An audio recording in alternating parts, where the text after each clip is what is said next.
the state of Michigan is home to 5 Division I football programs. The Michigan Wolverines in Ann Arbor have the most all-time wins in college football history and have won 11 national championships. 10 of them were before 1950, and they have not won one since 1997. They are still a very strong and respected program in Division I college football. Just a bit to the northwest, in Lansing, resides the next biggest program, the Michigan State Spartans, who are consistently in the top 25 of attendance in college football and are home to 6 national championships from 1951 to 1966.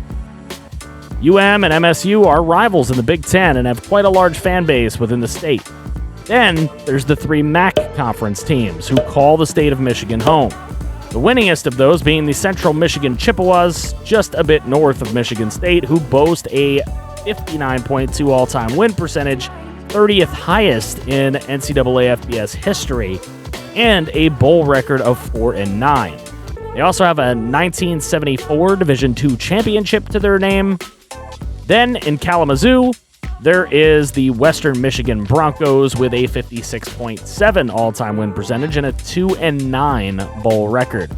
Finally, there's the Eastern Michigan Eagles, who have 10 conference titles despite their 45.1 all-time win percentage and a 1-5 bowl record. So as you can see, not a lot of bowl prowess between those last 3 teams. But now, another Michigan school is throwing their name into the Division I ranks. The Northern Michigan Wildcats have made the move from Division II, even though they have not won a D2 national championship since 1975. Their lack of pedigree is not going to be an issue for them, however, as their first season was awful at 1-11. But they were very lucky to win a tight MAC conference game. Their entire out-of-conference schedule was built to raise the money necessary to put the team on the field this upcoming season that could at least give their conference schedule a run in this season. Their recruiting class was solid for a team who signed 1 player outside of Michigan or Ohio.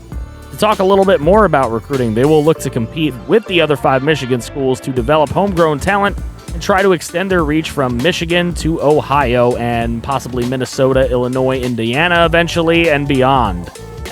It won't be easy for what is now the worst Division I school in Michigan, but they will have to find gems and unsung heroes to compete and build a dynasty in a state with a lot of D1 football history. The schedule will again be on the tougher side out of conference, but this team will look to compete in their MAC games this season. Welcome to Marquette, Michigan, home of the Northern Michigan Wildcats. Let's build a dynasty. We're going to get a little bit more introduction here as we introduce you to the coordinators to start this off. Robert Wilson Jr. will be our offensive coordinator. He was a legend in my Villanova dynasty, which was the very first video dynasty I ever did here on the channel. And then Dave Zimmerman, defensive coordinator. He is out of Ohio State, and he was a big-time corner in the Washington franchise on Madden 20. So there you see him. I am the head coach, FG, and let's meet this team. Alejandro Klink II. He is a channel member. My man, Mr. T. Clizzle, the Pimpizzle. He is the quarterback on this roster. So true freshman. Obviously, he's going to have a lot to prove. His backup, Josh Allen, the 10th or 11th. I don't know. I'm terrible with Roman numerals. Baza Beatson is our running back, the 6'2", 215-pound freshman, another channel member by the name of Raider Bear. Thank you to all the channel members. You guys, really great support. I can't thank you all enough. Baza Beatson, heck of a running back. He is one of our best players on our entire roster, so we are going to have to utilize him to his top capacity, but his backup will be Lil Dino. There we go. The walk-on Lil Dino will get his opportunities here and there when Baza Beatson is tired. Hopefully he can make a couple of plays. Plays will be few and far between by these walk-ons, as you guys tend to know how my editing style is. It's a lot more condensed, not really showing every single play in a football game. Our fullback is Will Blandford, another walk-on true freshman. Another true freshman, Christoph Hornsby. He was recruited here out of Piqua, Ohio, and that is another channel member by the name of Husker Ninja, an absolute crazy supporter both here and on Twitch, so big shout out to him. Kendall Bedgood is our JUCO junior receiver. Now, he's a pretty good player, but he's a junior, so he's only going to have 2 seasons to prove himself. Then there's Calvin Mentor, another channel member, and he's the one with the wheels. Out of Akron, Ohio, 96 speed. This guy was recruited in here, and he hopefully will make a huge impact. That kind of speed on a 6'6 receiver is going to be something else. We are really looking forward to what he does. Then we have Jace Thigh. There he is. Freshman, 6'1", 182. So a relative walk-on, but a 67 overall. One of the better ones we were able to bring into the program here.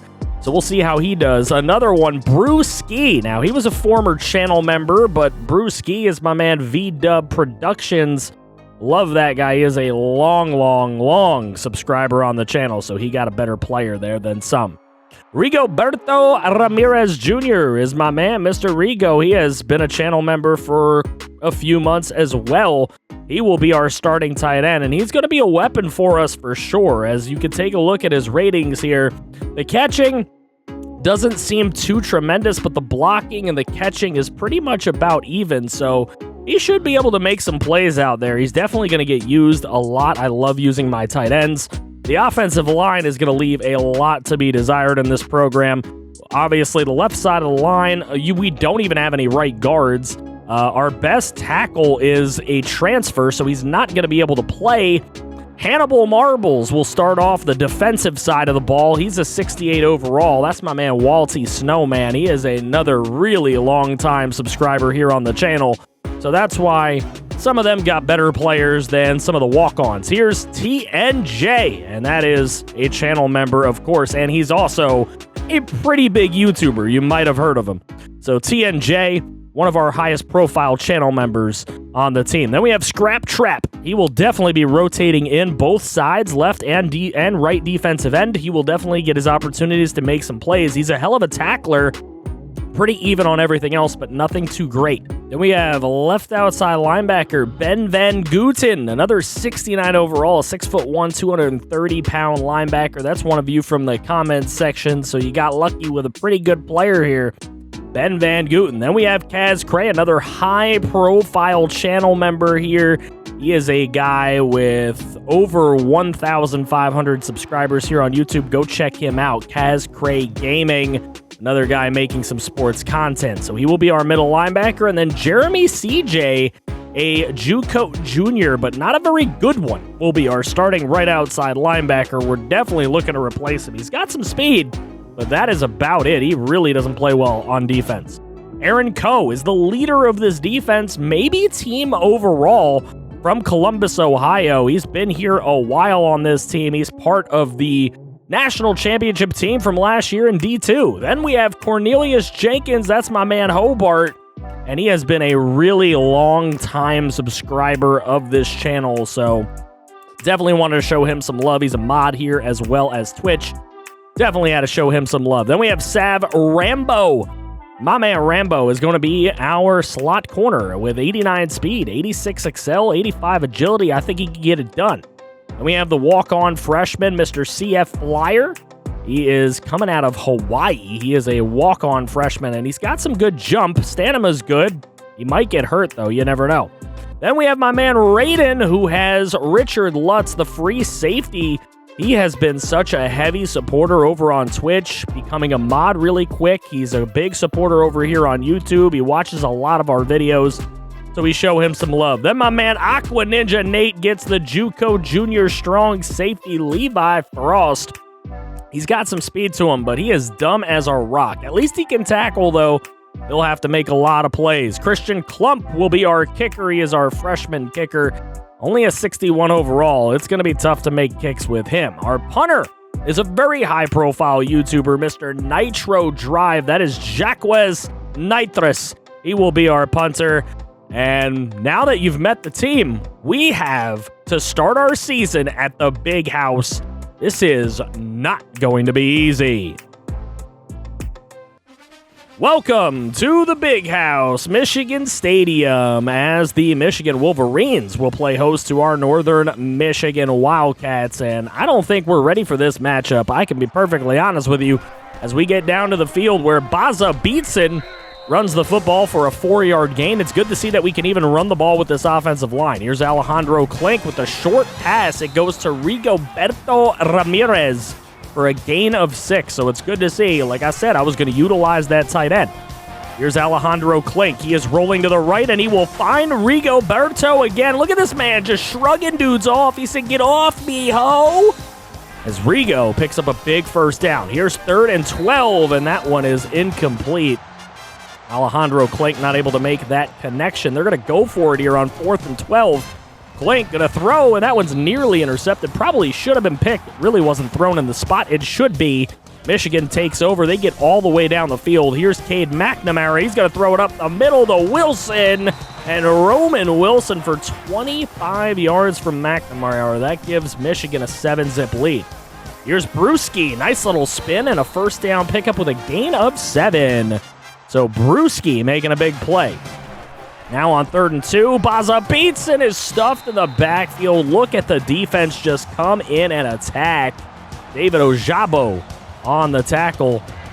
NMU doesn't even care. 4th and 3, we're going for it. Here's Alejandro Klink going to throw this one to Jace Fye, and that is a big-time 11-yard reception. Nice job after the catch as well. Here's Alejandro Klink. He's going to throw right side. He's got Kendall Bedgood. Breaks a tackle. Kendall Bedgood will get inside the 15-yard line with a 37-yard catch. Now 3rd and 4. Here's Klink. He's going to go to the back corner of the end zone, and Rigo can't connect with Rigoberto on that one, so it will be a field goal attempt. And as you can see, a glitch in the system as that kick nowhere near where it needs to be. So a missed field goal on what should be a chip shot for most. Miami ends up beating Nebraska, and that is your studio update. Here's Cade McNamara throwing left side. He's got Dalen Baldwin for 26 yards. That's how the first quarter would end. We get into the second quarter. McNamara going to toss this one to Corum. Corum breaks a tackle, spins away, and Corum inside the 5. He will break the last tackle attempt from Cox. He just couldn't get it done there. Now 14-0 is the lead. Here's Alejandro Klink. He finds Chase Fye, and Fye is making some plays today. That one goes for 20 yards. Here's Alejandro Klink again. And he's under some heavy pressure. He will go down, and it will lead to a 2nd and 20. Here on 2nd and 20, here's Klink throwing up the middle. He's got Calvin Mentor, and Mentor for 19. Leaves a 3rd and 1. They're going to give it to Beatson. Baza Beatson will pick it up. First down with a 4-yard carry. Hey, it's only a 14-0 ball game. This one's going pretty well for NMU. Here's a throw from Klink to Kendall Bedgood. What a grab. He mossed him right over the top of his shoulder. Now with 3:09 to go in the first half, Klink looking, and he is intercepted. Hill Green makes a great interception there, and he starts going the other way. Scrap Trap will bring him down. I think Scrap Trap was playing some offensive line there. Here goes Corum to the right side. He outruns everybody on the D-line, breaks a tackle there like it's absolutely nothing, and he will waltz into the end zone with a very easy Michigan Wolverine touchdown. Alejandro Klink going to roll to his right. He's got a wide-open Brewski. Brewski down the sideline inside the 10-25 touchdown as Brewski goes for 65 for the first NMU score of the season. 21-7 is your score. 1:26 to go. Here's Wilson on the kick return. Look at this bobbing and weaving, breaking 2 tackles at once. Nitrous couldn't make the tackle. CF Flyer giving chase. It's not going to happen. Roman Wilson with a 95-yard kick return. And Michigan goes up 28-7. Here's Alejandro Klink. He's going to throw right side. He's got Rigoberto Ramirez, who breaks more tackles. He will go inside the 30 to the 25. Rigo is hard to bring down. Here's a field goal attempt. Can Christian Klump make this? It barely sneaks in. We got a 28-10 game. 3 seconds to go in the half. 3rd and 2. Cade McNamara looking to load up. He does inside the 10. It's caught by Sarnstill. What a play. I don't know how to say his name. I said Sarnstill. Correct me in the comments. I know you're gonna anyways. A 35-10 Michigan lead at the half. Looking pretty bad for NMU. This was a 14-0 game. it's gotten way worse. Here we go, opening up this third quarter. Wilson on the kick return. He's already done some damage in this game, and Jeremy CJ's gonna be flattened to the ground like a baby doll. That one is gonna go for a touchdown to open up the half. Here's Klink. He's gonna throw right side into traffic, and that one's nearly intercepted. It will lead to a 4th and 10. NMU will punt. Here's Jack Nitrous on the punt. This one's short right at midfield. Wilson will take it from midfield. He will cut to the left. He's cutting up the middle, and he is whacked at around the 30-yard line. That would lead to this Michigan field goal, which would be good. 45-10 is their lead. 2nd and 4. Here's Baza Beatson breaking a tackle, and he will go up the middle for quite a bit here. He is just floating over bodies, doing the surf. 29 yards for Baza Beatson. Here's a 2nd and 4. Throwing this one to Christoph Hornsby. That one connects for a gain of 15 for Klink. Now Klink the second. Here he is, 3rd and 2. He's going to roll to his right, and he's going to take off, and he will pick up the first down with a gain of 4. Tough running for Alejandro Klink the second. 3 runs for 3 on the ball game. Now 3 minutes to go, third quarter. Klink looking out of the backfield. It's Baza Beatson trying to run over some defenders, and he is absolutely flattened at about the 2. A 13-yard catch, though, for Baza Beatson. Now in the game, here's Alejandro Klink going to throw right side. Rigoberto Ramirez will get the touchdown. It's a miracle that NMU has scored 17 points in this ball game, but they have. 45-17 the score. Here's Corum given the counter play, and it is wide open for him. He will pick up an easy 30 yards. Blake Corum is killing this defense all day long today. Here's McNamara. He's got nothing but time in the backfield, and he will find Eric All for the 10-yard touchdown. I wonder if his parents own the laundry detergent. Here's 52-17. Klink underneath the Hornsby. Hornsby after the catch. What a move on the spin move. He is just brought down by his legs. That's the end of the third quarter. 52-17. The score in this one. How bad can it get? Let me know in the comments section below. Here we go, into the fourth quarter. 3rd and 17 for Alejandro Klink. He's throwing into traffic, and that one for Brewski is not going to be caught. But Klink not having a horrible game. He probably threw a couple more intercepted passes if we're being real. But, hey, there's Jace Fye making a catch. It's not going to go for a first down, though. That's going to go for a turnover, and instead, here's Corum. Woo! Look at Lutz just laying the wood down. Love to see it. A 52-17 game. They're going to give this one to Edwards. Edwards has the speed on the outside. Coe can't get there. And it will be a touchdown for Donovan Edwards. 34 yards. No need for the starters to be in the ball game here for Michigan. A 3rd and inches, and Baza Beatson is beat down in the backfield, leaving a 4th and 1 by Christopher Hinton. Now they're going to give it to Lil Dino, and he can't go anywhere. So a turnover on downs again. Lots of those today for NMU. Here's McNamara out of bounds. That one was just flung quickly. He's only 7 of 14 on the ball game. They would take a field goal, though, make it 62-17. Here's a throw up the middle for Mentor, and he will catch it. 8-yard gain for Calvin Mentor. 4th and 2, though. Here's Klink. Looking, throwing into traffic. That one probably could have been picked as well.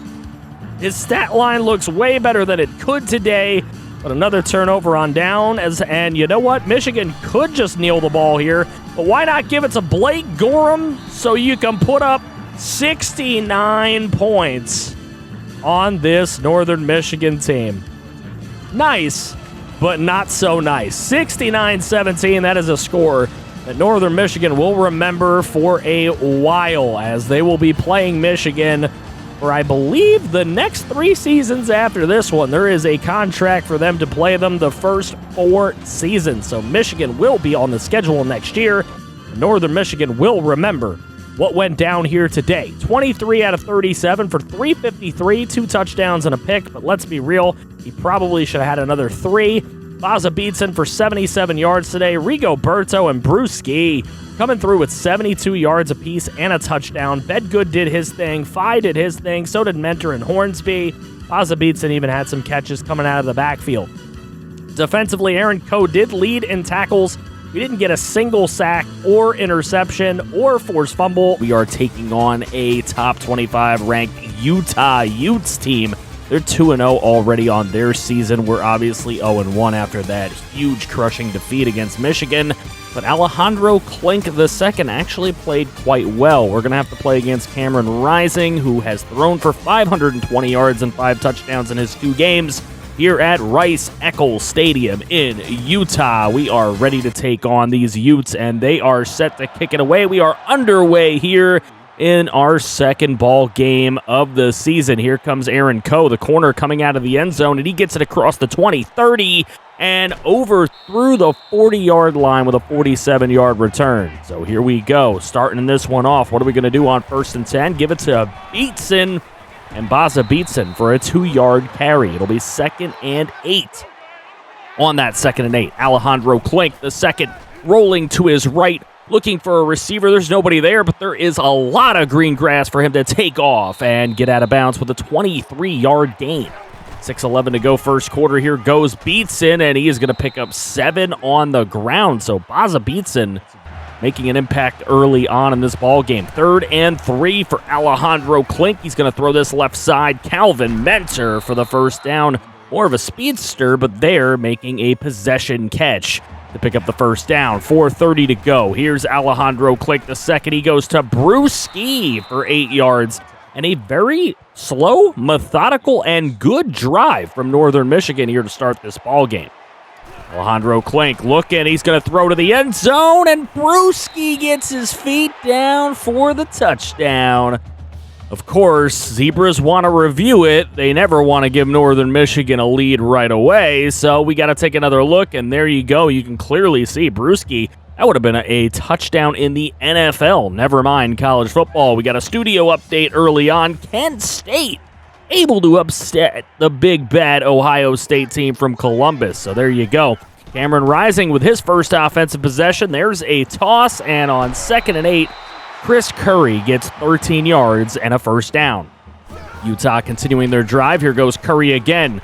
Curry this time is run out of bounds by Lutz, but not before he gains 7 yards. They'll give it right back to Curry, breaking a tackle on CJ, knocking Kaz Cray to the ground and picking up 12. 2:29 to go first quarter. Here goes Curry again, and he picks up another first down, 11 yards that time. Chris Curry, tough to stop. Here's a 3rd and 5, though. Cameron Rising, incomplete. A wildly inaccurate throw across the middle will lead to a field goal attempt for Utah. The very short field goal here with 1:28 to go in the first is up and through the uprights, and we have a 7-3 ball game. But Northern Michigan has a lead, and they're going to get another possession.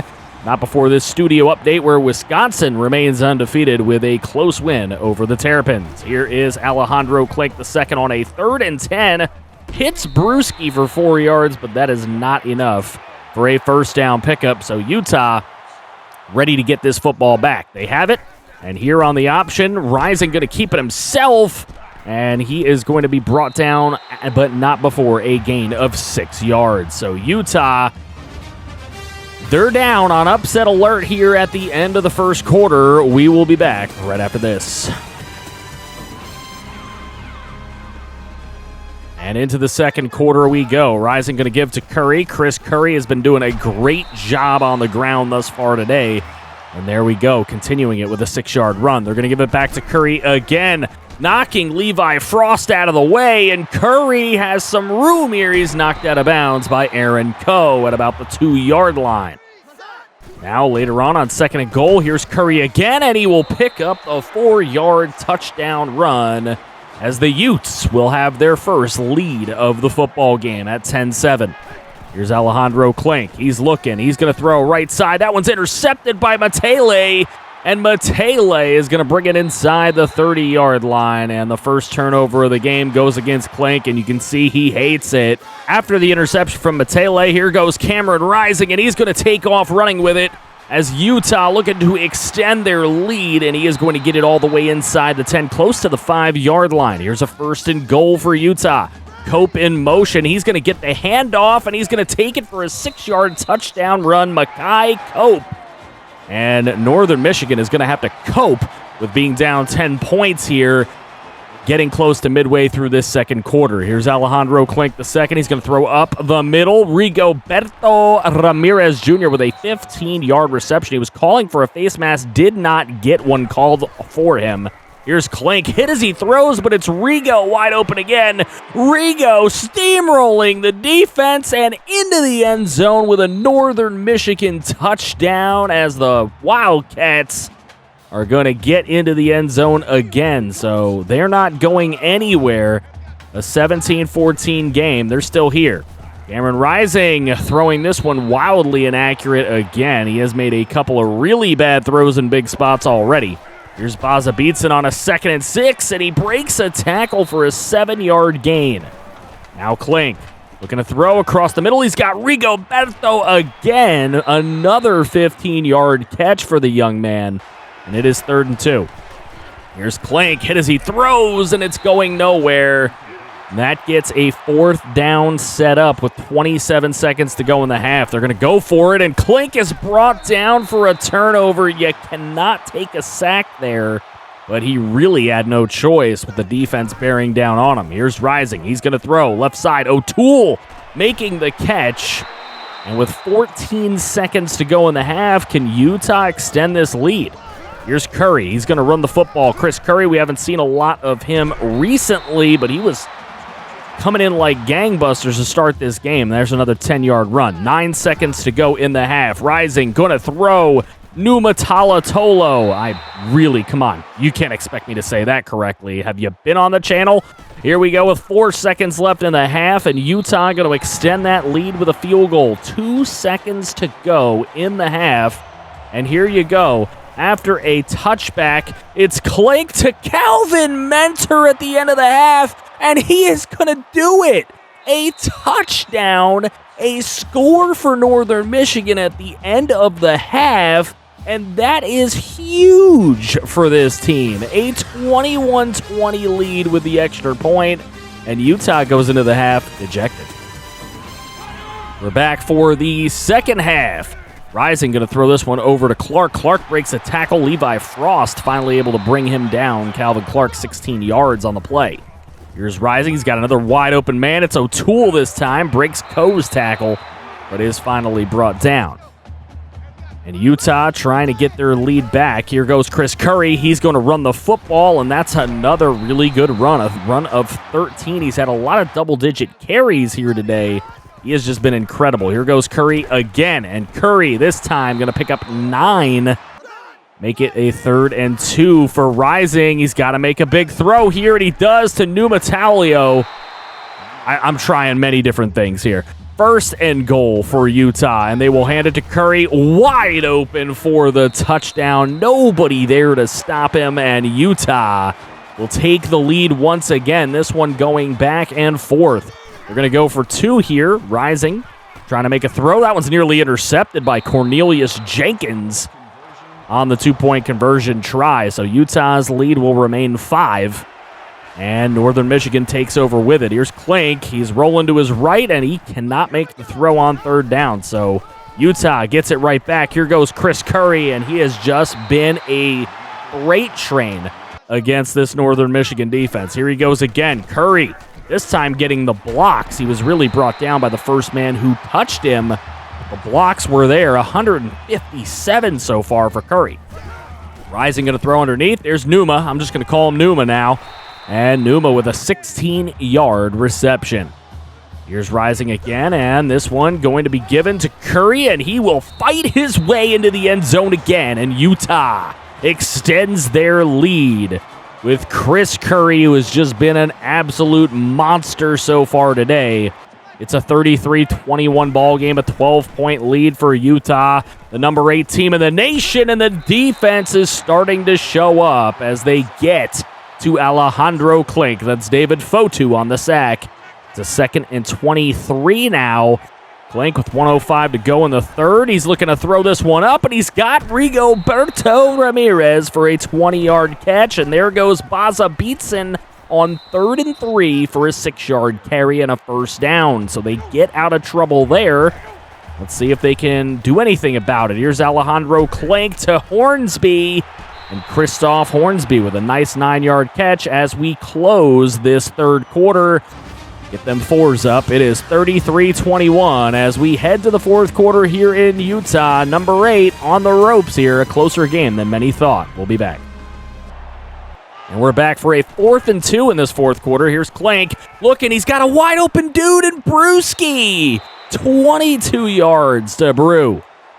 Here's 3rd and 6. Another big third down play. And this one nearly intercepted as Clank maybe trying to bite off a little more than he can chew there. We got a 4th and 6. Need to pick up another big 4th down. Looking to throw up the middle. And Hornsby drops the football. And that will be a turnover on downs. Unfortunately, Hornsby just couldn't make the play there. And now here's a throw for Devon Vele, and he will make the play for a first down. Here's Rising again, another third down play. And this time, Cope just cannot make the catch. Rising only 93 yards passing. So there, a punt for Utah. Underneath throw. Brewski on 3rd and 8 is going to get to the first down marker with a 16-yard play. So Brewski coming up clutch a few times already today. Here's Clink up the middle. Calvin Mentor trying to run over his own offensive lineman who's kind of in the way there. But a 12-yard gain, and it is a first down. Short clock stoppage here. Clock needs to be on the side of Northern Michigan here if they're going to do anything. Aaron Coe, the corner, in at receiver now due to some fatigue. So there he is making a play. Now Clink looking to throw up the middle, and that one's intercepted by Vaughn. He makes the big play on it. Rigoberto Ramirez was the man trying to make a play on the ball, but that is the second turnover of the game, and it'll be a costly one. Here goes Chris Curry. First down on a 12-yard run. Utah in business here. 1:47 to go in the game, and there goes Curry again up the middle. Another huge run. He just cannot be stopped. 22 yards for him in this one on that carry, and he has got to have, he has a 230-yard game, 3 touchdowns on his day, and he leads number 8 Utah to a 33-21 final score over Northern Michigan. But hey, our Wildcats did play a hell of a lot better than they did against the Michigan Wolverines. 18 of 32 for 283 for Clank. Baza Beatson actually ran for a 2.5 yards a carry. This offensive line just isn't a run-blocking offensive line, or really is it a pass-blocking offensive line. Brewski, Rigo, and Calvin Mentor all with touchdown catches on the ball game today. Lots of TFLs. There's Sav Rambo. He had 3 TFLs today. Levi Frost had a couple. No sacks, no interceptions for this defense, no forced fumbles. Today, we play host to the Temple Owls. Both of these teams coming in at 0-2, and we have some visiting prospects coming into the stadium. Hopefully we can impress them today at the Superior Dome, where apparently the Idaho Vandals play. I don't know. Don't hate me for it. I didn't make it up. But here we go. Aaron Coe going to take the knee in the end zone on the opening kickoff. We're underway. Alejandro Clink II to Rigoberto Ramirez Jr. for 11 yards. That'll leave a 3rd and 1. Here's Clink. He's going to roll to his right, try to get away, but he's brought down by his shoestrings. The sack will lose 8. It's Leighton Jordan who gets the ball for the Owls. Here's the throw. Martin Robbins with the catch. David Martin Robbins for a 9-yard play. Now DeJuan Mathis to hand to Clement, and Iverson Clement for 5 yards on the play and a first down for Temple. Here's the play fake and the throw, and that should have been intercepted. Aaron Coe just wasn't ready for it. If he was, he could have had a pick. Here's a short throw to Aiden Blue, and he is going to go down the right sideline and knocked out of bounds. That's Jaden Blue, 40 yards as he's knocked out of bounds. 267 yards on his young season through not even a full 3 games. Here's Mathis up the middle, and that one's knocked away. DeJuan Mathis, the Georgia transfer, 2 of 5 on his first drive, and Temple will settle for 3, and that one is up and good. So Temple with the early 3-0 lead as we check our first studio update. It is Syracuse knocking off number 10 North Carolina. Syracuse 4-0, undefeated on the season. Here's Clink up the middle. Calvin Mentor. And that will leave a 3rd and 4 after an 18-yard gain. A holding call really hurt them early in the drive. There's Kendall Bedgood There you go with a 13-yard reception, and that will go for a first down for Northern Michigan. 2nd and 7 with just over 2 minutes to go in the first quarter. Enrico Berto Ramirez with a big catch, 22 yards downfield. 1:46 to go. Here's Clink, barely got that play off, and then he finds Christoph Hornsby, who will break a tackle and pick up 19 yards and a first down.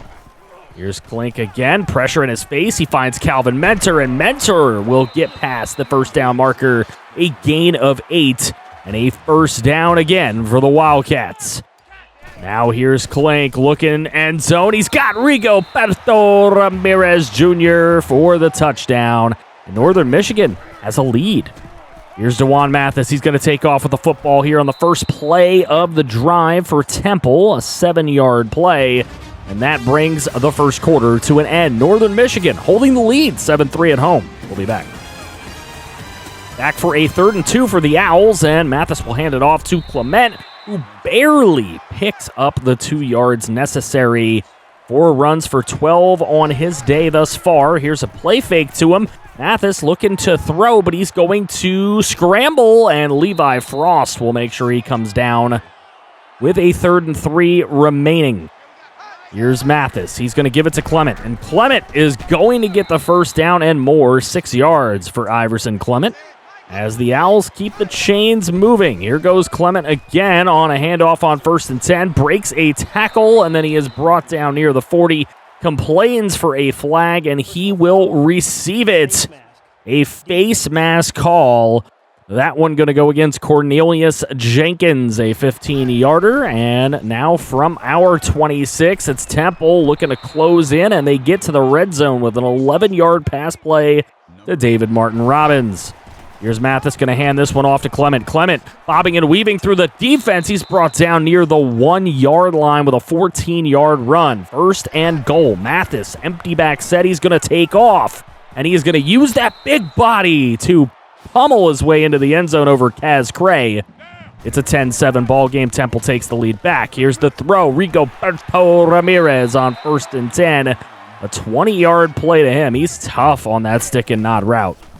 Here's Clink, underneath throw. Christoph Hornsby looking to break some tackles. He will pick up 8 as he's not able to get away from that last tackler. Here's Clink, wide open man. Brewski. His momentum takes him out of bounds, but it's an 18-yard play. Here's 2nd and 5. Here's Clink. He's going to roll to his right side. He finds a wide open Christoph Hornsby. He is knocked out of bounds, but inside the 10-yard line. NMU is in some business here. Right side throw. Rigo steps out of bounds at the 1. So 3rd and goal. They're going to give it to Baza. Beats it, and he is beat in the backfield, son. 4th and goal now, and they will settle for the 3 from Christian Klump. Field goal is good. Tie ball game at 10. Minute 40 to go in the half. Here's DeJuan Mathis, and that one is dropped on the underneath throw, so that will force a 4th and 4. Temple punts it away. Here's NMU with it. Alejandro Clink going to get this one to Rigo, and he's looking to break some tackles, but he does pick up 8 yards on the first down play. He's having himself a hell of a half, 72 yards. Here's Clink, and this time doesn't find the man open the way he wants to. He is brought down in the backfield. 4th and 10. Leighton Jordan gets to him for a 2nd time, and now punting it away is NMU with under 30 seconds to go. Fox on the return. It's a good one into enemy territory, a 19-yard return, and Temple has a chance to put some points on the board here before the half. DeJuan Mathis with a brilliant throw to Smith, and Smith breaks free, and he will score. Jordan Smith with a 47-yard touchdown catch. Mathis just getting over 100 yards passing. Not much time to go here in the first half. Clink makes the big throw to Brewski, who makes the catch spinning, forcing a missed tackle, but a touchdown-saving tackle. And we go into the half with a 7-point deficit against the Temple Owls. We'll be back. Back for the second half of play. The Owls with it first. Here's a play fake, a brilliant one, and that will go to Jaden Blue for a 16-yard gain. 3rd and 16 after a penalty, a sack, all kinds of bad things. And Smith will drop the football. He caught the touchdown pass, but he drops the football here. And now it will be NMU who takes over with it. And the sack on Klink amounts to a loss of 8. That is Jaquavian Mahoney with the sack. Here's Klink on the next play. He finds Brewski on 2nd and 18, and Brewski down the right sideline. He is inside the 10. 66 yards for Ski. And Alejandro Klink at 296 yards passing already. Here's Klink again, and this time he is absolutely muffed in the backfield. Brought down hard by Mahoney again. Klink again under pressure, but this time gets it away to Rigoberto Ramirez Jr. with the big catch. Here's Klink again, looking up the middle. Baza Beatson with his big body will get into the end zone. Just boxing out the defender, and Klink over 300 with a couple of touchdowns. We've got this game tied up. Here's DeJuan Mathis looking to throw. He's got an open Jaden Blue. And Blue with a very nice move after the catch to get a couple more. He's got 3 for 85 on his day. Here's Mathis looking again. This one up the middle to Martin Robbins, and 6 yards for him. We'll set up a 2nd and 4 as we're past halfway through the third. Here's a run for Clement, and Clement is going to find his way all the way inside the 20. We have a red zone possession here for the Owls. Mathis, right side. Martin Robbins got it, and very close to pay dirt. Just a yard or 2 away after the 17-yard gain. First and goal, it's Clement and Iverson. Clement will get it in from 1 yard out and give Temple the lead once more. Here's NMU. Alejandro Klink rolling to his right. He's got nobody open. He's brought down for a 4-yard sack. Leighton Jordan back at it again.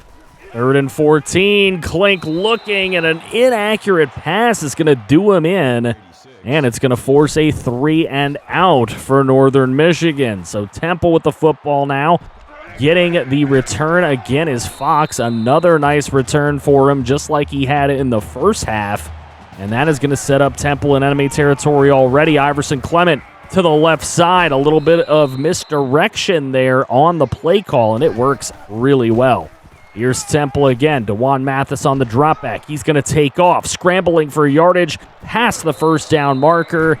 Tough to bring down. He picks up 14. So now Mathis looking on 3rd and goal up the middle, and it is dropped by Anderson Jr. So NMU able to bend but not break here. A field goal attempt upcoming, and it is going to split the uprights. A 10-point lead for the Temple Owls here on the road as we check out the studio update. USC falling to Washington right now. Upset alert as the Huskies are undefeated. Back out onto the field. Here's Alejandro Klink the second. He gets Calvin Mentor, and Mentor moving laterally, but it works that time. Not usually recommended by coaches, but Mentor able to pick up the first down. And that is how the third quarter comes to a close. It's a 10-point game. Can Northern Michigan get back into this one? Go Wildcats. We'll be back. All right, 27-17, and Klink to start us off in the fourth quarter. Finds Mentor. Nice little spin move. It is going to get him 9.5. They give him 10 on the scoreboard, but it's a 4th and 2 here for Klink. Looking underneath, he finds Kendall Bedgood, and Bedgood with a little bit of nifty moves after the catch. We got a flag on the play, though, and it is a hold against NMU. Christoph Hornsby. Still a first down, just not much more after the catch, unfortunately. There's Baza Beatson with a 14-yard run on first down. That's his longest run of the season. Here's Klink. There's the throw to Baza Beatson. Breaking tackles and getting past the first down marker. Baza, a big running back. He is tough to bring down. Here's Klink looking for an open man. He finds Christoph Hornsby. Hornsby breaking tackles. Touchdown, Wildcats. NMU is back in this ball game. Alejandro Klink is having an incredible game today. Let's see if the defense can hold up. Here's DeJuan Mathis on 1st and 10. He is hit, but he doesn't come down. And he will pick up a first down with a gain of 11 on the scramble. Here's Mathis again. Mathis this time going with a little screen to Clement here. It is snuffed out on 3rd and 5, leaving a 4th and 6, and NMU is going to get a chance. Here's Rigoberto Ramirez Jr. on the short pass. He will go after the catch to pick up 16. Here's Klink again, looking, got an open man. Calvin Mentor in the open field, and he is gone. Nobody's going to get there. What a play for Mentor. We've got another studio update as a score has gone final. Clemson able to outlast Georgia Tech, who was trying to pull off a big upset. Ukulele threw 3 touchdowns. Here's Iverson Clement to start off this Temple drive as they are looking to regain the lead and win this ball game. 2:40 to go on 2nd and inches, and Clement will pick up exactly what he needs there, a 4-yard gain and a first down for Temple. 2nd and 8. Here's Mathis. Looking across the middle, he finds Smith, and Smith will get to the 50-yard line with an 18-yard play. Here's a 2nd and 3 after a gain of 7. It's DeJuan Mathis throwing right side. He's got Stevenson open. There looked like there was 3 defenders there, but none of them made a play on the football. Here's a play fake for Mathis. Again, Frost not making a play on the football, just letting it go over his head as Pittman makes the play for the first down. Temple here with just over a minute remaining. There's a nice broken tackle. Chugging his way is Iverson Clement with a 10-yard run. The run defense for NMU has been a problem all season long, but here it's a pass and a slant route to Smith. He's got his 2nd receiving touchdown, as many for DeJuan Mathis passing, and now Klink's got to go back to work. Here's Hornsby. Hornsby up the middle with a 15-yard reception. 48 seconds to go. They can at least get a field goal to get themselves an OT. There's Rigo. 23 yards for Ramirez Jr. He's got 133 on the game. 19 first downs to 15 in favor of Temple. There's Hornsby with another one. That's pretty close to a first down. They're not going to give it to him. A 2nd and inches, and NMU takes their first time out. 24 seconds to go. There's the throw to Mentor. He gets out of bounds really smartly. That is a genius play, and he's over 100 yards. 16 seconds to go. Here's Klink looking up the middle for Rigo, but it's picked off by Mason, and that is how this one's going to come to a close. The Temple Owls will prevail. The only turnover of the football game is what did the Wildcats in. And this one, DeJuan Mathis, 3 total touchdowns. He is your player of the game, and Temple comes away escaping NMU with a 34-31 victory. Very, very close. This team shows a lot of promise here. They have gotten way better each week since that Michigan blowout. Klink almost goes for 500 passing yards, 4 touchdowns, 1 pick. Again, the running game is non-existent on this team, but 3 receivers over 100 yards and almost a 4th with Hornsby. So this is a team full of weapons who can get it done after the catch. The problem is they usually don't have time to throw the football. TNJ had a really good game here. Shout out to him. 3 TFLs, 2 sacks. And the only pass deflection was by Aaron Coe. And it should have been a pick. Big game as we take on the Toledo Rockets in our very first MAC conference game of the year. We do have some visiting prospects coming on into the building, and we will likely try to impress them in a big way here in a home game at the Superior Dome. Yes, I realize there's Idaho stuff all over. Chill as we get underway, and Aaron Coe in the end zone to take this opening kickoff. And we are underway in this one as Coe takes it across the 40, across the 50, 40, 30, 20, and he is finally brought down after an 82-yard return. Very big play for Coe. Here's Klink on the very first play of the game, and it is Calvin Mentor for 28 yards and a touchdown. And NMU strikes really quickly as we go to our first studio update, where LSU is able to knock off number 5 Florida. The Gators go down, and we are looking to bring down the Toledo Rockets for our first win of the season. Here's a rushing play on 1st and 10, and Brian Koback picking up the first down. Love the mascot for Toledo, though. Got to give him some props there. Here's the quarterback taking off on 1st and 10, and Carter Bradley picking up 14 yards on his first play of the game. Here goes Bradley again, and he's going to take the read option, making a lot of moves, and he will stumble for another first down gain. 12 yards. Here's the play fake to Koback. This time, the very first pass of the game will go to Turner, breaking some tackles, and he will find a way to pick up 13 yards and a first down. So Toledo has come to play here on offense. Here's Bradley once again, this time going to scramble. Alexander giving chase. He will not get there, and it is Aaron Coe who finally brings him down after a 20-yard gain. Here's Bradley, another read option play. Levi Frost is left in the dust, and Carter Bradley picks up 4. It's a 3rd and goal. Here's Koback, and he is stuffed. 1 yard picked up. There's a 4th and goal on the table, and Toledo's just going to take the easy points. The field goal is up and in, and they get on the board. Going to a studio update now. It is Miami, Ohio, with a 31-14 win over Akron. They get their first win. Akron was undefeated. Let's see what happens here down on the field for the rest of the first quarter. Alejandro Klink the second to Calvin Mentor. Once again, there's only been 2 offensive plays thus far for NMU. They've both gone to Calvin Mentor. Here's Klink again, this time going to roll to his right, and he will hit Brewski with a 19-yard completion. He had 2 guys open there. Pick your poison. Here goes Baza Beatson, and he loses the football. It is picked up by Bolden of Toledo. And that is the first turnover of the ball game with 2:51 to go in the first quarter. Toledo will take over with the football. Except we have a booth review as we take another look. Clearly looks like Baza Beatson does hit the ground before the ball exits his left hand there.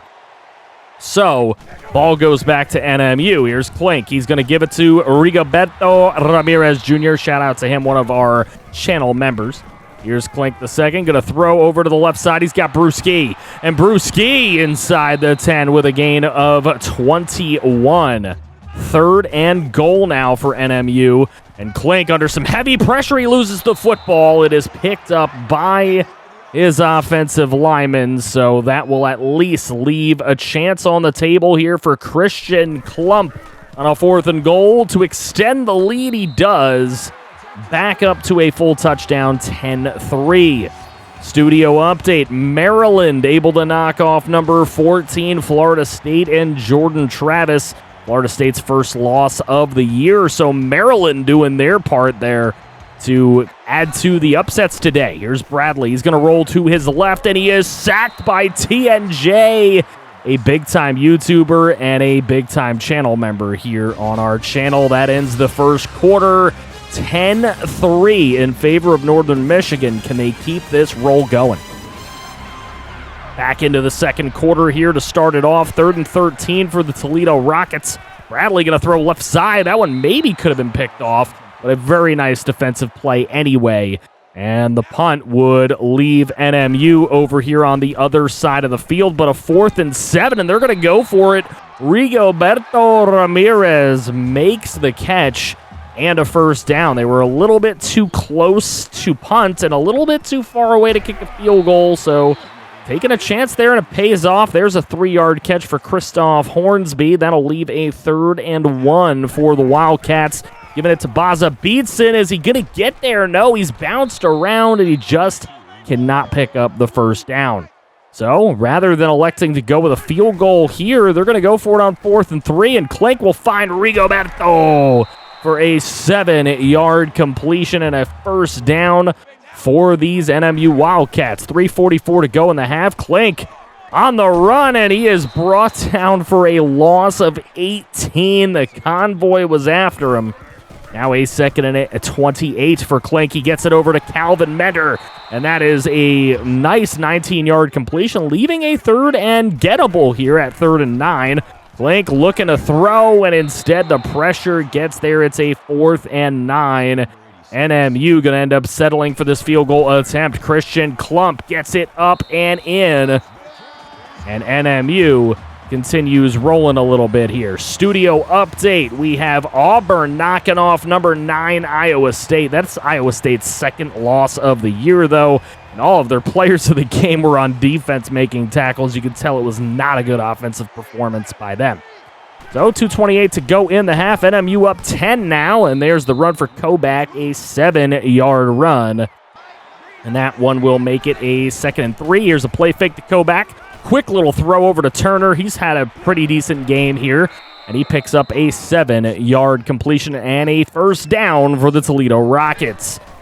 13-3 still. Here's the throw up the middle, and that's Maddox. First time we've called his name. Devin Maddox for a gain of 14 yards. We're under 2 minutes to play here in the half. Close to a minute and a half to go. 2nd and 9. Bradley looking to take off. He did that a lot on the first drive of the game, which worked so well for Toledo, and he will slide with a first down near the 30-yard line. Here's Bradley again. Again, he's going to take off. Juking some men out, and he is brought down by his shoestrings. Not before he picks up that 1st and 10. So nearing the red zone now are the Rockets with under a minute to play in the half. Bradley again going to take off these tuck and runs. Aaron Coe can't get a clean hit on him, and it's going to be a first down for Carter Bradley and the Toledo Rockets. 3rd and goal here for the Rockets on that next set of downs. Here to Kobach. Kobach finds a way to break the tackle and get into the end zone with a 5-yard touchdown catch. And Carter Bradley might be 4 of 9 for 39 yards through the air, but his rushing game has really opened it up for the Rockets here today. 13 seconds left to go in the half, and you know NMU isn't going to give up just yet. That one's incomplete on a 3rd and 6. There's only 10 seconds left. NMU decides to go for it here on 4th and 6, and they end up running it with Baza Beatson. Probably not the optimum play to pick there in that situation. And that leaves Toledo with an instant field goal attempt, and they make it. So very, very questionable coaching at the end of the half by Northern Michigan, and it is a tie ball game going into the half. We're back for the second half, 6:54 to go in this third quarter, and there's Kobach with a 7-yard run to start off this Toledo Rocket drive. They scored at the end of the half with some questionable coaching from NMU, and Kobach has started this second half off right as he picks up another 13-yard run there. Here's Bradley. Bradley going to attempt to scramble. Bradley running up the middle. Bradley is finally brought down after a gain of 16, but man, this Toledo offense on the ground has been tough, and Carter Bradley running for a 10-yard a carry average. Here's Bradley again. Nobody gets to him, but this one's intercepted. Levi Frost, and he will break a couple of tackles. He is across the 50, and he is inside the 20. 10-5 touchdown, Levi Frost. A pick 6 for these Wildcats, and it's exactly what the doctor ordered right here. Not something we expected from Levi Frost, but he gets the job done and gets NMU this second half lead. There's Carter Bradley continuing to do what he's been doing all game with an 8-yard run there. Now a 3rd and 2, but as you can see, an encroachment here against the Northern Michigan University Wildcats. That's Colby Alexander called for the encroachment, and that will be an instant first down for Toledo. They keep the ball rolling here. 4:14 to play in the third. Here's Bradley on the option. He's going to pitch it over to Kobach. A nice play to pick up 8 yards. Now on 2nd and 2. Here's Bradley. He's going to roll to his left. He gets hit as he throws, but Turner makes a big catch for a first down, 18 yards. Now Bradley going to hand it off to Constant, and Constant, hopefully he is not constantly beating down this defense. Right there, he gets the game-tying touchdown. So 2:32 to go in the third. Here's Clink. Clink looking for a big one. Christoph Hornsby, and these receivers are fast. They run good routes, and that is the strength of this NMU team. Here's Alejandro Clink. He's going to throw this one to Rigoberto. 22 yards for Rigo, and a first down. 3rd and 12 in this tie game. Clink going to throw, and that one probably should not have been launched. An interception on the curl route. It was jumped. Great play from Toledo, and they're going to have the advantage here. Here's Bradley dropping back. He's going to throw the screen to Kobach. Kobach's got some blockers in front of him, and he is going to get across the 50-yard line somehow. We do have a flag on the play. However, it is going to be a hold against this Toledo team. So there is an opportunity to bring them back a little bit. So they'll be on their own 36-yard line with a 1st and 3. Here's the 1st and 3, a play fake to Koback. This one a throw to Landers. That's going for a first down. Sav Rambo had a chance to make a play on it, just a little bit out of his reach. Here's Bradley dropping back on 3rd and 8. He gets it to Koback, and Koback will barely get across that first down marker, but he gets it done. 4 catches for 21 for Koback. That's how the third quarter ends. We are knotted up. Who's going to come away with this one? We'll find out when we return. We're back for this fourth quarter. First play of it on 1st and 10. It's a quarterback draw for Bradley, and look at this, picking up 7. Guy has been an absolute tank. 118 yards for him on the day. Here's Bradley going to hand this one off to Koback on the counter play, and Koback picks up a ton inside the 20. It is into the red zone for the Rockets. So 2nd and 3 with 6 minutes to go. Koback on the delayed handoff. He will pick up the 1st and goal on his 3-yard run. So now 3rd and goal. And that one is given to Mays. Mays is brought down. He doesn't get in. 4th and goal. Toledo's going to elect to take the field goal here. They do not go for the touchdown. Field goal up and good with 4:32 to go. It's a 23-20 ball game. Here's Klink. He's going to roll to his right. Alejandro Klink going for the deep one. He's got Brewski. 26 yards for Brewski and a first down. Now 3rd and 15. This could get tough. Here's Klink rolling a little bit to the right. He's got Rigoberto, who will lean forward for the 16-yard first down. And Mr. Ramirez has been a big part of this offense today. Here's Klink throwing up the middle. Baza beats him. What a catch. And Baza is going to call for it, and he is going to get it. A face mask upcoming. Extra yards, 15 extra to be exact. And Saeed Holt is called for the penalty. That extra 15 yards puts NMU all the way up near the 20-yard line. Here's Klink going for the screen to Dino. There we go. Lil Dino also going to pick up a face mask call. So these running backs doing a great job at getting these face masks called their way. Either it's a good acting job or, it's really actually hurting them. But either way, we're not going to complain. 23-20 is the score. 2 minutes to play. There's Rigoberto down to the 2. What a play from Rigo. So now with 53 seconds to go in the ball game, just trying to waste as much time as humanly possible here, these NMU Wildcats. That's the strat. Not going to call it until it gets really low. Here's Klink. He's going to roll to his right. He's going to throw it, and he's got Kendall Bedgood into the end zone for the 1-yard touchdown. Klink with a pretty darn good game yet again. 253, 2 touchdowns. That 1 interception on that ill-advised throw, but it's a 27-23 lead.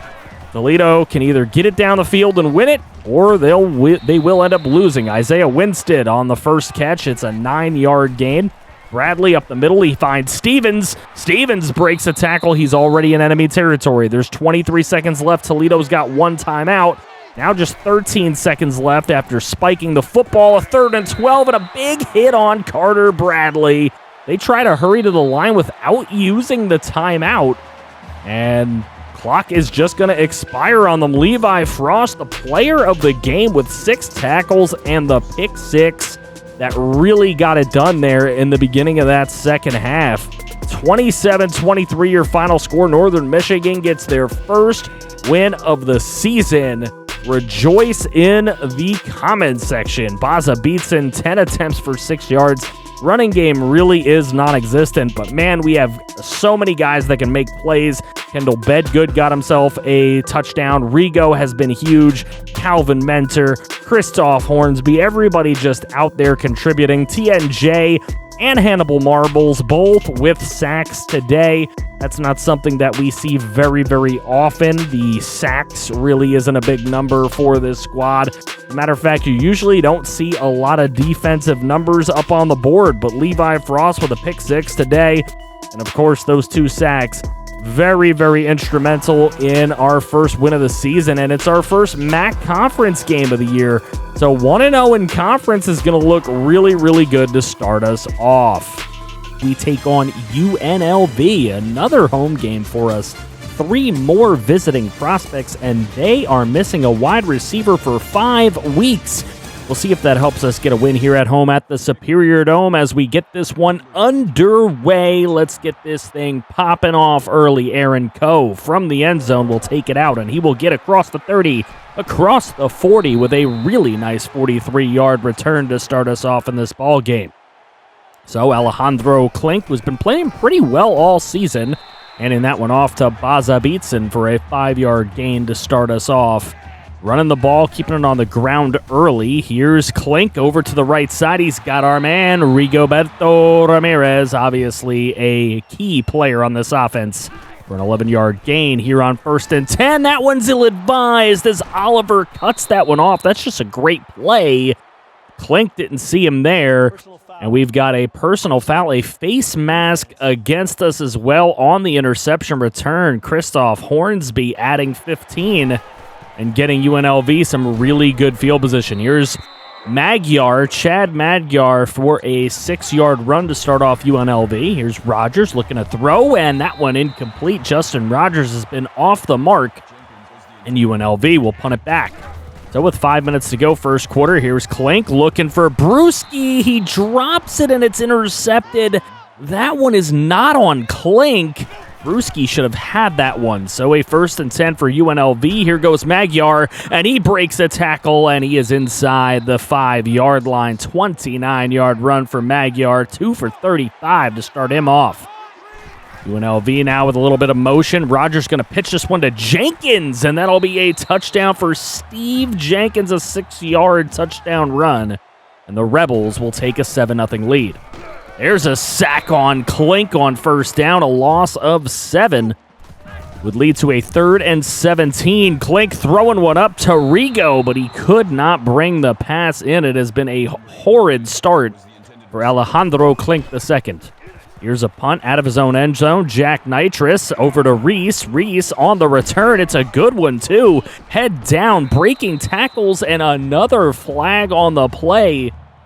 This one going to be a clip, however, against UNLV. Thought it could have been a face mask, but Dayon Walden Jr. called for the clip. That'll bring them back to the 42 of Northern Michigan to start their drive. It would lead to this 3rd and 7 from Rogers, and again, off the mark quarterback play, not good for either football team right now. And UNLV would punt it away. Here's Klink up the middle. He's got Calvin Mentor. And Mentor, the playmaker, for 22 yards and a 1st down. Northern Michigan crossing the 50 for the first time today. Here's a 3rd and 6. Klink doesn't really have anywhere he likes with it. Kendall Bedgood could have made a big play, but instead, the drop and a nice jar loose by UNLV defense. Here's Rogers on that ensuing possession. Griffin with a nice catch. Ziel Griffin for 7 to make it a 2nd and 3. Just a minute 3 to go in this first quarter. Here goes Rogers on the read option, and he's going to pick up a 1st down and a lot more, breaking a couple of tackles with a 14-yard gain. Justin Rogers may not be getting it done with his arm, but his legs seem to work just fine. Here's Magyar to the right side, and this time brought down, calling for the face mask on Coe, and it is going to be called by the Zebra, so a 2nd and 14, what would have been a 2nd and 14, going to turn into a 1st and 10, thanks to Aaron Coe. Here's Magyar again, this time going up the middle, breaking one tackle before finally being brought down after a gain of 5.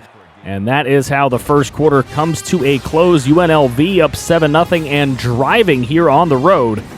We'll see what happens. We'll be back.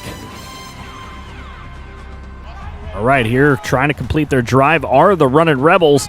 3rd and 5, thrown to the end zone. That one could have been intercepted by Levi Frost, but instead just a deflection. And they're going to try for the relatively long field goal when you're talking about teams of these caliber. And this one is barely going to get over the crossbar. What a kick. And that would lead to a UNLV 10-7 lead. Northern Illinois gets a 22-17 win at home over Kent State. Big impact in the MAC conference. Both teams now 2-3. So 10-0 lead for UNLV. Northern Michigan going to have to get it going. Rigo with a 5-yard play there for a 3rd and 5 now. This is manageable, but Klink is under heavy pressure as the offensive line has been failing him all day. It continues to do so. So another Punt away. No, it will not. It is a go for it on 4th down. Big time play call here by the old ball coach, Baza Beatson, with a 6-yard play to barely pick up the first down, but it works out. Here's Klink on 2nd and 10 now, throwing this one up the middle. He took a big hit as he throws, but Brewski's wide open, and he's into the open field, and he will score a 68-yard touchdown coming right after a 4th down conversion. What a job by the Northern Michigan offense to get back into this football game. So a 10-7 game. There's a nice broken tackle. And Chad Magyar has been killing us on the ground. That has been the weak point of Northern Michigan all season. That run defense needs to improve next year. There's Balunge, Kaleo Balunge with a 10-yard reception. And UNLV getting some things done with their tight end. Into enemy territory. There's the play fake, and Rogers going to keep it himself on the option. Levi Frost trying to make that tackle. 90 running yards for UNLV already in this ballgame. Here goes Rogers again. He outruns his pitch man, and it doesn't matter. It's a first down, 11-yard gain. Rogers definitely getting it done on the ground. They're going to hand it off. Magyar going to dump a would-be tackler and get inside the 10 with a 6-yard run. UNLV threatening to score again. A 3rd and 4. There's Wilson trying to break a tackle. He just gets 1 yard. Javon Wilson stuffed there, and now the field goal kicker out again, and will make the kick to increase the UNLV lead, this time a 6-point lead. Alejandro Klink rolling to his left side, finding a man, but Calvin Mentor on the drop. Would that prove to be costly? We'll find out. Here's a 3rd and 10, and Klink looking to get away. This time he will not. Brought down by his shoestrings for an 8-yard loss. Adam Plant Jr. making the play. It'd lead to a punt. More good field position for UNLV. They've been winning the field position battle all day, and there goes Rogers. Big run inside the 5 as Richard Lutz able to finally bring him down. And we have got ourselves some trouble. Rogers going to hand this one off to Magyar. Easy walk-in TD. Untouched for a 3-yard score, and UNLV goes up 20-7. Baza Beatson trying to lead the Northern Michigan offense down the field. There's a nice 5-yard gain for him. This is probably the best he's done all season. 5 runs for 15 yards. Now Klink looking to throw. He's got Rigoberto Ramirez. Breaks a tackle down the right sideline and inside the 30 with 40 seconds to go in this first half. Now running under 20 seconds. A 2nd and 6. Going to go with a screen. Baza Beatson going to break a tackle and get himself inside the 10-yard line and out of bounds with 9 seconds to go. No timeouts on the clock. NMU going to go for it here. Try to throw. The throw is late, and it is intercepted by Hill. An earlier throw probably is a touchdown there, but instead we go into the half down 20-7. We'll be back. And we're back to start this second half. UNLV with the ball first. And a very nice little screen to Jordan Jakes to pick up 13 yards. Now Rogers going to hand this one off to Magyar. Magyar going right side. He is going to pick up the first down and just a slight little bit more with an 8-yard run. 2nd and 6 here for UNLV. They've got some motion going here. Another option play. Pitchman gets it. Jenkins looking to get there, and he is brought down after a gain of 5. Doesn't make it to the first down marker. Leaving this 3rd and 2 for Rogers and company, and Magyar easy walk across the line. Nobody there able to stop him. So now here's Rogers taking the snap on a 3rd and 12, and he will find Jensen. Kaline M. Jensen with a big-time catch. And then facing another 3rd down later on, UNLV. A 3rd and 14. This one complete to Jakes. But he doesn't make it to the marker. UNLV content to just put another field goal up on the board here. NMU has been offensively challenged all day. For some reason, just can't punch things into the end zone. A lot of turnovers today. 23-7. So here's Calvin Mentor. Nice move to the outside and a broken tackle getting his way across the 50, but some dirty laundry on the football field. And Zebra going to call a hold against Northern Michigan. That's Kendall Bedgood after the catch, so it'll be a 3rd and 3 now. Alejandro Klink looking to throw underneath. He's got Rigoberto Ramirez. Easy first down play. And Rigo with a 12-yard catch. 67 total on the day so far. And there's 2:26 to go in the third, so plenty of time for him. Here's Klink looking, and he throws this one deep, and that one is intercepted by Williams. Underthrown football. Williams easily able to get in front of it and make the play on it. And UNLV has forced 4 turnovers in this ball game. That is the story of the day. NMU really had a chance to put up a couple extra touchdowns. This would be a very, very close game. Magyar now running over the Northern Michigan defense with a big 11-yard run there. Rogers on 1st and 10 right after that, getting it over to Kaleo Balunge with a 21-yard play. And a 3rd and 7 facing for the Rebels here. It is Rogers going down. The pressure gets there finally. A 5-yard loss. Scrap Trap with a big-time sack. It'll be 4th and 12. And the field goal kicker coming out to attempt another one, and this one is going to get over the crossbar as well. Another field goal for UNLV. They take a 26-7 lead. We go to our studio update here, and Florida State with an early lead over Miami, but when I say early, I mean early. Back out onto the field, 30 seconds left in the third, and that one's going to be intercepted right away on the first play of the drive. Hill again, that's his second one of the day. And he has really made some big plays in that secondary. A face mask as well on the Northern Michigan offense, trying to play a little defense. That's Brewski called for it. It'll amount to a 9-yard penalty and a 1st and goal inside the 10 for UNLV. And there's another face mask. Just really cannot get away with anything today. The refs are all over this Northern Michigan defense. They are catching everything. Sav Rambo with a 15-yard face mask, and we are going into the fourth quarter down 26-7. Is there any hope? We'll find out after this. 26-7. Here's Rogers on the option, and he is brought down. So a 4th and goal. UNLV going to be content to just put up another 3 here as Hannibal Marbles comes in with the TFL, and that will be good. 29-7, a 5th field goal for the kicker. Aaron Coe did get hurt on the kick return, but he would return soon. Here's Klink underneath to Mentor. Mentor making some moves after the catch, and he is finally brought down after a gain of 14, but keeping the chains moving for Northern Michigan.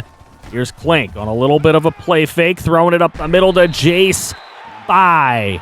There you go, Jace Fye with a big 16-yard play.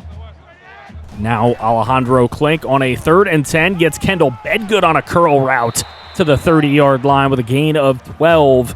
Northern Michigan now taking a little time, but they have come alive here on offense. Here's Rigoberto Ramirez, and he is trying to get to the end zone. Brought down at the 1. Big 30-yard gain.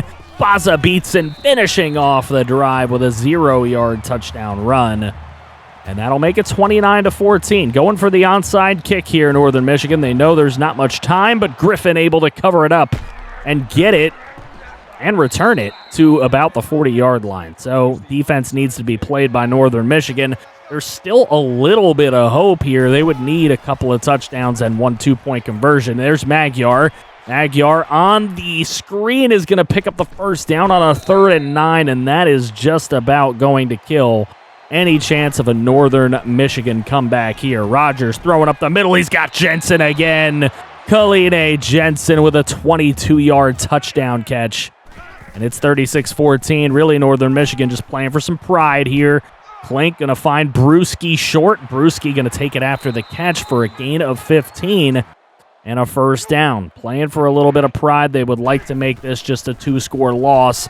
There's a big throw up the middle. Fye again with a 19-yard catch. And he has been making some impact here late in the game. Christoph Hornsby with a big catch down to 1st and goal. And with just about 30 seconds remaining, it is Klink underneath the Hornsby, who will take it after the catch across the plane for a 7-yard touchdown. Extra point is good.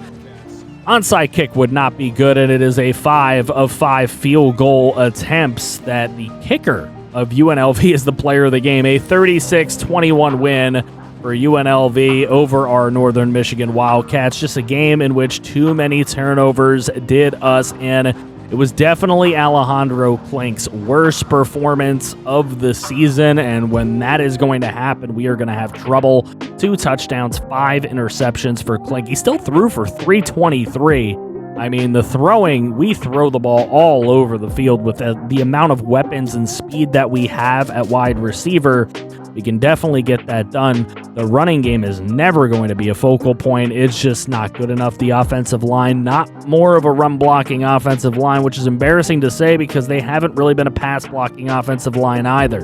Scrap Trap with the only defensive highlight of the day with a nice sack. Today, we're taking on another animal in the Northern Illinois Huskies.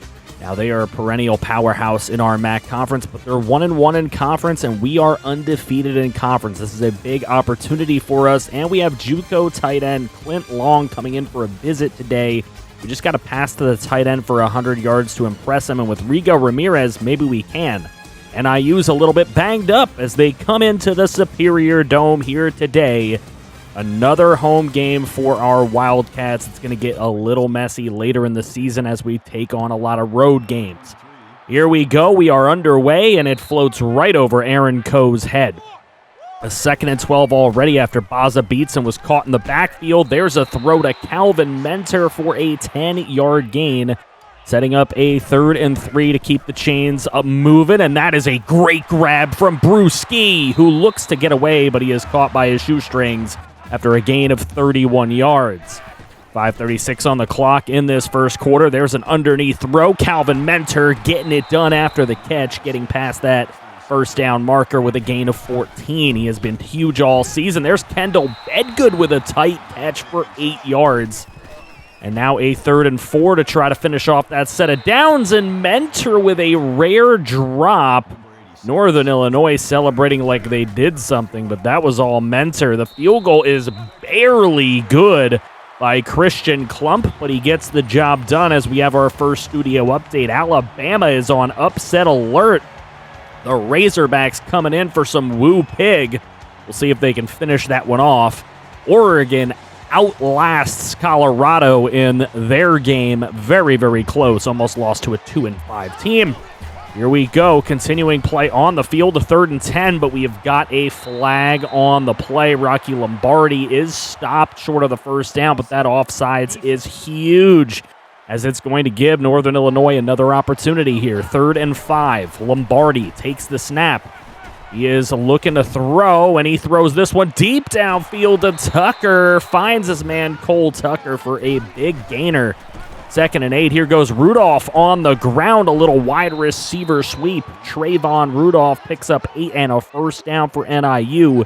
They continue to move the football here. Remember, this drive could have been stopped. Here's Ontario Brown. And Ontario Brown just running over everybody for a 20-yard touchdown run. NIU takes the lead. 3 minutes to go first quarter. Alejandro Klink on the move. And he cannot get away from the pressure. Deveron Rayner coming in with the sack. 3rd and 19. Here's Klink looking for a deep one, and under pressure, it is My Name is Earl looking ass with the interception.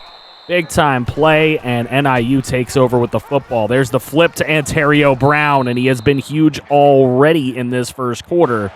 Just running amok on our defense. Our rushing defense been bad all year. Here's a 3rd and 8. Throw left side, incomplete by Lombardi, and they will have to settle for this field goal attempt. Very short attempt. It is up and right down Broadway, as it is good, and NIU will extend their lead out. Studio update, Wisconsin knocking off number 3, Iowa. Both teams at 5-1. Spencer Petras did a lot, just not enough to pick up the win for the Hawkeyes. So Iowa goes down. Alabama goes down as well, as Woo Pig is able to finish off the victory over Bryce Young and his 4 touchdowns today, and Williams with 3 of them going his way. 10-3 is our score. Here's Alejandro Klink underneath. Calvin Mentor again trying to get it done after the catch.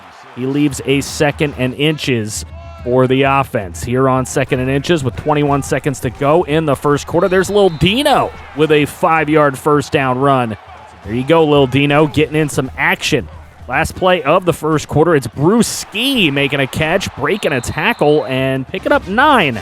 As we end the first quarter, 10-3. We'll be back after this. And with this 7-point deficit, we really want to get this drive going. 2nd and 1. Klink fumbles the football. Lil Dino able to pick it up. Luckily, he had the awareness to notice the ball was on the ground. A 3rd and 7 now, and Klink can't get the pass off. This offensive line not doing him any favors right now. And we'd be forced to punt. So NIU back with the football. Lombardi over to Joyner, and that's a first down for Miles Joyner on a gain of 18. Lombardi again, another throw. This time it's cut off and intercepted. Levi Frost with a huge play. He's made a few of them this season already. And there is a big one from number 26 to get the ball back in the hands of Alejandro Klink in this offense. Here's the throw across the middle, and Jace Spy with a big 11-yard catch. Love to see it. 4:36 to go in the half. Klink looking for an open receiver. He's going to go back across his body to Christoph Hornsby, who was wide open. Just not going to set him up with very good yardage after the catch. Here's an out pattern to Brewski, wide open, touchdown. Waltzes right into the end zone, and NMU's tied this up. But here's Ontario Brown, a guy who has been giving us nightmares and fits all game long, and a 16-yard run for him to keep the chains moving for the Huskies. Here's Lombardi up the middle to Joyner, big-time play. He was under huge pressure, took a hit, and still delivered a strike. Here's Lombardi with the handoff to Wei Lee. And Wei Lee is going to pick up a first down and a lot more as he gets into the end zone with a convoy behind him to block anybody who would have came up behind him. Wei Lee with a big touchdown, and NIU with a 7-point lead once more. Here's Alejandro Klink rolling to his left. He is going to take off with it. He looked like he may have had a receiver open or two, but rather than throwing on the run, he picks up the short yardage. Here on 3rd and inches, looking for Rigoberto Ramirez Jr. 5-yard reception. I believe that's his first catch of the day. Here's Alejandro Klink looking up the middle to Rigo, and he just couldn't get that one done. So going forward on 4th and 12, this coach has some immense cojones, but that one is underthrown and incomplete, and NIU would take over with it with about 30 seconds to go in the half, really trusting the defense here. There is an incompletion, but a flag on the play. A roughing the passer call. This is the second time that NMU has really stepped on their own foot here. Hannibal Marbles called for the flag. It'll be 3rd and 10 here later on after that penalty. Incomplete, which is great, but that extra 15 yards is going to put NIU into field goal range here from before, and they are able to get the extra 3 points and take a 10-point lead. Studio update, of course.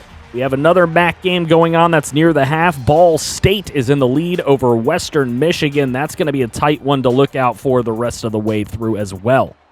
20-10 is the lead here for NIU. Last play of this first half. There's a completion to Jace Spy, but he's got no room to run after the catch, and we're going to go into the locker room with a 10-point deficit at home here to Northern Illinois, the perennial powerhouse of the MAC Conference. Can we make a comeback in the second half? We'll be back to find out. And we're back. NIU with the ball first in this second half. A 2nd and 10. They're going to pitch it out to Wei Lee. Wei Lee going to pick up 7 yards, and Harrison Wei Lee, that combination of running backs in the backfield for NIU has just done them wonders. Lombardi incomplete. He hasn't done much all day. 4 out of 15 with an interception. It has not been him. Here's Baza Beatson with a nice little counter play and a first down pickup. A 10-yard run, one of the longest we've seen him do all season. He's got 2 runs for 8 yards. We don't really run a lot here in this because the offensive line just not good.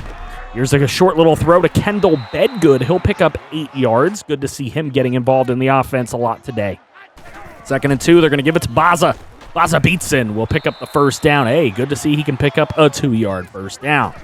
Now Klink looking for a man open. He's got his man Rigoberto Ramirez, who picks up about 9.5. They give him 10.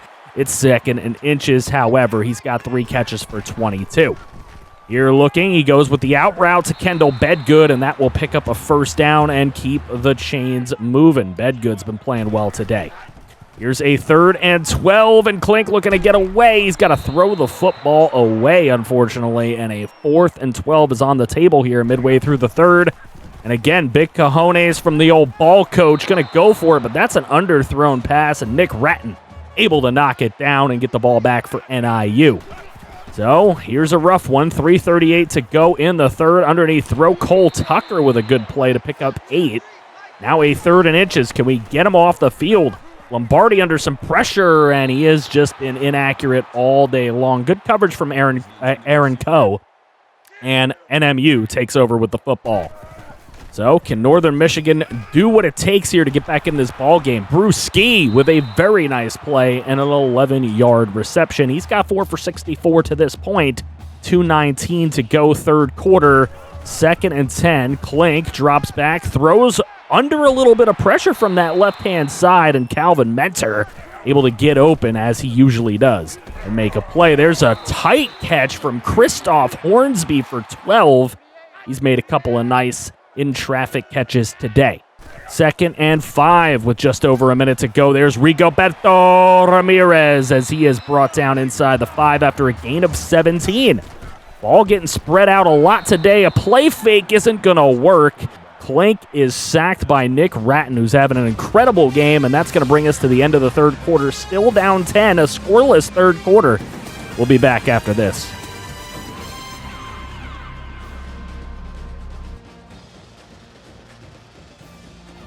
All right, and back, and it is a field goal attempt for Christian Klump, who's able to put it up and through, back to a 1-score ball game.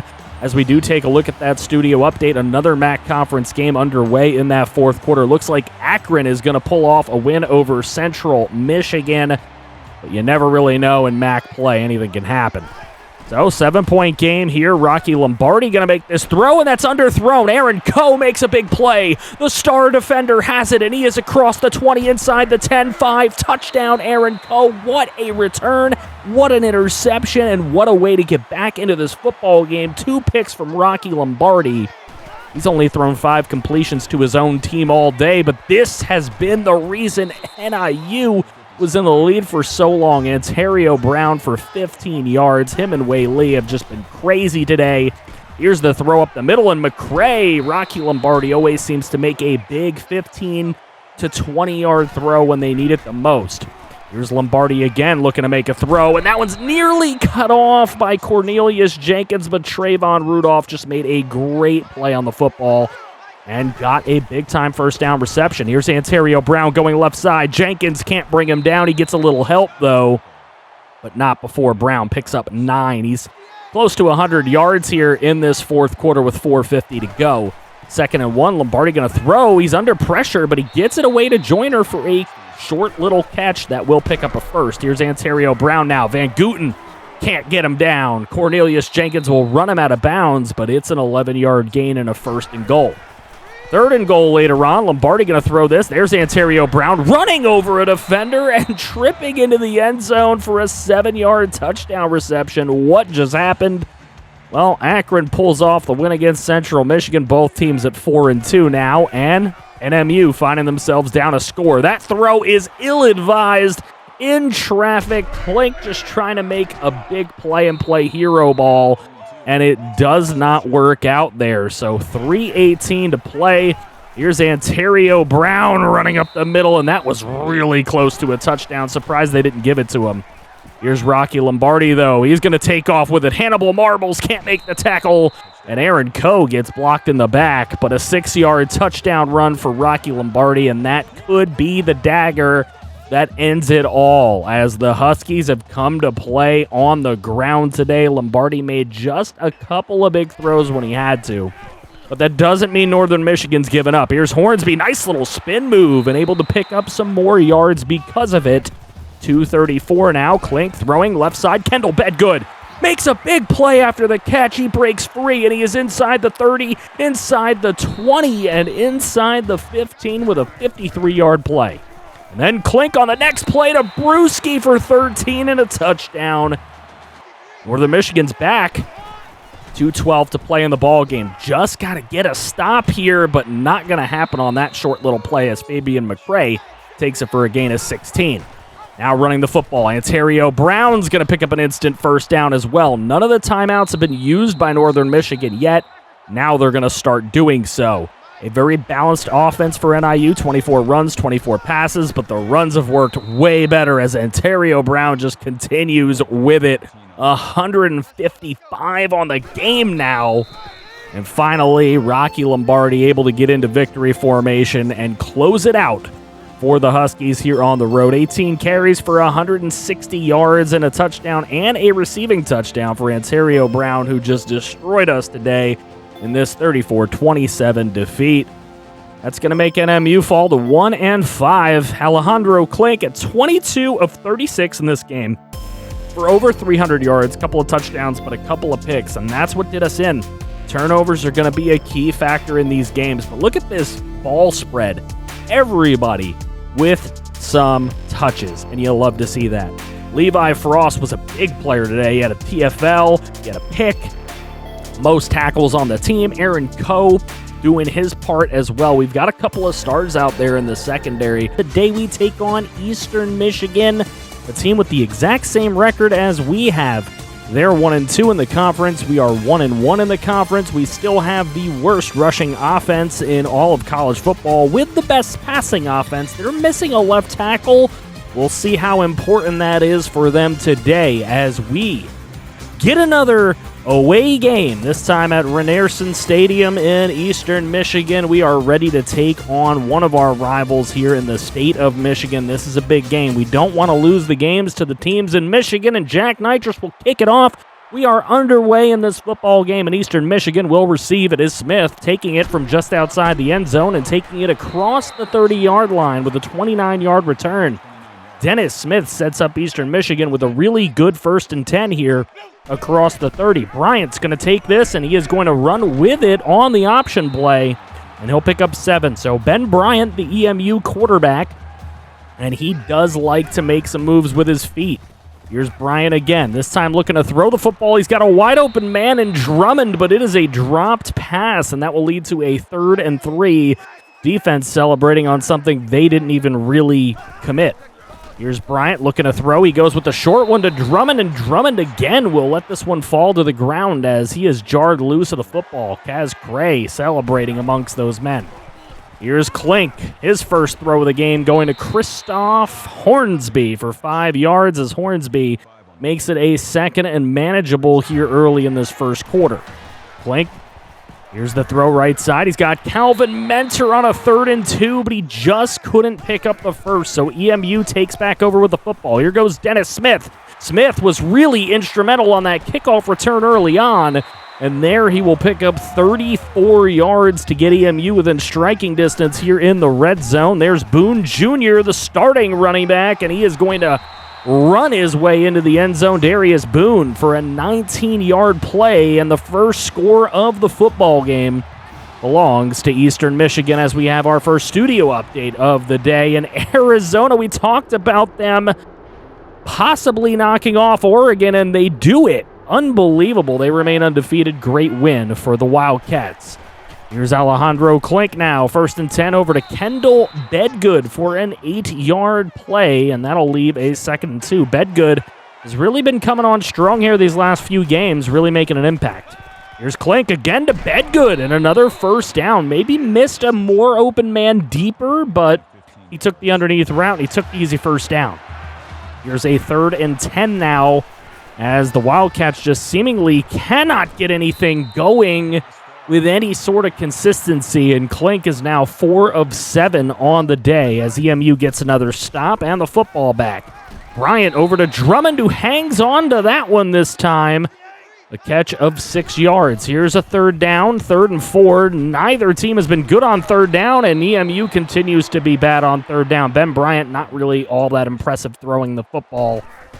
It's been all running for Eastern Michigan, which is really the key to beating NMU this year. Here's Aaron Coe on the return, on the punt, and he takes it to the left side. He is across the 50-yard line and across the 40-yard line. What a return for Aaron Coe, giving EMU a chance here. Underneath throw, Baza beats in for 7, but he doesn't pick up the first.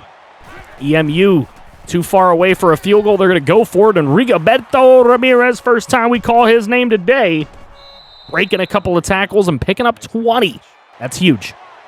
Now 1st and goal for EMU. They're going to run it with Baza Beatson, and he was really close to getting in the end zone. I actually thought he did for a second.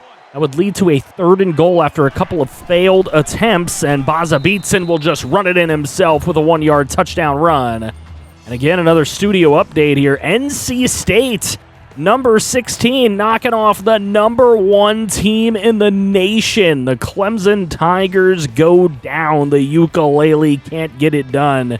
And NC State with a big win. So EMU with the football now. 18 seconds to go first quarter.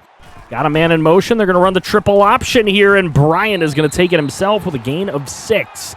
Nice tackle by Levi Frost on the play, and that will end the first quarter. We got a tie ball game. It's been a good one here early in this rivalry matchup. We'll be back. And we are back, and here's Canoe, and Canoe with a 3-yard loss hitting the backfield. Very big play by TNJ. Here's Bryant looking to throw, goes underneath, and Stewart not going to make the play. A few drops here on both sides for both teams. Here goes Klink, and he's trying to get away on 3rd and 10. He will lose 10. Sacked, 4th and 20. Northern Michigan would have to punt it away, and here back to receive is Dennis Smith. Smith taking some room here, and he is going to break a tackle, maybe another one. CF Flyer had a shot at him, but 21 yards on the return, and EMU is in more business here with Darius Boone Jr. hurdling, and then finally being brought down, but not before picking up a first down. Now 2nd and 10. Here's Bryant. He's going to hand this one to Boone Jr., and Boone is going to get to the 15-yard line with a 9-yard run. 3rd and 1 upcoming.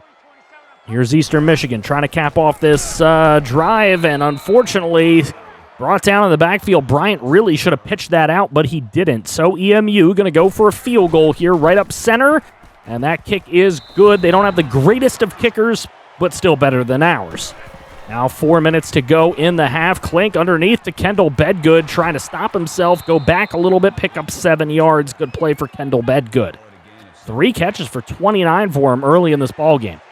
Now 2nd and 3. Got a man wide open in the slot there. Klink sees him, gets it over to Jace Fye. And Fye near the 40-yard line with an 11-yard reception. Very good play there. He was very open on the underneath crossing route. Now Klink looking on 3rd and 6, and he will find Kendall Bedgood, but he steps out of bounds. Kendall, no. So now going to go for it. 4th and 1. This time Kendall Bedgood will pick up 2 and a first down. So success in keeping the chains moving along. 2 minutes to go, and Klink under heavy fire. He couldn't find anybody in time. And Justin Jefferson brings him down for the big sack. So 3rd and 21 is what's left. Klink needs to find a man. He was going for 5, but it's Smith with a big interception here. And breaking a tackle, finding his way across the 50, across the 40, and knocked out of bounds at the 35-yard line. That gives EMU a chance to put some more points on the board before the half. Bryant with his best throw of the day. It goes over to Stewart. He's knocked out of bounds inside the 5. But Ishan Stewart gets them in real striking distance, and then a throw over to Dylan Drummond. He actually hangs onto it and gets the touchdown. EMU taking a 10-point lead as we go to another studio update. This a MAC conference game. Ball State against Kent State.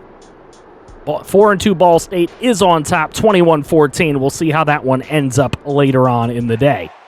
So Eastern Michigan, 17-7 is the lead for them. There's Jace Fye with 28 seconds to go. Big catch up the middle for 28 yards. Now with 12 seconds to go, Klink moving over, looking to throw. He is finding his man Calvin Mentor down for a 19-yard catch.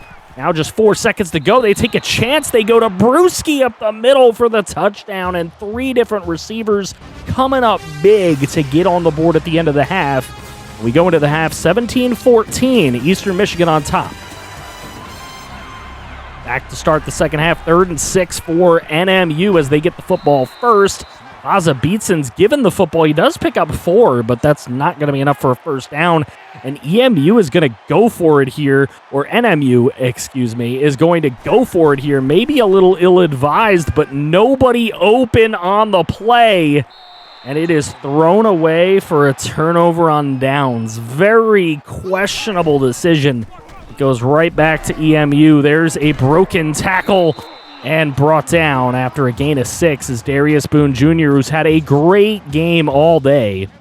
Now a 2nd and 4. Why not give it right back to Boone, right up the middle, and a big first down inside the 10 with a gain of 15 yards.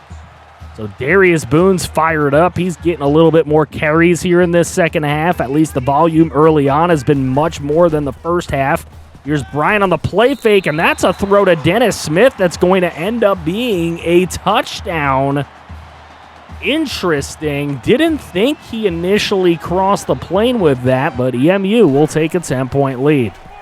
So NMU really has got to get things going, and Clink under heavy fire all day long. Justin Jefferson just providing a lot of heat for this EMU defense. Here's Bryant. He's going to throw, and that's Richard Lutz with the interception. The safety comes up big and gets the ball back for Northern Michigan.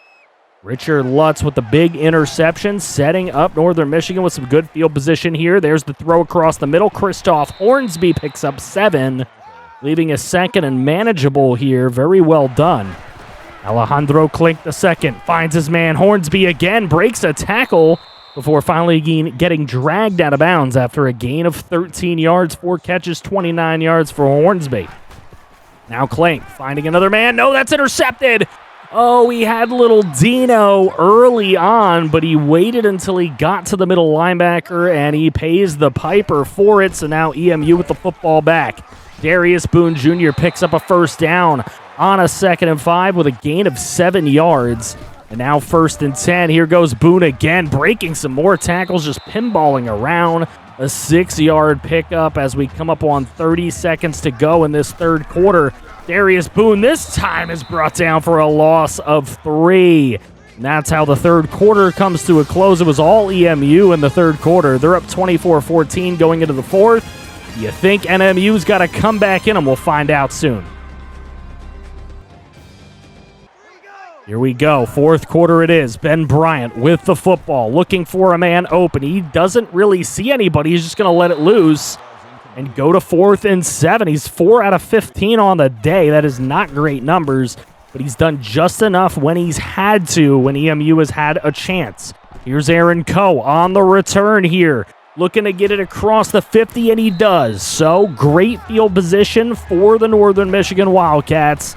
See what they can do. Clink underneath, little Dino with the catch. 2nd and 3 after his gain of 7 yards. Little Dino's in there for real now. Baza Beatson injured in this game. There's Christoph Hornsby breaking a tackle. Hornsby inside the 20 to the 15-yard line with a 25-yard play. Now Clink looking for another receiver here. Clink is trying to get rid of it, but unfortunately he is brought down, and Clink is down hard. So Clink missing the rest of this football game. Here's the wind is good for Christian Klump, and he takes advantage of it to make it a one-score ball game. Defense has to step up, but look at this wide open play for Jair Getzinger, and he makes a big-time play. So now a little bit of a motion and option here, and there goes Ben. Ben Bryant playing really, really well when he runs the football. There's Ishan Stort with a short little pass just to pick up the first down and keep these chains rolling for EMU. So now 1st and 10 with 4:35 to go. Here's Ben Bryant looking for a receiver, and wow, just took too long for any pressure to come. Ishan Stort gets a little loose, and he'll pick up 12 and a first down. 2nd and 8. NMU's got to get pressure. They can't. Ben Bryant's going to take off with the football. A broken tackle off of Levi Frost, and unfortunately a 15-yard pickup for Ben Bryant. That's going to keep the EMU team moving along here. Ben Bryant gets away from a sack somehow. That was Roethlisberger-esque, but then he's brought down from behind, and it counts as a 1-yard run, but a 4th and 9. EMU looking to extend back to a 10-point lead here on 4th and 9, and that is no good. Like I said, their field goal kicker is not very good. Better than ours, but not good. Coming down on the end of this Ball State-Kent State game, 28-21. Ball State has been hanging on all day by a thread. 4:42 remains in that one. There's 2:27 in ours. Let's see. Josh Allen now the quarterback, as Klink did go down, and Rigoberto Ramirez with the first down play. Now on 3rd and 9. Allen over the head of a would-be wide-open man. And unfortunately, now a 4th and 9, and NMU's going to go for it, because why the heck not? Here's Allen looking to throw, and that one is wildly inaccurate and out of bounds. So Josh Allen, the 9th, just couldn't get it done. So EMU taking over with the football on a 2nd and 7. Darius Boone Jr. has just been killing the NMU defense. Any running back who's really good is going to kill this NMU defense. And there you go again. We just don't have the run stoppers. And Sav Rambo lets them loose for 32, as Rambo could have made a tackle there, but you can't expect anybody on this defense to do the right thing right now. Here's 1:28 to go. Josh Allen with a big throw up the middle to Calvin Mentor for 28 yards. 1:19 to play. Here's Allen looking again. He's got another open man. Calvin Mentor to the 15. And now the offense starting to play a little bit here. Allen going to roll to his right, and he's brought down. Couldn't get the play off. It's 4th and 10. It's a 14-point game, so no need to go for a field goal here, but Allen injured on that play. So now the third stringer, true freshman Wendell Davis, comes in. And Wendell Davis is able to throw a touchdown pass. So now Jacques Nitris going for the onside kick. It is unsuccessful. And that is what is going to lead to our demise here on the road against Eastern Michigan. Another rival takes us down. Darius Boone, 129 yards and 2 touchdowns. When you have a performance like that, it's going to be good enough to beat this Northern Michigan squad. A 31-24 defeat today at the hands of the Eastern Michigan Eagles. There were some good takeaways from today's game, but there were some bad ones as well. Best quarterback on the field, Wendell Davis, only threw one pass, and it was a 15-yard TD. Is Alejandro Klink's job in jeopardy? No, he'll come back and he will start next week. Don't worry about that. Who knows, though? We'll see if he can come back well from this injury. Will it be coming back a little too soon? Hopefully not. The defense today just didn't get any pressure, and I think that's the biggest problem. There was no sacks out there. 4 TFLs. Richard Lutz played well. He had himself an interception. Good for him. As we take on the Bowling Green Eagles. Bowling Green State, of course, coming in with very, very low numbers all across the board. We're hoping we can get a win to impress the recruits coming into the building. There's a wide receiver, a free safety, and a guard we'd love to commit to the school. And Bowling Green with a couple of injuries. We'll see if we can get it done here at the Superior Dome. Northern Michigan in another home game here today, and they'll receive to start this one off. We are underway in this MAC Conference game as Northern Michigan looking to make a comeback after losing a couple of MAC Conference games after going 1-0 in conference. And Aaron Coe with a nice 31-yard return to start it off here on the return. Baza Beatson loses 2, however, on the first carry of the game. A 3rd and 12 for Klink. He's going to throw deep up the middle, and that one could have been intercepted. The star defender, Jalen Lawson, with a great deflection. Klink 0 for 2 on that first drive. Bowling Green takes over.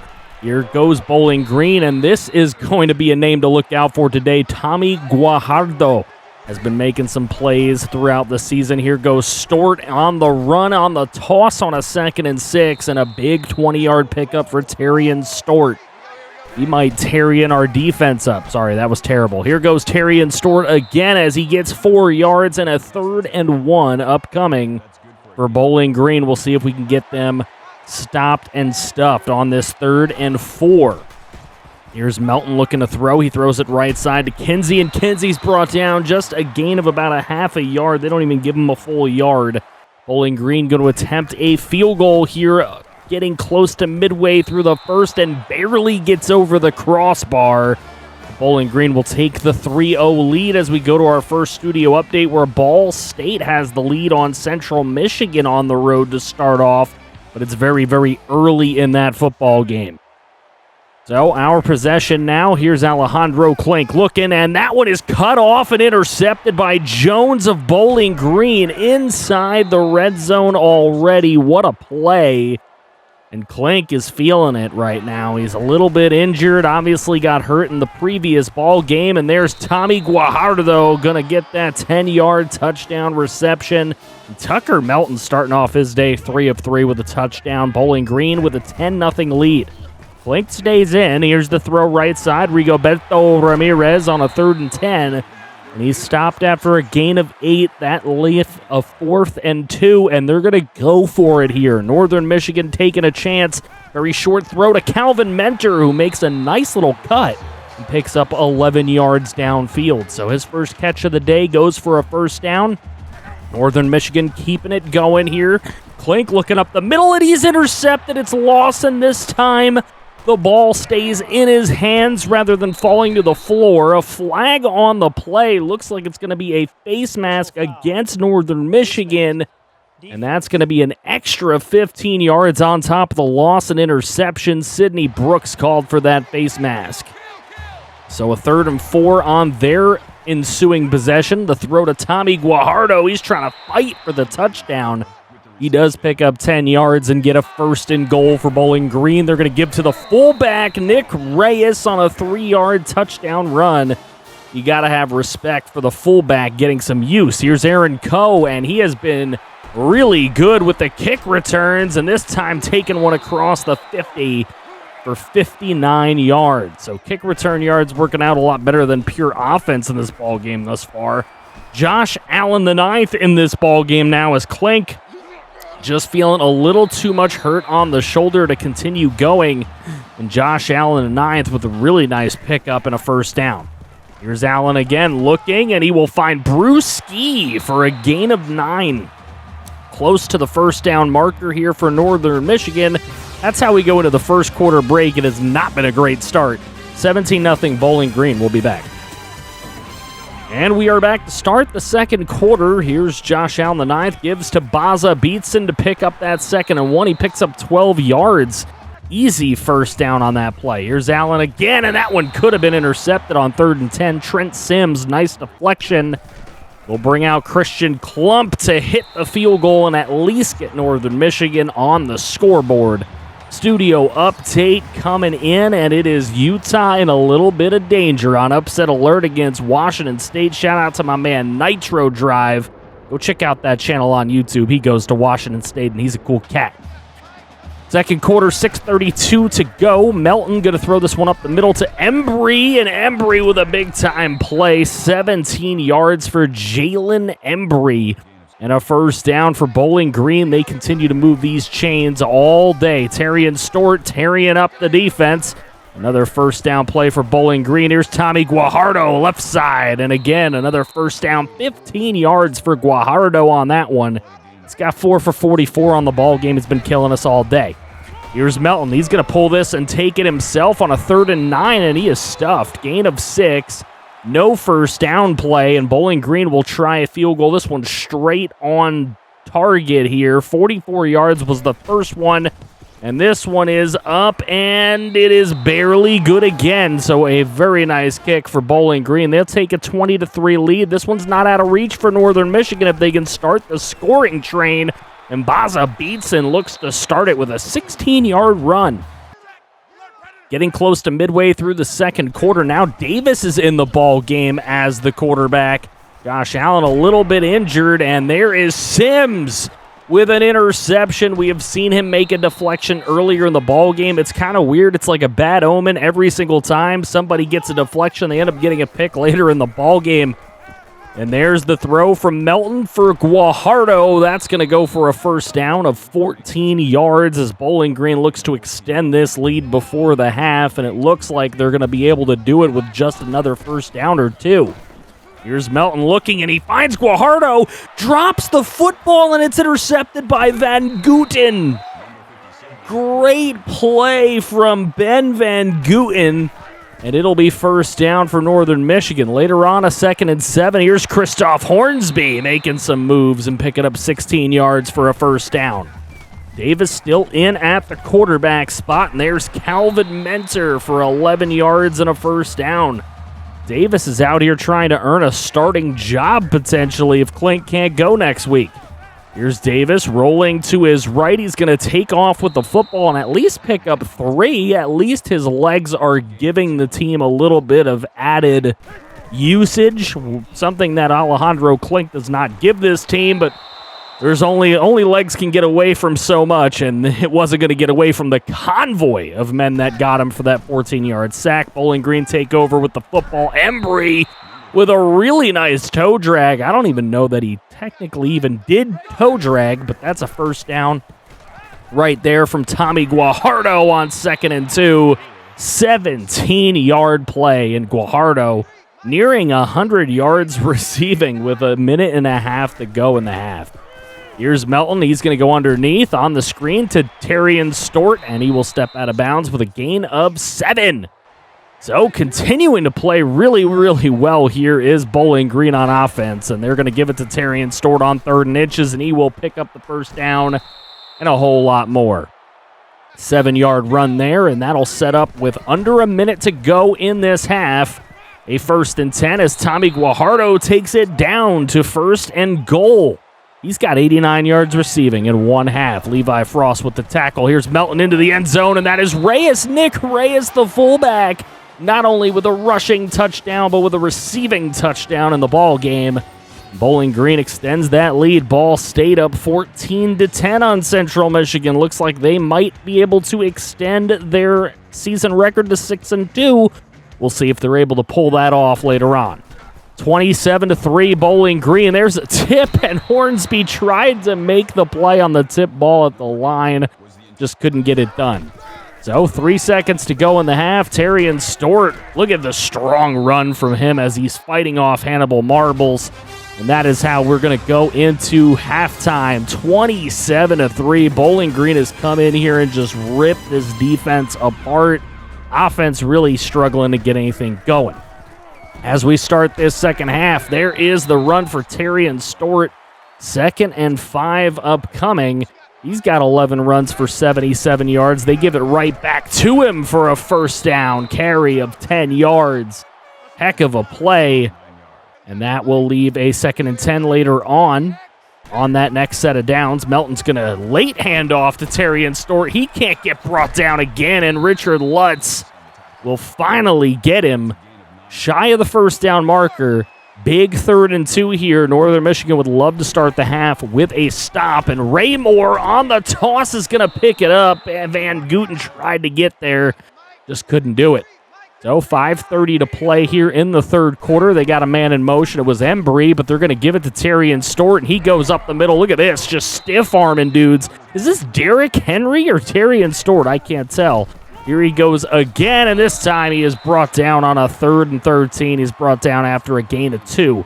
He's got 119 yards on the day, and Bowling Green content to add another field goal to the scoreboard, which they do. A 30-3 lead as we go for another studio update, and it looks like we have a game in overtime right now. Pittsburgh in overtime against Akron. Akron trying to pull off the Power 5 upset here against 2-5 Pittsburgh. I know it doesn't look like it'd be an upset, but hey, when these little teams from the Group of 5 schools beat them Power 5 schools, you never know. Here's Aaron Coe on the ensuing kickoff return, taking it across the 30, makes a man miss. He is across the 50, across the 40, and knocked out of bounds after a gain of 62 yards for Aaron Coe. So now with 4:07 to go in the 3rd quarter, here's Davis looking to make some plays. He stops. He's looking for a man. He finds Kendall Bedgood for 21 yards, and the extension of the play, being able to roll outside the pocket, is what made that happen. Here's Davis again looking for a man, throwing this one back shoulder to Rigo Ramirez for 17. 1st and goal now for Northern Michigan, closest they've been to scoring all day, and Baza Beatson will take it in for the not even 1-yard touchdown run. So back to a 20-point game here for Bowling Green, and Broden with the catch. 6-yard gain, but it's a 2nd and 4 now. This defense really needs to pick it up. There's the short throw, and CJ can't make the tackle. Cornelius Jenkins can't make the tackle. Kaz Cray finally brings down Christian Sims after a gain of 11. And another first down for Bowling Green. Later on, a 3rd and 10. There's the throw to Osborne on the slant route. And Lutz will bring him down, but another first down for Bowling Green. 2nd and 15. They give it to Terrian Stort, and he picks up over half of it with a 9-yard play. So a 3rd and 6. Hannibal Marbles trying to rush in. The throw is to Terrian Stort, and it is jarred loose. Really nice hit. And that will force Bowling Green into a long field goal attempt. Not even close. Aaron Coe is going to take this one out of the end zone and get it to about the 20. So NMU takes over right there. 1st and 10 with 1:12 to go in the third quarter. Baza Beatson going to take it for a gain of 4. That'll leave a 2nd and 6 on the board here. Davis rolling to his right. He's going to take off with it and pick up 5. A 3rd and 2 is what is left. This is a big 3rd and 2. Nobody really open, but he squeezes one into Kendall Bedgood for a first down. What a throw from Davis.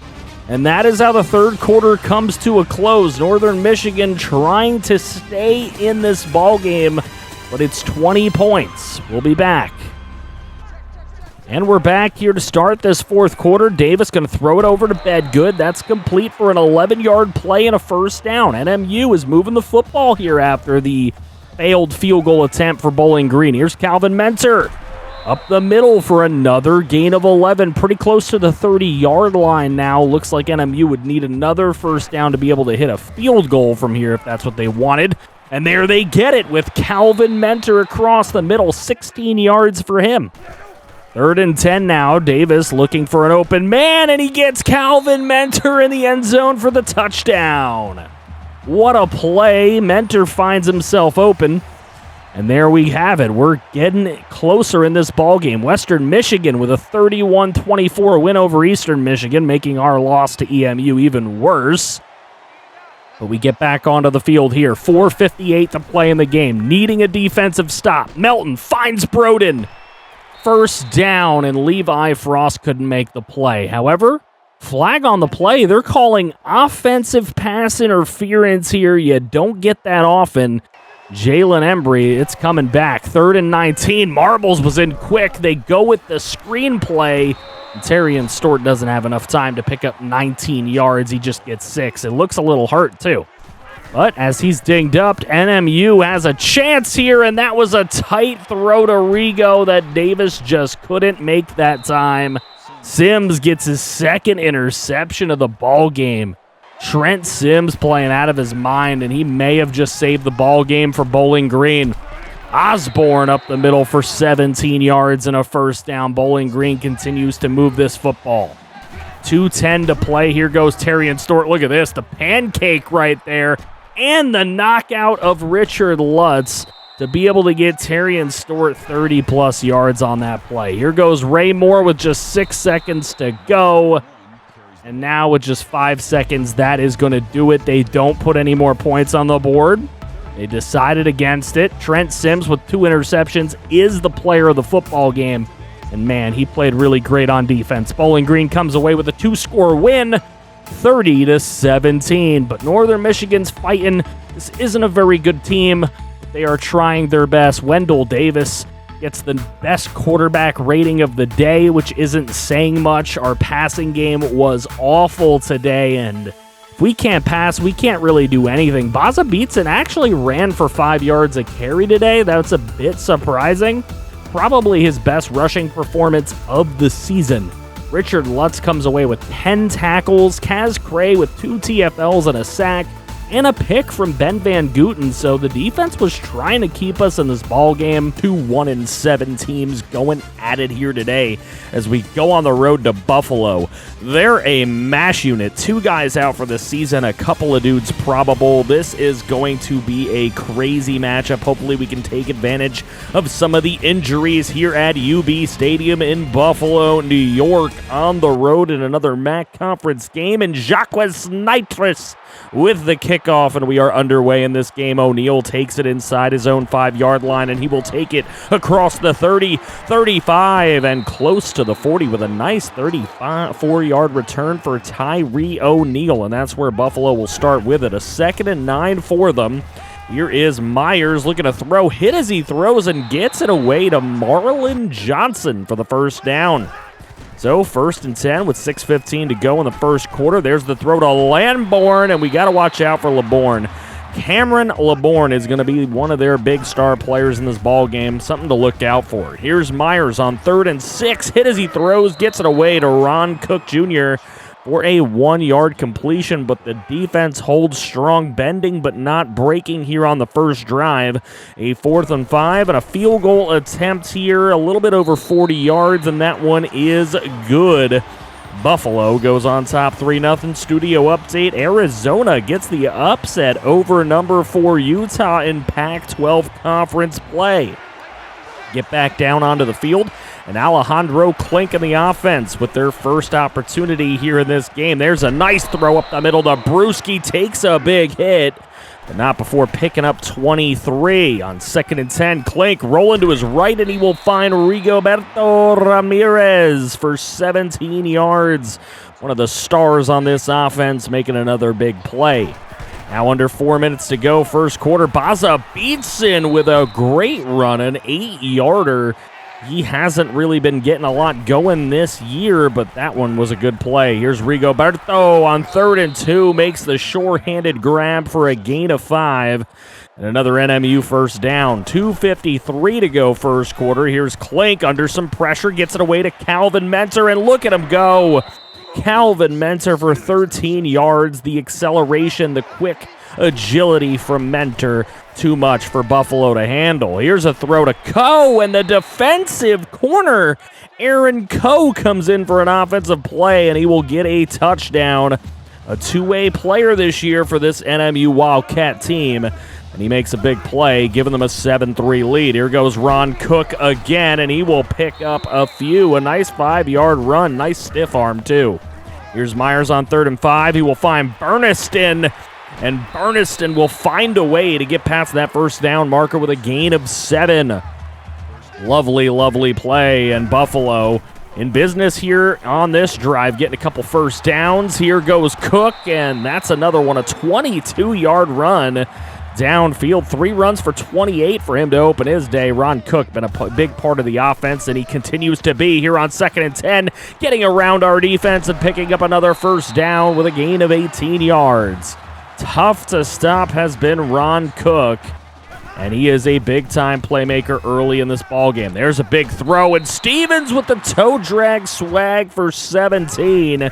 Buffalo setting up another first down. Here's Myers to the end zone, and he finds Bernard Porter, who had a step on the defender with a 17-yard touchdown grab, and Myers looking really good, just dotting up our defense on that drive to give Buffalo a lead. Western Michigan, 28-23, the final against Kent State. They go to 5-4 on the season. Good win for the Broncos. So we get back down onto the field. 22 seconds to go first quarter. Here goes Baza Beatson on 2nd and 6. He picks up 4, which is a pretty solid gain as far as his season has gone. And Buffalo will end the first quarter with a 10-7 lead. We'll be right back for some more NMU football. And we're back down onto the field to begin the second quarter. A 3rd and 2 for NMU. Here's Klink finding a wide-open man in Calvin Mentor, and he is brought down out of bounds after a gain of 31 yards. Now Klink in the shotgun, going to give it to Baza Beatson, and Baza going to pinball his way for a first down. Flag on the play. Let's go down to the field to check it out. It is a face mask call going against Buffalo. Nick Zikuski called for the penalty there. 3rd and goal now for NMU. Short throw to Mentor, and he is stuffed before crossing the plane. Really nice defense. It'll lead to this field goal, which will tie the ball game at 10 on the short yardage kick. Going back to another studio update, another big upset here. SMU able to take down the previously 7-0 UCF Knights.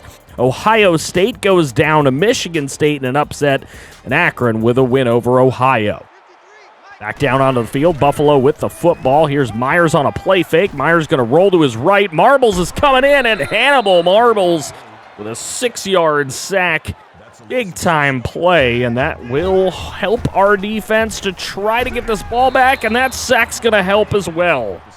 An 8-yard loss, and it is brought upon by Kaz Cray, the middle linebacker.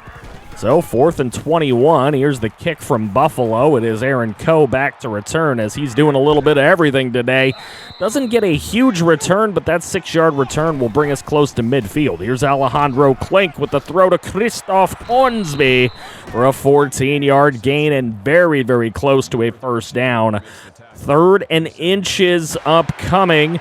And on that 3rd and inches, under 2:45 to play, Baza Beatson able to pick up 3. The big running back is putting a big workload in today, near 4 yards a carry average, which would be pretty much his best on the season. Here's Klink. He's looking to throw. Got a wide open man. Rigoberto. Nobody covering the big tight end. I don't know why you wouldn't want to cover this man. He is very dangerous. Here's Klink, and he will throw right side. He's got Brewski. Brewski making a move to the outside, and he is brought down, knocked out of bounds at the 10-yard line, and there's the throw to Rigoberto Ramirez for the 2-yard touchdown play, and NMU goes back on top. This is a heavyweight battle right now. I know they're 2-1-7 teams, but trading blows here in the first half. Here's the throw downfield. Porter with the catch, and he's inside the 20 with 1:04 to go. Timeout Buffalo. And now they're going to run it with Ronnie Cook Jr., and he runs it up the middle with a big 11-yard gain. Inside the 10-yard line, 1st and goal, 59 seconds to go in the half. And here goes Myers on the option, wide open, nobody there to touch him. Wide open like a Burger King drive-through, and there you go. 17 all in this ball game. With 50 seconds to go in the half. Can Klink work a little magic here at the end of this first half? Klink looking to throw deep downfield. He finds Hornsby. What a grab with 42 seconds left. 3 for 62 for Hornsby on the half. And now 20 seconds to go. It's a wide open Hornsby. Hornsby trying to beat the defender. He breaks a tackle, and he's into the end zone with a touchdown. 29 yards for Hornsby. And Klink has his 3rd touchdown pass of the game and the half, giving NMU the lead. Now Myers looking to work a little magic here, gets it over to LeBourne. LeBourne has some room to run, and he picks up 15 yards. Timeout Buffalo. Last play of the half here, no timeouts remaining, 3 seconds to go. Myers looking to throw a deep Hail Mary here, and it is knocked away. Really good defense, 37 White. We go into the half 24-17. Northern Michigan leading on the road. We'll be right back. Back for the second half. NMU to start with the football. Here goes Baza Beatson, who's had a really good game, and that is continuing with an 11-yard carry here on first down. Now 2nd and 17. The throw up the middle. Calvin Mentor with a great possession catch. 21 yards downfield. He's got 4 for 66 thus far. 5:46 remaining. Here goes Baza Beatson up the middle. Another 10-yard carry and an instant first down for Baza. 13 for 57. Not bad running stats for the big man. Here's Klink throwing, and that is tipped off of Calvin Mentor's hands and intercepted. Robinson comes away with it for Buffalo, and they're going to have a chance to maybe tie this thing up early second half. Not Klink's fault at all, but here goes Ronnie Cook up the middle. Big running room, and that'll lead to a 1st and goal for Buffalo. Myers looking to pass, throws it up middle. He's got LeBourne for the touchdown. Cameron LeBourne for 10 yards and a Buffalo score, and that's Matt Myers' 2nd passing touchdown of the game, and that's going to tie it at 24 here early second half. Klink looking to throw. He finds Mentor. Still trusting Calvin Mentor after the drop that led to an interception, but there you go. A 9-yard catch. He's got 75 on the day. Klink going to roll to his right. Looking. He's going to run with it. 2nd and 1, and he picks up a 3-yard first down right there with the tough running from Klink. He is such a warrior. Here goes Klink, left side. This time gets away from a defender, and he's going to continue taking off. Fumbles the football out of bounds, but a 7-yard pickup.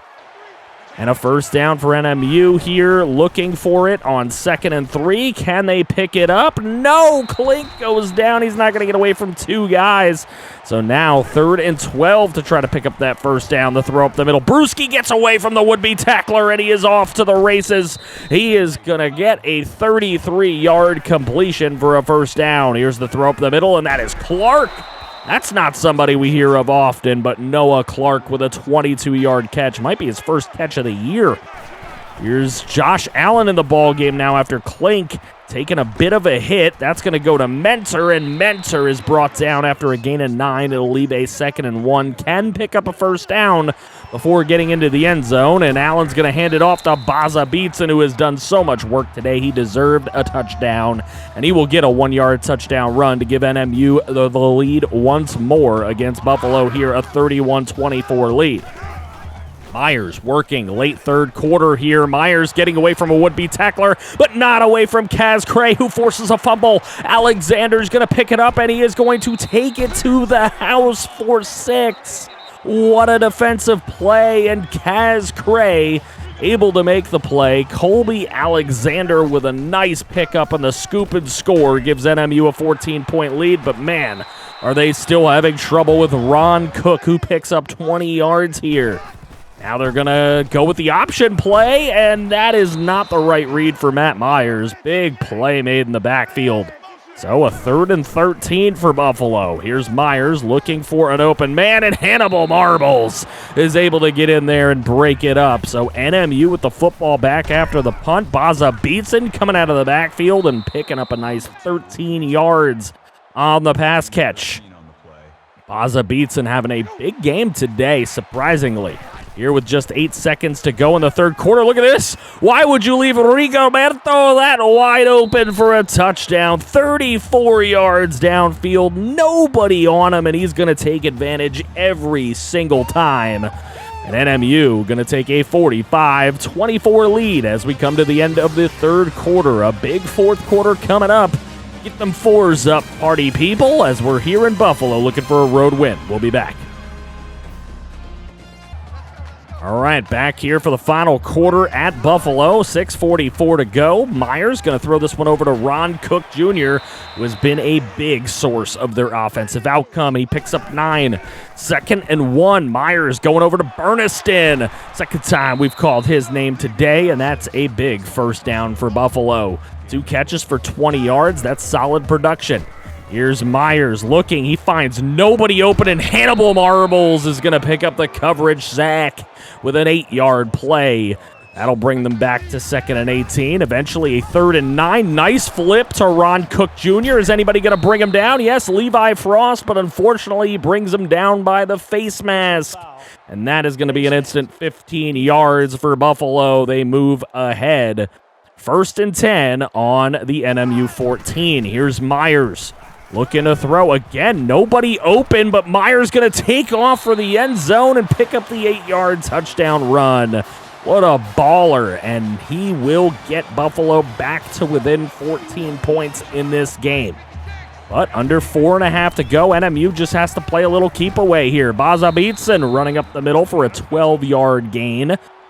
That's one way to play keep away. They give it right back to Baza. He goes right side down the sideline. We don't see a lot of speed running from Baza, but he's getting the job done today. Later on, a 3rd and 12, getting it over to Hornsby. That's not going to be a first down, leaving a 4th and 4, but with under 3.5 to play, punting it away isn't all that bad. So Buffalo with the ball now, a 3rd and 6 for them.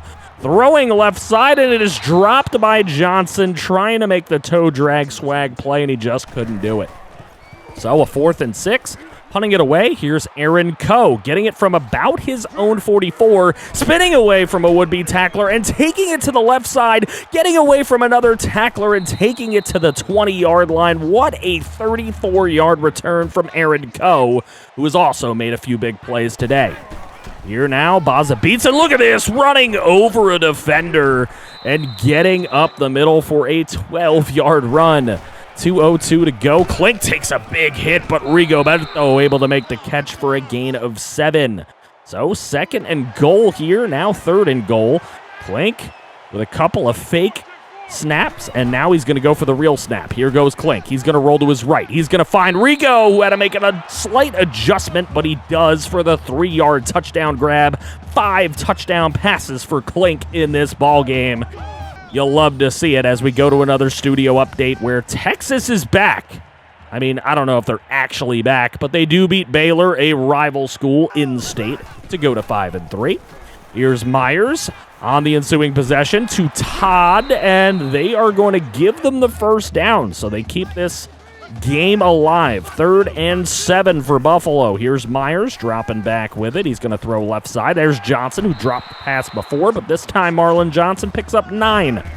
Later on, we have Myers on a 1st and 10, right side, going to Todd. Todd will pick up the first down, and he will somehow get out of bounds here with 49 seconds to go. Here's Myers, left side. Burniston making the play, and he finds a way to reach that ball out across the plane for the touchdown. Burniston's 3rd catch is Myers' 3rd touchdown pass. So Buffalo at a 52-38, down 14. They're going to onside kick, and Calvin Mentor comes away with a sure-handed pickup. And that is going to get it done. Alejandro Klink is your player of the game, 22 of 29 for 334, 5 touchdowns. He did have that one kind of Mickey Mouse interception, but, you know, Calvin Mentor not able to bring the ball in and just kind of left it there for the taking, and Buffalo defense was able to come away with it. Josh Allen had to come in for 3 passes. Klink's injury concerns have become a big concern. When he's in the game and when he's healthy, he just tends to be on fire, but he has to stay in ball games or this team's going to have some trouble. But offensive production, passing game was strong. The running game actually did provide a really nice complement today. The defense was really good at getting after the quarterback, and the coverage was great. And we are revamped, but we are trying to revamp this team. It is 2-7. We're coming off of a big win, and we've got to take on the 5-4 Central Michigan University Chippewas, who have 3 prospects coming in the building, including 2 4-star players. They also have a tight end out for the season and a running back out for 6 weeks. Welcome to Kelly Short Stadium here in Central Michigan, and we are looking to take on these Chippewas. This is going to be a very tough game. The Chippewas got a very tough team this year that has won some really close games, and they're going to be kicking to us to start it all off. Coe into the end zone to receive, and that one goes right through the back of the end zone. So we'll take it from our own 20. Here goes Baza. Beats a nice little spin move. We don't usually see agility moves from Baza. Here he goes on 2nd and 10, and he is pounded in the backfield for a loss of 2.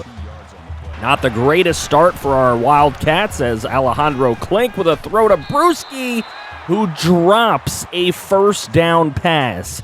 Not what we really wanted to see, but Central Michigan's going to take over, and there goes Lou Nichols III with a 1-yard run. Now, Lou Nichols was the leading rusher in the country in real life. Let's see what he does here against our Northern Michigan Wildcats, as there's a 4-yard run on 2nd down to set up a 3rd and 5. Can the defense come up big here? Marbles with good pressure, forcing a quick throw, and Sav Rambo making the catch on Swan. So that will get us the football back here on 1st and 10. Alejandro Klink looking to throw. He's going to roll to his right, and he's going to throw it deep down the middle. He's got Brewski, and this time Brewski making up for the drop on 3rd down on the last possession with a 62-yard touchdown score. Just like that, NMU goes on top 7-zip. As we check out our studio update, first one of the day is Purdue knocking off Iowa. Purdue sitting there at 8-2. Iowa 7-3. Maybe it's time to rank the Boilermakers. So now we kick it away here with 4:33 to go in the first quarter, and Luke's going to take the kickoff there, and he's going to bring it across the middle, and he has nothing but room. 30, 20, 10, touchdown Central Michigan, just like that. A 97-yard kickoff return to tie the ball game. Here's Klink going right side. He's got Christoph Hornsby for a 12-yard catch. So we're looking to move the football here a little bit more methodically than last time, not just a one play and done. There's Bazabitsa with a nice catch and forced out of bounds after a gain of 4. 3:50 to go in this first quarter. Here's Klink looking to throw. He goes left side, but that one's cut off and intercepted by Reed. What a play by the CMU DB on that one. And Klink just didn't see him having the ability to make that play. There's the throw left side. That one going to Watson. Watson's going to take it across the first down marker and get knocked out of bounds with a gain of 18. So Central Michigan doing some good stuff. Here goes Lou Nichols. He's going to take this handoff and pick up 7 on 2nd and 3 now. Let's see what they got to do here on 3rd and 3. Sermon throwing across the middle. He finds his man Jackson. Jackson with a little bob and weave for 16 yards. Iron Jackson with a 16-yard reception. Here's a play fake, and Sermon looking for the end zone, but he's going to take off with it himself, and he stumbles at the 1 with a gain of 13 yards. Probably could have got in there if he didn't stumble at all, but 1st and goal, Central Michigan. A few chances to get in there, and Lou Nichols is going to take it on the very first chance. A 1-yard touchdown run gives the Chippewas a 14-7 lead. Here's Klink throwing up the middle. He's got Rigoberto Ramirez for his first catch of the day. 20 yards for him and a first down. Now 2nd and 10 on that next set of downs. Klink throwing right side. He's got Kendall Bedgood running a little curl route and picking up just enough for another NMU first down as the clock is ticking down here in this first quarter. Here's Klink. He had a wide open man up the middle, but he goes for Calvin Mentor, and you know what? It worked out all the same. A 14-yard pickup right there. Here's Klink. He had a couple options on that last one. He goes to Rigoberto for 8 on this one. 2nd and 2 upcoming. Here's Klink rolling to his right. He has a man, and it's Hornsby who makes a great adjustment and then a huge spin move to get himself 14 yards. So Hornsby with a couple of nice catches here today, and that ends the first quarter. It's a 14-7 ball game, but hey, NMU is driving. We're going to check out that drive as we come back. Second quarter beginning, and Klink trying to get away, and he just can't. An 8-yard loss. What a sack by Laquan Johnson Jr. So Klink back to the drawing board on 3rd and 15. He didn't want to take the short pass, and instead he's going to take a smack to the face by Eric Reese. So field goal try, and Klump absolutely befuddles this field goal. So no good for Northern Michigan. Ohio State able to beat Penn State in that big-time rivalry game between Ohio and Pennsylvania teams. 8-2 Ohio State. They might look to move to the top 10 soon. Here's Central Michigan now with the football up the middle to Jackson. An 11-yard catch for Iron. Now a 3rd and 4 upcoming. Defense needs to tighten up a little bit. A quick throw, and it is complete to Zahir Swan for 11 yards. What a play for Central Michigan in a big-time spot right there. Here goes Sermon. He's going to take off and run with it. First time he's done that, and he loses the football. Levi Frost covers it up. What a big play for the Northern Michigan defense. They needed a play like this. Look at the hit. It is perfect. Knocking this ball loose, and Levi Frost coming right up behind to cover it up. Big play. Here's Klink, the throw up the middle. He's got a wide open Rigoberto Ramirez running over some defenders, picking up a huge first down in enemy territory here. Midway through this second quarter, there's the throw, and that is intercepted by Hill, a star defender on the Central Michigan Chippewa squad, and he is going to take it all the way back inside the 25. That is a huge miscue by Klink. He read that play completely wrong. Here's Sermon up the middle to Biggins, and that is a biggin. An 18-yard biggin for Narir Biggins for a first down. Here goes Lou Nichols. Nobody there to stop him. A 5-yard touchdown run. And Central Michigan extends their lead to 2 scores. Klink knows he's got to get on his horse and make good throws. That one was tight and dangerous as well. But Rigo able to make the catch for an 8-yard gain. 2:33 to go in the half. Here's Klink looking. He goes up the middle. He's got Rigo again, and another tight catch, and Rigo breaks free. Rigo inside the 20, inside the 10, and finally brought down at around the 8-yard line.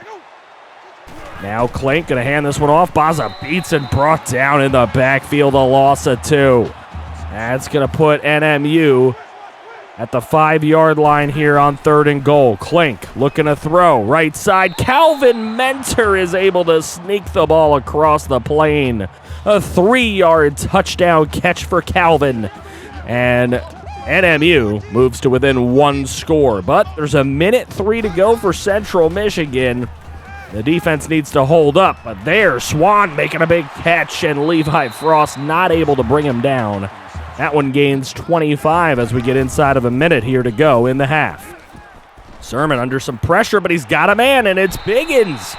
And he has only caught big passes, living up to his name thus far. 51 seconds to go now. Central Michigan in really good shape here to score again. There's Jackson up the middle. That's another first down. And a flag on the play, and that is going to be a face mask against Northern Michigan. More specifically, Kaz Cray, the middle linebacker, called on that play, half the distance to the goal, 11-yard play.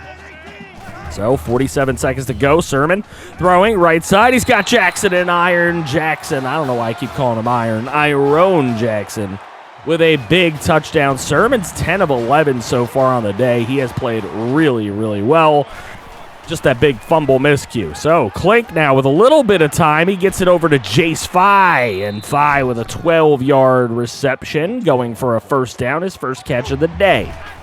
Klink, a little play fake. A little throw up the middle in traffic to Fye for 15 yards. Fye gets out onto the field. We get some fresh legs. It's working out pretty well so far. There's Coe. Coe, the cornerback, playing wide receiver, the dual threat, offense and defense. Swiss Army knife man making a big play there. Here's Klink going deep down the middle to Hornsby, who breaks free for the touchdown. 35 yards for Christoph Hornsby. And NMU back to a 1-score deficit. Here's a big throw from Sermon, and that's tipped and intercepted by Sav Rambo. Rambo with a huge interception at the end of the half there. Unfortunately, knocked to the floor and not able to try to make a return on the play. But hey, just stopping that play is a big thing for NMU as they go into the locker room just down 7. With the miscues and all, that's not too bad. We'll be back to see how the second half plays out. Here we are into the second half of play. Sermon's going to start with it as Central Michigan gets the ball first, and Lou Nichols is brought down for a loss of 3 yards to start their drive off. Now they're going to hand it off to Lou Nichols again, breaking a tackle, and this time going to get past the first down marker before finally getting knocked out of bounds after a gain of 20 yards. You got to watch out for that man, Lou Nichols. 4.5 a carry average. Looks like Central Michigan's going to the run game a lot here in this second half as they pick up another first down on the ground with Lou Nichols. 62 yards for him on the day, a couple of touchdowns. He's been big. That one could have been picked off by Cornelius Jenkins, but instead it goes for a first down from Sermon. Now 3rd and goal as Central Michigan looking to score here to start off this second half.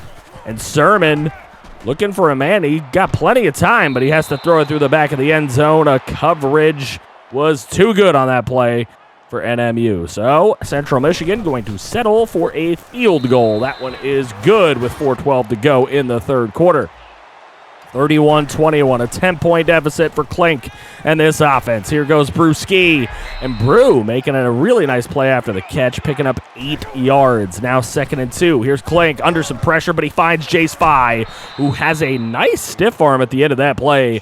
4-yard catch for Jace Fye. He has 3 of them today. That is more than normal. Here's Alejandro Klink rolling to the right. He doesn't see anybody open, so he's going to slide down with a first down.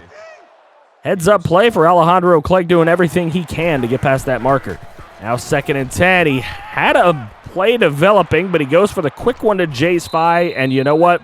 Second time today, the shorter play does work out, as these receivers are really good after the catch. Here's a deep throw, and that one to Brewski inside the 10, and he's smacked out of bounds at around the 6. Big play, though. Klink nearing 400 yards on the day. And now Klink looking for the end zone, and it is Aaron Coe. There you go. You love to see the corner making touchdown plays. 405 and 4 touchdowns for Alejandro Klink. It's just too bad he had those turnovers earlier in the ball game.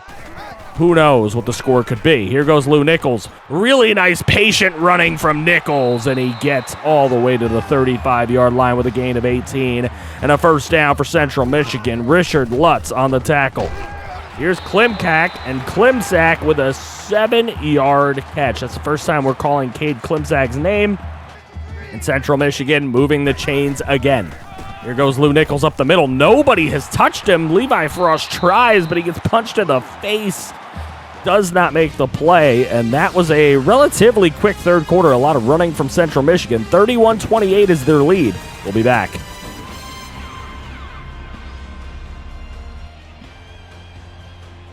And we're back for the exciting conclusion here in the fourth quarter. A 3rd and 4 for Central Michigan. They're looking to pick up a first down, and Lou Nichols is brought down. The convoy of defenders able to bring him down after just a gain of 1. He's over 110 yards on the day. But Central Michigan going to settle for their second straight field goal attempt.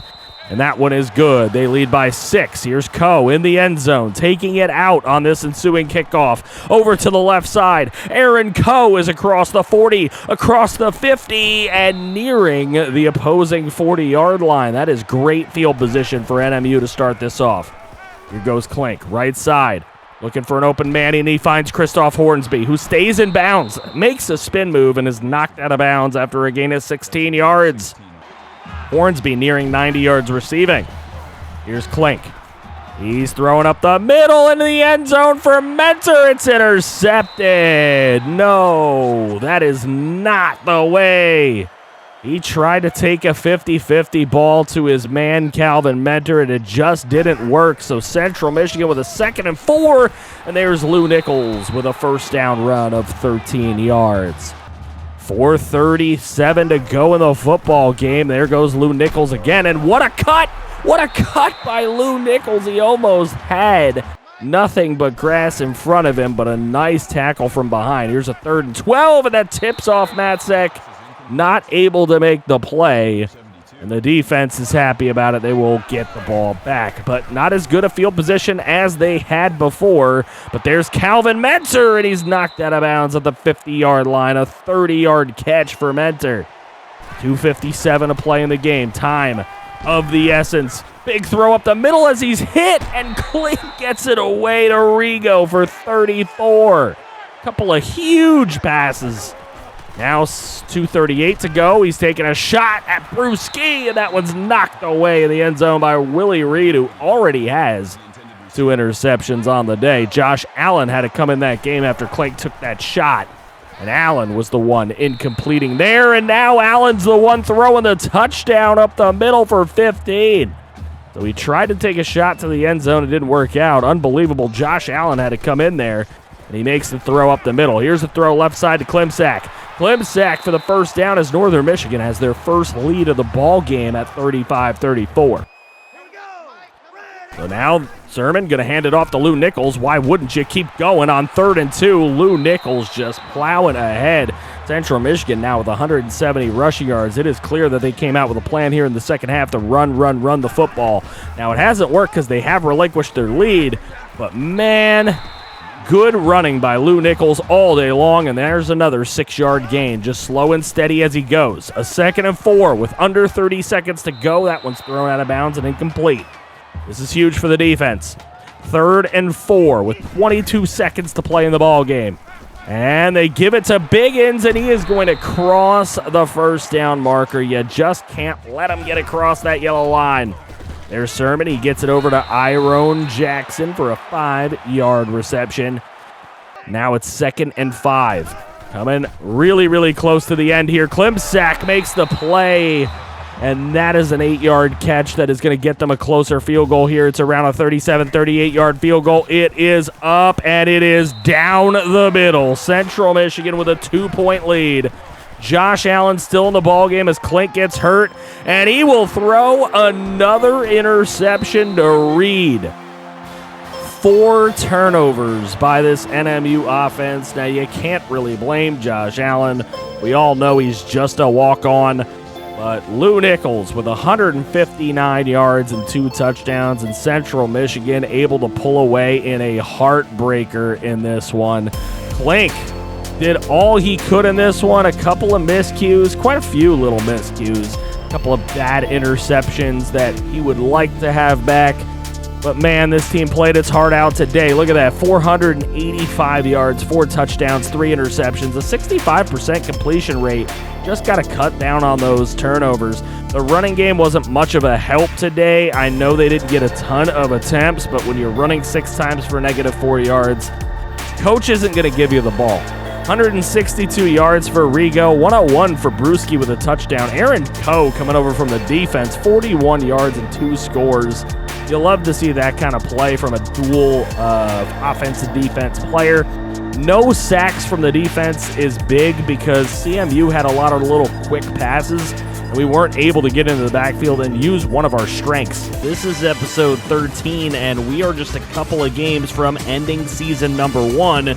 Today we go on the road to Kent State, who has won 2 more games than we have. They have some pretty good prospects coming in, including a 4-star cornerback. We would like to ruin their day, but we're going to have to do so with a backup quarterback since Alejandro Klink II is done for the week with an abdominal strain. Welcome on in, Kent State with the home game here today. We'll see if they can defend their home turf against this big bad NMU team. We are set to get this started. Aaron Coe set to receive the kickoff as NMU will start with the football first. Coe with a pretty nice return. Not the greatest, but a 23-yard return, and that will set up Josh Allen the 9th with his offense now as he takes over this week for the injured Klink. Here goes Allen, and on a very nice 2nd and 9 pickup of 22 yards, he gets them into enemy territory here. No, he cannot with this throw. He's 1 of 3 for 4 yards, and unfortunately, NMU's got to punt it away. Here's Schlee, Colin Schlee for Kent State. Going to break a tackle and pick up a gain of 6. Probably should have had him in the backfield, but NMU's tackling has been poor all year. And here on 3rd and 5, it's Florea who will pick up a 20-yard first down pass. Luke Florea. Is that going to be a player to watch out for the rest of the game? We'll have to find out. Here's a 3rd and 2. Schlee's going to take it himself, and he is brought down, but not before the first down yardage is picked up. So Kent State continues moving here. There's Polk, and Jashawn Polk is going to end up picking up 9 yards and pretty close to a first down as Kent State. Nice little play fake from Schlee, looking, but he's just going to run. Very nice coverage from NMU, but they completely forgot about spying the quarterback here just in case. And Kent State has another first down. Here's Schlee taking a hit, but getting it away to Cooper, and Cooper, after the catch, just absolutely punches Levi Frost in the face for a 16-yard touchdown.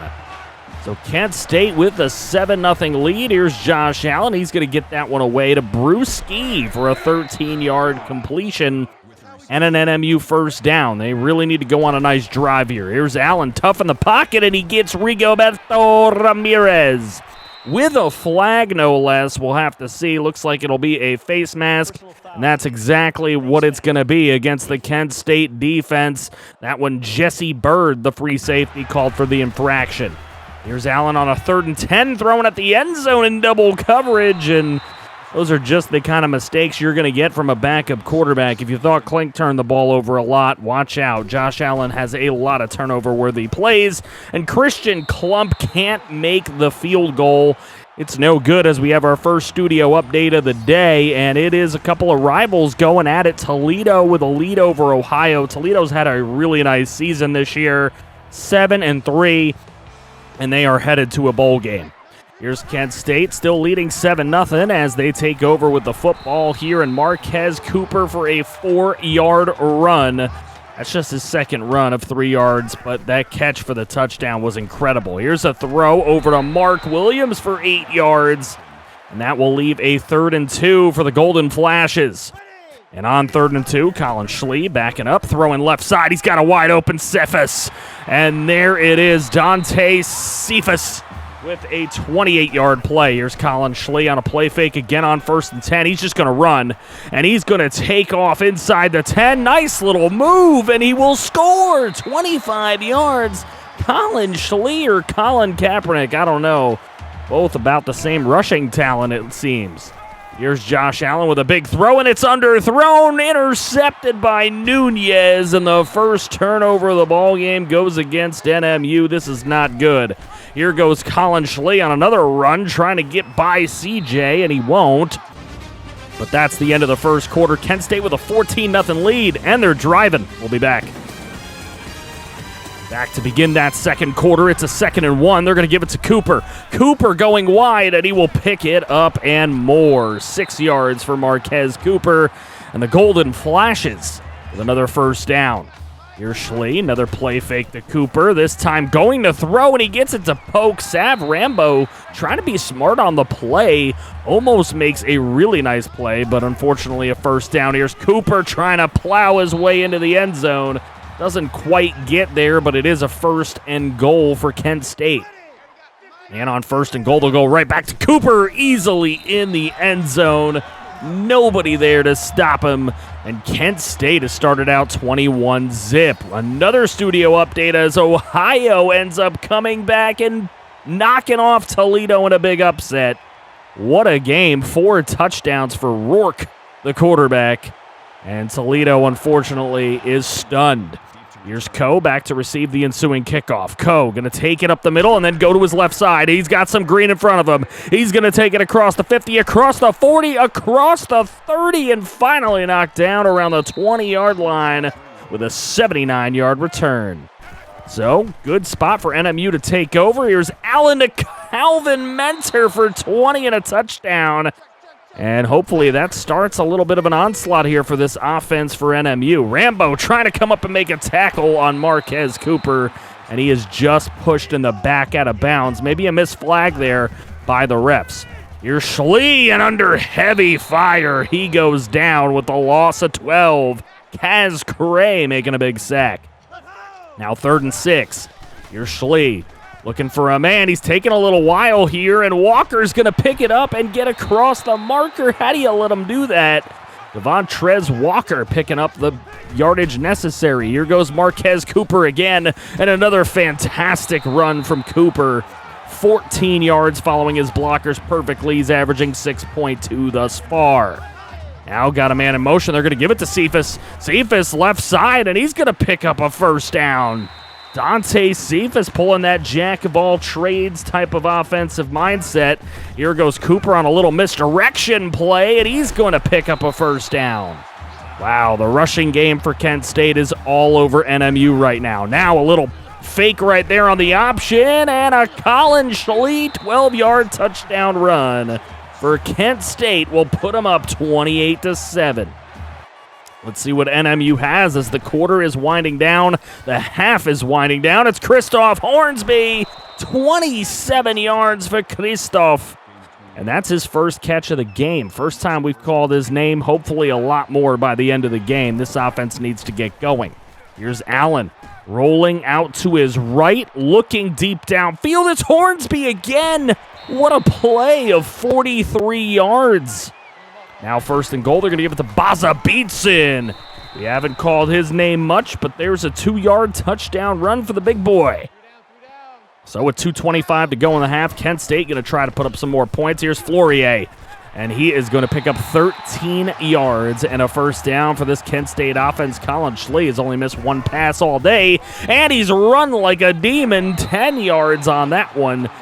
Really about 9.5 as they don't give him the first down. Here's a 2nd and inches, though. He's going to toss this one over to Cooper, who's going to get to the 48-yard line on an 8-yard run, and another Golden Flash first down. Under 2 minutes to play in the half, and Schley goes down. There's another sack for this NMU defense, and it's Ben Van Gooten with the play. 2nd and 18 now. Colin Schley looking for somewhere to go. He's going to come down trying to scramble. He's coming down for a loss of 4. And it's 3rd and 22. And a nice little throw to Jay Sean Polk is cool. but it's not going to pick up a first down. So NMU has a chance here with 52 seconds to bring themselves within one score even after such a poor start, and it's Christoph Hornsby who's going to get the call. 19 yards from Josh Allen. Here's Allen again. He's going to go left side. He's got Calvin Mentor, and Mentor trying to get to the marker. He won't. Just 1 yard shy. Here's Allen looking and trying in a miscommunication with Rigoberto Ramirez. They're going to go for it on fourth down, though. Allen going to throw it to Jace Fye, and he drops the football. Allen just 8 of 23. His communication with these receivers is just off. That's what happens with a backup. There's Flourier from Colin Schlee with a big pass after the turnover on downs. And now with 9 seconds to go, here's Cooper going to pick up a first down for Kent State. Just a couple of seconds on the clock. Kent State's going to go for a touchdown here, and they're going to get it. Jay-Sean Polk for 11 yards as time expires, and that one is going to hurt Northern Michigan as they're going to go into the tunnel down 21 points, 35-14 at the half. We'll be back. And we're back to begin this second half. Kent State with the football first and a 21-point lead. Here's Schlee throwing it deep. That one could have been intercepted by Cornelius Jenkins. Oh, Lord knows his team needed that one, but they do end up getting the football back there. Josh Allen with the throw right side to Calvin Mentor, trying to make a play after the catch, but he is swarmed. Still a very nice play for him and a 9.5-yard gain. Then going right across the middle to Rigoberto Ramirez for 5 yards and a first down. His second catch of the ball game. Maybe need to get him a little bit more involved. Here's Allen going underneath. He's got Brewski. What a move. What another move after the play. Brewski with 29 yards down the right sideline. 2 for 42 for him. They give it to Baza Beatson now. And look at this big man go.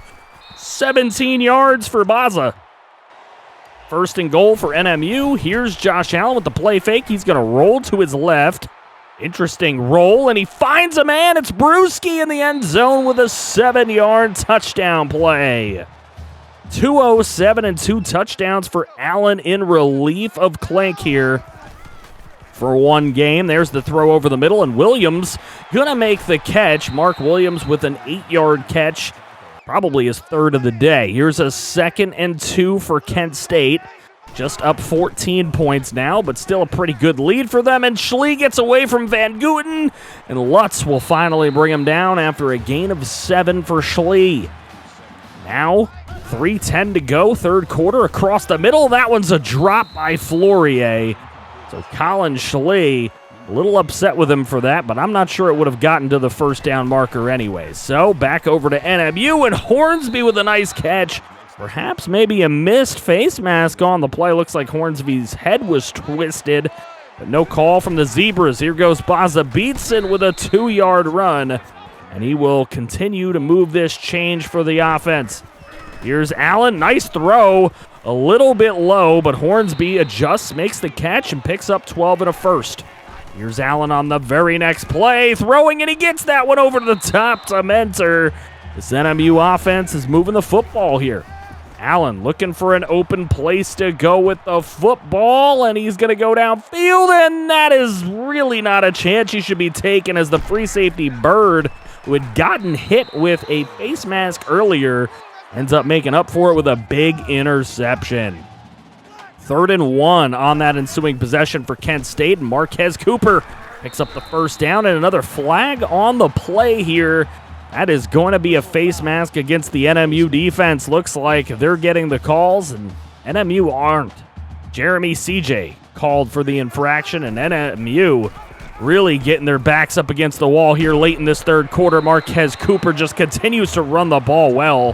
14 on that one. He's over the century mark. So with just 25 seconds to go third quarter, there's a quick throw to Jay-Sean Polk, who's just beating us right now. A very nice play from him. Still time a-ticking in this third quarter. There's the throw. Mark Williams with another catch. That one for 11. That's his 5th catch of the ball game. And that brings us into the fourth quarter as we're at the third quarter break. 35-21, a 14-point lead for Kent State. We'll see if NMU has what it takes after this. And we are back. Here goes Marquez Cooper right side. NMU trying to stop him, and they do stop him from picking up the first down. This is a big play here on 3rd and 1, and Cooper finds a hole and dives right through. 4-yard touchdown for Marquez Cooper. And here's another studio update. It is Central Michigan versus Western Michigan today. Both squads are 6-4, and you can see Lou Nichols, who beat the crap out of us, is having a great game. Here's a 42-21 game. Kent State on top. And here's Allen with a wide-open play to Brewski. Brewski down the right sideline, and he is brought down at the 1. That would only lead to a field goal. So Kent State with the football back here on 3rd and 5, and we stuff Marquez Cooper with just a 1-yard gain. So ball back in the hands of NMU here. They are going to need some more points. And there's another play, this time Jace Fye on the out corner route, and 28 yards for him. That's his first catch of the day. Remember, he dropped one earlier. Here's Allen looking up the middle, and probably could have been PI there, but no call again from the Zebras. So it's Christian Klump, who has made and missed a field goal today, and this one's going to hook to the left. I don't even know if it had the distance, but it is no good. Kent State with the football back. Colin Schlee under some pressure, gets it away to Williams, who breaks a tackle, makes another defender miss, and then fights the final defender for a first down gain. 3rd and 11, they're going to give to Cooper, and we're able to stuff them to be able to get this football back. Who knows how many more possessions there will be, though. Don't know if we've got enough time to actually make a comeback here, but with 2 minutes to go, here's Aaron Coe set to receive. Coe going to cut to his left, going to break a tackle, and then spin, and then lose the football. Nunez picks it up for the Kent State Golden Flashes. And that'll just about do it here with just 38 seconds to go. Look at Cooper breaking Hannibal Marbles down and picking up a 12-yard touchdown run. A little insult to injury as Kent State goes up 49-24. Last-ditch effort from Josh Allen. Hit as he throws. Intercepted by Clark of Kent State, and that's going to do it. Will Blanford trying to bring him down. Clark will finally knock Clark out of bounds, and the Golden Flashes will get the win in their whiteout game. Marquez Cooper, 28 carries, 158 yards, and 3 touchdowns. He absolutely killed us, but we all know that our rushing defense is pure trash. A 49-24 win for Kent State. We really need to up that rushing defense in recruiting and in training in the offseason. And we'll see if we're able to do that. We, of course, know that there will be no bowl game for this team, but that does not mean that we aren't going to try to take down another rival in next week's episode.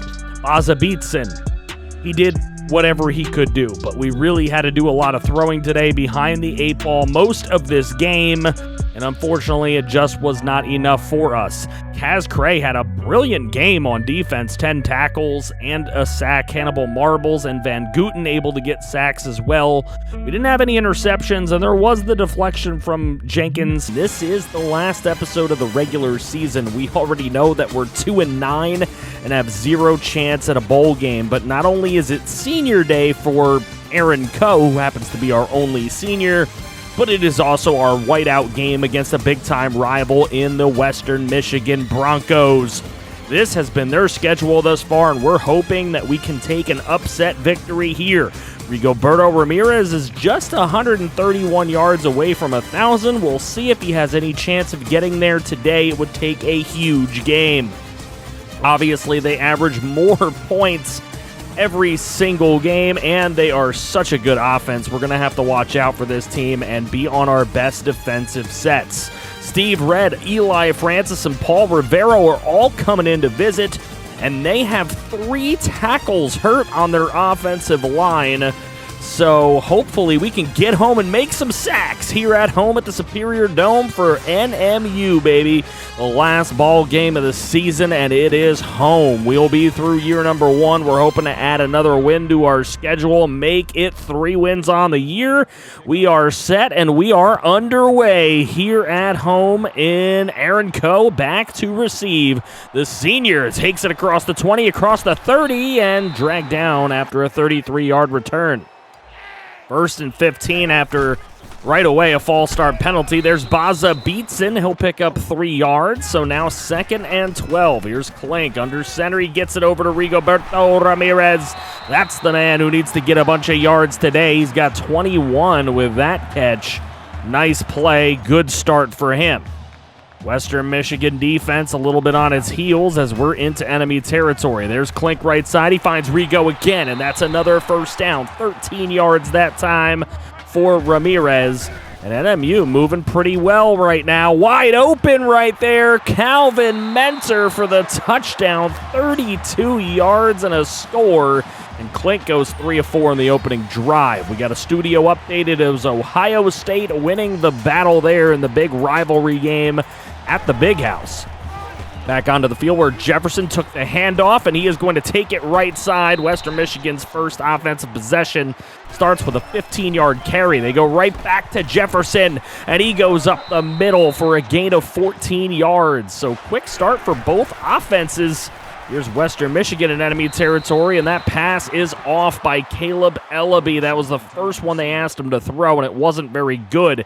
This is a long field goal by college football standards, and not even close. Aaron Coe gets to return a field goal kick here, and he's going to take it across the 20 and close to the 25-yard line. Probably better off just letting that one go, but hey, it's senior day. Let him do some things. There's the throw from Klink. He finds Rigo wide open, who breaks a tackle and gets across the 50. 28-yard gain that time for Ramirez. Here's Klink. He's trying to move, and it's a screen set up for Baza Beatson, who finally gets his motor running and picks up 15 yards and a first down. Here's Klink under some pressure, gets it away to Kendall Bedgood. And Bedgood going to find his way to the first down marker as well. NMU offense is moving very strong today. You'll love to see it. Inside of 3 minutes to go. 1st and 10. Here's Klink looking deep to the end zone, and that one's cut off by Bustle. And Bustle with the interception will get it back in the hands of the Broncos, down 7-0. Let's see, Ellaby has to throw another pass, and this time it's a wide open Corey Crooms for 12 yards. As he steps out of bounds with a first down for WMU.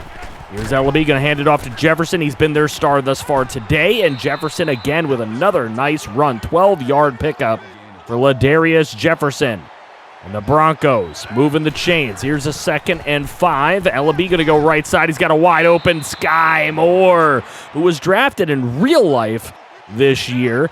So there is Sky Moore making a big play. Here goes Jefferson. He's going left-hand side, and he is going to pick up another first down of more than 10-plus yards. He's done that a few times already. He's got 7 carries for 61. On 1st and 15, after a penalty for WMU, there goes Jefferson again.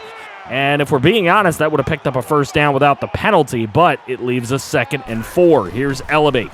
Drops back. He's got plenty of time, but he almost throws an interception to Sav Rambo, who makes a huge deflection and makes it 3rd and 4. Here's Ellaby from the gun. Going to throw right-hand side. Another inaccurate pass by Ellaby.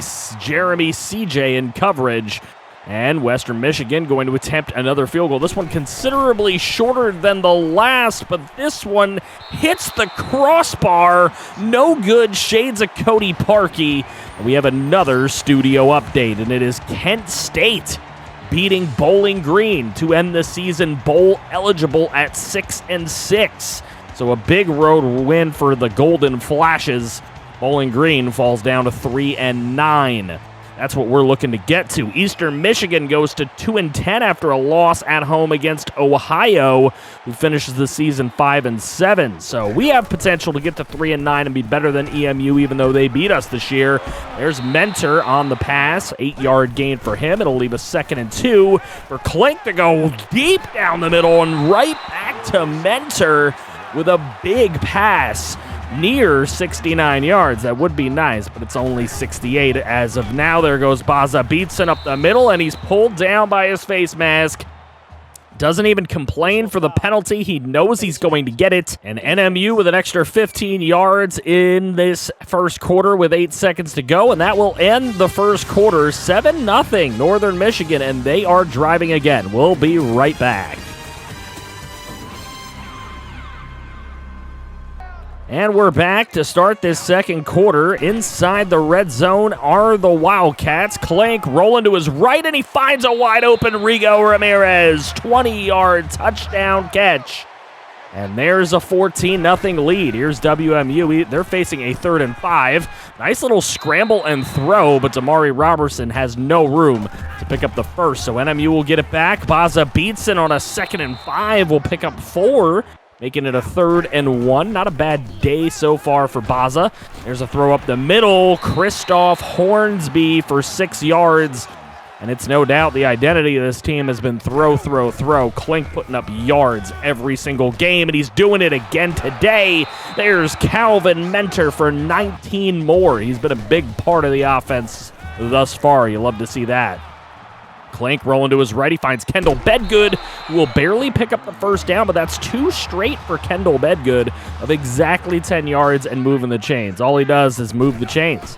3rd and 12. There's the throw up the middle, and there's Aaron Coe, the senior, playing a little bit of offense and defense.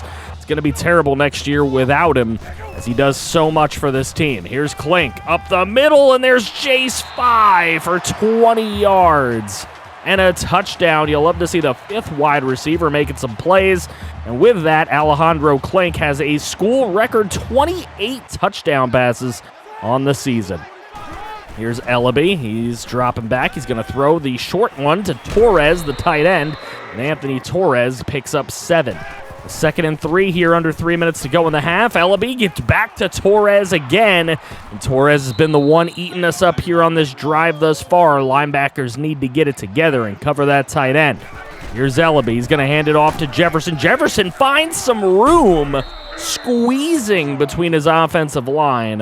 What a play, and it's his 9th carry for 84 yards. Here's Ellaby again dropping back. Van Gooten trying to get there, but he is blocked off. And there is a nice play for Ladarius Jefferson, a 10-yard reception as he's able to run over the defender and pick up the first down. 3rd and 10 later on for WMU, and that throw is a little off. Torres makes a great adjustment on the catch, but it will leave a 4th and 3 and a field goal attempt upcoming, and that field goal will be good. WMU looking to get their first 3 points, but an offside call on NMU. That one going against CF Flyer. The second is going to keep this Western Michigan drive alive, and the throw over the head of Levi Frost to Damari Roberson for 8 yards and a touchdown. Western Michigan has their first score of the game. Pittsburgh holds a 1-point lead over Miami at the beginning of the 3rd quarter, so plenty of time there for number 4 to come back and win. There goes Baza Beatson up the middle for an 8-yard run as we are nearing 1 minute to play in this half. Clink, not a big drop back there. He throws it right away to Mentor, picks up a few yards. That one's going to go for 8 and a first down. Clink taking the time to change the play and do what he needs to. There's a beautiful throw to Mentor. I'm telling you, sometimes Clink can just thread the needle, and he did it right there. Here's Alejandro again. He's looking, and he finds a wide-open Brewski. And there we go, ladies and gentlemen. Have yourself a Brewski for the man Brewski for 26 yards up the middle. 25 seconds to go in the half. Clink rolling to his right-hand side. He's going to take off and scramble for a gain of 80. Dips out of bounds. Smart heads-up play for Clink.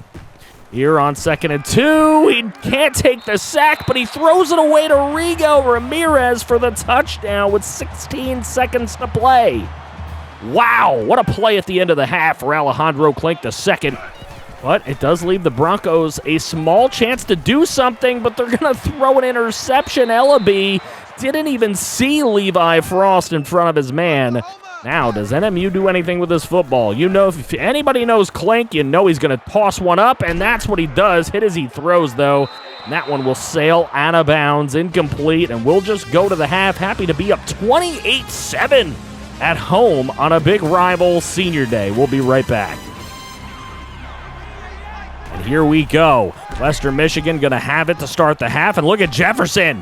What a big start to the half. Looks like Western Michigan going to continue to go with this run game. There's a play fake for Ellaby. Finds a wide open Torres. It has been the Jefferson-Torres show thus far in this game for the Western Michigan offense. There's a big sack by the NMU defense, though. Sav Rambo on the corner blitz comes in and makes a big play, and that'll leave a 3rd and 16. There's a completion to Roberson, though. He's been option number 3 for this team, and a 33-yard reception up the middle. Big-time play is going to set up Jefferson for the easy touchdown run. Bit of a flag on the play here, and offsides on NMU, but absolutely no need to accept that with a touchdown run. So Western Michigan cuts the lead down to 28-14. We'll see what Klink has in store for them. Klink under some heavy pressure on this drive, and Western Michigan has come to play in this second half. They force a punt, but they still have Ellaby at quarterback, and there's the interception by Kaz Cray. Ellaby has just not been accurate today.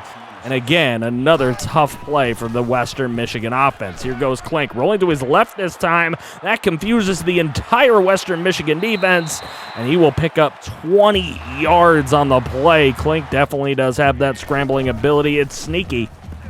Here goes Klink again, looking to scramble, but this time he gets brought down and sacked. Looked like his lineman did absolutely nothing for him and let Andre Carter get his 2nd sack of the day. So NMU will take the chip shot field goal and take a 17-point lead deep into this 3rd quarter. A 3rd and 2 for Western Michigan as they have a man in motion. Here is the handoff to Jefferson, and he's going to barely pick it up, but he does pick it up on a 4-yard run, and look at the high Bronco. He is ready to go, man. Plays it up. Here goes Jefferson again to the right side, and Jefferson breaking some tackles, pinball bouncing around, and he'll pick up 11 more yards on the play. 2nd and 5. Here's Ellaby. Ellaby under some pressure. He throws it away to Torres, and Torres will get there for the 1st down. You need 5. He got you 6, and he's nearing 100 yards on his day. Here's Ellaby throwing right side, and that one's intercepted as well. What a heads-up play from the freshman Cornelius Jenkins, the 5'9", 187-pound freshman. He's going to be a bigger part of the team next year once our boy Aaron Coe goes off and graduates. Here's Klink. He's going to go right-hand side to Bedgood. Bedgood breaks a tackle, breaks another tackle, and he is finally brought down at the 40-yard line. Real potential to get away, and with doing that, Alejandro Klink has now broken the school passing yards in a season record by 4 yards. And with that record-breaking performance right there, we are ending the 3rd quarter. It is a 31-14 lead for NMU. Let's go, baby. We're back to start this 4th quarter. Alejandro Klink looking deep down the middle, and Mentor drops a surefire touchdown pass from Alejandro Klink, so that'll leave a 3rd and 10. Here goes Mentor again. Nice catch this time, and he floats over some bodies for a 1st down, trying to make up for that miss. That was an instant touchdown. Here's Klink looking again. This time going to throw in the direction of Brewski. What a grab in front of the defender for 20 yards for Brewski. Now 1st and goal. Klink looking, finds an open man. It's Mentor. Mentor trying to push his way in, and he will. Doesn't matter that he dropped the one before. He ends up picking up the touchdown anyway. Klink's 5th touchdown pass of the game, and Alabama is losing. That's something we all love, right? Come on, tell me in the comments section. We love it. Come on. So 38-14 is the score. 6 minutes to go in the ballgame, and Roberson with a nice catch is going to pick up a 1st down. That is big. Ellaby starting to heat up maybe a little bit. I don't know until he throws another turnover. Here's Hannibal. Marbles was giving chase. He's not going to get there. Ellaby into the 1st down area and finally dragged down by Aaron Coe. So a 1st down for Ellaby on a scramble. Not something we've seen a lot today. Here's a 2nd and 9. He's going to go left side. He's got Roberson again knocked out of bounds after a gain of 10. But Damari Roberson with a big 1st down catch. Later on, 2nd and 10, Marbles falls on the floor, and there's the throw to James Phillips. That's a new name we haven't called today. Leaves a 3rd and 1. There goes Jefferson. Ladarius Jefferson picks up exactly what is necessary. 3rd and 12. Here's Ellaby, going to throw up the middle to Crooms, and Corey Crooms, we saw make an early catch today and haven't heard much of since. Going to make it a 4th and 9. They got to go for it. WMU throwing, and that one inaccurate by Ellaby. Not the greatest throw, and that's going to turn the football over. NMU with some opportunity to just kind of run this clock out. Bedgood picks up 14 on the curl route. And now 2nd and 1. Going to give it to Baza Beatson. He does pick up the first down, keeps the clock moving, keeps the chains rolling. And it is 38-14. Still, here's Klink throwing right side. He's got Mentor. Look at this move. Anybody who can take a short pass like that and just move like Calvin Mentor can is a big asset. Here's Klink rolling to his right. He's under some pressure, and he'll just throw it away on 3rd and 5, leaving a 4th and 5. And the punt from NMU will take WMU back into their own territory. There's a big sack, a loss of 8 yards. Ellaby, you can't be taking those. Can't take one here. 3rd and 19 near his own end zone. He tosses one up. Coe almost has an interception, but he ends up dropping it. Does not matter. That is going to get the job done for NMU. What a complete football game by this team. Played really nice defense, and of course, what we've come to expect, excellent passing offense from this Northern Michigan team. And Klink gets the game ball, player of the game at senior day, even though we only have one senior on the squad. But a big 38-14 win for Northern Michigan, 27-38 for 407. 5 touchdowns and a pick. Baza Beatson even didn't do all that bad. 40 yards, 3.3 average. That's pretty good for him. Mentor with 140 and 2 touchdowns. Ramirez very, very close to getting his 1,000 yards, but 96 yards and 2 touchdowns for him on the day. And, of course, Jace Fye, the other one to catch a touchdown pass today. 2 sacks given up. One guy was the culprit. That was Andrew Phillips. Sav Rambo with a sack today, as well as Hannibal Marbles. They were doing their thing. Sav Rambo had 9 tackles, no less. Jenkins, Frost, and Cray with the interceptions. Deflections by Jenkins, Rambo, and Coe. And it's our first off season coming up. But you know, we left off last episode with some bowl games, and we got some records to report. Look at Alejandro Klink II breaking that passing touchdown in a season record with 30 touchdowns. He also broke the passing yards in a season record with 3,495, breaking it by exactly 81 yards over the quarterback from 2003. We're looking at some standings here, and you can see Clemson was on top of the ACC this year. Wake Forest in the basement. UCF goes 12-1 this year. Houston and Navy only 3-9. Big 12, you got Oklahoma going undefeated in that conference. Ohio State was the boss of the Big Ten. Surprisingly, Northwestern had a really nice season.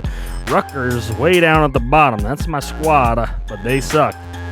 UTEP with double-digit wins in Conference USA. Marshall is usually a perennial contender near the bottom. Notre Dame and BYU were good while Army was terrible. Miami, Ohio, Ball State, Akron, Toledo, and Central Michigan all getting 8 and 9 wins. We were near the bottom, obviously, of the MAC Conference, but we've done enough there. San Jose State at the top of the Mountain West. Pac-12 was led by Oregon and Stanford this year. Cal just 3-9. Sorry to my homie V-Dub Productions. SEC, Georgia and Bama, of course, near the top. Florida was a real good team as well. Vanderbilt was terrible. Georgia Southern and Troy battled out for the top of the Sun Belt Conference. And the Heisman winner is Brad Roberts of Air Force. This is a guy that when you simulate seasons in this game wins a lot of Heismans for whatever reason in the first year in college football. Revamped. Air Force obviously running that option offense. He also gets first team All NCAA. Spencer Rattler is your first-team All-American quarterback in the NCAA. A guy named Pickle at defensive tackle. You love to see it. Jeremiah Trotter's son, Jeremiah Trotter Jr. at left outside linebacker. But none of our players going to make first-team All-NCAA. All second-team NCAA. DJ Ukulele, as I like to call him. He might as well have been a ukulele the way he played in real life this year. He wasn't any good. And you can continue looking on throughout, even though Clemson had a really nice season. They had a lot of decent players. We do have an All-NCAA second-team punt returner in Aaron Coe, who's now going to be graduating. Klink, Brewski, and Rigo Ramirez, all making the freshman All-American team on the offensive side of the ball. You love to see it because we can grow with those players throughout now. Kaz Cray on defense and Richard Lutz as well at free safety. So some good things to build around on this Northern Michigan team, and we'll see if we can do that. If we look at the All-MAC Conference All-Americans, you see Kaz Cray there at middle linebacker and Levi Frost at strong safety, as well as Aaron Coe at punt returner. On second team All-MAC Conference Players of the Year, you continue on. You don't see a lot of our players, a lot of Central Michigan guys. We're going to have to watch out for them next year if those guys continue to improve. Nobody from our team on the second team, but we did get 3 All-MAC Conference players. Looking at the awards, Walter Camp going to Roberts. Bednarik goes to Oregon right outside linebacker Adrian Jackson. He also gets the Nagurski as well, so a big-time defender. Michael Penix Jr. was a Heisman candidate, gets the O'Brien Award. The Walker, of course, going to the Heisman winner, Brad Roberts of Air Force. Miles Marshall of Indiana, benefiting from those Penix Jr. passes, wins the Biletnikoff. The Mackey goes to Jelani Woods of UVA. The Outland goes to Salyer. The Remington going to Grant Gibson of NC State. Antonio Moultrie of UAB getting the Lombardi Award this year at right end. Jackson, of course, won a couple awards already, gets the butt kiss. The Thorpe goes to another Oregon player in Michael Wright. The Groza goes to kicker Will Reichard. And the Ray Guy Punter Award goes to Lou Headley. The Jet Rogers Punt Return Award goes to a Michigan player over Aaron Go, unfortunately. So we move into the bowl results of the season, and you can see who's won their bowl game, who hasn't won their bowl game. It's going to go a little fast for me to call out literally every game. You can see BYU in a kill over Miami, Ohio, and that kind of kills the MAC conference prestige there a little bit because Miami, Ohio, one of the bigger teams in our conference. Iowa wins a bowl game, so does Texas A&M. Alabama over Syracuse, was hoping for maybe an upset there. Michigan over LSU, Rose Bowl. Clemson kills Ohio State in the Rose Bowl. Florida over Indiana in the Fiesta Bowl. Sugar Bowl, NC State wins that over Oregon, who had a good season. In the national championship, Georgia with a 31-21 win over Oklahoma. So Georgia wins the championship in real life and right here. So there you go. Alejandro Clink had a 3,495-yard season, 30 touchdowns, 21 picks, so not quite Jameis Winston bad, but, you know, he's definitely got to cut down on the turnovers for sure. Josh Allen in relief, 3 touchdowns, 4 picks. Davis had 2 touchdowns, 2 picks in the time that he was allotted this year. Running the football, we didn't do a whole lot of that very well or very much in general, but Baza Beatson did score 5 TDs. Rigoberto Ramirez was our leading receiver, just coming up 35 yards shy of 1,000. He had 8 touchdowns. Mentor just 4 yards shy of 900 with 8 touchdowns. Brewski was our touchdown leader with 9. Hopefully this receiving core in general is going to improve a good bit going into year number 2, and so will Clink, and that'll definitely help us out. A lot of sacks given up by that offensive line. We definitely look to improve that in recruiting, so we'll see if we can. Hannibal Marbles was our sack leader with 5. Kaz Cray had 4. TNJ had 3. Then there was 1 for Trapp, Van Guten, and Rambo as well. Rambo, of course, having some picks as well. He had 2 deflections himself. Cornelius Jenkins was our deflection leader with 5. Coe, Van Guten, and Cray with forced fumbles. 2 recoveries from Coe, 1 from Frost, and 1 from Alexander. 3 defensive touchdowns this year, Coe, Frost, and Alexander.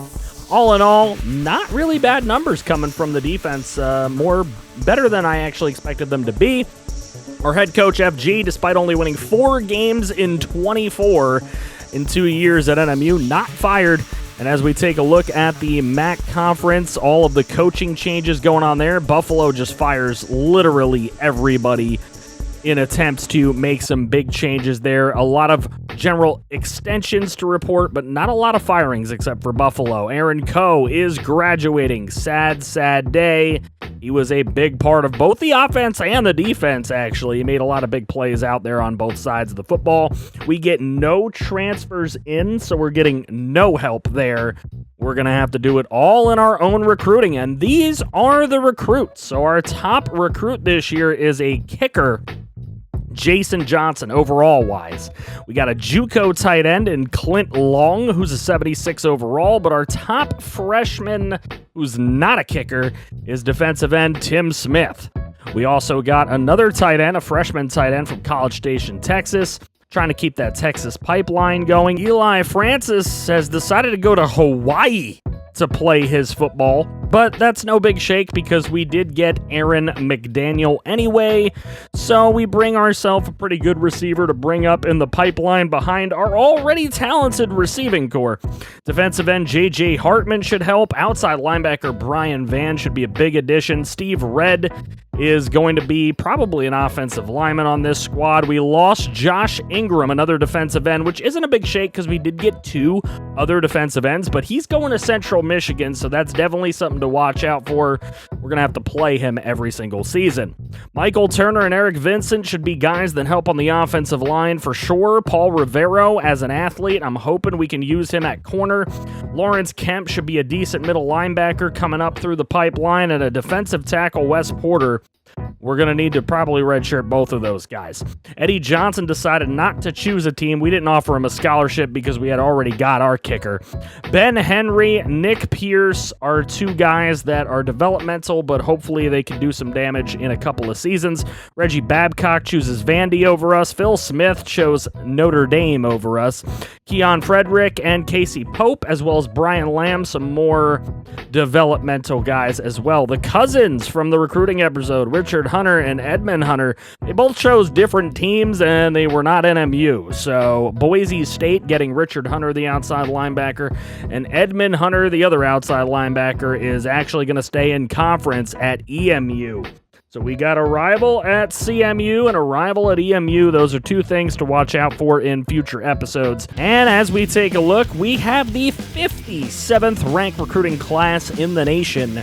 21 total prospects, 12 3-stars, just 1 4-star, 7 2-stars, and a 1-star prospect. We're going to start to try to increase our talent level of recruits in the state of Michigan. Of course, trying to recruit against the big-time Michigan schools. And as you see, Scum, or Michigan, number 6 in the nation of recruiting. Alabama, number 1, no surprise there. Let's take a quick look at the training, and as you can see, Josh Allen and Wendell Davis aren't exactly options at quarterback. We need Klink to stay healthy, and hopefully he will.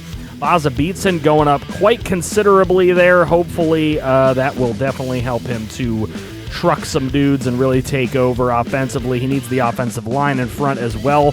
Hornsby, Bedgood, Mentor, and Brewski all going up 4 points. I do want to quickly mention that I am going to be giving some extra boost to some players. 2 players on offense and 2 players on defense, and I'll tell you who they are right now. Brewski and Rigoberto Ramirez Jr. are going to get the boost on the offensive side of the ball. Brewski's going to get his so that he can at least be the 3rd receiver on the depth chart, and then Rigo is going to get his so that he is at least equal to the JUCO tight end that we brought in, because he should be our starter, let's be realistic. Over on defense, Kaz Cray is going to get a boost, as well as Sav Rambo is going to get the other boost. And the reason why Sav Rambo is going to get that boost is so that he can, no doubt, be the number 2 corner on the team this year. We're also boosting, I believe, Levi Frost and Christian Klump. Klump's going to get the boost so that we can redshirt our kicker, and I think he got the experience necessary to be a better kicker. You can see Brewski right there already got his boost to a 75 overall. Rigo got his to a 76 overall. I don't think these are super unrealistic considering the seasons that they had. I didn't want to boost them a ton. I don't want to make them OP, but I do want to make them kind of play as they should, because realistically, they would not be having guys start over them. Kaz Cray got his boost to a 77. He's like our main player on the squad now. Sav Rambo is still a 65, and we boosted Levi Frost up to a 76 because as a senior player, he should be one of the best 5 players on the team, and that's really all I was trying to do. And I didn't want to cut Christian Klump, so we wanted to bring him up to 77 overall so he could start at kicker and we can redshirt our other kicker.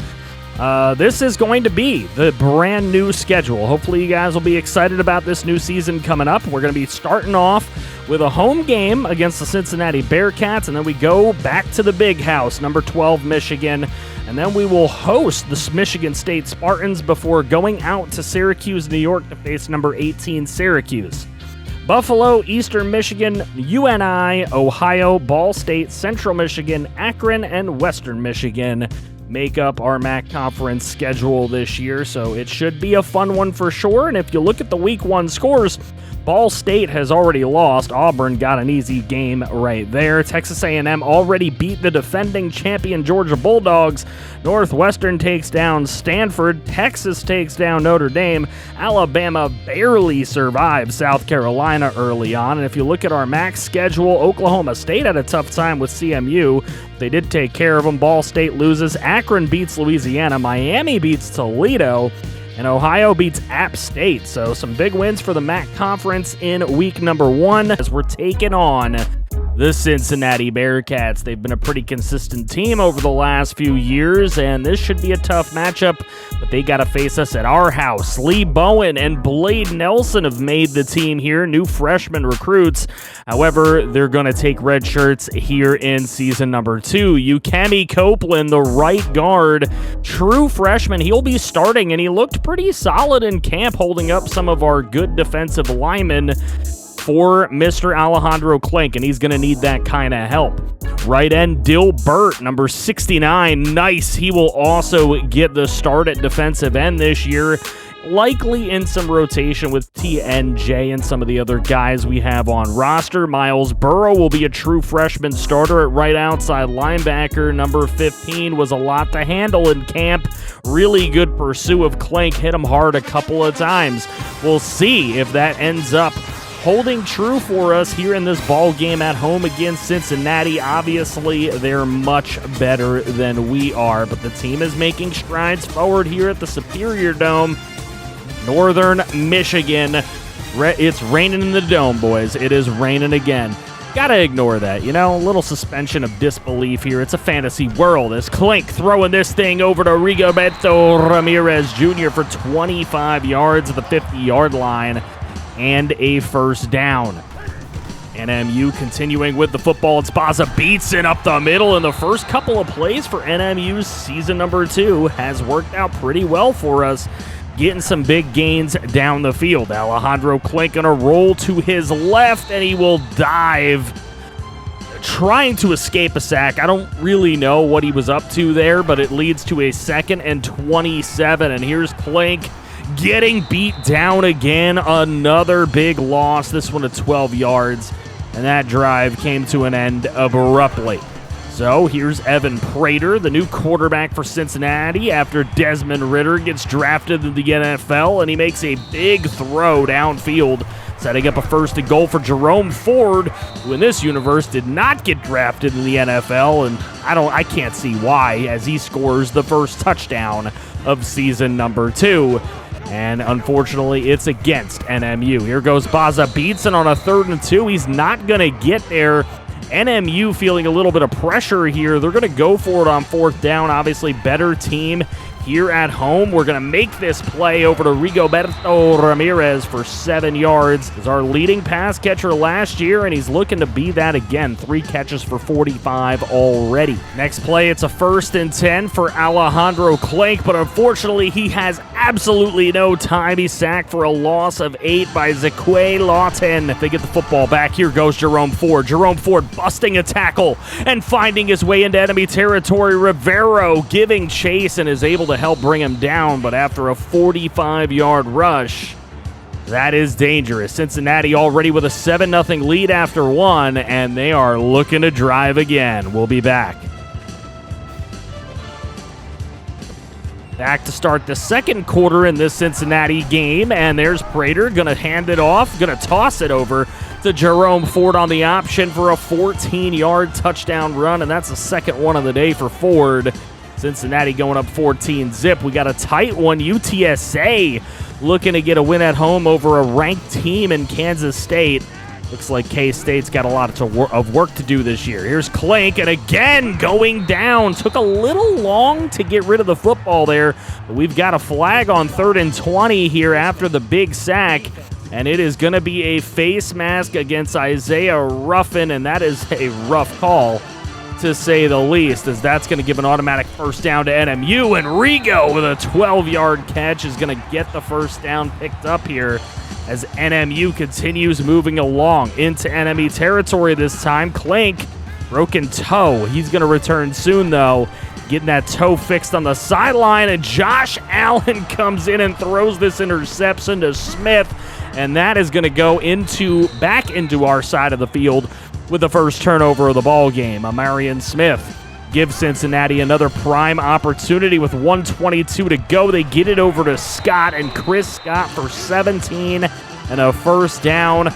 Real chance to extend this lead, and it's going to be Evan Prater by himself taking it in for the 5-yard touchdown run. And Cincinnati going up 21-zip in the first half of this ball game. Kansas State does end up getting the score against UTSA to come away with a win. And so ranked team does prevail in that one. We will see if the underdog can come out on top in this one as we go into the half down 21-0. Coming out of the half, it's 206 to 123 in total yards. I just feel like a lot of those total yards have gone down in sacks. And speaking of sacks, there was one against Cincinnati. Here's Prater again, dropping back, looking to throw, throwing deep, finds Bell. Bell gets away from Sav Rambo, gets away from Bailey, breaks a tackle, makes another man miss, and he will score. And Cincinnati opens up the second half. Evan Prater's been perfect on the day. 1 yard shy from being totally perfect with 169 yards. Here's a throw, and that one is intercepted by Jarman Kendall. Bedgood couldn't win the 50-50 ball. Not that there should be a 50-50 ball in the middle of the field, and you can tell Alejandro Clink is feeling it in his toe. It is broken, and there's a nice run right there for Prater. He slides down inside the 5. Cincinnati with another opportunity to extend this lead, and Prater's going to take it as he throws it to Jaden Thompson for a 4-yard touchdown. 35-zip, Cincinnati absolutely blitzing our Wildcats here. Clink throws this one away, but it is deemed a fumble. We will take a closer look at this, and as you can see, Clink does attempt to throw it away, but what he ends up doing is it slips out of his hands, so that one is called a fumble. I don't know if I 100% agree. His arm was going forward. You can let me know in the comments section. Texas is back. I mean, no, they're not, as they lose 21-7 to in-state rival Rice. The Rice Owls go into Texas and get a win. Here with 3 seconds to go in the third, Rigo with a beautiful catch on 3rd and 6, and he breaks a big tackle, getting inside the 15-yard line with a 25-yard catch. But this game is all but over at 38-0. This is not what fans expected starting out in season number 2. We'll be back for the conclusion of this game. All right, here we go into the fourth quarter, and Baza Beatson gets the first touchdown for NMU with a 4-yard TD run. There you go, highlights of the day. That's probably the best one so far. There's Bell into the end zone, a 20-yard strike from Prater. He's 13 of 14 with 3 touchdowns on the day, and he's run for one. Don't forget that. Boise State goes on the road to beat BYU to start their season off. The rivalry game happening early in the year. And now us on offense. NMU, can the Wildcats get another touchdown? It would be great if they could. Clink has to throw this one away, but it's a turnover. The pressure just too much in this one. Our offensive line is not gelled together yet. There goes Jerome forward and untouched. Believe it or not, he was not touched by a single defender on that run. 52-7. Cincinnati with the big lead. Clink's going to throw the short throw to Brewski. He was looking for something a little bit deeper, but he'll get Brewski down to the 5. And an opportunity here for NMU to at least put another touchdown on the board. We'll see if they can complete that. Here's Baza Beatson, and he does it again. Baza with 2 touchdown runs today. All of last season, he had 5. He's got 2 already in game number 1. There goes Jerome Ford. He's going to run right side, and Ford breaking some not even breaking some tackles. I can't even lie to you. There was nobody who touched him on this play either. And with 2 seconds left, Cincinnati is going to win this game 59-14. Klink, 18-27 for 217. Not a horrible game, but he did throw an interception and no TDs. So the true sophomore has some things he's going to have to work on. Josh Allen came in. He went 1 of 2 for 12 yards and a pick. Not good in relief for him. Baza Beatson, 145 yards and 2 touchdowns. Klink's just got to somehow take less sacks. That's the only way. Rigoberto with 93 yards on his day. Brewski with 51. Bedgood with 36. And Hornsby with 25. Jace Fye did get a 5-yard catch. I'd like to see him do a little bit more. We'll see if we can get some more guys involved in the offense in the next couple of games. But it was tough today, man. Just could not get an offense rolling. And the defense didn't do us any favors. So we'll see what happens. We are going to have a doubleheader, the very first doubleheader of the series here in this episode. So we do take the big beat down there from Cincinnati, and they are now a top 25 team for doing so. I don't see any big-time upsets here of ranked teams, except for that Texas game. I mean, obviously, Texas is not back. Penn State beats Buffalo. Western Michigan beats FCS. So does Akron. FCS actually ends up beating Central Michigan and Eastern Michigan. Kind of shocking and also embarrassing for the MAC Conference. Our next football game against number 10 Michigan. And that's why we're going to get this one out of the way here. You can see A+, A+, A+ going against our guys, which we don't have much of a chance. Corso knows it. Let's go to the big house, down to the field, and get ready to watch this team probably get beat down, something similar to what we did against Cincinnati. You'll know that we are ready to compete when we are ready to take down one of these big squads, or at least give them a run for their money. Let's see, is that today? Well, Baza Beatson goes for a 1-yard turnover on 4th down as we take a chance early. Could argue whether we should or should not have done that, but there goes Blake Corum into the end zone with a 41-yard touchdown run, and Michigan already has themselves a 7-0 lead. Next possession, we're on a 4th and 5, and we're going for it again, and it's Brewski taking a big hit. Picking up a 1st down. Some big clutch moves there from Brewski. 4th and 8 later on. Klink going to find Kendall Bedgood, who makes a move to the outside and gets brought down by his shoestrings after a gain of 30. 2nd and 1, it's Baza, and Baza already with his 3rd touchdown of the year. He has the first 3 touchdowns in the NMU offensive season. So there you go. That'll tie it up, and that's how the score would be at the end of 1. Tied at 7. Are you shocked? We'll be back for the second quarter. Into the second quarter we go. 6:20 to go in the second quarter. 2nd and 4. Here goes Corum. Cuts to the right side. Beautiful cutback. Breaks a tackle and picks up 20 yards and a 1st down as Michigan goes into the red zone on this very next possession. 22.3 a carry for Corum thus far. Here's McNamara, and he finds Wilson. That was a perfect throw to Roman Wilson from Cade McNamara. He's 3 of 4 on the day for 33 and a touchdown. Really, really nice throw off the break.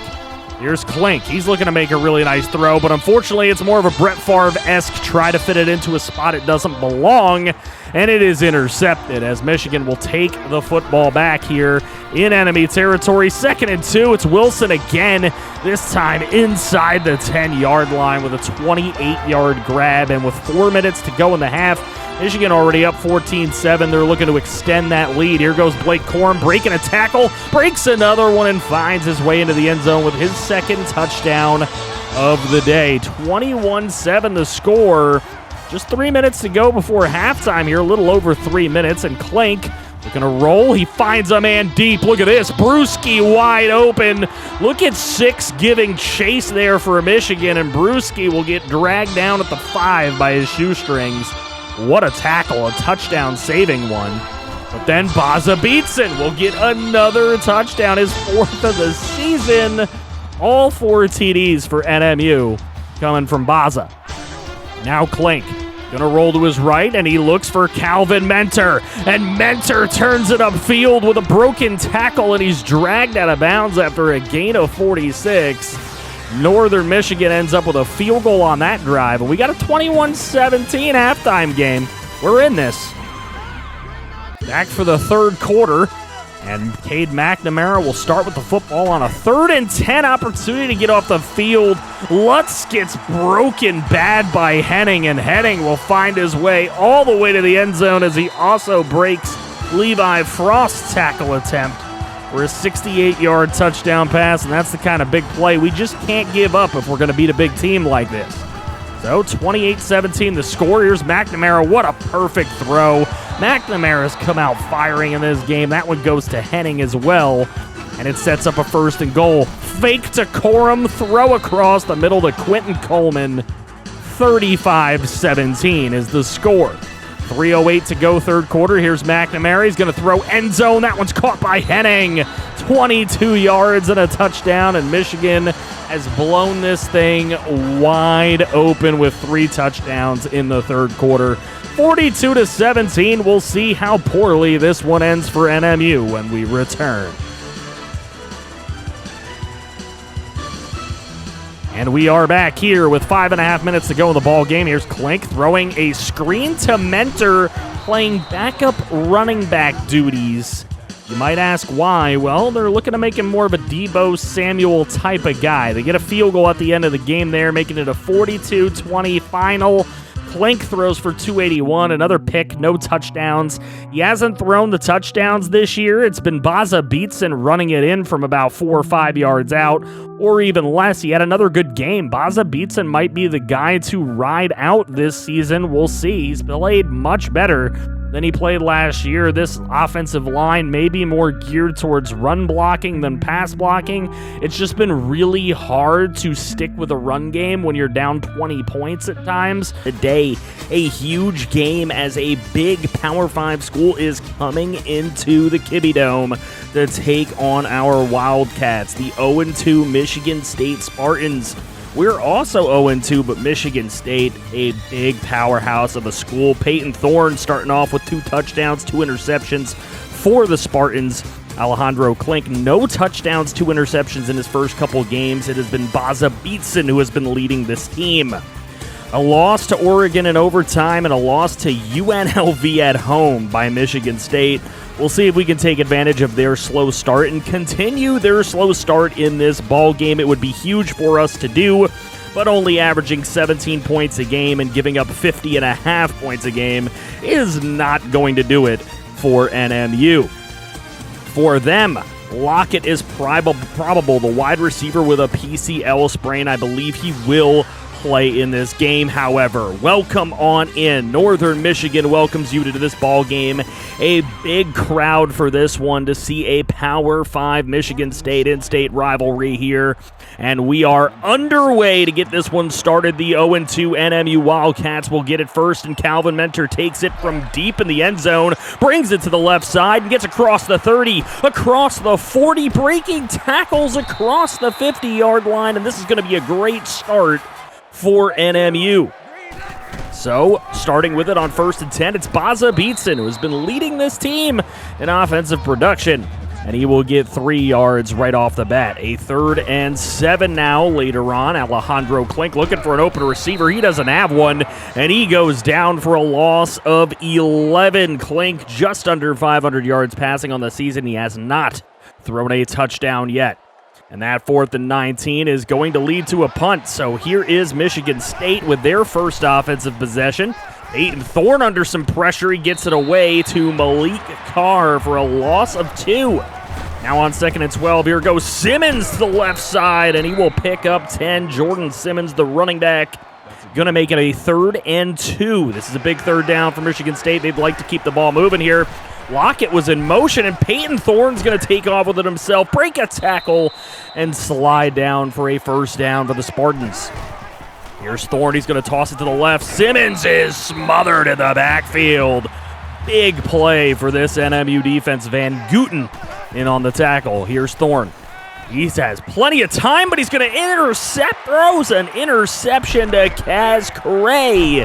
And the middle linebacker comes away with the first turnover of the football game. That could be a huge factor in this one. Who turns it over the most? Kaz with the first one there. Here's Klink looking for an open man. He's got Mentor. Mentor's going to take it to the 11 with a 31-yard gain. First pass from Klink goes for a big gain and gets us well into scoring position. Here's Klink going to hand it off. Baza Beatson looking to follow his blockers, and he will rumble and stumble inside the 5-yard line for a gain of 7, leaving a 2nd and 3. Klink rolling to his right, drawing some defense in and getting it over to Brewski. A touchdown sighting for Brewski on the 3-yard reception, and Klink's 2 for 2 with a touchdown in this football game. Brewski and his teammates celebrating the lead for the Wildcats. Ensuing possession, Michigan State, the toss to Simmons. Simmons looking to break a tackle, but Kaz Cray coming in with the help. And a 2-yard gain for Simmons. He's got 4 for 10 thus far. A 3rd and 8 for Michigan State. Here's Thorne, right side to Fitzpatrick. It's complete for 6, but 2 yards short of the sticks. Gosh, I'm a poet and I don't know it. But here we go. NMU with the lead. And 1 minute and 52 seconds in this first quarter. Throwing up the middle to Christoph Hornsby. A 6-yard reception, leaving a 2nd and 4. Here's a 3rd and 3 now after a gain of 1. And that one is a missed throw. Looked like he was trying to get it over to Rigoberto, and it probably would have went for a first down had he connected. But instead, Michigan State with it. Simmons making moves after the catch. He completely fakes out Kaz Cray, gets by Richard Lutz, and he will score a 59-yard touchdown catch for Jordan Simmons, and he's making Peyton Thorne's stats look a little better than they really are. 31 seconds to go this first quarter. Klink was under heavy pressure and got it away to Brewski for an 11-yard first down. NMU moving the chains. Now Klink going to hand this one off to Baza Beatson with 11 seconds to go in the quarter. A nice 5-yard pickup for Baza. He's been a little bit of a shining star here early in this year, and that is how the first quarter comes to a close. It's a tight football game between some in-state rivals, the David and Goliath matchup, 7-all. And we're back to start this second quarter, 2nd and 5 for NMU.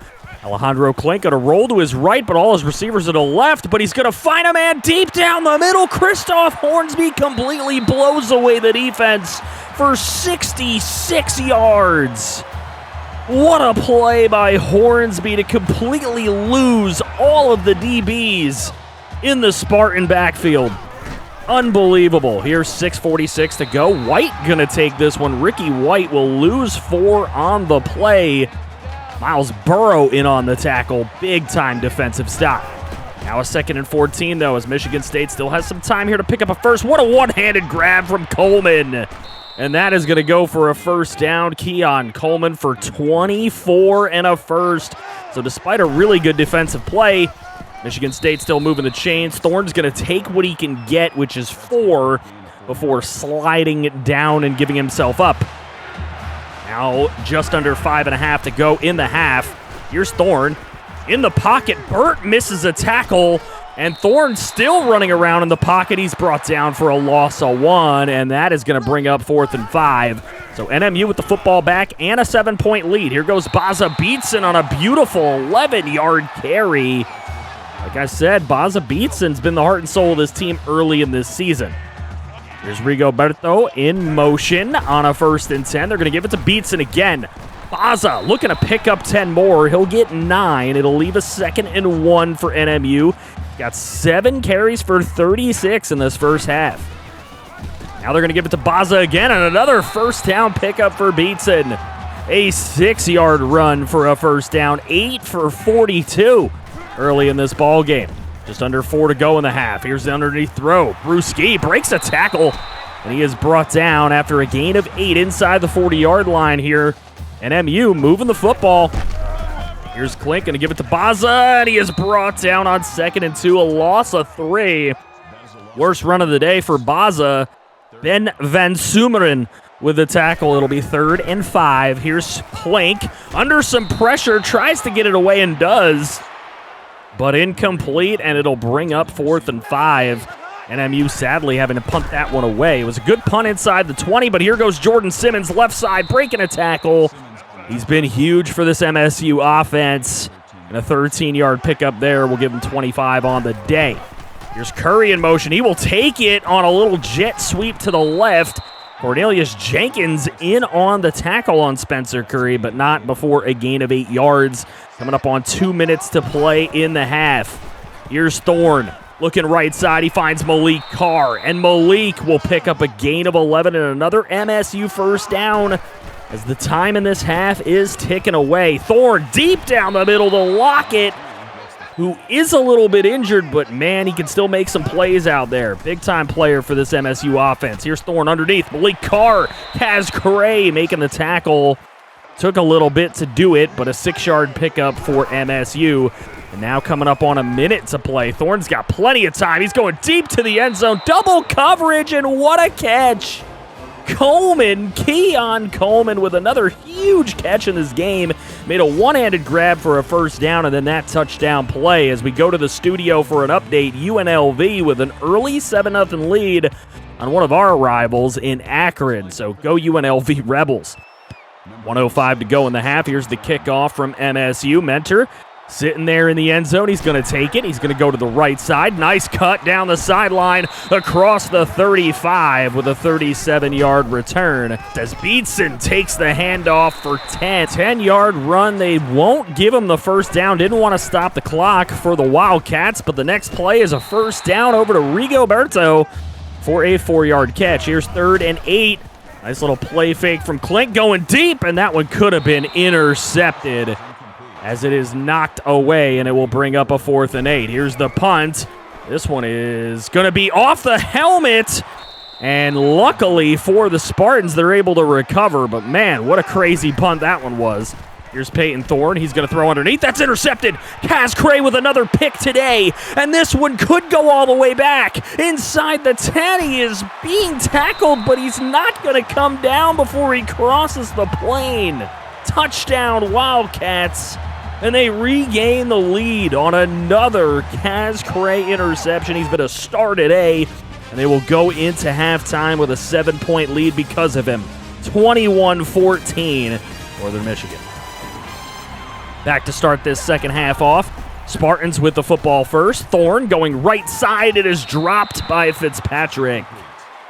What a play. Here on 2nd and 10. Thorne going to go right side this time. Malik Carr with the catch. Breaks a tackle, and he's going to get to the first down marker and more before finally getting hit out of bounds with a gain of 29. It's Peyton Thorne again looking left side this time. Richard Lutz can't catch up to Ricky White, and he will have 33. Big play offense here to start the half for MSU. Underneath the Keon Coleman, he drops it. What a hit by Sav Rambo. Now, going to be a toss to the right side for Jordan Simmons. Look at this man trying to stay up, but he is hit for a loss of 2. That brings up a 3rd and 12. Rivero on the tackle. So 3rd and 12 for Thorne.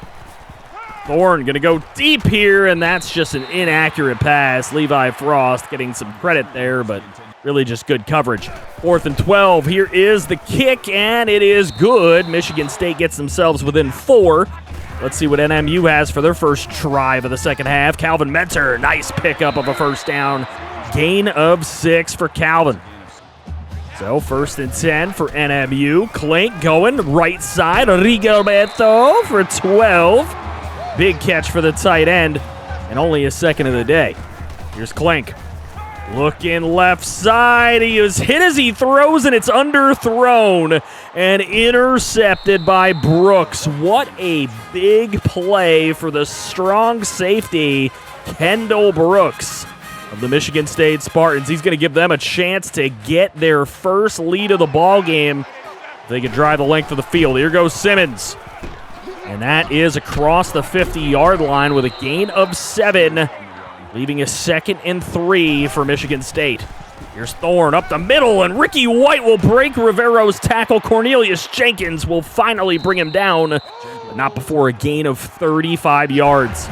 Here's Thorne going left side. He's got Keon Coleman, and he is going to find his way across the plane for a 14-yard score. Michigan State will get their first lead of the football game, and it comes with 3:15 to go in the third quarter.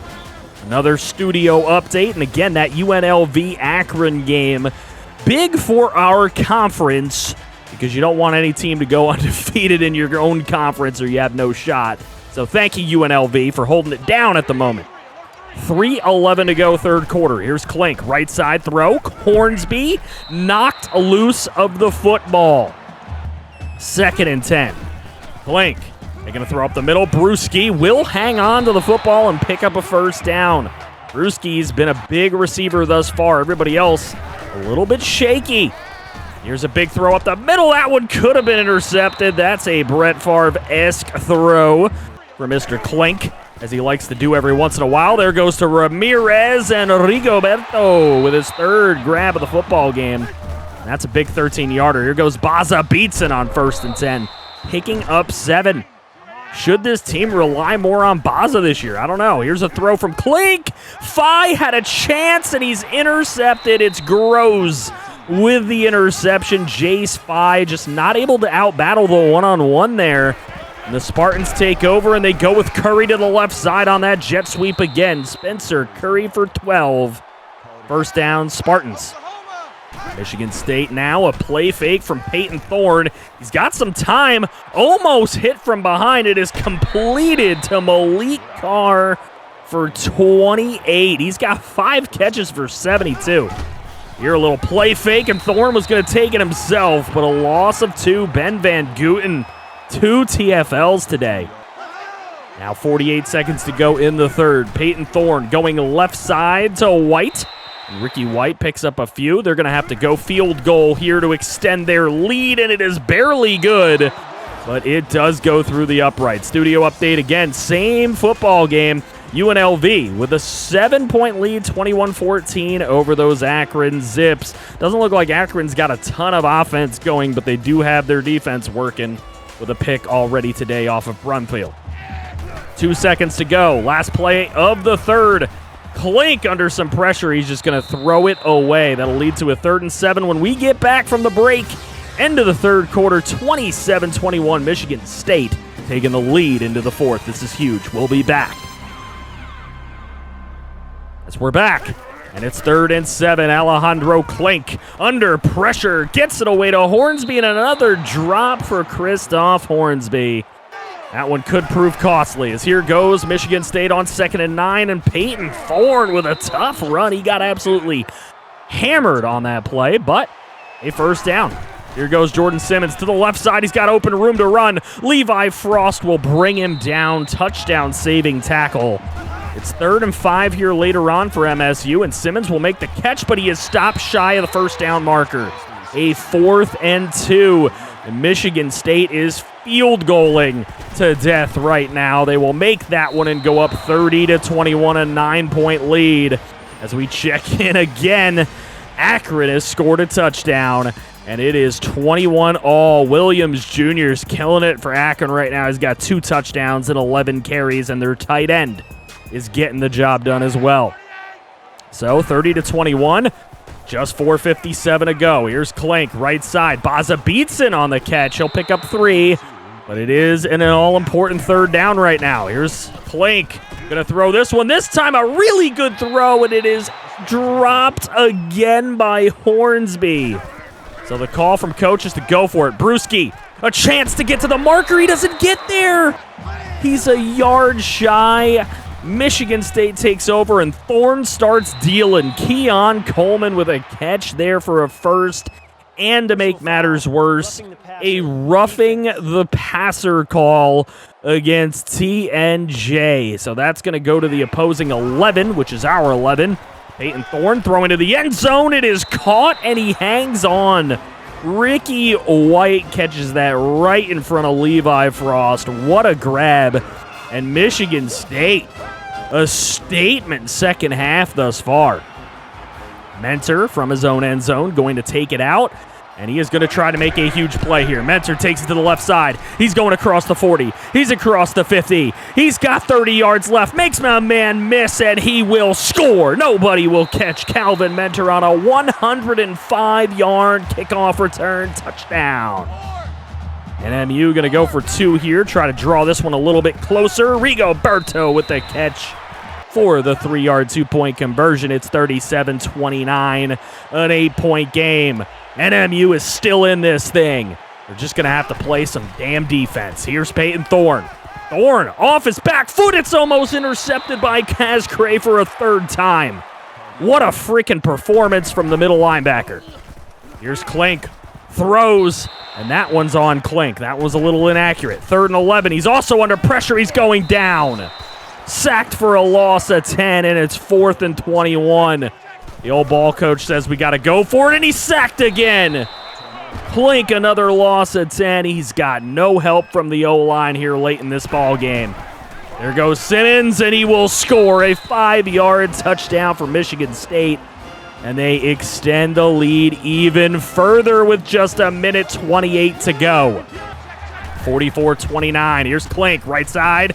He's got Kendall Bedgood. Clock won't stop. A 9-yard reception. They got to hurry this one up. 2nd and 1. Here's Klink underneath. Jace Fye. What a play. What a run after the catch inside the 20 for 27 yards to Jace Fye. Under a minute to play in the ball game, though. Klink's got a man wide open. It's Fye. Nobody on Jace Fye, and he just dominates that entire drive with a couple big catches. Going for 2 to try to make this a 7-point ball game. Some might question it's a little too early. Klink trying to run for it, then throws to Rigo, but not going to be completed, and the onside kick goes right to Keon Coleman. Michigan State will finish this one off. Peyton Thorne, 329 and 4 touchdowns. He hadn't been having the greatest season until this game, but he made a statement today. Klink throws his first 3 touchdowns of the season, but he does throw 2 more interceptions. 65 yards for Baza Beats, and he had 4.6 a carry. Some may question the usage of Baza here. Maybe he should have gotten 20-plus carries. I don't know. Let me know in the comments section below. Jace Fye really came on strong in that one drive, but 3 drops from Christoph Hornsby. A few of them were pretty big. Who knows? Maybe he gets benched later in the season the way he's playing. Maybe he starts being the 3rd or 4th wide receiver. Levi Frost had a heck of a game tackle-wise, but it was Kaz Cray, man. He was the star today. 5 tackles and 2 interceptions for the man Kaz. Burt did get a sack in this one as well. Kaz also had a deflection that probably should have been a 3rd pick. Today, a big game at the Carrier Dome, taking on the number 16 ranked Syracuse Orange, and they are ready to take on our Wildcats. They are ready to exert their dominance in this game. They are a far better team than we are, and Lee Corso knows it. That's why he's going with them. I think he's actually placed some bets in Vegas. Is that legal? I'm not sure. Klink, 3 touchdowns, 4 interceptions. They have Schrader, 10 touchdowns and only 1 pick on the year. He's a dual-threat quarterback. We are 0-3 with some close losses. They're coming off of a loss to Virginia Tech, who just got ranked for beating them. So they're going to be a little upset, as they were very close to being a top 10 team, and we'll see what they have in store for us here at the Carrier Dome. Let's get down to the field as Syracuse and Northern Michigan get set to square off. Any predictions? Put that in the comments section below. Now's your chance before the game gets started. Here we go, and we are underway at the Carrier Dome. Calvin Mentor in the end zone. He's going to take it out from about 8 yards deep in the end zone, takes it across the 20, and he's knocked out of bounds after a 29-yard return. 1st and 10 for NMU. Klink going to give it to Baza Beatson, and that'll go for a gain of 4. Baza's been the catalyst for the offense thus far in this season. Klink scrambling out to the right, trying to get a pass off, but he is hit before he's able to get one going. And it'll be a 4th and 6. Syracuse takes over. Here's Huff. And Huff with a big-time run past the 35 with a 16-yard run. Josh Huff is going to be a tough guy to stop today, and he is playing well already. 1st and 10, Schrader on the play fake. He's going to take it himself on the option keeper. He goes left side. Rivero blocked out a little bit. A couple of broken tackles. Rivero misses a tackle, and then inside the 10 goes Garrett Schrader with a 56-yard carry. And he's got Syracuse already knocking on the door here for the first score of the game. Schrader's going to take it himself, knocks a defender out, but he's only able to pick up one before finally being brought down, and that is going to force this field goal attempt for Syracuse. It is up, and it is right down Broadway for the Orange lead. They lead it 3-0 early. We have our first studio update. Florida able to dismantle Kentucky on the road in an SEC bout as Richardson throws for 4 touchdowns. Arkansas able to upset Texas A&M big. Pitt upsets Iowa, and Army beats our rival Eastern Michigan. So 3-0 as we get back down onto the field. Here's Baza Beatson with a 5-yard run. So he's been doing pretty good on these first down runs for Northern Michigan. They should stick with him a little bit more. 3rd and 1 with Baza in the backfield. Alejandro Clank taking the snap. He's going to give it to Baza, and that's a first down pickup of 6 yards. He needed 1. He got 6. 4 runs for 19 yards to start his day. Baza's already doing quite well. Alejandro Clank going to throw to Baza out of the backfield. Stiff arm. Successful, and a little stumble forward for 10. Make it really 9.5 because it'll be 2nd and inches. Here's Alejandro Clank. He's going to roll to his right side. Looking for a man. He finds Rigoberto Ramirez for his catch of the ball game. That'll go for 2 yards and a first down. Got to get Rigo a little bit more involved. He was a big-time player last season. Hasn't been thus far this year. Clank going to roll to his left, and he throws off balance, and that is intercepted by Nunn. He is going to take it, and there's nobody to stop him inside the 10-5. Touchdown for Nunn and the Orange on a pick 6 off of Clank. That'll make it 10-0. Here's Beatson, and he's going to have another really nice run here, a gain of 7. That'll leave a 3rd and manageable for NMU as they attempt to pick up this first down. However, a false start brings them back to 3rd and 8. Here's Alejandro Clank looking for a man. He actually had what he was trying to get the throw off, but this Syracuse pass rush is on fire early. Here's Schrader. Quick throw over to Gadsden the second, and he is going to go inside the 10. Big-time play for Aronde Gadsden's son, former Miami Dolphin, and his son, Junior, picking up a big gain for Syracuse there. Here's Schrader.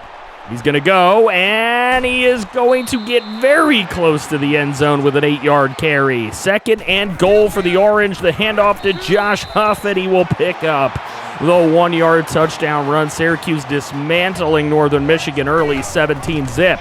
Here goes Baza Beatson on a 1st and 10. He picks up 8 yards. Like I said, those first down runs really working out for Baza, but it has not amounted to scores for Northern Michigan. A 17-0 lead for Syracuse at the end of 1. We'll be back.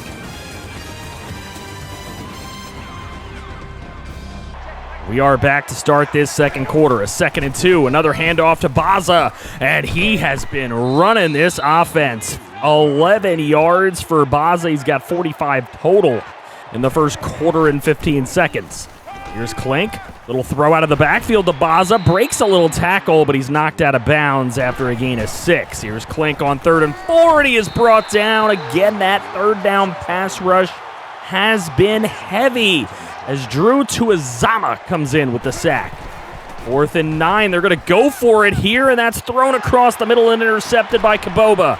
And he is brought down into enemy territory already. A bit of an arm punt, but probably would have benefited from a punt there. That one's nearly intercepted. Schrader almost hits Richard Lutz with an interception, but unfortunately it was dropped. Here's a 3rd and 8 for Schrader. He's looking. He's got all kinds of time, and he overthrows literally everybody on the field. So that'll lead to a 4th and 8. Schrader's been great on the ground, not as good through the air. Here's a quick throw. Kendall Bedgood on 2nd and 10 picks up 11.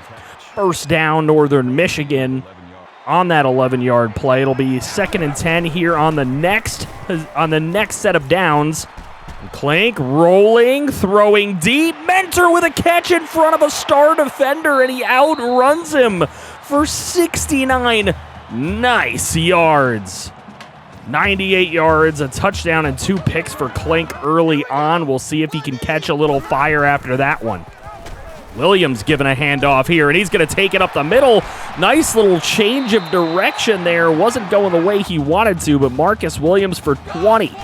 Now 1st and 10, Schrader on the keeper. He's going to go right side. Jenkins not able to bring him down, but he gets a little help from Van Gooten to stop the gain of 9. Here's Schrader again. He's going to give it to Huff this time, and he's going to take it up the middle for 15 yards. And a 1st down. Josh Huff getting the job done early. Huff again, this time breaking a tackle. What would have been a loss turns into a near touchdown. Nice touchdown saving tackle, though. 18-yard gain. It'll leave a 1st and goal for Syracuse. They're going to give it to the fullback, Brown, and Jim Brown. Wow, ironic-ass name right there. He picks up a touchdown for Syracuse. They extend their lead out to 24-7. Can NMU get anything done before the half? Baza beats a nice little 7-yard carry there. Again, another good 1st down carry for Baza. It's weird that Syracuse hasn't picked up on that 1st down play just yet. Blank finding a man open. It's Calvin Mentor. He's been getting open all day. They've got a star DB back there, and even he can't keep up with Calvin. Here's a throw to Rigo, and he steps out of bounds, unfortunately, but a gain of 4 will leave a 2nd and 6. On 2nd and 6 with just under 2.5 to play. Here goes Baza Beatson, and he will pick up exactly enough. 1st down moves the change. He's got 58 yards in this first half. Blink throwing, got Christoph Hornsby. Remember, he dropped a few passes last game. He's looking to make up for it. Nice 9-yard catch. Here's Klink on a 2nd and 1, looking to take it himself, and he's sacked for a loss of 2. That's going to make it 3rd and 2. Kinsler on the sack. Just 1:13 to go in the half. Here's Klink. Quick little throw. Rigoberto. Nice catch. 3-yard reception and just enough for a 1st down. He's got 3 catches, but only 9 yards. 3rd and 8. They're going to go right back to Rigo on 3rd and 8 for 11 yards. And there you go. It's 3rd and Rigo. And he picks up the 1st down. Just 11 seconds to go in the half now. Clock really ticking on the drive. Hornsby, what a grab! And he finds a way to get across the plane for a touchdown. So Klink may have given up 2 interceptions, but he's got 2 touchdowns. However, one of those interceptions went for a pick 6 for Syracuse. Last play of the first half, and Josh Huff picks up 9. Good little gain, but that's going to take us into the tunnel. Huff with 61 rushing yards, Baza with 58 in this first half. It has been a battle of 2 running backs. We'll see who prevails in the second half. And we're back. Let's start this second half, 3rd quarter, with Schrader going to try to take off by himself, but TNJ able to make the stop. 2nd and 14. Later on, a 3rd and 14. Here's Garrett Schrader looking. He's got an open man right side, but they say he is out of bounds. Did not get a foot down. So NMU gets it after a punt and a very quick 3 and out. Here's Baza Beatson on a 1st down run again. That time only picked up 4, but it's still a good gain on 1st down. Later on, it's a 3rd and 11 going deep to Brewski, and he cannot out-catch number 11, who's been a star defender for Syracuse thus far. Garrett Schrader going to take it all by himself here on the option for 14 yards and a 1st down. 87 rushing yards for Schrader. He's the leading rusher in the ball game thus far. 4:45 to go, 3rd quarter. Here goes Josh Huff running over Richard Lutz, but a convoy is there to stop him before he picks up the 1st down. Still a gain of 9. He's got 71 on the day. Schrader takes the snap. He's going to take off himself, and he finds a way to outrun the NMU defense and pick up a 1st down. 9 runs for 91. He has been dynamic on the ground. He needs to be a little better in the air here on 3rd and 11. He gets a throw over the middle to Damian Alford, but only 8 yards picked up. It's going to lead to a 4th and 3. Syracuse going to attempt a field goal with 2:53 to go in the 3rd. It is right down the middle, and that is good enough to get Syracuse extending to a 13-point lead. 2:50 to go, 3rd quarter. Does NMU have any 3rd quarter plays here that can get them a little bit closer? Kendall Bedgood for 9. Good start to the drive.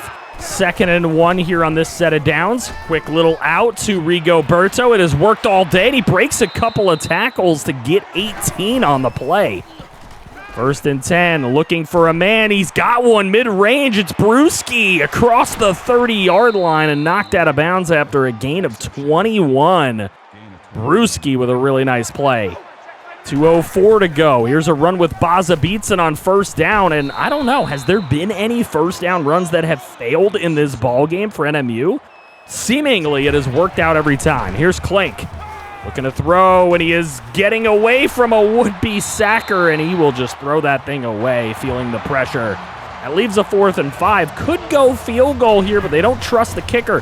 4th and 5, going to throw it to Rigo, who's running over the defenders into the end zone. 22 yards for Rigoberto Ramirez. What a play. So 27-21 as the lead is shrinking for Syracuse. 20-yard run, though, for Josh Huff, and he's going to get them at midfield with 30 seconds to go in this third quarter. Here goes Garrett Schrader. He's going to take it right side himself. Nobody comes up to make the play, so he's able to get an easy 9 yards. He's got 100 on the day. Can they get 200-yard rushers? Very possible here for Syracuse. Probably the last play of the third quarter. Schrader trying to take it himself, and he doesn't get there.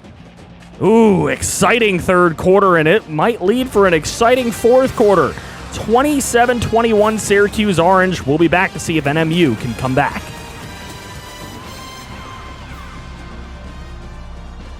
Northern Michigan needs a big stop here on 3rd and inches. Josh Huff is stuffed. A loss of 3 somehow, and he only has 87 yards on the day. Only. But NMU gets the football back. They're facing a 3rd and 5. Short little throw to Brewski, who's going to take it after the catch. And Brewski close to the 45 after a gain of 19. NMU potentially driving here to take their first lead of the game. That one's knocked away by Neil Nunn. He's already got the interception for a touchdown today, and that's a big deflection. Here's Klink. He takes too long to get rid of the football, and he's hit as he throws. 2nd down defense from Syracuse. Their 3rd down defense has been amazing, but this time Jace Spy is able to break free and get down the right sideline for 40 yards. Love to see the young guys contributing. Here underneath, it's Rigoberto, and he will get to a 3rd and 2 with a gain of 7. He's got 67 yards on the day now. Remember when he started with 3 for 9? He's up to 67. Here's a short one. Rigo should have had that one. That should have been a first down for NMU. 4th and 2. Probably meant to take a field goal here, but they go underneath to Bedgood, and he is stopped after a gain of 2.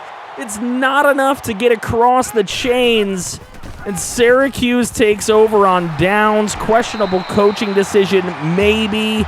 17-yard run for Marcus Williams. He's got 3 for 37. And now coming up on just 3 minutes to play. Syracuse just trying to waste the time and escape here after a big scare from an unranked NMU winless team. 3rd and 2 now for Syracuse. They need to pick up this first down, keep it going, and take some more time off the clock. Here's Schrader. He's got a man. Jones, probably his best throw of the day, to be honest with you. Schrader doesn't have many big throws in this game, but that one was very important. Here goes Josh Huff with 1:39 to go in the game, and he's going to pick up a ton. Sav Rambo saves a touchdown after a gain of 41 from Huff. So now 1:07 to go. Here goes Huff again, and he is easily into the end zone for a touchdown. 3-yard gain, 1:04 on the clock, and Syracuse is going to get themselves a 2-score lead once again. They're going to go for 2 here, try to make it an even 14, and that one is knocked away. Very nice play from the NMU defense. Another studio update here. Stanford able to stave off Colorado, and NC State able to stave off Duke. So a lot of really close games here for the unranked teams looking to knock off some ranked teams. 1 minute to play. NMU needs to score, get an onside kick, and score again. Here's Klink rolling to his right. Klink throwing down the right sideline. He's got Mentor. Mentor will go out of bounds. Big gain there, and it only took 8 seconds. 111 yards for Mentor on the day. Here's Klink looking for another big throw. He's got Bedgood at the 30 for 22. Using that hurry-up offense. Here's a play fake to Beats, and Klink's got to get rid of it. He doesn't. You cannot take a sack there. 3rd and 20. Now very little time remaining on the clock. Josh Allen's in after Klink was hurt on that last play. And Josh Allen going to pick up 5 yards on the scramble, make it a 4th and 15. Klink comes back out. As they say, he was all good in the tent. Bedgood can't make the play. We got a flag. Will the game end on this? It is a hold against the offense. So that is going to effectively end the game, as that penalty is declined on Steve Redd. Nice deflection from Neil Nunn. Josh Huff ends up with 14 carries for 137 yards and 2 touchdowns. And he dismantles the Northern Michigan offense along with Garrett Schrader's ability to rush the football as well. It's a 12-point loss at the Carrier Dome against Syracuse for NMU, but they are so close to beating one of these Power 5 teams. It is going to happen eventually. It's just not in these first 2 seasons. 22 of 43 for 341, 3 touchdowns and 2 picks for Klink. That looked like more of what he looked like last season rather than what he looked like in the first 2 games this year. Calvin Mentor able to pick up the shithouse of 111 yards and a touchdown. Rigo ends up with 67 and a score. Jace Fye caught a big pass here and there. Hornsby makes up for his horrid game last time with a big touchdown play here. TNJ gets a sack on the day. We need a little bit more from the defense if we're going to take on these Power 5 teams. And NMU going into some hostile territory here in their first MAC conference game of the season, taking on the Buffalo Bulls. They're 1-3. We're 0-4. Corso's going with them, but it seems like we've got some better stats here after our 4 out-of-conference games. We almost took a couple of those in our last 2. Klink has improved quite a bit in the last couple of games. They don't seem to have anybody who's really scary offensively as far as their top players are concerned. We've lost every game, but if you look at their schedule, they've only beaten FCS, and it was only by a touchdown. They've been blown out by everybody else, and they only score about 11 points, maybe 12 points a game. Their rushing offense, not scary at all, and they've got 3 players on the injured list, including 2 offensive linemen. That cannot help them at all in this game. But let's get down to the field at Buffalo at UB Stadium, where Northern Michigan will go on the road to start their MAC conference play this year. Let's get this thing started. Make sure you put predictions in the comments section below. Have your voice heard and say it before the game's over. There's the kickoff. We are underway. Buffalo's going to receive, and LeBourne is going to take this thing across the 25 with a 27-yard return for Cameron Laybourne, and Buffalo will start with the football first. Star quarterback Baczynski going to hand this off to Burrell, stiff-arming Levi Frost, and he's going to pick up a 13-yard gain. Colby Burrell is their running back, and we'll have to see if he can outrun Baza Beatson in this game for Buffalo. Here's Baczynski.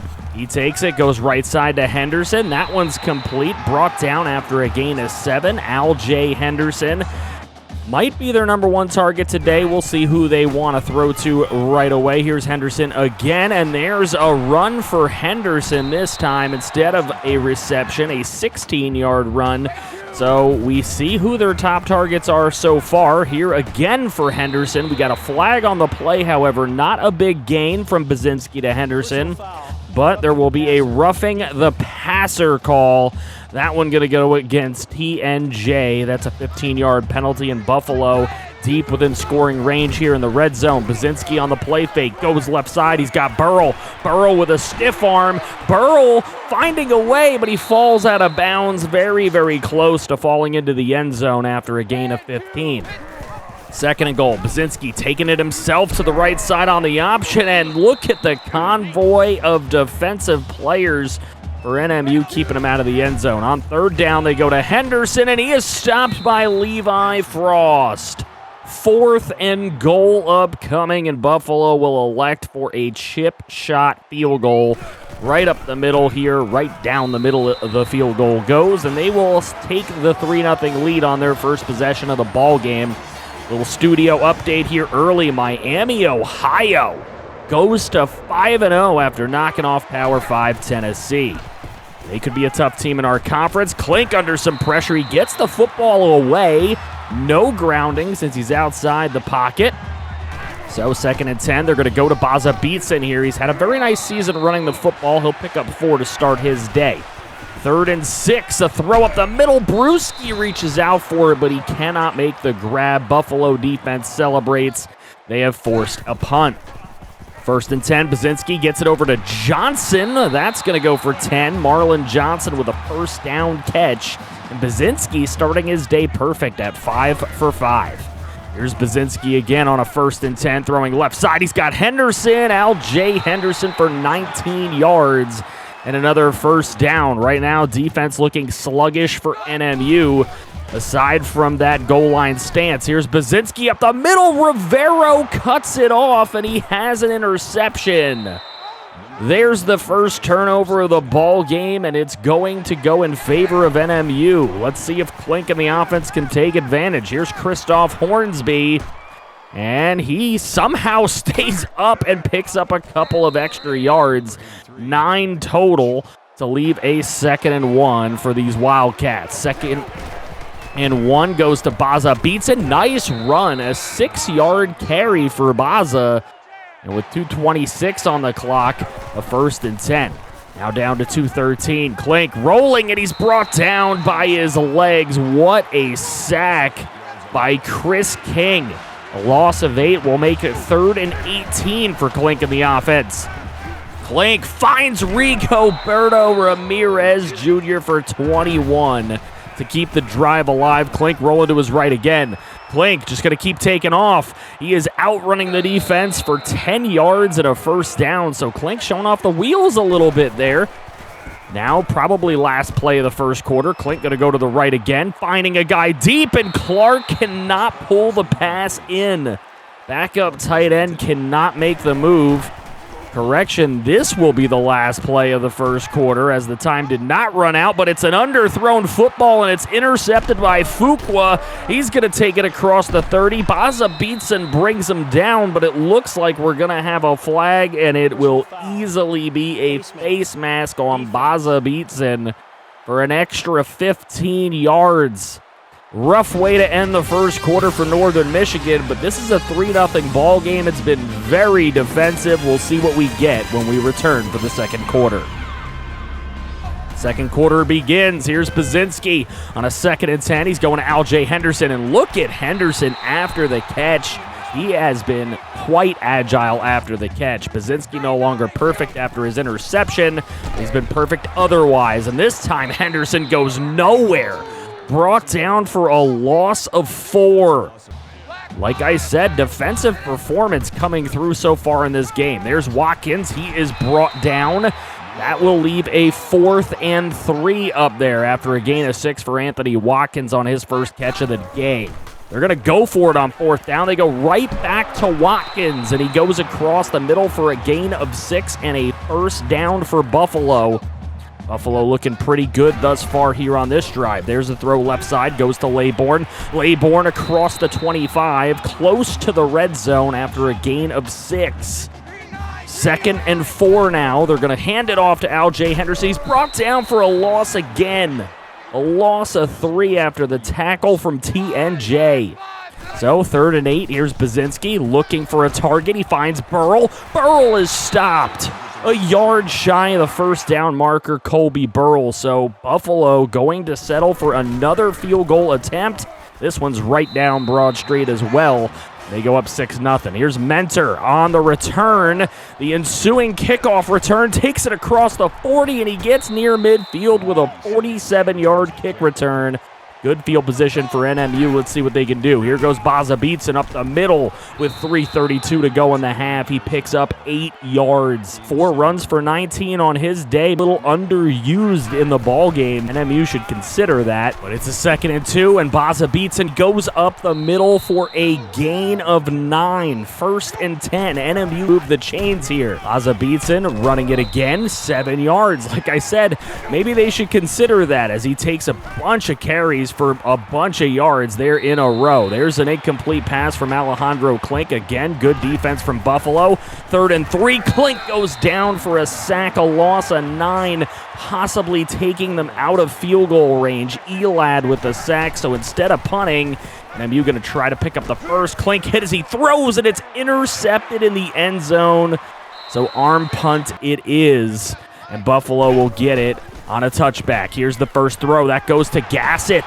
Jamari Gassett with his first catch of the day is going to get a 9.5-yard pickup, leaving a 2nd and inches, and a big hit on Bazinski. He loses 7. TNJ making up for a couple of bad plays he's had today. There's a throw underneath for Laybourne. He is not going to get anywhere near the first down marker. So a punt upcoming. So with 45 seconds to go in the half, can NMU get it done? There's a big throw to Kendall Bedgood for 19. However, the Zebras want a booth review this one. And as you can see from the replay, 0 feet inbound. So they are going to overturn that. Make it a 3rd and 12 instead for the Wildcats. Here goes Klink rolling to the right again. Looking for a one-on-one matchup with Beats, and it hits his hands and he can't grab it. Klink is only 3 of 12 for 33 yards and 2 picks. And some of it's been the receiver's faults. Here's a throw underneath and taking it after the catch. Again, Al-J Henderson, he's been a big part of this team today. He picks up 17. Here's Bazinski. Short little throw goes to Gassett. That'll be his 2nd grab of the half, and that's 7 yards for him. Make a 2nd and 3. They're just going to settle for, with 5 seconds left, a field goal here on 3rd and 3. It is up and in, and Buffalo leading this ball game 9-zip. Studio update, Florida is down to LSU right now. Can LSU knock off the number 2 team in the nation? Who knows? We'll find out later in the episode. But it is 9-zip at halftime. Buffalo with a home lead. We'll see if they can hang on in the second half. We are back, and it is NMU with the football first in the second half. Here's Kendall Bedgood. That's going to go for a first down, a gain of 13. And we'll see if that can spark this offense a little bit. They've been hurting for offense. Here's Klink up the middle. Brewski hangs on to that one. 22 yards. And now a 2nd and 6 after a short little run for a gain of 4. Here's Jace Spy, and he's going to pick up a first down. Jace Spy making some plays this year. He was a little upset with his depth chart position. He's looking really good. Here's Calvin Mentor. He's going to take off to the 10-yard line after the catch with a gain of 10. And NMU knocking on the door on the first drive of the second half. Short throw, Jace Spy catches it over the defender. 3-yard touchdown for Spy. And Klink getting closer to 50% completion after an excellent drive. Here's Bazinski. He's going to keep it himself on the option keeper. Takes it the opposite way, and he is running with a convoy of blockers. Somehow, NMU able to sift through that and get him. After a gain of 23, Bazinski with another great throw, and Laybourne can't hold on to it. So a lot of drops for both teams here, as that might be the first one for Buffalo, but NMU's had a couple. Here's Henderson, and he is going to take it after the catch. Some stiff arms and some broken tackles for a gain of 16 yards. 2:50 to go in the third. Bazinski looking for an open receiver, and that one is going to be cut off and intercepted by Miles Burrow. Burrow makes a huge play, turnovers even at 2 apiece, and his interception gives NMU the football back, just down 2 points here. Azabitson taking a carry, picking up more than a first down with a 15-yard run. 2nd and 10. Here's Klink looking for a big throw. He finds Jace Spy wide open behind a linebacker in coverage, and that is a mismatch, and Klink exploits it with a very smart play. He's now 10 of 22 with a couple of touchdowns to make up for his 2 picks. Jace Spy has been a big part of it. Here's Bazinski. There's a broken tackle off Cornelius Jenkins. Makes a man miss, and Hannibal Marbles finally able to make him lose his balance. Here's 2nd and 8, and Al-J Henderson taking this one up the left-hand side. Breaks a tackle, and he's finally brought down after a big gain. He's got 6 runs for 23. He's got catches for even more. Here's 3rd and 5 for Bazinski. Standing tough in the pocket, Laybourne drops another one. He has not been that dude in today's game. Now on 4th and 5, Buffalo settling for another field goal attempt of about 42 yards, and that one's going to go through. Another field goal, trying to field goal NMU to death here today. Beatson takes this one on the counter play, and he is brought down after a gain of 18. That's a lot to pick up for a power back like Baza. Got 11 runs for 81. He really does need more carries. I saw a lot of you in the comment section on a couple of videos ago saying he does need more carries. And that is a good one there for 91 total. And that is how the third quarter will end. 14-12, Northern Michigan holding on to a very slim lead after coming back in this one from down 9-0. We'll see if they can hang on after this. Back for the fourth quarter, 2nd and 10. Another carry for Baza as he's trying to put this team on his back here. 11-yard pickup. 6 minutes even to go in the football game. Here's Klink rolling to his right. He doesn't seem to have an open receiver, trying to throw a man open here, but he doesn't have the arm strength to get it to Mentor. Nice deflection for Elad. He had a pick earlier in today's game. 4th and 12. They're going to go for it. No punt here from NMU, and that throw is incomplete. He was trying to hit Rigo in double coverage, and it is not possible. So Buffalo takes over. Here goes Al-J Henderson for a gain of 12 on the ground. And now it's 2nd and inches, gain of 10, and there's another 1-yard run. That's Colby Burrell, and he picks up one. It's a 2nd and 8.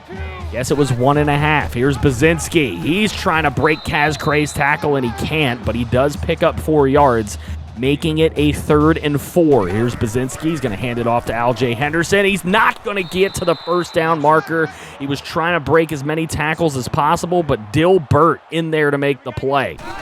Bazinski now looking to throw right side. He's got Henderson, and Al-J Henderson gets his way to the first down on 4th down. So Buffalo 4th down conversion works. NMU tries on 4th down, does not convert. Here's Henderson getting swallowed up in the backfield on 2nd and 10. He loses 2. He's got 30 yards on 9 carries.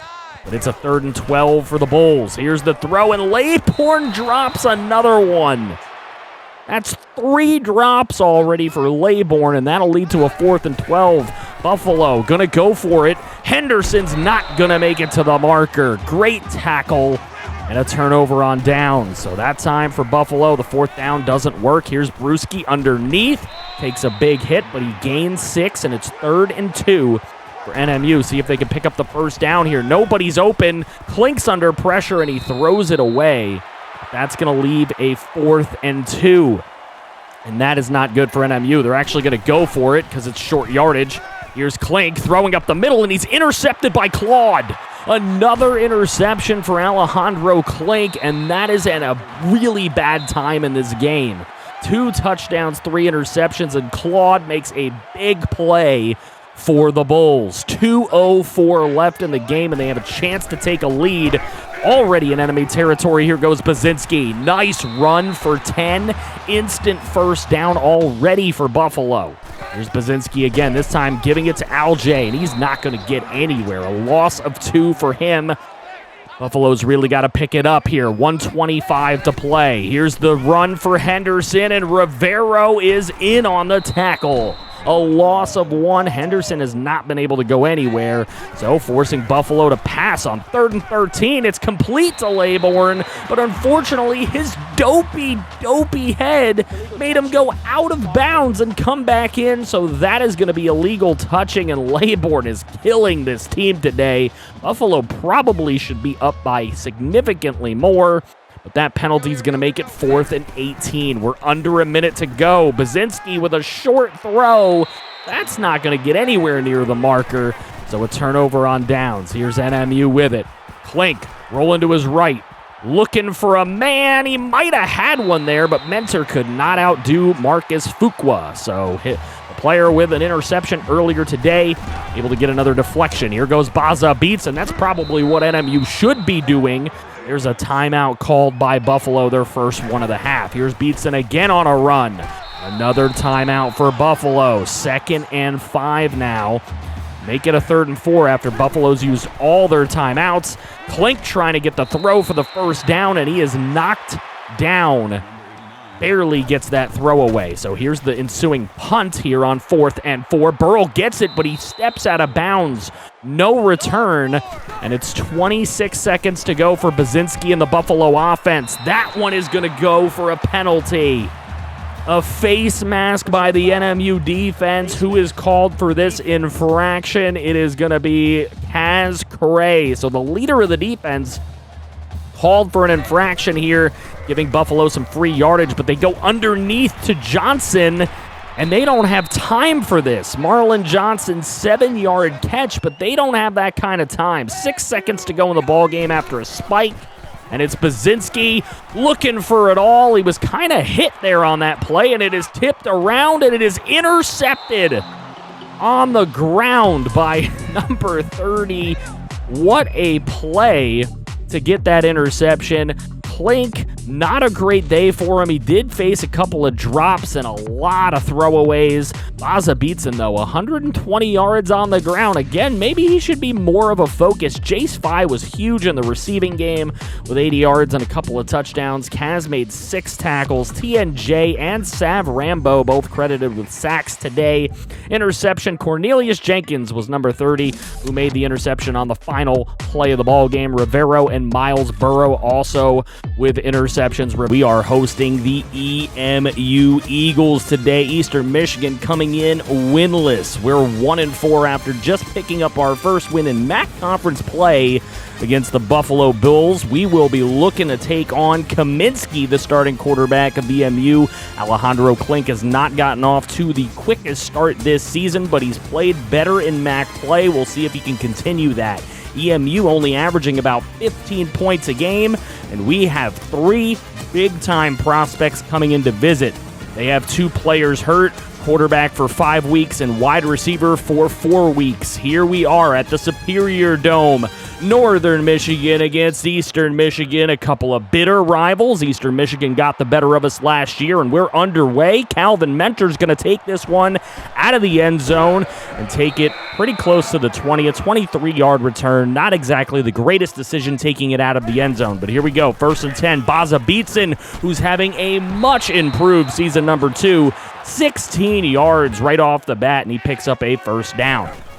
A 2nd and 10 on that next set of downs. Here's a quick little throw. Kendall Bedgood, nice move after the catch, and he picks up 13 yards and another NMU first down. Here goes Baza Beatson on 1st and 10, and another really good play for this Northern Michigan offense. They're rolling down the field, but now a little stall to 3rd and 7, and Klink under heavy pressure will throw it away.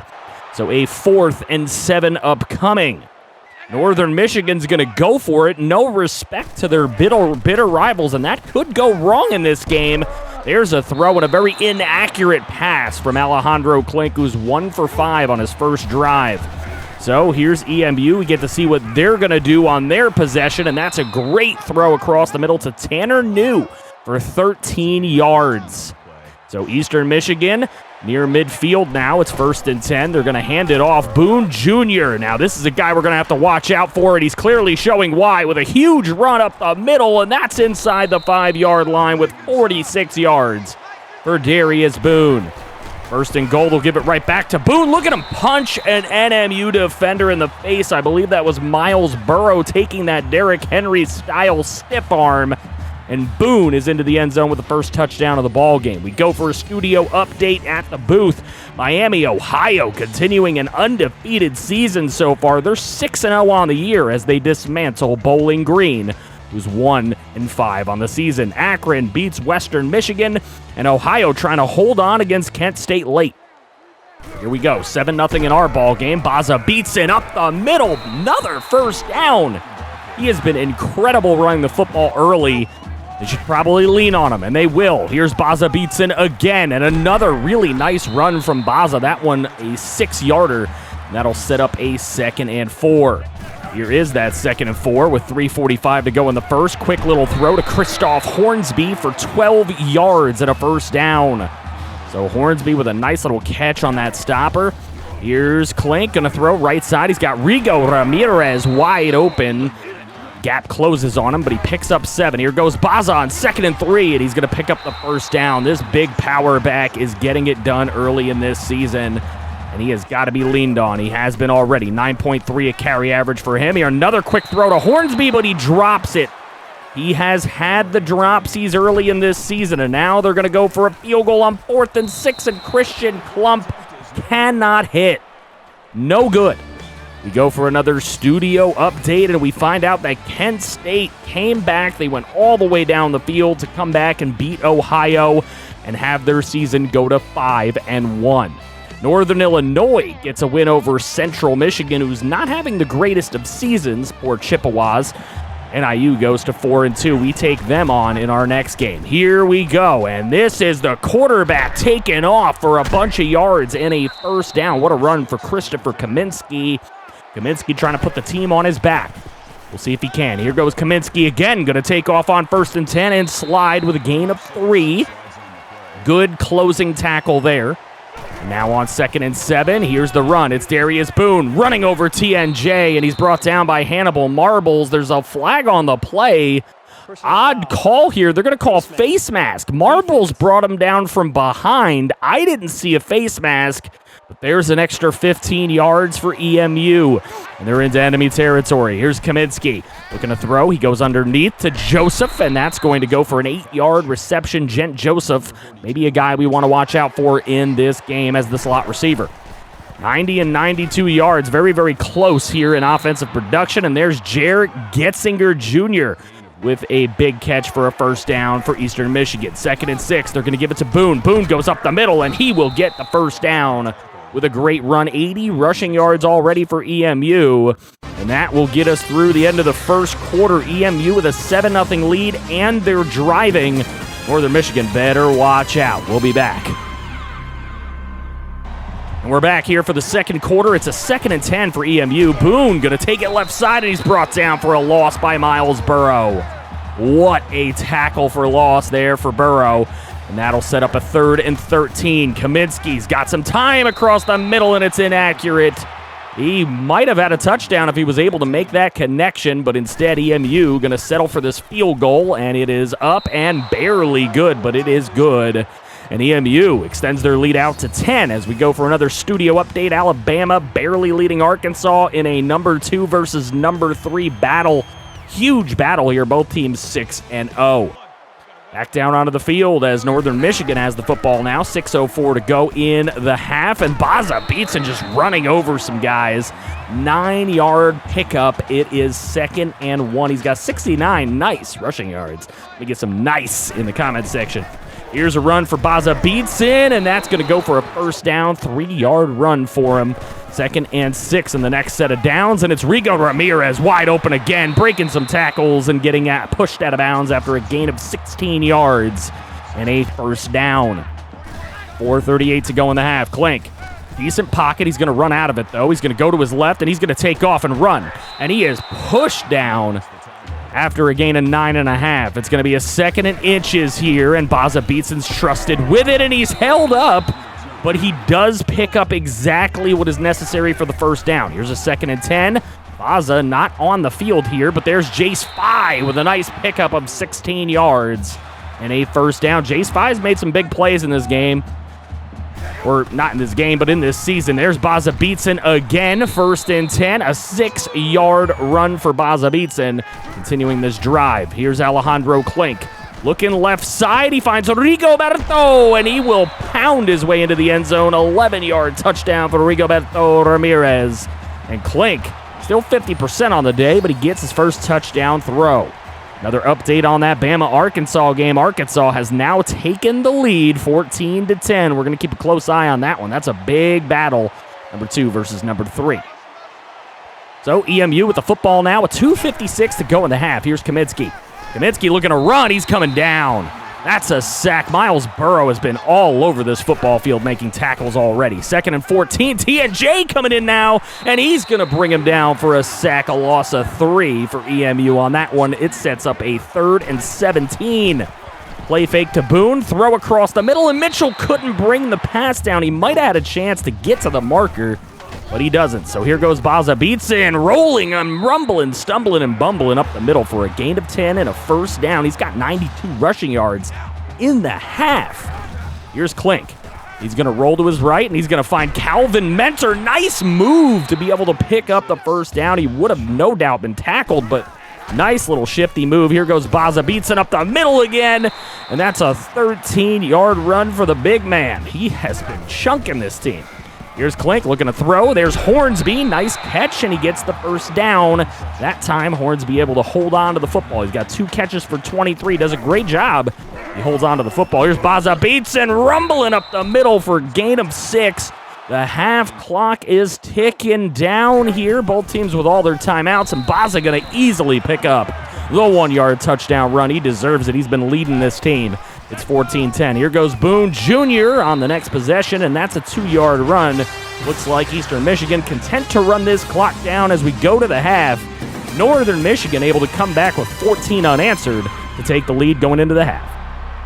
We're back, and here's the opening kickoff of the second half, and it is Smith taking it up the middle, and there's a flag on the play. This is not looking good for NMU, and indications are it is indeed against Northern Michigan, a face mask against them. There's been way too many of those already today. CF Flyer called for the infraction this time, and it is going to put EMU near midfield to start their possession off. Here goes Smith up the middle. Not exactly the running back they've been running. Boone getting some treatment on the sideline right now.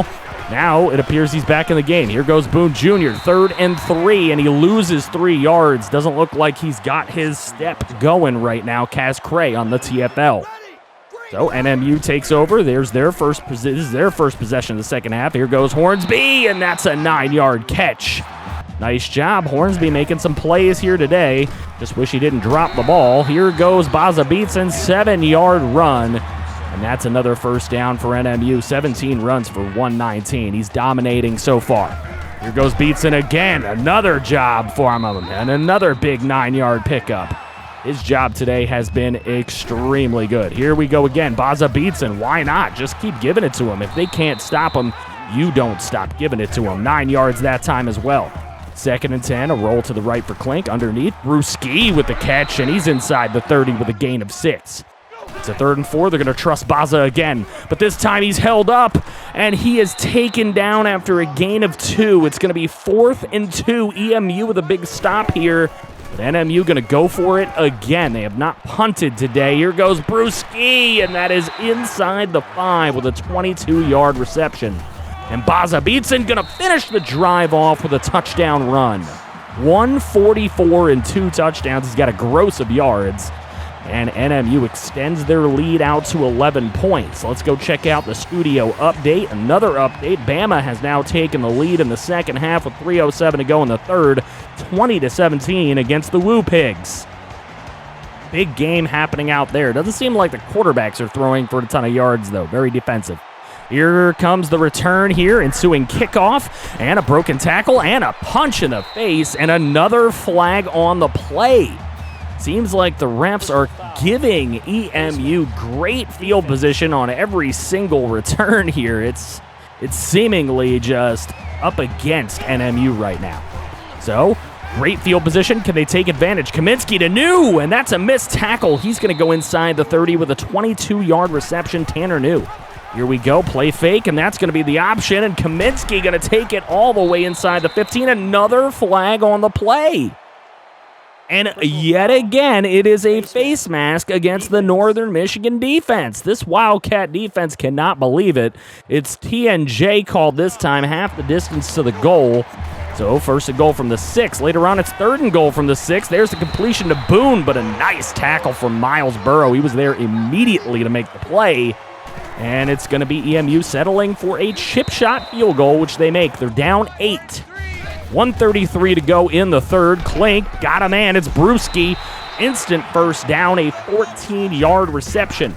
Here's Baza Beatson. He's going to run this football. He takes it a little bit wide. Very surprising for the big man to be taking it out wide, but there's a 6-yard play, and it'll be 3rd and 4 here. We're going to give it back to Baza. Nice cut.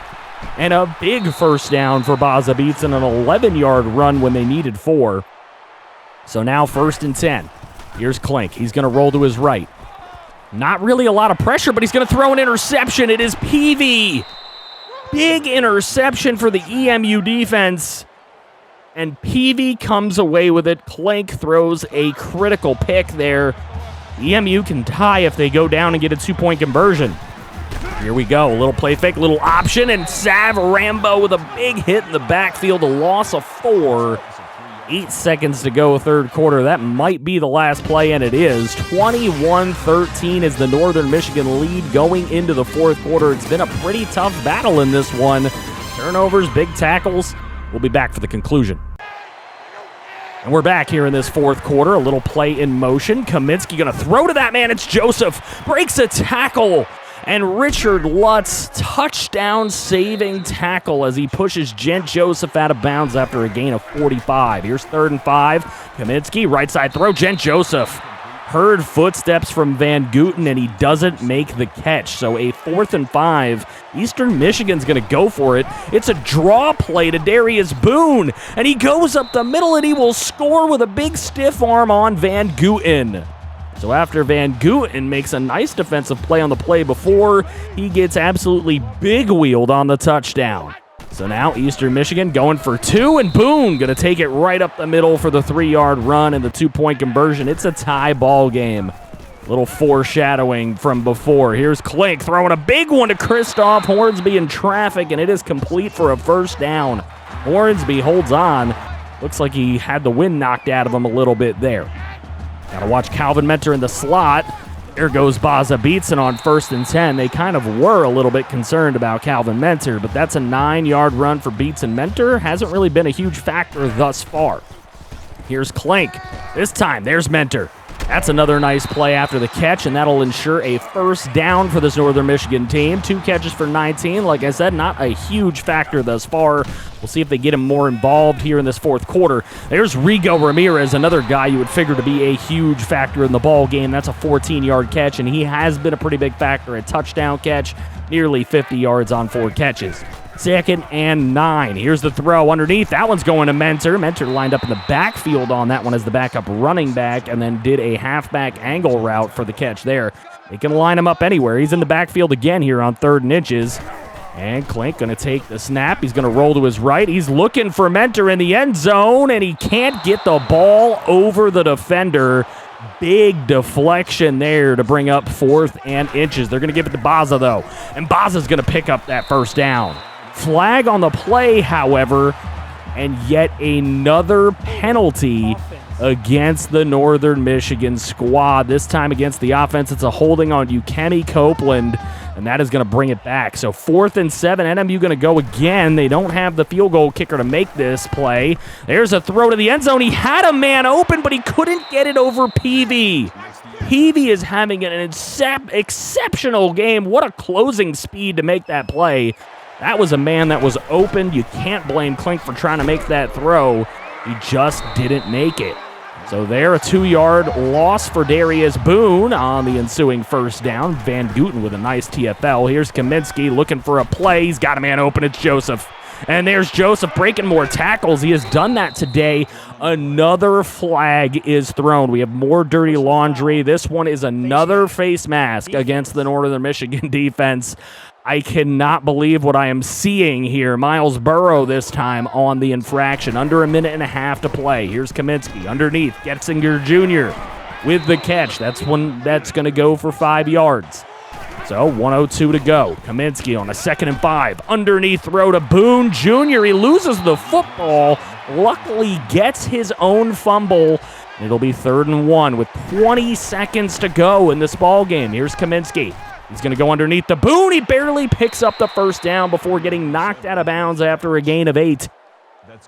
14 seconds to go in the ball game. EMU, here's Kaminsky. TNJ on the rush, but he's got a wide open Joseph in between about 5 NMU defenders. He makes that play. And now with 6 seconds to go, it's a 2nd and goal. They're going to try to get it in there with a fullback dive, and Gary Clayton is brought down, no gain. So they're going to take the field goal here with just 2 seconds left. EMU is up 24-21. This kickoff's going to have to be returned for a touchdown in order for Northern Michigan to win. Here goes Mentor. Mentor cuts to the left, but instead somebody comes off his block and makes the play. A 25-yard return is good, but not good enough, and TJ Peavy definitely deserves that player of the game. Without him, I don't think EMU wins this game. 2 big interceptions on Alejandro Klink, who otherwise was having a mediocre game. Baza beats in 26 carries for 172 yards. You really can't ask for a whole lot more from him. A couple of touchdowns. Hornsby did have 2 drops. Brewski had 1. Mentor had 1. Just way too many drops from this receiving core. Levi Frost had a nice day of tackling. TNJ and Miles Burrow with a couple of big sacks. Miles Burrow with a couple of big TFLs as well. Defense, you can't 100% blame them. They were put in a lot of bad spots today, but those penalties will kill you every time. Welcome, everybody, to the beautiful Husky Stadium. Northern Illinois getting set to take on our Northern Michigan Wildcats to start off this episode. But first, let's take a look at some of these rankings. It looks like Northern Illinois averaging a little over 5 points a game more than Northern Michigan. So let's see if Northern Michigan can win this game in which they are the underdog. Ontario Brown with a 3-yard reception, but it wasn't good enough for a first down on the first possession. So NMU takes over. Klink rolling to his right-hand side, looking for somewhere to throw, and he'll find Kendall Bedgood, and again, that's not good enough for a first down. So a couple of straight 3-and-outs for both of the teams to open up. NIU with 3:17 to go in the first quarter. Here's Yost looking for a pass, and he finds McCray. That's Fabian McCray for 17 yards. A 1st and 15 after a short penalty. Yost getting it over to Grums, and Grums will find his way into the end zone with a touchdown. George Grums making the first big play of the football game, the tight end, with the first touchdown, and that will give Northern Illinois a 7-0 lead. NMU takes over with it, a 2nd and 7 here. Klink throwing to Kendall Bedgood, who breaks free on the curl route. He's going to break a tackle and then be pushed forward near the opposing 40-yard line after a 33-yard gain for Kendall Bedgood. Here's 2nd and 7 again, a common theme. And Alejandro Klink is going to find Calvin Mentor up the middle for 17 yards.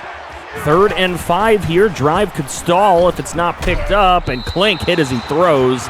That's a very common thing in this entire series. So they'll settle for 3. Yost going to go to Ontario Brown out of the backfield, and Brown killed us last year in our matchup with NIU, and there is another big gain for him.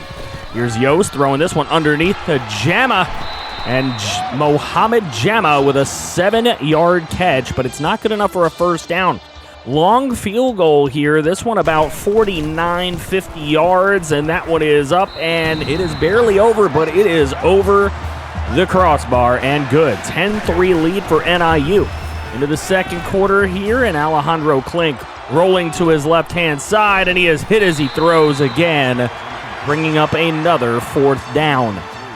So another punt from NMU, and NIU with the football with 3:55 to go in the half. Here's Yost backing up. TNJ right on him, and he is brought down for a loss of 7 yards.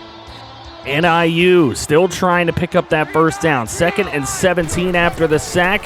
There's a little option keeper for Yost. Yost breaks a tackle of Levi Frost, breaks a tackle of Richard Lutz, and if none of your safeties can get him, you're in trouble. Ryan Yost with a big gain, setting up a 1st and goal from the 9.5-yard line, and Yost is going to take the quarterback draw himself into the end zone for 6. What a big play from Yost. And he has the Northern Illinois Huskies up 17-3. 2:25 to play in the half. 3rd and 6 here for Klink and the offense, and Brewski barely going to pick it up as he's pushed forward for a gain of 7 and a first down here. So 3rd and 10 now on that next set of downs, and Klink just under heavy fire from the get-go. He loses 11. Uetu Kalomo with a big sack. And now NIU taking over with the football once again, and there is Trey Urweiler with a big play. So now a 3rd and 8 on that next set of downs. It's Yost. He's got forever and a day to throw. This one deep into the end zone. And we've got a flag on the play. NMU bench cannot believe it. That sideline is going crazy right now. Paul Rivero called for PI. It didn't look like he did all that much. Here's Yost. He's going to heave one again. This one to Rudolph, and it's a touchdown. Trayvon Rudolph for 30 yards. And look at Yost's numbers, 9 of 13 for 123 and 2 scores. And he's got NIU up 24-3 with 35 seconds to go now. It's Klink, and he's looking to throw. He's got a man, and it is Brewski with a big catch for 21 yards and a first down. Getting it into enemy territory with just one big throw there. Here's Rigoberto Ramirez Jr., and he breaks a couple of tackles at the same time. He's close to the first down marker. Would have to be a timeout, but instead going to get a free one on the face mask on the defense. That one against Jordan Gandy. An extra 15 yards. Here's a 3rd and 10 on the next set of downs. Just 10 seconds to go in the half here as Klink is rolling, and he is sacked for a loss of 6. NMU going to have to take the timeout, and they will do so to kick a field goal with 2 seconds left on the clock, and that one is barely good. NMU's field goal kicker, Christian Klump, not exactly the best, but he does get it a little bit closer. It is 24-6 as this game rolls into the half. We'll be back with the rest of the highlights after this.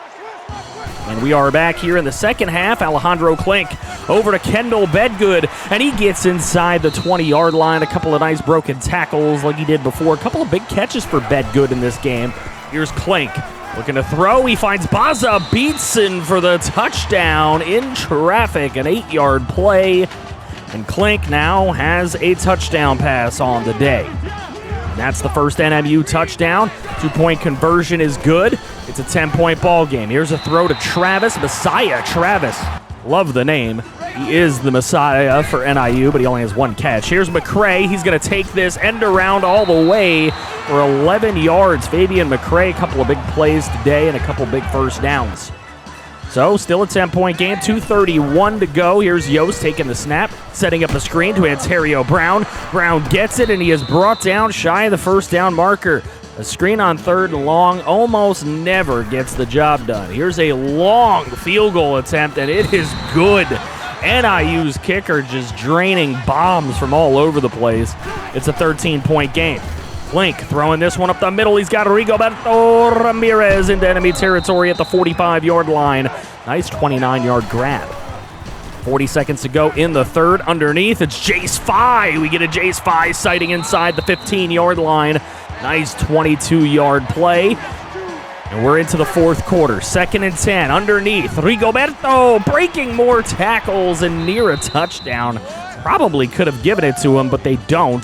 13-yard play will set up this Baza Beatson run for the touchdown as he finds his way in between traffic. 0-yard touchdown run, really just about a half a yard. And there you go. It's a 6-point ball game. Urweiler with it. And he is not stopped shy of the first down marker. They give him the first down, a favorable spot there for NIU. Here is the toss to the right side, and look at this. Nobody there to get Ontario Brown. He is all the way down to the 30-yard line of NMU with a 30-yard run. 2nd and 10 now. Yost throwing across the middle. He's got Wei Lee, and Wei Lee is near the touchdown. Harrison Wei Lee, but he does not get in. That's his first catch of the ball game. We have a 1st and goal, and they're going to have the keeper again from Yost. His 2nd rushing touchdown of the game, and NIU will extend that lead out to 12. So 2nd and 8 after the 2-point conversion was no good. Klink's got a man, and it's Jace Fye, and he's inside the 30 with a 32-yard grab. 3:46 on the clock. It's 3rd and 6. Klink looking, and he finally throws it over to Rigoberto, but it is incomplete on 3rd and 6, so that'll bring up 4th and 6. No field goal attempt here. For one, the kicker's not very good, and for two, they need more, and the turnover on downs is going to end their bid, most likely. Unless they can make this stop here on 3rd and 6, they might be able to get 2 possessions. Here's Yost, and he finds McCray. Big first down for Fabian McCray. He had 3 of those today. 3 big first downs for NIU. Here's another 3rd and 2 chance to get off the field, but that's not going to get done either. Ontario Brown continuing to move the chains for NIU, and Ryan Yost is your player of the game with 190 yards passing. He had a bunch of total touchdowns, and NIU gets the victory at home. Alejandro Klink, 22 of 35 for 297 and a touchdown. Very respectable, 62% completion. Baza Beatson, 13 carries for 60-some-odd yards, 4.9 a carry and a touchdown. Not bad. Also, Baza Beatson also having 3 receptions for 21 and a touchdown. Receiving core very well spread out. Everybody got their fair share of opportunities. And then as far as sacks are concerned, TNJ got the biggest one. He had 2 TFLs. He had a big day defensively. Welcome in and find your seats, FG fam, here at the Superior Dome, a.k.a. the Kibby Dome, here with Northern Michigan. They are taking on our visitor today, the Ohio Bobcats. They're 4-4, 2-2 in the MAC. We're 1-6, 1-2 in the MAC. Seems like we can only win in the MAC, but hopefully we can get another win in this conference as Daniel Lewis, John Rollins, and Walter Small are coming in to visit. Remember those from the recruiting episode. They have 3 wide receivers, 2 of them out for the season, 1 out for 6 weeks. NMU starts with the football, and Baza Beatson picks up a 3rd and 1, but he fumbles the football, and Collier able to pick it up for Ohio. However, that fumble largely argued by Baza Beatson, and it was overturned via review. Here's Rigoberto Ramirez Jr. with his first catch of the ball game for 15 yards. He has been monumental for this team all season. Here goes Baza Beatson up the middle again, and he has had such an improved year, and he continues to do it as he gets all the way to the 10-yard line with a 29-yard rush. Now inside the 5 on a 3rd and 3, Baza Beatson is going to bowl his way into the end zone with a 3-yard touchdown run and give NMU the early touchdown lead. 7-zip is the score, but we haven't seen Ohio on offense yet. Here's Rourke making a throw over to Cross, but he drops it on 3rd down. That is a big 3rd down drop. And hey, with so many receivers hurt, it could be affecting them. Here's Klink rolling to his right on a 3rd and 14. He hits Brewski, but he wasn't able to go deeper for the 1st down, so Ohio forces a punt. Here's Ohio on a 3rd and 10 as the first quarter is starting to come to a close. Keegan Wilburn with an 8-yard pickup, but again, another one shy of the sticks. So with back-to-back punts here, we go to the second quarter, and Baza Beatson on a run for 14 yards and a 1st down. We got to trust Baza, 7 for 74 to open his day. 3rd and 2. Here goes Baza again. This time hit in the backfield, but he's able to break the tackle and keep it moving for 7.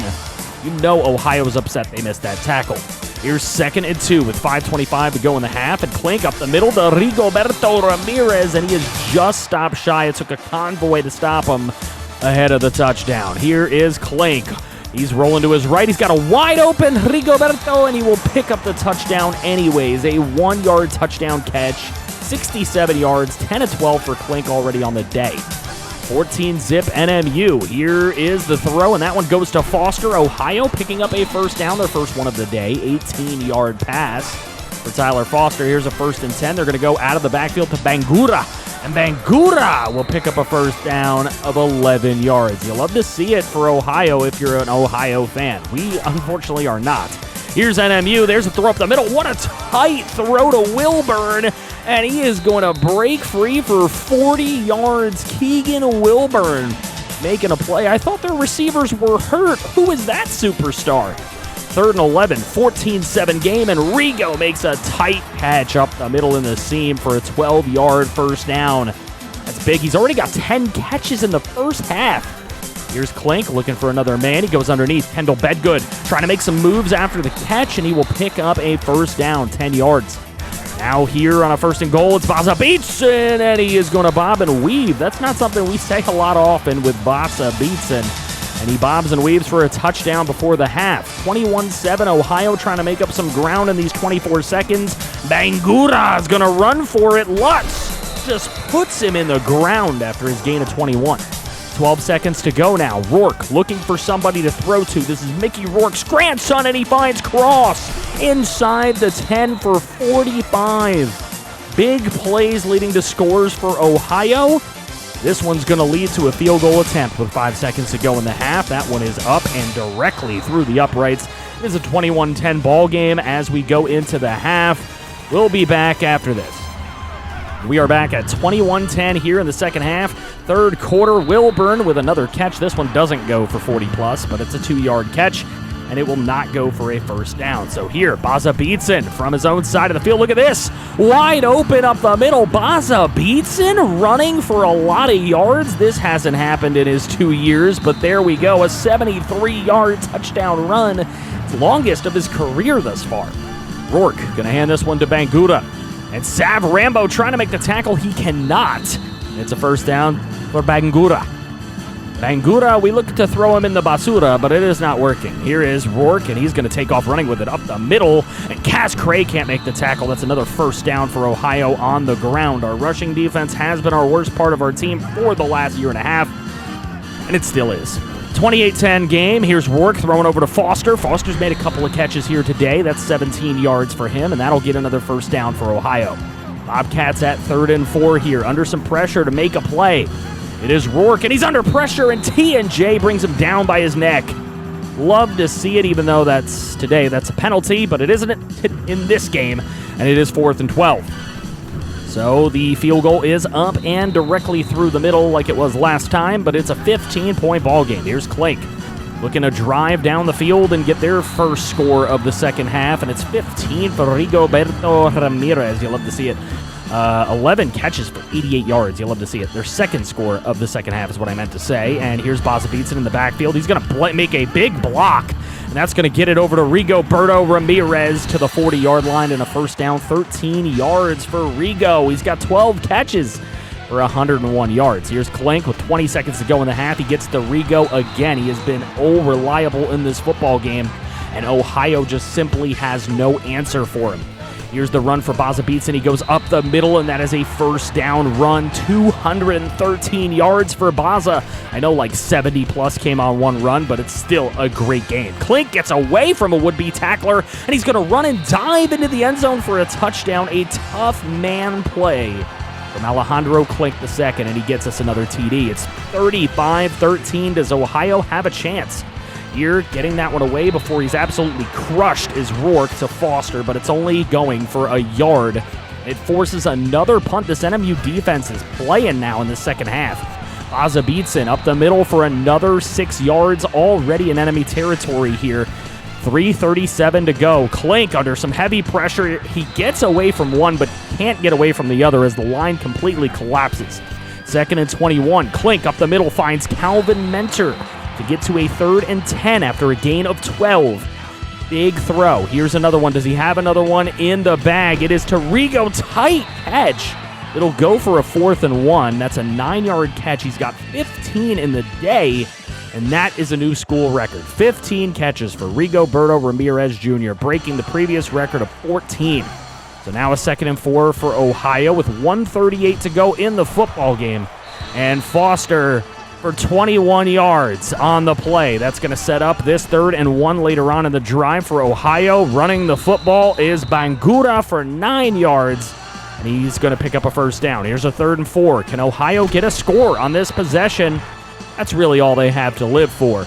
4th and 1 on the play. They're going to go for it on 4th down, throwing off his back foot, finding Walton at the 1-yard line, but he's kept out of the end zone, and clock expires. Wow, the defense played to the whistle. You gotta love to see it, and Baza Beatson is the player of the game, as he should be. Klink had a decent game, 23 of 27 for 196 and a touchdown, 85% completion. He threw a lot of high percentage passes to Rigoberto, but look at Baza, 24 for 232. That's 9.6 a carry. Ramirez had a fantastic game. He led this team in the receiving category. Baza Beatson unfortunately gave up a sack, but he tried his best blocking out there. 2 TFLs and a sack for T&J. There were no interceptions or forced fumbles or anything by this defense today. No forced turnovers. The Northern Michigan Wildcats will be taking on Ball State at Schumann Stadium. It's a beautiful day for football here today in the MAC Conference. And we know that Northern Michigan will be chasing their 3rd win of the season, along with their 3rd win in the MAC Conference this year. But so is Ball State. There are 2-3 in the MAC, where Northern Michigan is 2-2 in the MAC. Tim Lee is coming in to visit Ball State. He's just a 1-star prospect, and they have a couple of guys hurt for this game. But it would be great to see Northern Michigan take that 3-2 conference record. They are the number 3 team in the MAC conference as far as record this season. Let's see how it goes. Kelly gonna throw this ball, and he's got a man. Campbell is deep for the catch, and he is brought down inside the 15-yard line with a gain of 57 yards. First catch of the day for 57 for Justin Campbell.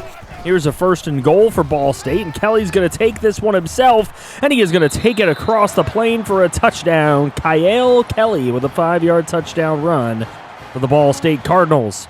They go up 7-0. Here's Klink on the next possession. 1st and 15. He goes down, a sack of 8 yards by Julian McBride. Big play for the defense. 2nd and 13 now. Klink across the middle to Jace Fye, who catches one for a gain of 17.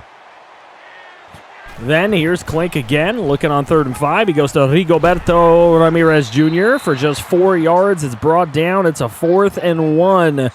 But you know NMU and their gutsy play call, and they're going to go for it. It's Baza Beatson, and he's going to pick up 2 and a first down. NMU's drive continues. Baza starting off slow, just 3 runs for 6 yards. 2 minutes to go first quarter. Klink going to roll to his right-hand side. Looking downfield, he finds Calvin Mentor, bobbing and weaving it inside the 40-yard line with a gain of 31. 1st and 10 for NMU. Here goes Baza Beatson. He's going to take it up the middle for himself and a gain of 7 yards. Leaving a 2nd and 3 for NMU at that point. 4 runs for 13 yards here on that 2nd and 3. Here goes Rigo Ramirez, and this time he will pick up the first down with a 7-yard reception. He's really come alive here these last couple of games for NMU.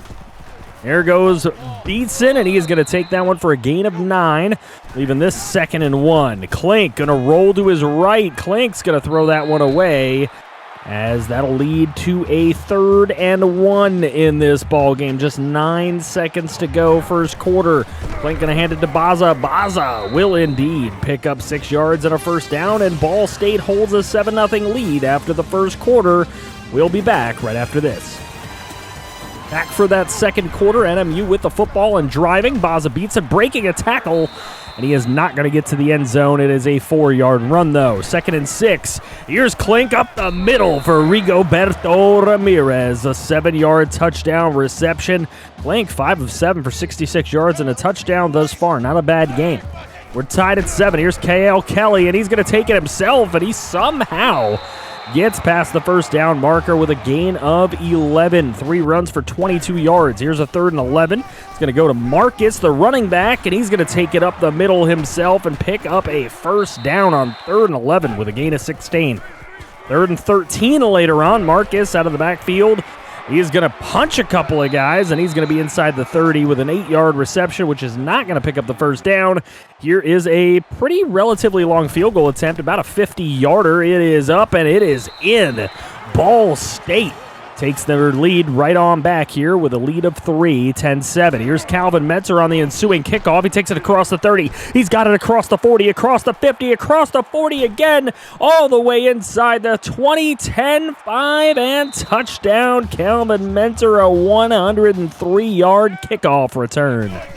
On the ensuing possession for Ball State, it's Kelly. He's going to throw it up the middle for Campbell, and Campbell breaks a tackle. Campbell is going to find his way all the way into the end zone for 38 yards and a touchdown. What a play for Ball State. Ensuing kickoff. Here's Mentor again, kind of similar to that last one. This is not deja vu, ladies and gentlemen. This is the exact same thing. Another kickoff return touchdown for Calvin Mentor of 103 yards. Here's Kelly. He's going to go out of the backfield to Marcus on a screen play. Takes a hit. He keeps on going. And Marcus finally brought down out of bounds by Jennings. But it is 1st and 10, Ball State. He's got 3 catches for 31. 1:23 to go in a half. Kelly's going to take it himself for a first down. Just keep those chains moving for the Cardinals with 1 minute and 20 seconds to go. 21-17. Here's Kelly looking for the end zone. He hits Miles Burrow. That's the wrong jersey, son. Miles Burrow is going to take that thing back to the 28-yard line. However, a flag on the play. Little clipping called here. That's going to bring this one all the way back to the 9-yard line. A little half the distance to the goal penalty. Here's Klink looking. He finds Brewski as they're going to try to go and pick up some more points here before the half. 12 seconds to go. Clock is ticking. Timeout is not being used. A little bit of clock management here by the NMU Wildcats, but a nice throw to Brewski for 26 yards. Timeout there is taken. So now just a Hail Mary shot at the end zone, and this one is thrown to Bedgood. Phi had a chance to make a heroic play, but he did not. So the clock strikes 0 on the first half here. Northern Michigan, 21-17. They have Mr. Mentor to thank for that. We'll be back. And we're back for the second half in the third quarter here. 3rd and 1 play for Ball State, and that's an easy first down. McGahee is going to end up picking that one up. Good job by Jalen McGahee. Here on 1st and 10, Kelly's going to go out of the backfield to Barfield, and Barfield with a little punch. Nice stiff arms to pick up about 9.5, leaving 2nd and inches on the table here. There's a throw underneath. McGahee again. McGahee is going to take this one. Rambo trying to make the tackle, and he can't. Bailey can't bring him down either, in double zeros in the end zone for 29. Ball State takes that 3-point lead. Here's Klink going to Bedgood. Bedgood going to pick up a 2nd and 4 first down with a gain of 14 yards. What a play. And that is going to set up NMU with a new set of downs. Now 1st and 15 after a little penalty, but a big throw here for Brewski. Alejandro Klink threw him open. That was a great throw for 30 yards to Brewski, and that is going to set up this scoring drive right here. 3rd and 2 for the Wildcats. It is Calvin Mentor trying to get in, and he doesn't do it. Picks up 2, but not enough for the first down. It would be a 4th and 1. They're going to go for it. This time they give it to the big man. Baza beats it, and he finds a way to pound his way into the end zone for a touchdown. It is 28-24. Lead changes aplenty here in this second half. Here's Kelly looking to throw. He has too much time, and he will find Brenson up the middle. First time we call his name. Chevy Brenson, what a name. 17 yards on that play. Kelly nearing 250 passing, 3rd and 11. Kelly, deep drop. He's going to get it over to Barfield for a screen. There are people there, but Barfield able to stiff arm his way to a first down and more inside the 5-yard line. 29-yard gain, and that's going to bring the third quarter to a close. Still a 28-24 Northern Michigan lead, but that could change when we return. Here's Ball State looking to change the lead again. It's Marcus running up the middle. He will score. 6-yard touchdown for Donnie Marcus, who's had a decent game here today. He gives Ball State that 3-point lead once again. 6:10 to play overall. Klink rolling to his right-hand side, looking for somewhere to go with the football. He finds Rigoberto Ramirez, who's running down the sidelines inside the 25. Close to the red zone now is NMU. 2nd and 6. Going to go out of the backfield here. Baza beats it on a screen. Baza picks up more than a first down as he gets to the 5. A 14-yard play. Just 5 minutes to go in this ball game. Now under 4 minutes to play. 3rd and goal. Baza up the middle, and he scores. 3-yard touchdown run. And we've got a 35-31 game. Another lead change yet. Here's Marcus. He's running up the middle. Nice play. He gets a first down. And Ball State continues to move the chains with 3:19 to play. Now it's a 3rd and 19, unfortunately, for Ball State with 2:34 to play. Kelly looking to throw. He got a man. It's Campbell. Wide open. Nobody even near him. 300 passing yards for Ball State on the day. 2:20 to play. Here's Kelly. He's going to keep it himself. Van Gooten, everybody converging on him. He gets away, and Kelly will score. His running prowess today has been incredible, and he gets Ball State another field goal lead. Another lead change, and there's just a little over 2 minutes to play. NMU trying to drive, and Calvin Mentor with a brilliant first down catch for 14. Here goes Baza Beatson. Look at that wide open hole. He's going to easily run for a gain of 12 yards. No resistance. Baza has over 100 on his day. Here's Klink. He's got Rigo. Rigo usually always stiff arms that first tackle, and he will pick up 10 yards and an instant first down for NMU as well. Moving methodically down the field. Here's Klink looking for something more, and he's got 5. What a catch for 19 from Jace 5. Now 2nd and 3. Baza Beatson going to pick up the rest here on that next set of downs. It is now 1st and goal.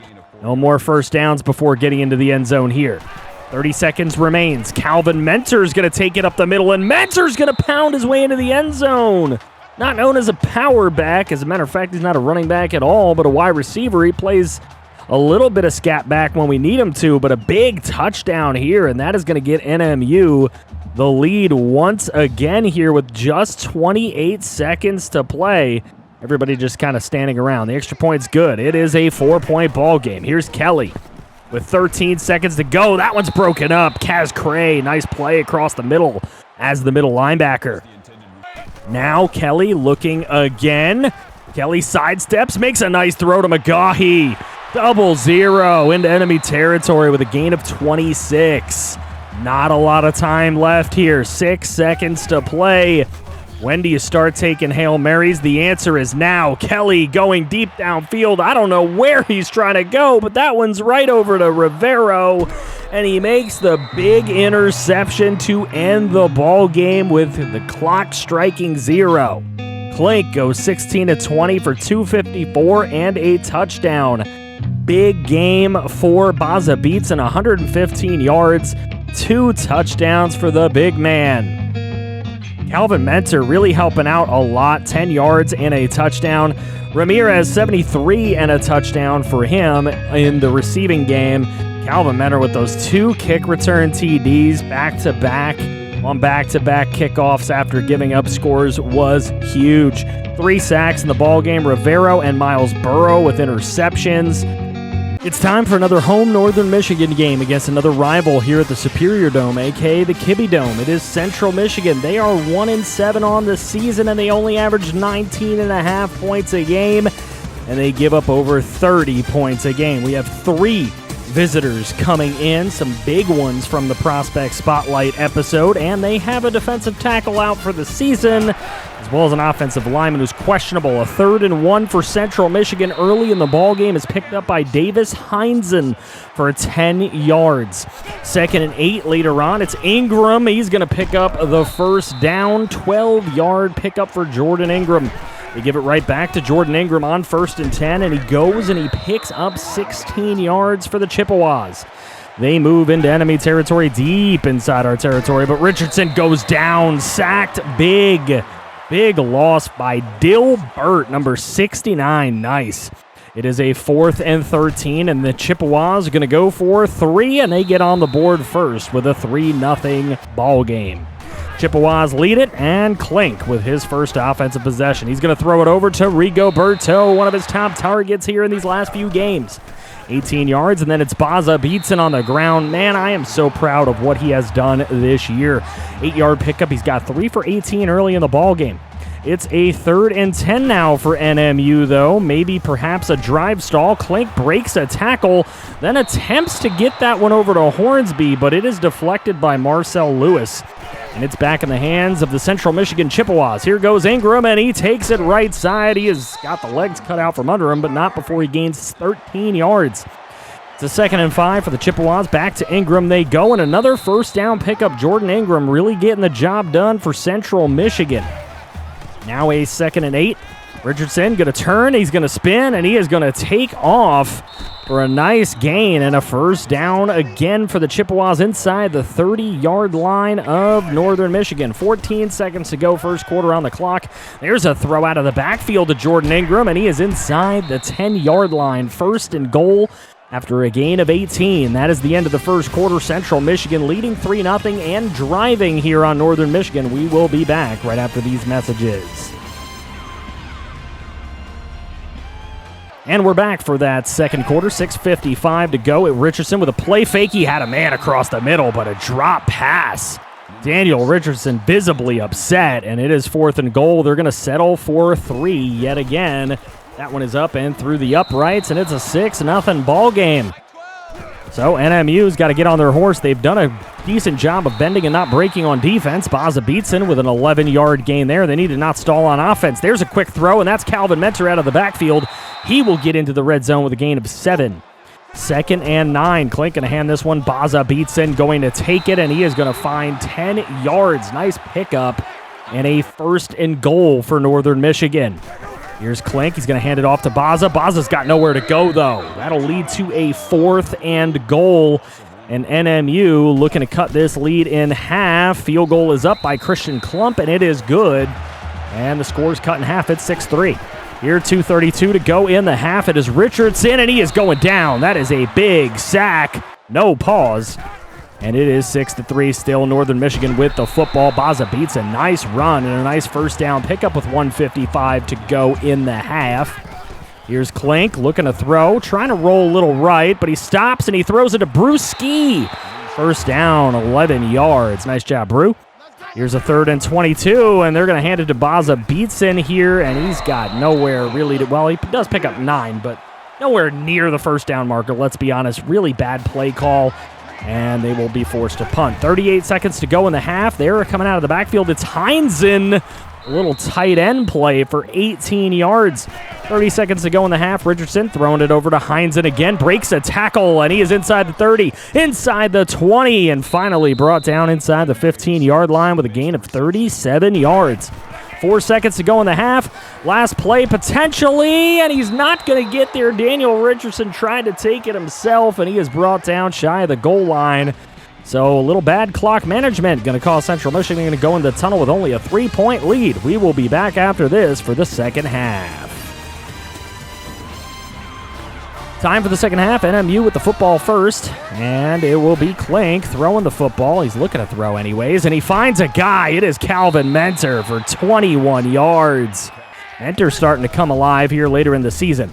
Klink over to Bedgood. Nice completion. Gains exactly 4, which is exactly what they needed, and it is a first down play. 3rd and 6 now. Klink, a little play fake. Gets it over to Bedgood. Bedgood again. Nice job knowing where the sticks are and getting past them. 9-yard completion, and Bedgood 2 for 13. Here's Klink on 2nd and 7. He's going to throw this one. He's got Hornsby. Nice play inside the 10. An 18-yard gain. So NMU, a little bit of driving here in the first half, in the first part of the second half, but that one's intercepted, and it is Hook going the other way to the 30, to the 40, 50. Klink giving chase, and he brings him down by the shoestrings. NMU with the first turnover of the day, and it's Maxon Hook with a really nice pick. Here's Richardson. He's going to throw it up the middle, and Jackson. Wow, what a threading of the needle to Iron Jackson for first down. Here's the 3rd and 16. This one going to Swan. He's not going to get there, but we've got a flag on the play, and that is going to be on the NMU defense. A face mask coming against the Wildcats and Sav Rambo. Just not what you want to see at this stage in the game, not going to lie. 6-3 still the score, 3rd and goal, so defense really battling after the penalty. Here's Richardson on a play fake, throwing left side, and that is caught, and Lutz brings him down, but Iron Jackson crosses the plane. A touchdown, and the first one of the game for either team gives Central Michigan a 10-point lead. 1:43 to go in the football game. Baza Beatson going up the middle, but he is stopped. It will be a 4th and inches. What will NMU do? Are they going to choose to go for it? Yes, they are. And Baza Beatson's going to take the football, and he goes up the middle, and he gets across the 50-yard line with an 8-yard run. So NMU's drive continues. Alejandro Klink going to throw this one. He gets it over to Calvin Mentor. Mentor with a spin move, and he is to the 30 with an 18-yard play. Now 13-3 still. Alejandro Klink rolling to his right. He's got a wide open Calvin Mentor trying to make the spin, but he's brought down. It's a 21-yard gain, though. And that is going to bring us to the end of the third quarter. Very defensive, very low scoring. A 13-3 ball game. Can Northern Michigan come back? We'll find out after this. And it is the fourth quarter, 6:24 to go. 3rd and goal for Klink and company, and he finds Hornsby, but he cannot make the grab. Hornsby, just too many drops this season. And there's another one, so the field goal is taken and good. It is back to a 7-point ball game. Defense is going to have to play. Here's Ingram, and he goes left side, and defense is nowhere to be found before Levi Frost is able to knock him out of bounds after a big gain. 3rd and 5 now. Richardson going to play fake, and then he's going to get it over to Iron Jackson. That is the guy that needs to be watched in this ball game. Iron Jackson making a couple of big plays already here in this second half. 3rd and 9, the play to Stepney, and he's not going anywhere. To Javian Stepney, nowhere to go. Just a yard for him. He's got 2 runs for 6 on the day. They're going to be forced to go with another field goal attempt here. That one easily up and easily good to extend the lead back out to 10. So 2:01 to play. Clink and company got to get it going. There's Rigoberto Ramirez with a nice first down play. They're going to need to do more of that. Here we go. Clink looking for a man. He finds Long, the backup tight end. There we go. Clint Long with a very nice play. That's the JUCO right there, JUCO Junior. And now Clink looking. He's going to roll to his right. He had a man there, and he finds him. Calvin Mentor for 20 yards. A little bit later than maybe you would have liked him to throw the ball, but it still works out in the end. They need this touchdown. Here's Clink rolling to his right. Now he has nobody. He's just going to take off and gain the quick 4 yards on the ground. Alejandro Clink. So now 4th and 6. Christian Klump has that kick up, and he has it good. 3 field goals from Christian Klump today. That is definitely not the way we expected NMU to be scoring. It's 16-9. They need to get the football back. Here we go. 2nd and 10. Ingram takes it, and that's close to the first down marker, but a 3rd and 2 is manageable. They can make this stop. Here it is. This is for all the marbles, and Ingram takes it. He goes to the left side. Cray had him, but he couldn't bring him down. And Jordan Ingram with a 5-yard run is going to end this game in favor of Central Michigan in victory formation. They win this game by just a touchdown. Very, very close. If any of those field goal drives could have gone for touchdowns, Maxon Hook, no doubt the player of the game, because that interception really took the life out of NMU at that point. And that was the sole turnover of the football game. Baza Beatson did really, really well. He ran for 121. You love to see it. Mentor played really well today, 88 yards. It's not very often anymore that he really leads the way in receiving, but he's been a hell of a kick returner. We didn't really get to see that today. Frost with 10 tackles. When the safety's got to make that many tackles, you know they're getting to that 2nd and 3rd level. Miles Burrow, Dilbert, and Hartman with sacks today. And there just weren't turnovers. This team just does not draw the turnovers that maybe they need to in order to get back into some football games in which we are taking on a ranked team, our first ranked MAC conference team, the number 25 Akron Zips. They are 9-1 on the season. Corso is, of course, going with them. We've got a few wins on the year, 3 to be exact, all conference wins once again, just like in season number 1. Here we are at the Superior Dome, a.k.a. the Kibbe Dome, home to our Northern Michigan University Wildcats. The Akron Zips averaging about 33 points per game. They get 443 yards of offense. It's going to be a tough team to stop. We have one recruit coming in, quarterback Greg Johnson, and it looks like Gibson, the starting quarterback of Akron, is out for 3 weeks. So Akron is going to be kicking off first as they elect to defer after winning the toss. Here's Mentor from the end zone. He's taking it out across the 20-yard line, and he will be hit at around the 25-yard line with a 30-yard return. NMU starting with the ball on offense. It's Clink. He's going to give it to Baza Beatson, and Baza, who's having a terrific season thus far, will pick up an instant first down and draw a penalty, a face mask against the Akron defense. Not the way you want to start as a ranked team. Julian Richardson called for the 15-yard penalty. It'll be a 2nd and 3 here later on in the drive. Clink with a quick little throw to Jace Fye, and Fye really coming on strong this year. He may be taking a more prominent role in the upcoming season. Here's Clink looking to throw. Hit as he throws. He gets it away to Brewski. Those have been our best 2 flat-out wide receivers. Mentor more of an everything type of guy. Here's Baza Beatson running and into the end zone. 4-yard touchdown run for Baza Beatson. He continues his fantastic year here in season number 2. With another touchdown. It's 7-zip NMU. Here goes Akron. Williams Jr. This is a guy we're going to have to watch out for. Anthony Williams Jr. going to break a tackle, and he will get hit out of bounds after a 21-yard gain. Here's Williams Jr. again, but it's going to be a keeper for Irons. Irons is going to take it left side, and he is going to go out of bounds with a first down himself. DJ Irons with the keeper. Going to have to watch if they're going to be running a lot of option. That can be something that we have difficulty with. And there's a little pitch to Williams Jr. He'll pick up a 3-yard gain. A 3rd and 1 upcoming. Here's Irons, play fake. He gets it over to Name, and he's going to break a tackle. Kaz Cray finally bringing down Sean Name with a 15-yard play. Here's a 3rd and 9 for Akron. Williams Jr., look at the blocking on this play. He breaks one tackle, and it's a touchdown of 26 yards. The Zips go ahead and run straight down the field to tie it. Anthony Williams.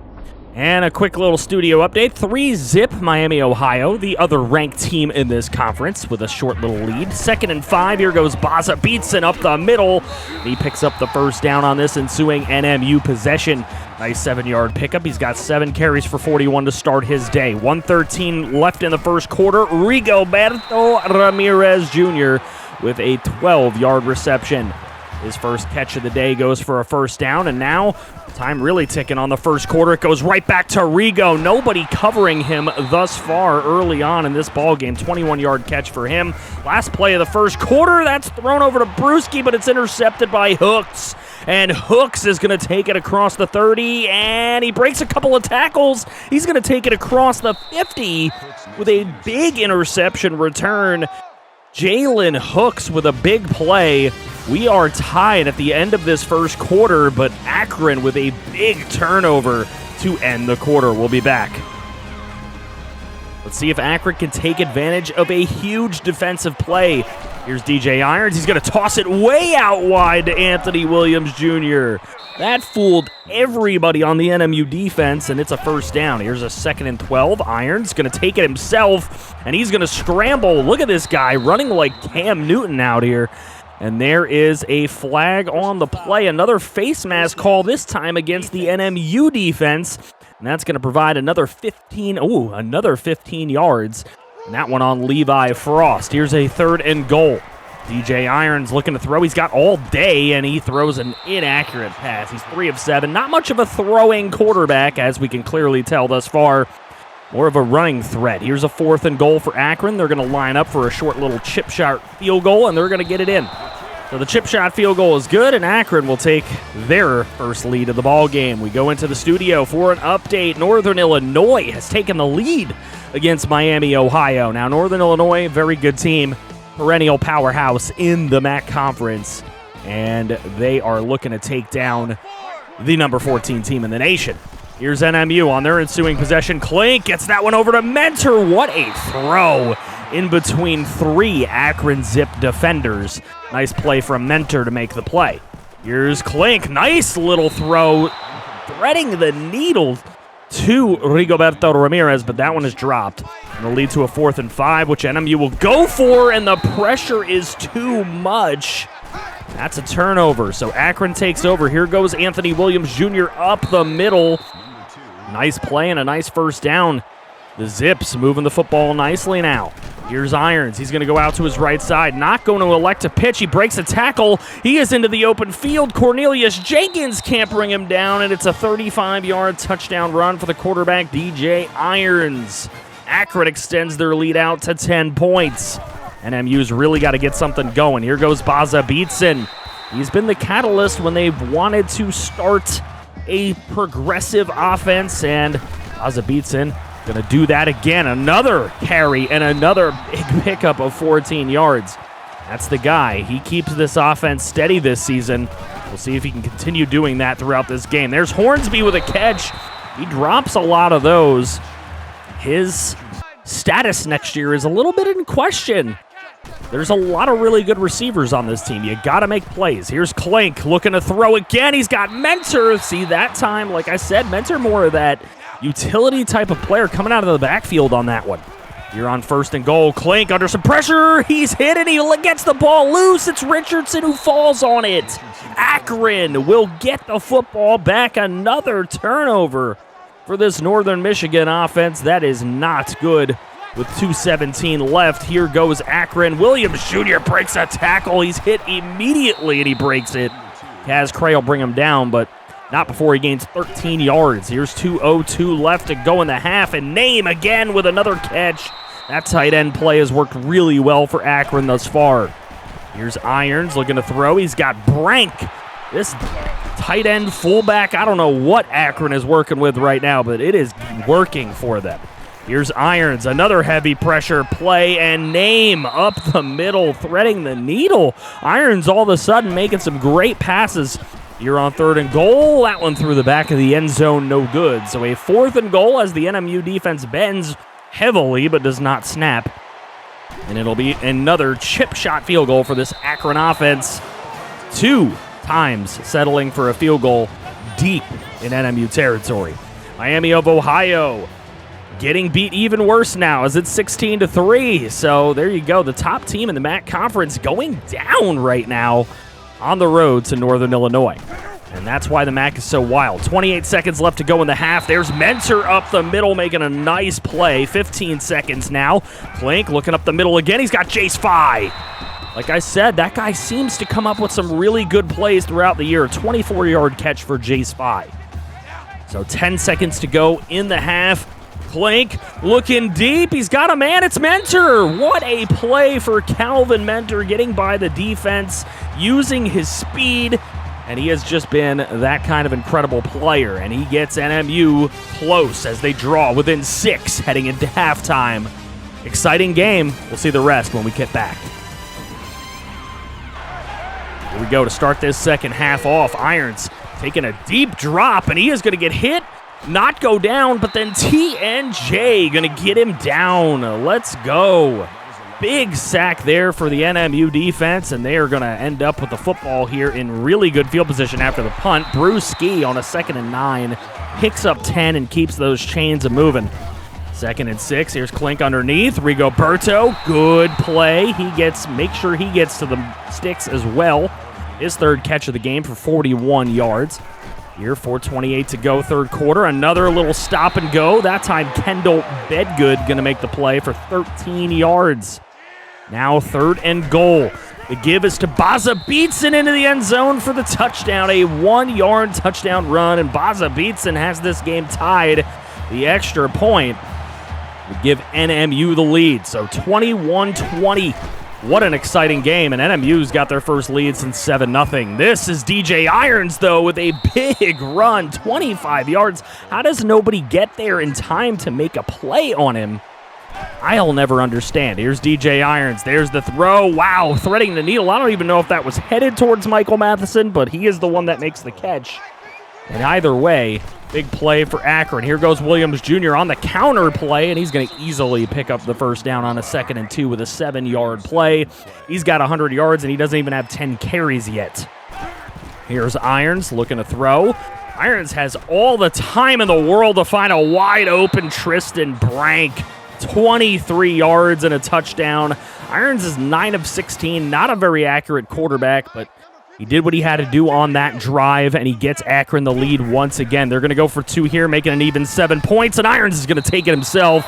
Again, nobody paying any attention to him. Here's Mentor on the ensuing kickoff, takes it out of his own end zone, takes it left side, breaks a tackle, gets a man to get blocked somehow with a really nice shifty move, and he's going to take it up the left sideline inside the 20, 10-5, touchdown, Calvin Mentor.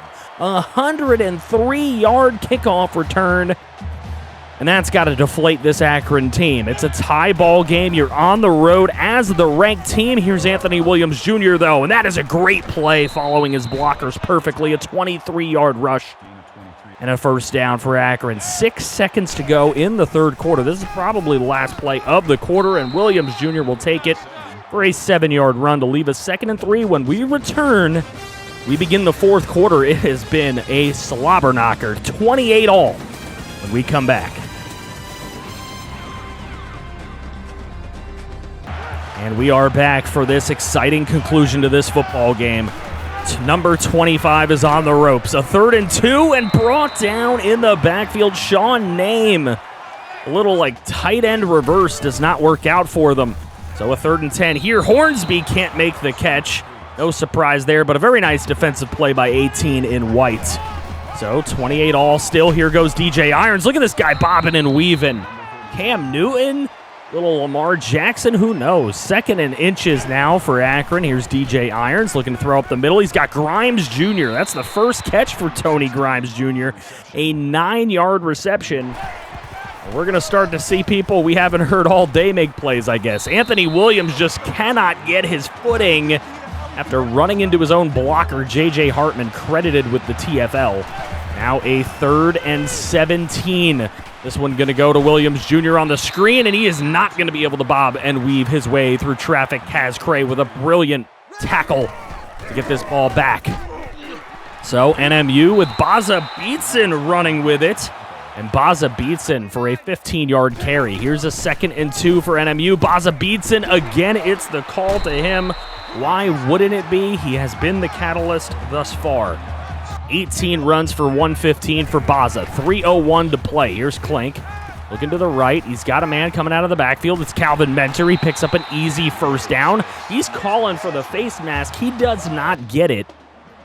So maybe perhaps a missed call here from the refs. There goes Baza Beatson up the middle for 9 yards. That's going to leave a 2nd and 1, though. So NMU really has to get this 1st down. Here on 2nd and 1, there goes Baza Beatson. 1st down picked up and more. And this time, there is a flag on the play for face mask. You can get away with it once. But, man, if you keep grabbing that face mask, eventually you're going to get called. And that's Ronald Jackson Jr. called for the face mask. It's half the distance to the goal. And NMU with a 1st and goal.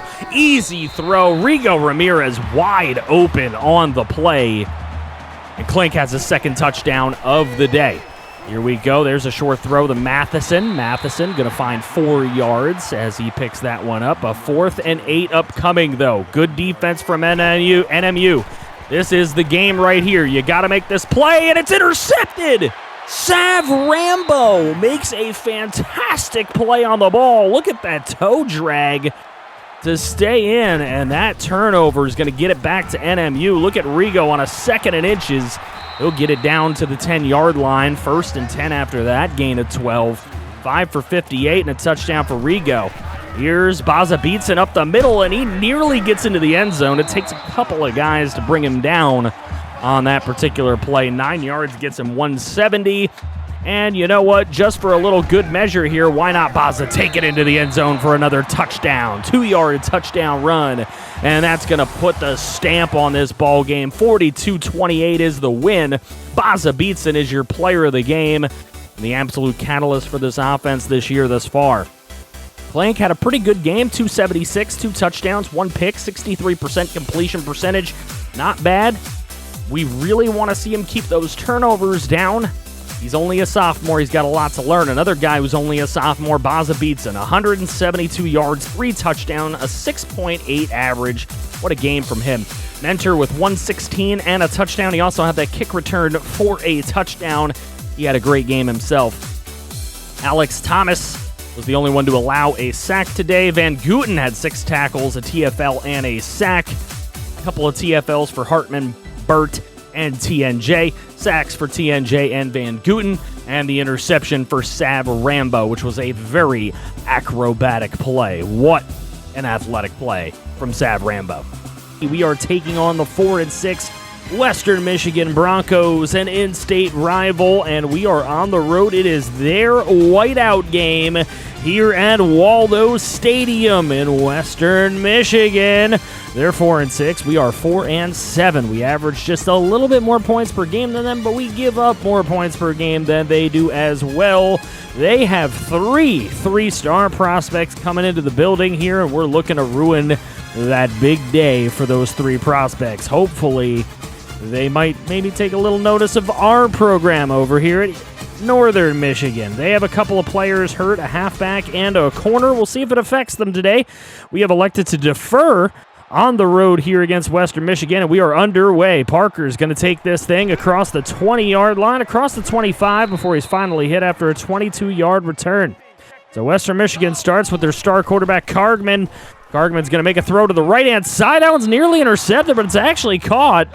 by Robertson for a first down. Here's Cargman again. He's going to go back to Robertson, and that is going to go inside the 30, inside the 20. He breaks free after a stiff arm, and that's a quick score for Western Michigan. Broncos on top, a 55-yard play with 6:31 to go in the first. We're just 30 seconds in.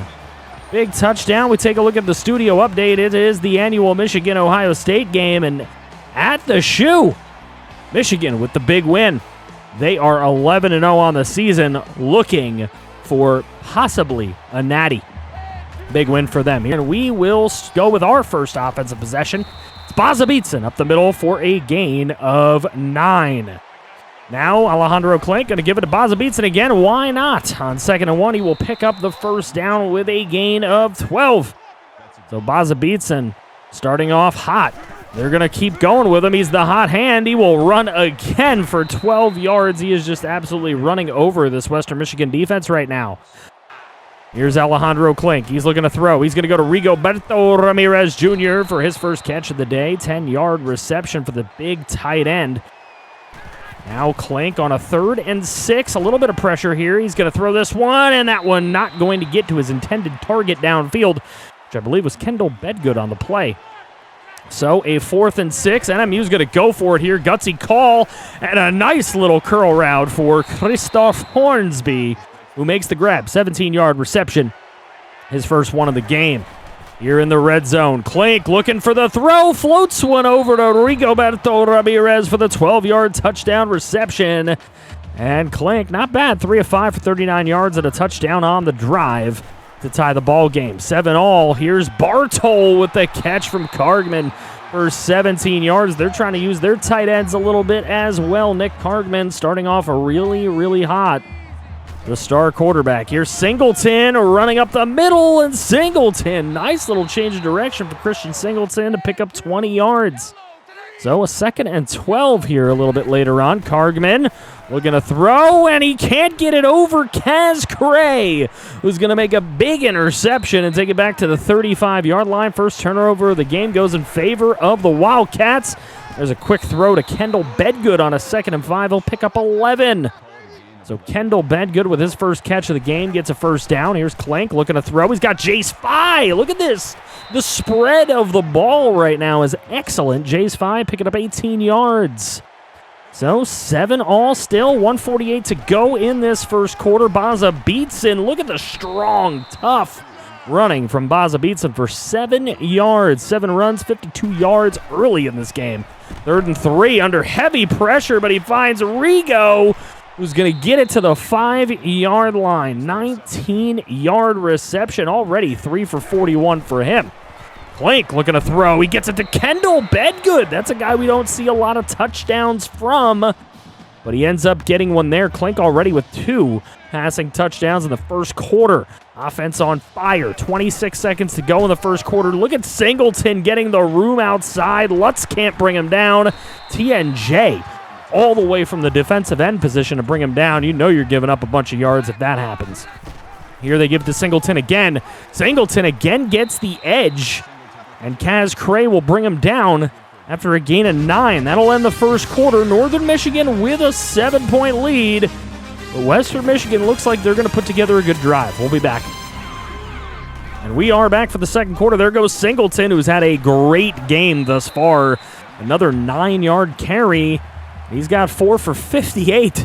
So the running backs really leading the way right now. Here's Cargman looking to throw. He's going to get this one over to Roberson, who's had a good game already. That's his 3rd catch of the game. 5-yard reception.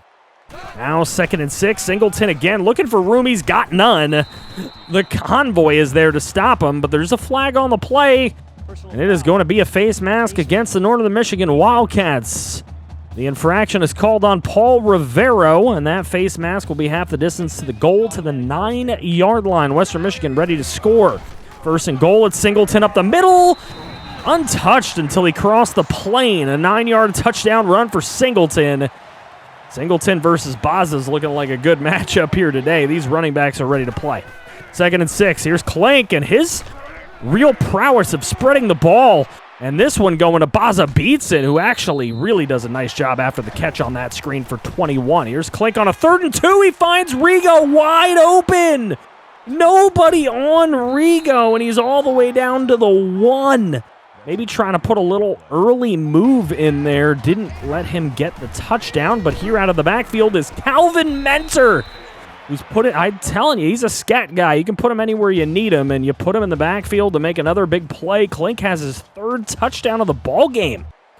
Really hot offensively are the Wildcats, but there's Singleton running it up the middle, and Western Michigan running their slow and steady offense.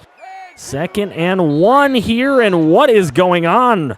Hannibal Marbles tackling the center. That is no doubt going to be an encroachment, and that's an easy 5 yards for Western Michigan, so they will move ahead. 2nd and 7 later on. It's Kargman looking for someone to throw. Bartol, nice play. Not quite a first down, though. Still a chance for NMU to make the stop, but it's 3rd and inches. Now with 1:54 to go in the half, Kargman looking to throw, and under heavy pressure from TNJ, he could not complete the pass.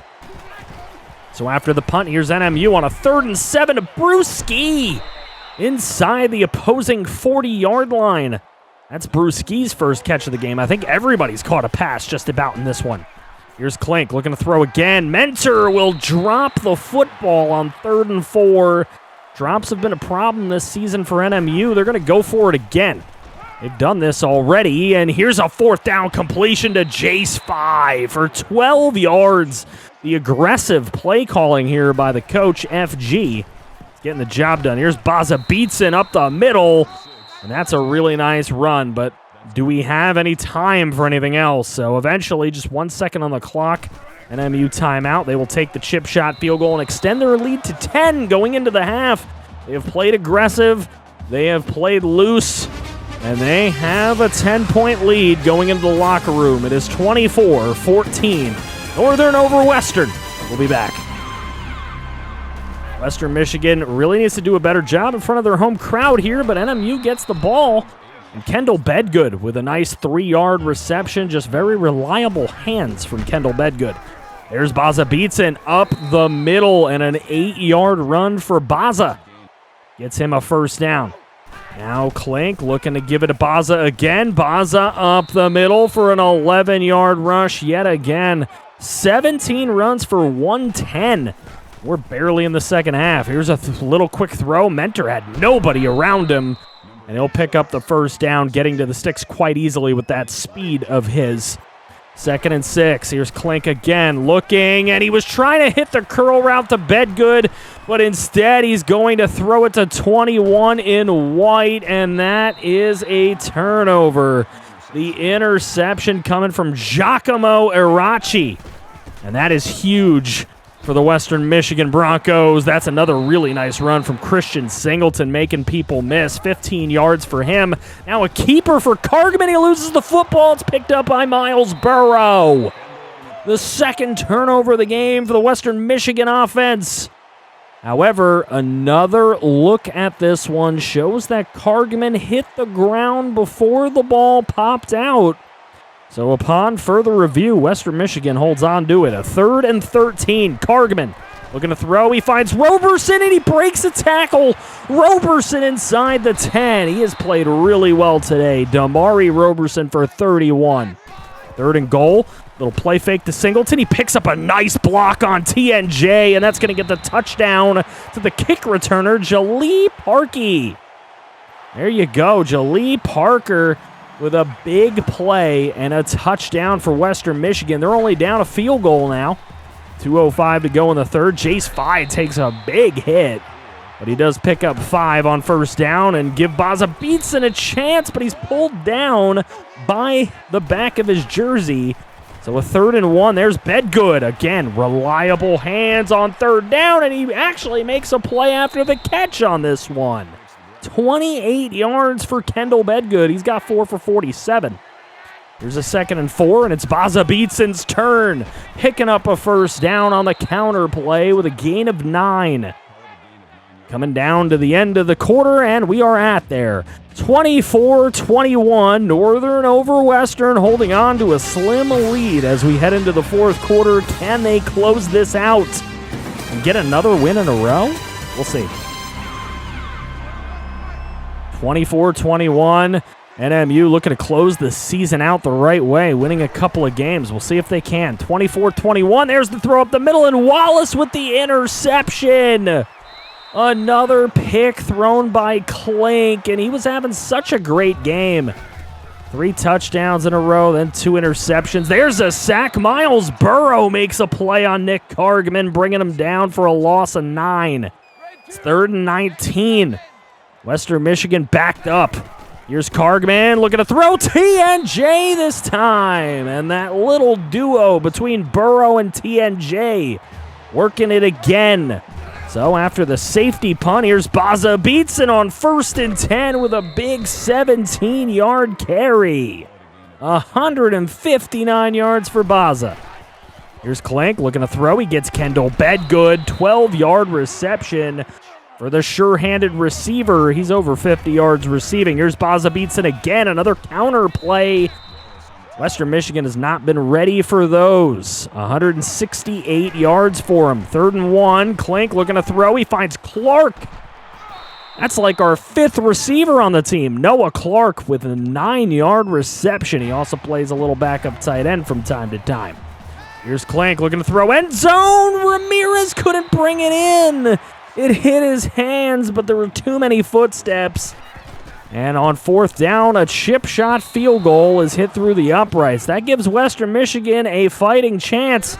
Down 8 points. They need a touchdown and a 2-point conversion.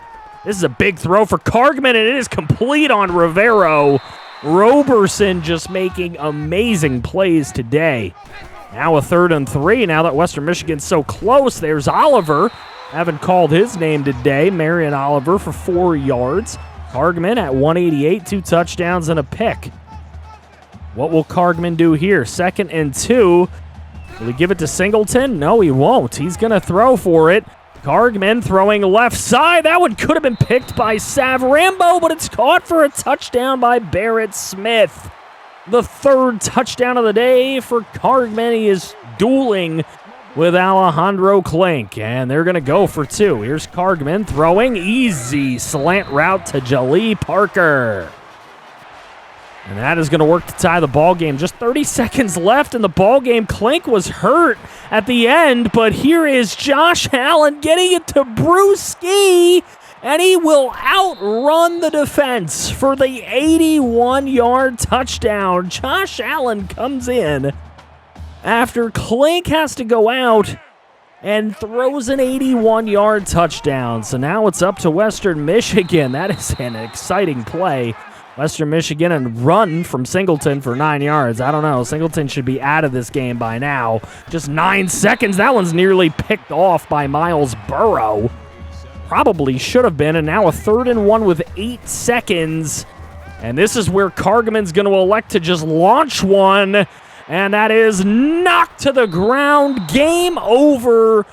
NMU comes into Western Michigan and gets a big dub in Western Michigan's whiteout game with 3 prospects visiting. Klink is the player of the game.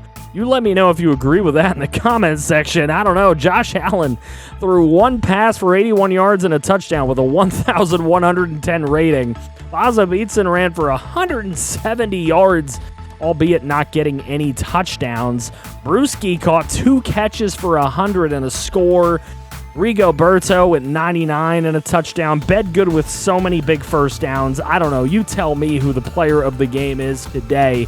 Let me know in the comments. I want to hear what you guys have to say. Van Guten, Burrow, and TNJ continuing to put pressure on quarterbacks. Season 2 of the Northern Michigan Wildcats dynasty is over as the Wildcats finish season number 2, 5-7 without a bowl bid. Let's go over some of the records throughout the country this year. Clemson finishes their year undefeated. Their regular season, that is. Miami goes 10-2 in the ACC Coastal. The American Conference, ECU on top of that conference at 11-1 with only 1 loss.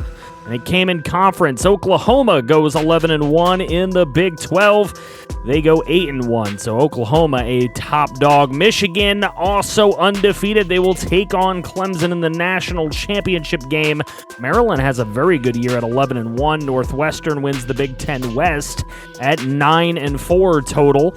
In the Conference USA East, it is Old Dominion at 8-4, 6-3 in conference. And in Conference USA West, it is UAB who ends the season ranked 11-2 with an 8-1 conference record.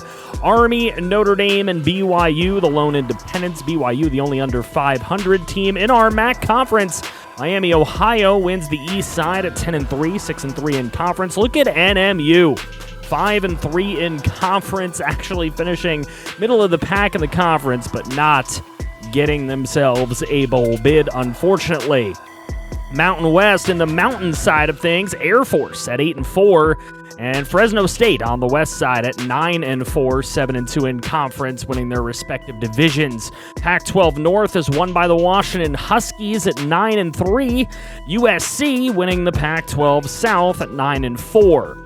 In the SEC, it is Georgia, 9-4, 7-3 in conference. And in the SEC West, as you might imagine, it is Alabama, 12-1, 9-1 in the conference. Sun Belt Conference, Western Kentucky doing really well out there, 9-3, 7-2 in the conference to take the Sun Belt this season. Coastal Carolina on the bottom. Travion Henderson ends up winning the Heisman Trophy, the junior running back out of Ohio State. So good for him. That's two straight running backs winning the Heisman in this dynasty. DJ Ugalele, first team All-NCAA. Did we have anybody in the first team All-NCAA? We did. Calvin Mentor as a return man, which is going to give him an even better chance to win the Jet Rogers Return Man Award. In the All-NCAA second team, we have absolutely nobody there. No surprise, really. Freshman team, we had a bunch of those last year, and we're going to get one more this year. It is right outside linebacker Miles Burrow, who is going to be an All-NCAA Freshman of the Year. You love to see that. Over in the MAC, the All-MAC first team, we do get middle linebacker Kaz Cray and return man Calvin Mentor, which, again, is going to boost his stock for the Jet Rogers Return Man Award. Over for the All-MAC second team, we do get running back Baza Beatson to get honored in that category right there. You love to see it. Baza Beatson did have an incredible year. He is our only second team All-Conference player. Now going over the awards, the Maxwell's won by DJ Ugalele. Cameron Carroll wins that. Bednarik is won by Dallas Turner of Alabama. Daniel Robledo wins an award. The O'Brien goes to Ugalele. Carroll getting the Walker Award. No surprises there thus far. Biletnikoff going to Clemson wide receiver E.J. Williams.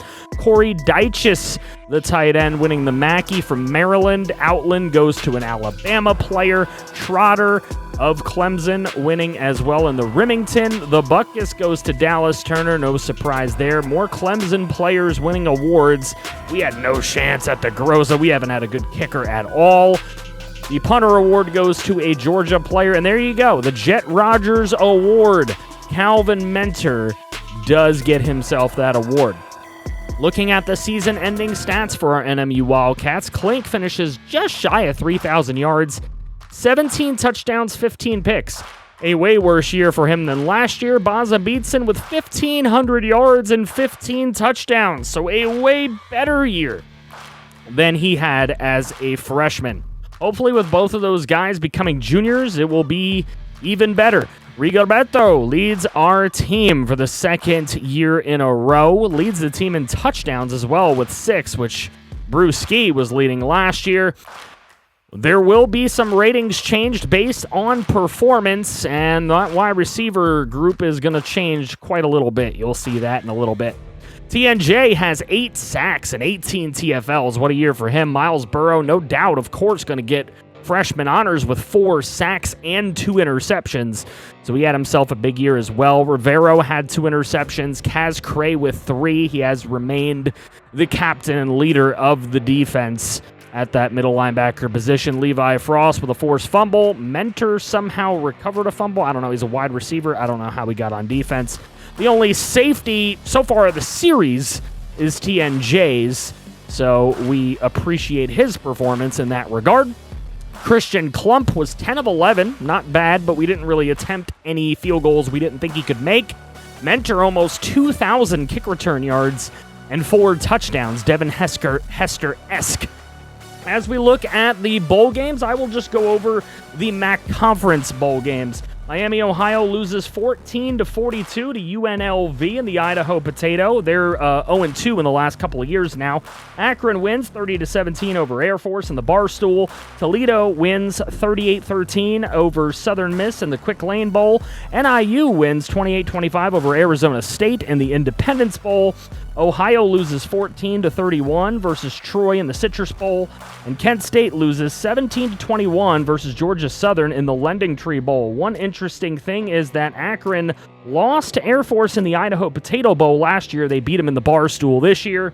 And there you have Michigan over Clemson, 42-26 in the national championship game. They had a 21-6 halftime lead and just had to stave off Clemson in order to complete the win. Rose Bowl goes to Arkansas, Fiesta to Oklahoma, Sugar to USC, Cotton to Ohio State, and the Orange Bowl to Alabama. We get ourselves a contract extension with Northern Michigan with winning the 5 games. They think it's good enough for us to keep our job, and it's a good thing because I wasn't going anywhere regardless. Looking at coaching changes, there are a few. Akron's head coach McGiven is going to be the head coach at Georgia Southern now. Kent State's head coach Parker is going to go to Michigan State, so a big job for him. NIU D coordinator Kwiatkowski is going to be defensive coordinator for the national champion Michigan squad. Toledo D coordinator Stoops is going to be head coach at Tulsa, and Toledo head coach Candle is going to be head coach at Georgia Tech. We lose a couple of players here. Kendall Bedgood, of course, had a couple of pretty decent seasons for us in that third, fourth wide receiver type of option. And Levi Frost has been a good player and a veteran in the defense, so we will lose him as well. No transfer requests coming in this season, so we'll have to make do with what we get here in our recruiting. A.J. Williams is our lead recruit. We got a couple of big athletes coming in after that, actually a few, and then a big corner recruit, Trevor Johnson, who hopefully will help to improve that secondary quite a bit. We lose Kyle Clay to Alabama. Remember, we lost Nate Grant to Georgia. We showed that last episode. Rashard Montoya is going to go to Pitt. Not that we were really looking for a quarterback. I would have liked Chaz Golden, but he's going to Navy.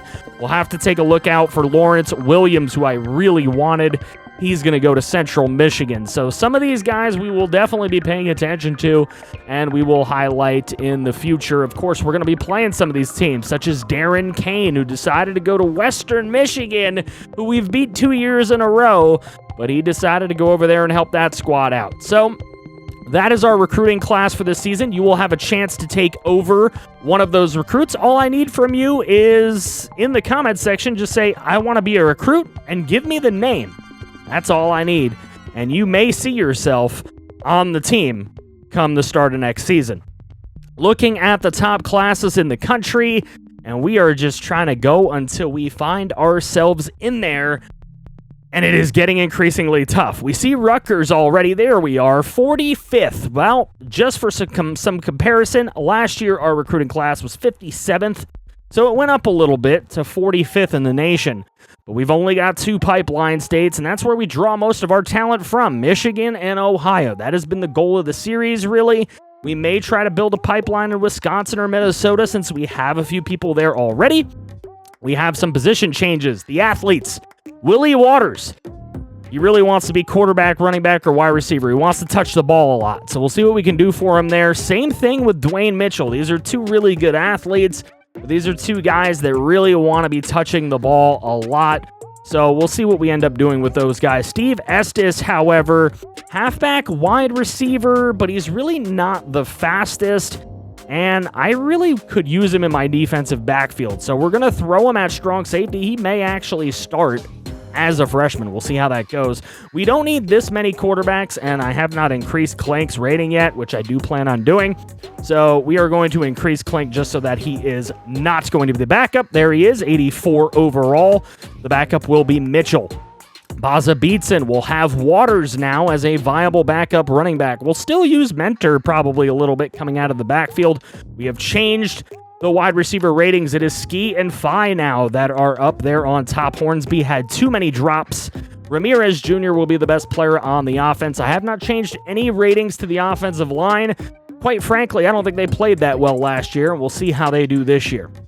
Hartman is a 73 overall. Dill Burt has kind of shown himself as the number 2 defensive end. Hannibal Marbles at a 79. There's Van Gooten, 77. Kaz Cray, the leader of the team and the defense, at 87 overall. Miles Burrow, an 82. He deserves that as an all-freshman conference player. And, of course, our corners is wide open, but we do have Sav Rambo moved up quite a little bit there. He got a little bit of a boost. SDs should start as a true freshman. Christian Klump now is a little bit better than Jason Johnson, who we brought in. And now taking a look at who we might want to redshirt. Looks like we'll redshirt Brandon Brown. That could end up being somebody takes over, as well as Gilliam. He'll take a redshirt this year anyways. We've got way too many receivers. They're all going to be leaving at the same time in a couple of seasons, so that'll be crazy. Our offensive line, we really want to get a little bit better, so we may throw a couple of guys in red shirt so that they can get a little bit of year of studying. Same thing, Andrew Carter, we moved him over to D-tackle. We're going to go ahead and redshirt him as well. And, of course, at corner, we're not going to need Scruggs this year, and we're probably not going to need Swanson either, so let's get them guys a little bit of training and a little bit of beefing.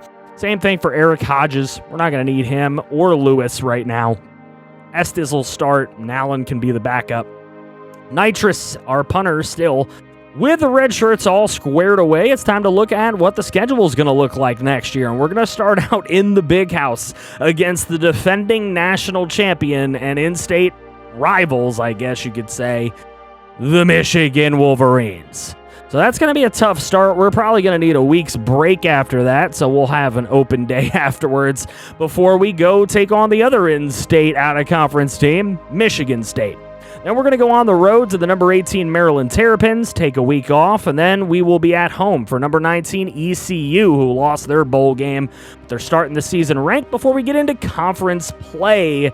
And this year it looks like Ball State is going to be a part of the schedule. This game ain't going to be easy in week number 1, though. Lee Corso, of course, is going to go with Michigan. We have not even kept it close against Michigan the last couple of years.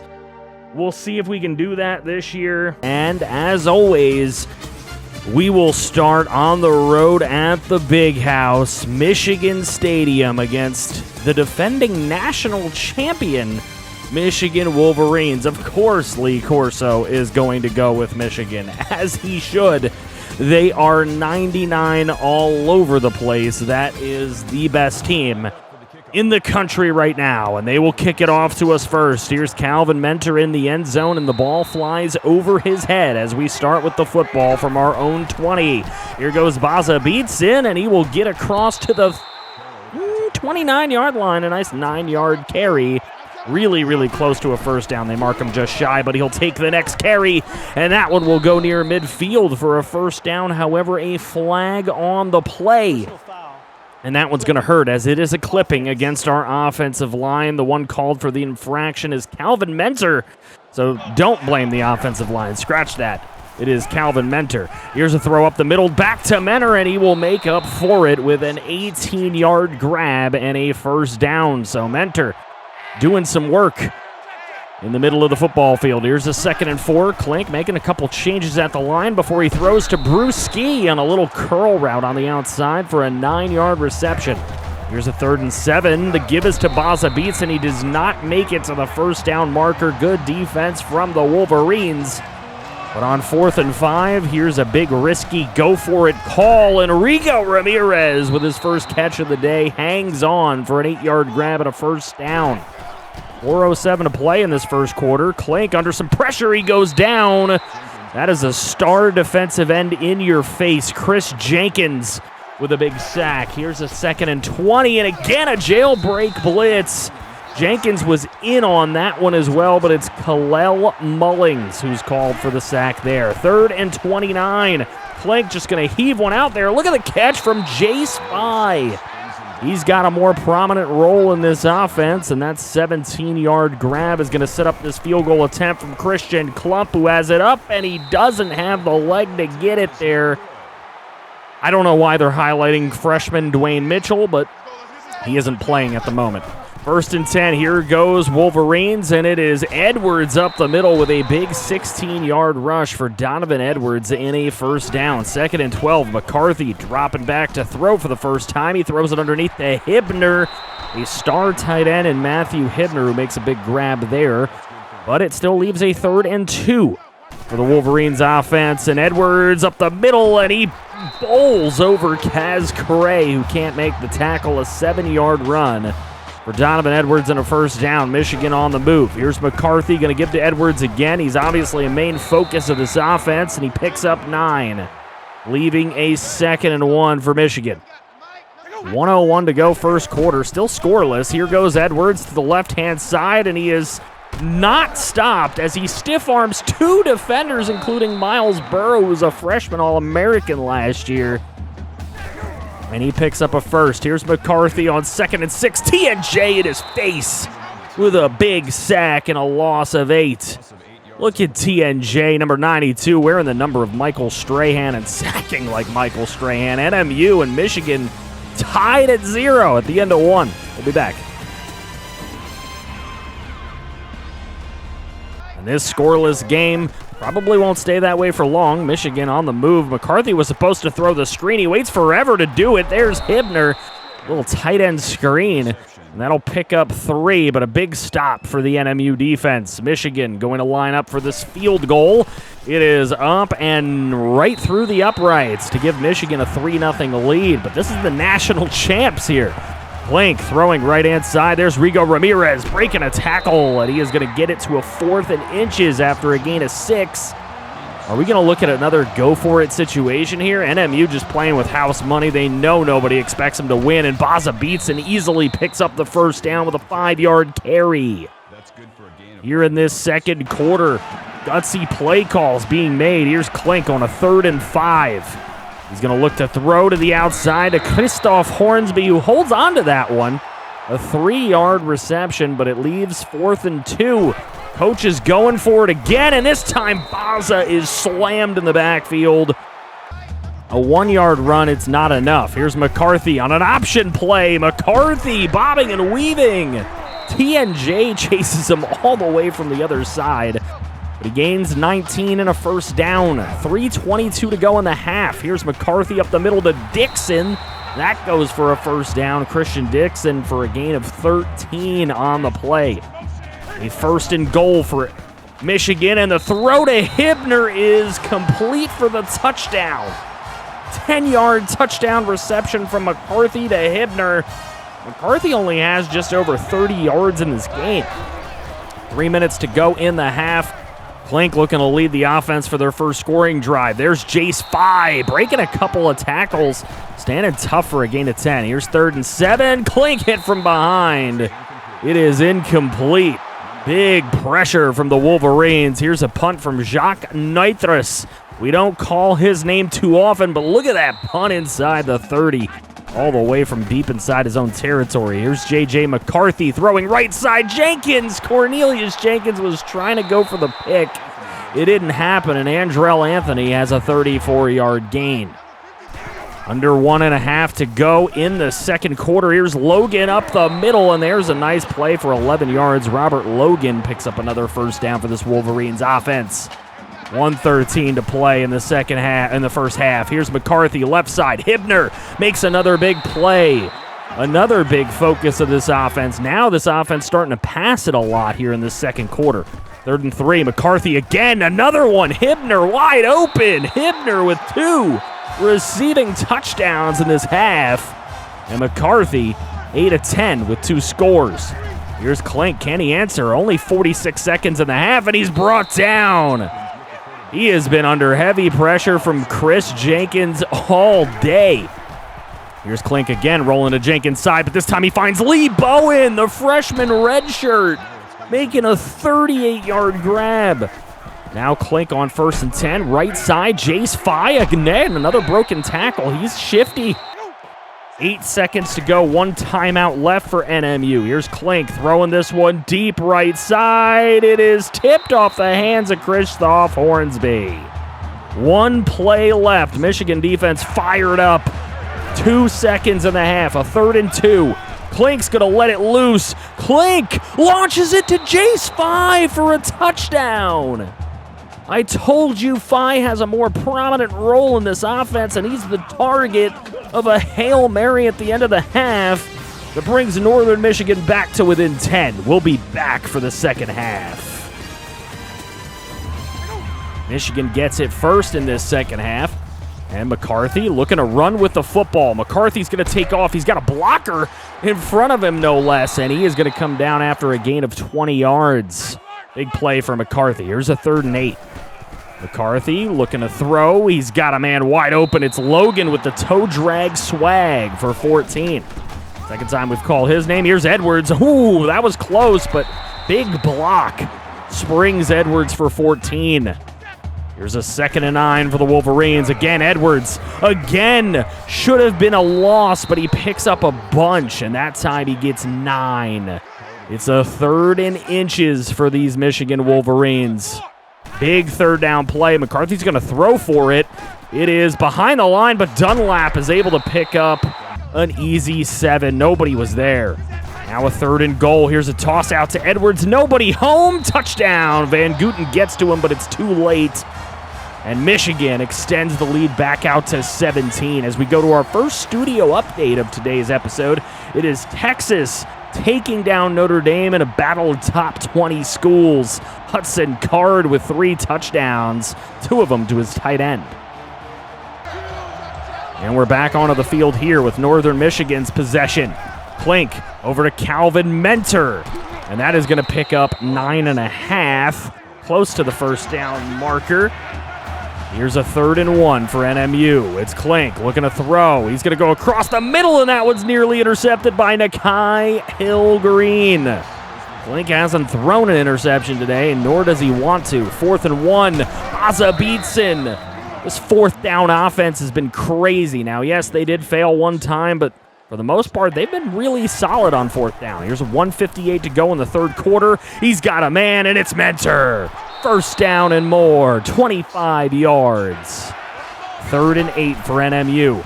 Here's Klink rolling to his right-hand side. He sees nobody follows Mentor, and he gives it to him wide open in space inside the 15-yard line for 23.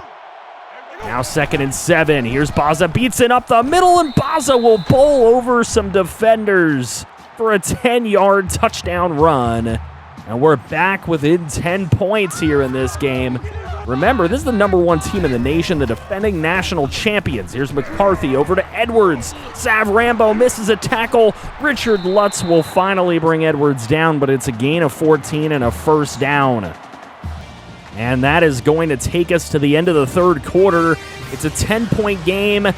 NMU probably won't pull this one out, but we've got to see the result. We'll be back. All right, a 10-point lead for Michigan. They still have the football. McCarthy was under pressure there, but he gets it away to Hibner. Breaking tackles. Hibner has been insane today, and he will score as Cornelius Jenkins falls at his feet. 3 touchdown passes from McCarthy to Hibner. And we'll check out another studio update. This is Georgia-Bama, week 1 in the SEC. Not something we see often, but Georgia taking them down currently. 2nd and 4 for NMU on their ensuing possession. Easy throw there to Rigoberto Ramirez. Easy 1st down, and they're across the 40 already on this drive. 1st and 10. Here's Klink looking for an open receiver. He finds Brewski, and he is hit hard after a gain of 10, but it's a 1st down.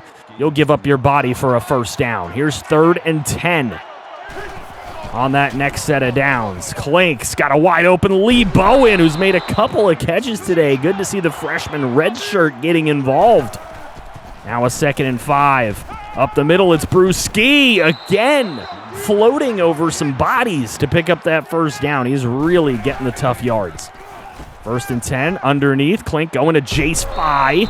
Again, that prominent role really helping out. Here's a 3rd and 2. Baza Beatson's going to take the inside handoff for 7 yards. 3:33 to go in the ball game. Here's Klink on a screen to Baza Beatson, wide open. Nobody will touch him. Touchdown NMU. This game is back within 10 points. 3:20 to go in the ball game as we go to a studio update. Alabama has just taken the lead over Georgia. Milroe is their new quarterback over there in Alabama, and he is getting the job done currently. 1st and 10 for Michigan on their next set of downs. Here's McCarthy. Estes is going to get over there and make the tackle, but it's already a first down on a gain of 13 yards from McCarthy. 1:33 to go. Here's McCarthy again. 3rd and 8, giving it to Logan. Logan is stopped shy of the first down after a gain of 6. It's a 4th and 1. So the punt to NMU. Here's their big chance. Klink is under pressure. It's a fumble, and it is picked up by an offensive lineman. Number 79 getting it done. Scooping it up. It's a 2nd and 18 now. Klink looking to throw. He's going deep. He's got Jace Phi. What a catch. 37 yards. The sure-handed Jace Phi. 3rd and 10. Klink underneath. Rigoberto Ramirez Jr. is not going to get there. He's calling for the face mask. Zebras aren't helping out. 4th and 1. Klink's going to go deep. And it is off the hands of Hornsby. That could have been a touchdown. And that turnover on downs is going to end this ball game as McCarthy kneels on it in the victory formation. And Michigan wins the game. Escaping at home. I mean, they had the lead the whole time. Klink 26 of 38. He threw a couple of TDs. Baza was a 4.2 per carry average. Just wasn't able to get the volume. Both teams had some big time of possession type of drives. Good to see the ball get spread around again. Klink really does a good job of spreading the ball around to a bunch of different receivers and calling everybody's number at least once. That you have to respect. TNJ with a sack in this one. Time for the first home game of Season 3 for the Northern Michigan Wildcats as they take on their other in-state powerhouse rival, the Michigan State Spartans, after losing by just 10 to the defending national champion Michigan Wolverines. Now, Michigan State doesn't really have a scary quarterback. As a matter of fact, Kim is more of an option quarterback. We'll see what Klink and company can do here today. Make sure you drop a like on today's video as we're underway in game number 2 of Season 3. Fitzpatrick's going to take this one, and he's going to go across the 20, across the 30, 40, and he breaks free across the 50-yard line. Nobody home. He is going to score an opening touchdown. Christian Fitzpatrick with a 102-yard kickoff return. As we go to the studio update, Toledo takes down Tulsa out of conference. So there is a MAC team getting an out of conference win. USC barely holds on, beating Washington State in the Pac-12. Here's Klink. He's going to hand it to Baza Beatson, who will pick up an instant first down as NMU finds themselves down 7-0 right out of the gate here.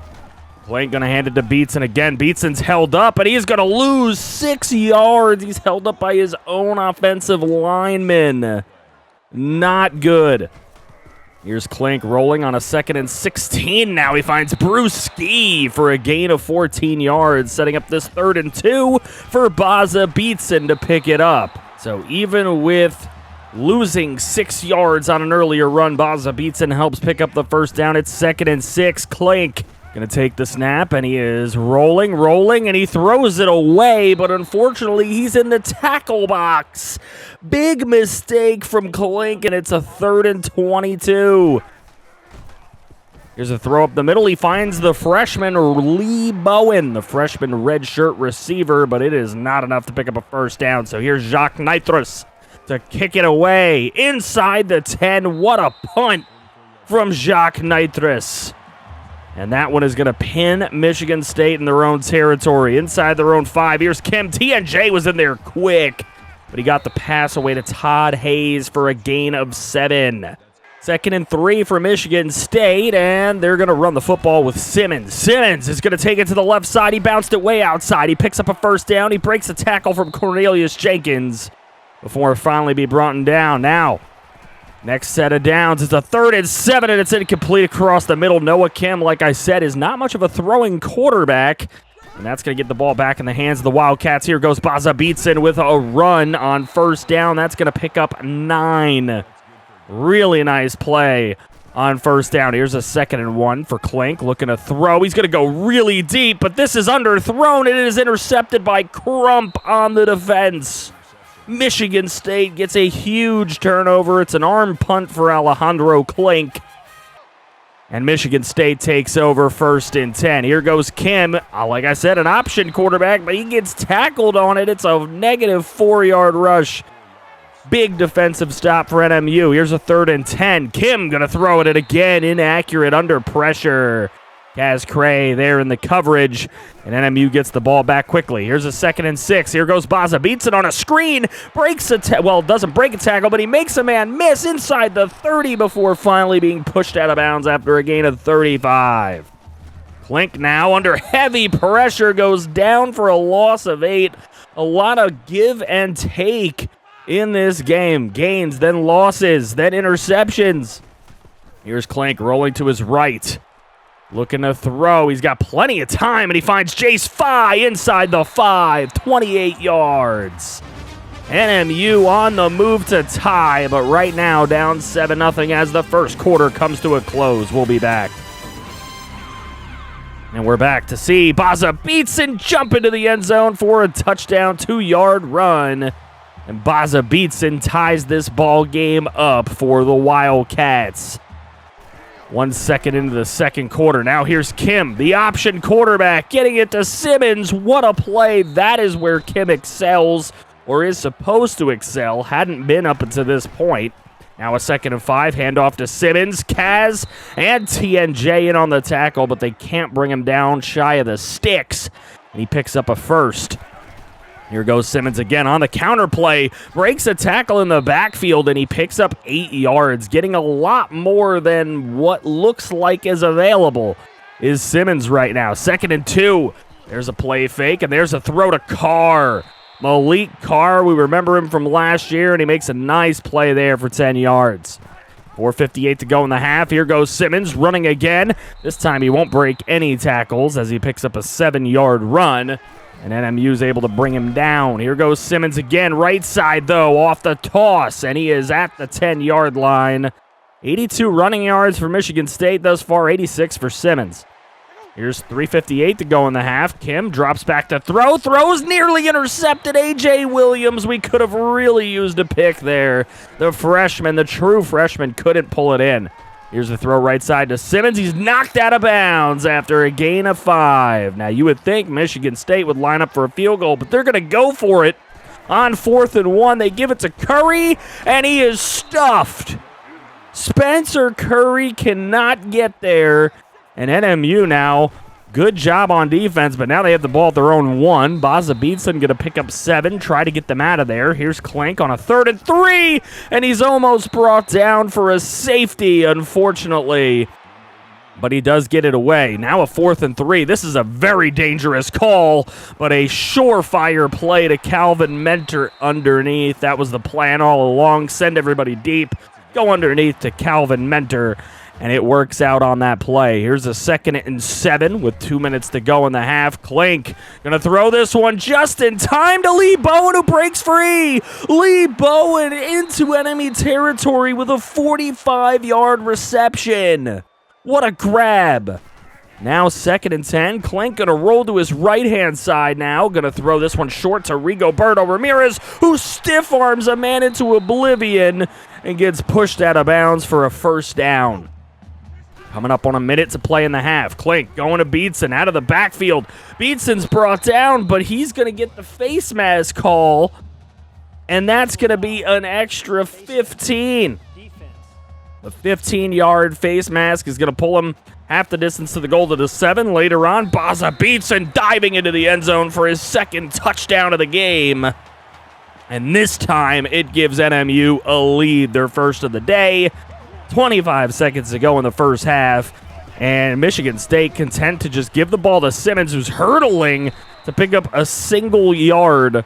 But they are content to go into the half with a 7-point deficit on the road here against Northern Michigan. Can Northern Michigan take down their first out-of-conference opponent ever? We'll see when we return. We're back, and here's NMU with the football. Klink going to throw this one up the middle. Look at Mentor with the one-handed Showtime grab. 13 yards for him, and that's a first down. Here's a 3rd and 9 on the next set of downs. Lee Bowen trying to get to the sticks. He does not do it, but he fights hard enough for 8 yards to leave a 4th and 1, and we all know how Coach likes to play. He's going to go for it on 4th and 1, playing with house money. And Baza Beatson picks up 7. The confidence level is high for this NMU offense right now. 4:47 to go, third quarter. Klink takes the snap. Looking for somewhere to go with it. He finds Christoph Hornsby, who hangs onto the football. 21-yard reception. And Hornsby with 2 catches for 25 yards. Here's Klink again.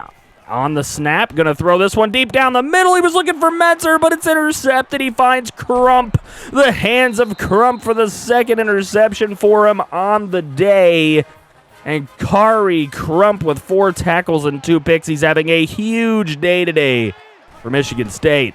Here goes Simmons running the football, and he's going to pick up 6 yards. That still leaves a 2nd and 6. NMU trying to get this football back and extend their lead, but Simmons is going to pick up a first down. He breaks the tackle of Richard Lutz. Simmons is going, and TNJ has to come all the way from the front line, all the way to the back line to make the tackle.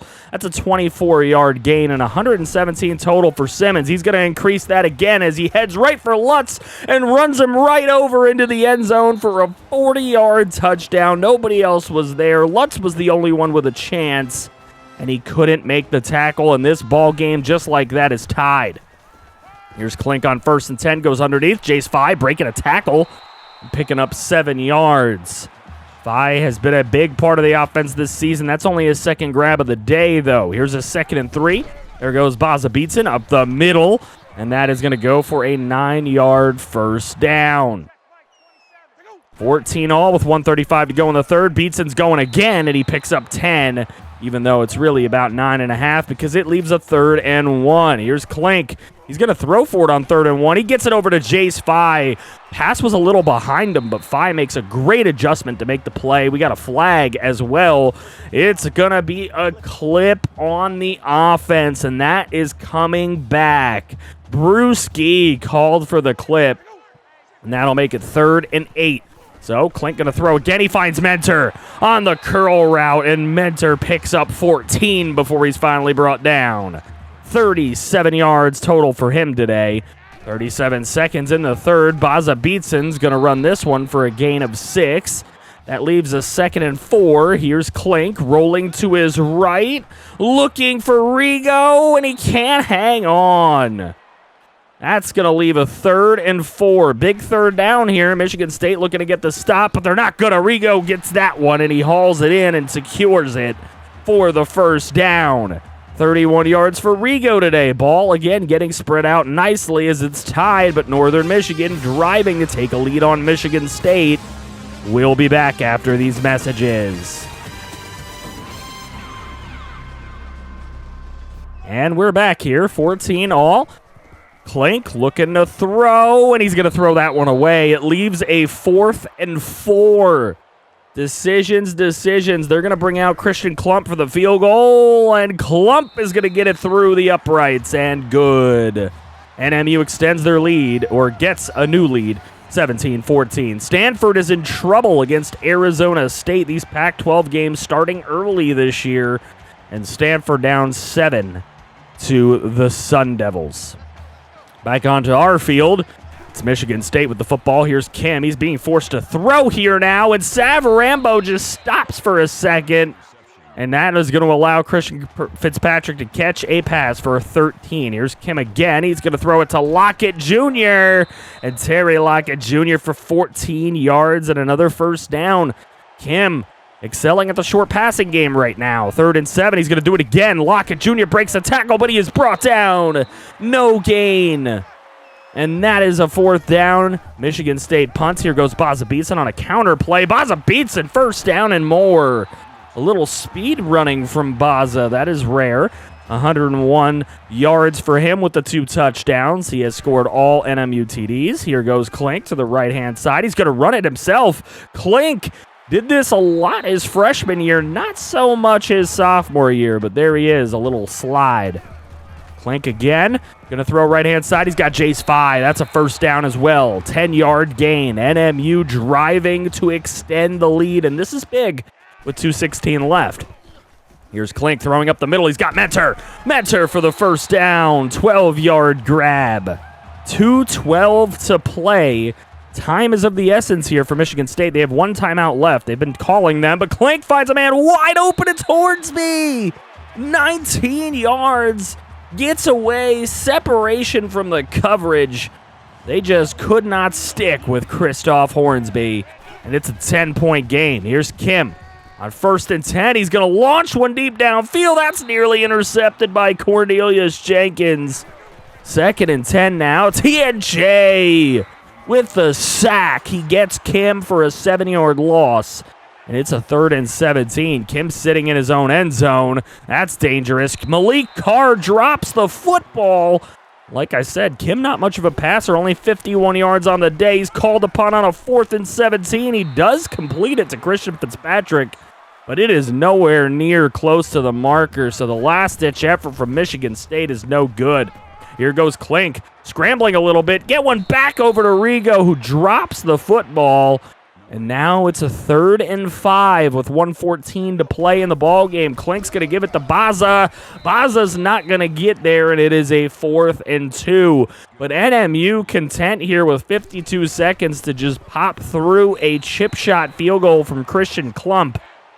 We've got a 13-point lead with 45 seconds left. Here's Kim looking to throw. He's hit as he throws, and he's intercepted by Estes.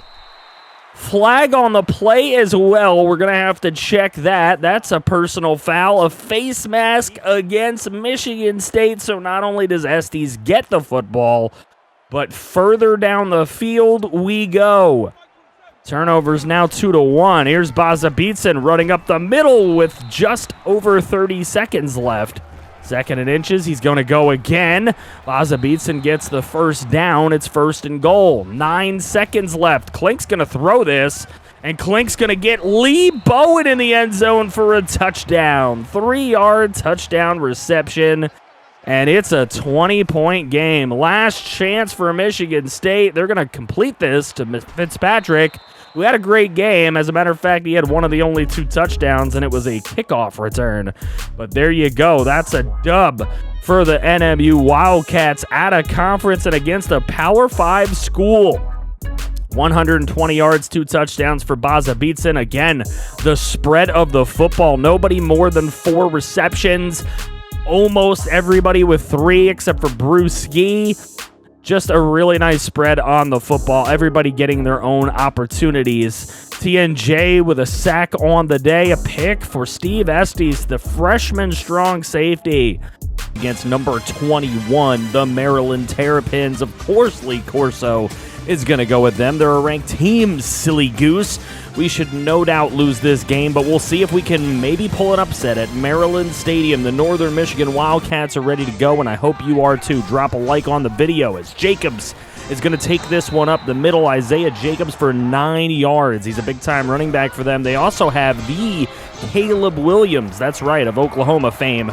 There's Richard Lutz finally making a tackle on Isaiah Jacobs after a gain of 21. Caleb Williams going to toss it out to Jacobs. He's going left side all the way to the sideline for another gain of 9 yards. Here's Caleb Williams dropping back. He's got all day to find McDougal for the easy 1-yard pickup. In fact, he picks up 8 and an easy 1st down as the Terrapins seemingly just moving at will. Here goes Caleb Williams getting away from a sack and taking it up the middle for a gain of 19. Maryland looking like they're no doubt ready to score here on drive number 1. 3rd and goal. Williams going to throw this left side. He throws short to Ellis. fearing going to the end zone and throwing a pick. So that'll bring up 4th and goal. They take the field goal. They're up 3-0. 2nd and 10 for Klink up the middle. Rigo Ramirez, what a catch for Rigoberto as he gets a 6-yard pickup. It's a 3rd and 3 now as Klink will throw underneath to Brewski, and that'll get 2 yards, but not enough for a first down. Maryland defense is excited, but wait. You know we have one of the most aggressive coaches in the country in Baza Beatson. There's a lot of trust in that running back as he goes ahead and picks up the first down. So Baza picks up that first down. Here's Klink, and he's under pressure, and that is a sack, a loss of 11. Frankie Burgers, that's right, Frankie Burgers with a big sack. Here's Klink, right side, and it's intercepted by Morton. What a play. He was trying to go to the backup running back, freshman Waters, and unfortunately it was picked, and here goes Isaiah Jacobs in the offense on a 3rd and inches, picks up a ton. Here's Caleb Williams on 1st and 10, breaking a sack and finding his way to a first down, breaking another tackle before he finally is brought down after another gain of 19. 2 of those already for him today. Here's Isaiah Jacobs on the direct snap, and the Wildcat will score a touchdown for the Maryland Terrapins. They're up 10-zip.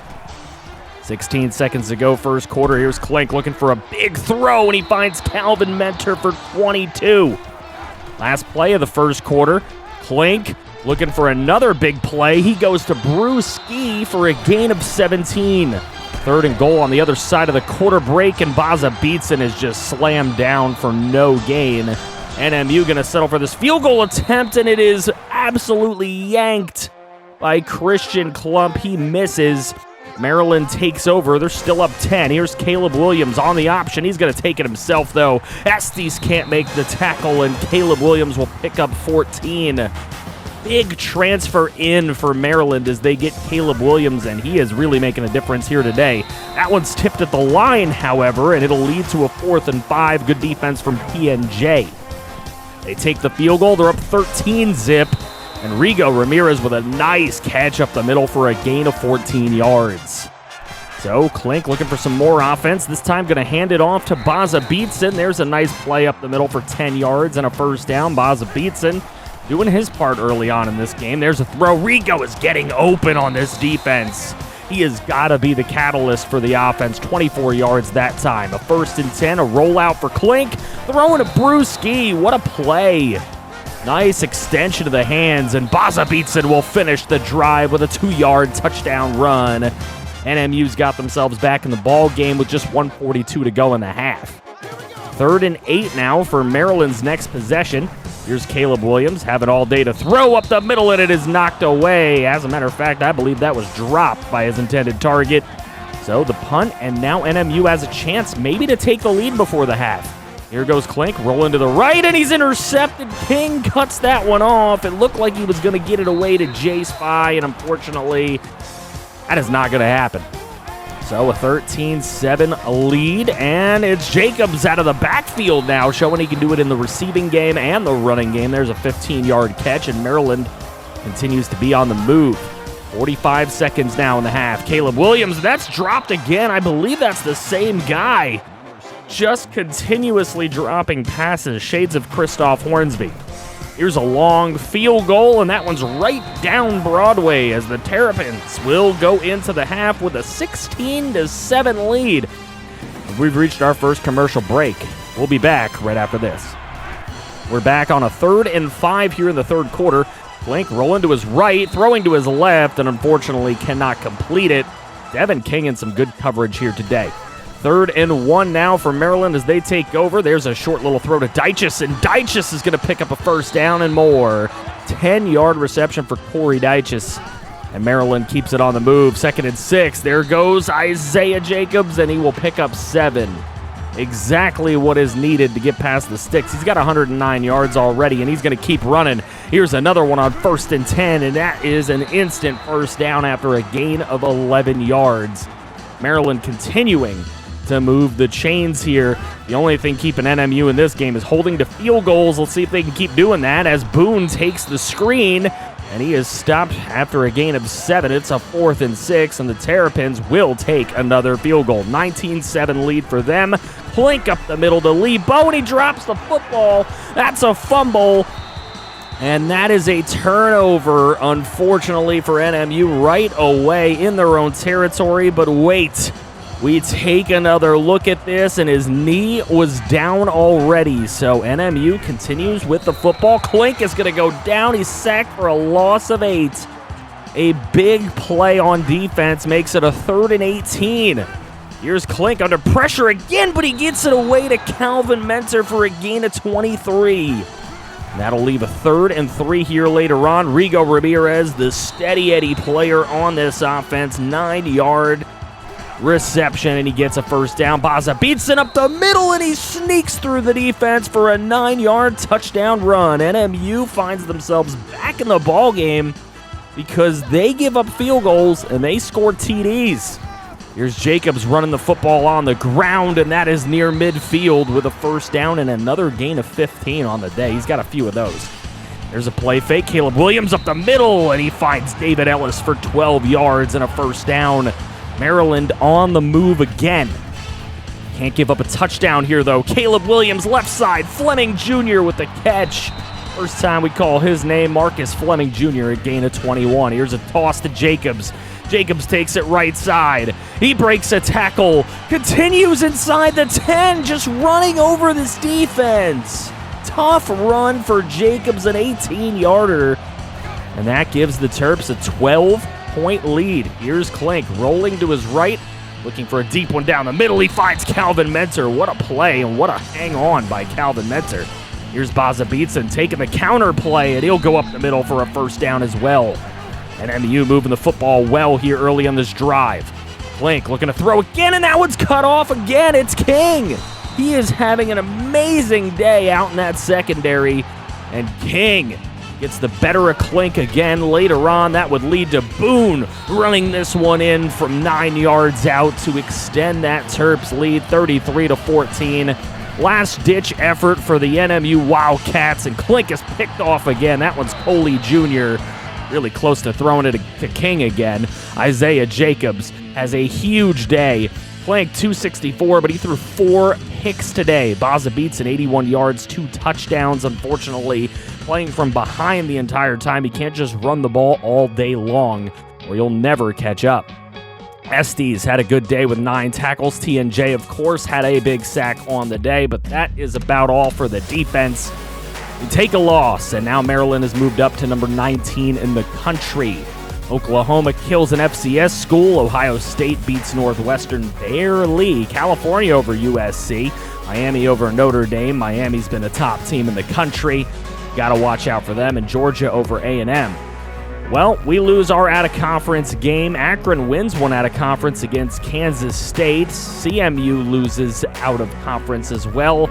And we have another game here as doubleheaders have started. It is another number 21 in the nation, and it is Eastern Carolina. They are 3-1 on the season. We're 1-2, and they just got so much going for them. Of course, Corso was going to go with them. But first, we had a bye week in week number 5. Cal with a nice win there over Utah in overtime. Miami continues to win. Syracuse actually plays really, really well.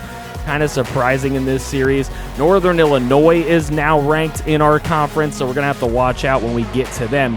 Miami, Ohio, again with 4 wins to start the season. They have played really well the last couple of seasons. Toledo moves to 3-2 by absolutely shellacking Buffalo. Ohio beat Houston pretty good. As we go down to the Superior Dome for this game against ECU. Hopefully, we can play better against this number 21 than the last number 21 at the end of the game, but ECU going to start off really well with Joseph McKay and a 12-yard run. So they're starting off this drive with a first down already. We were hoping for a 3-and-out. Didn't happen. Here's Garcia throwing. What a layout by Michael Curry for a 12-yard catch. And ECU already in enemy territory.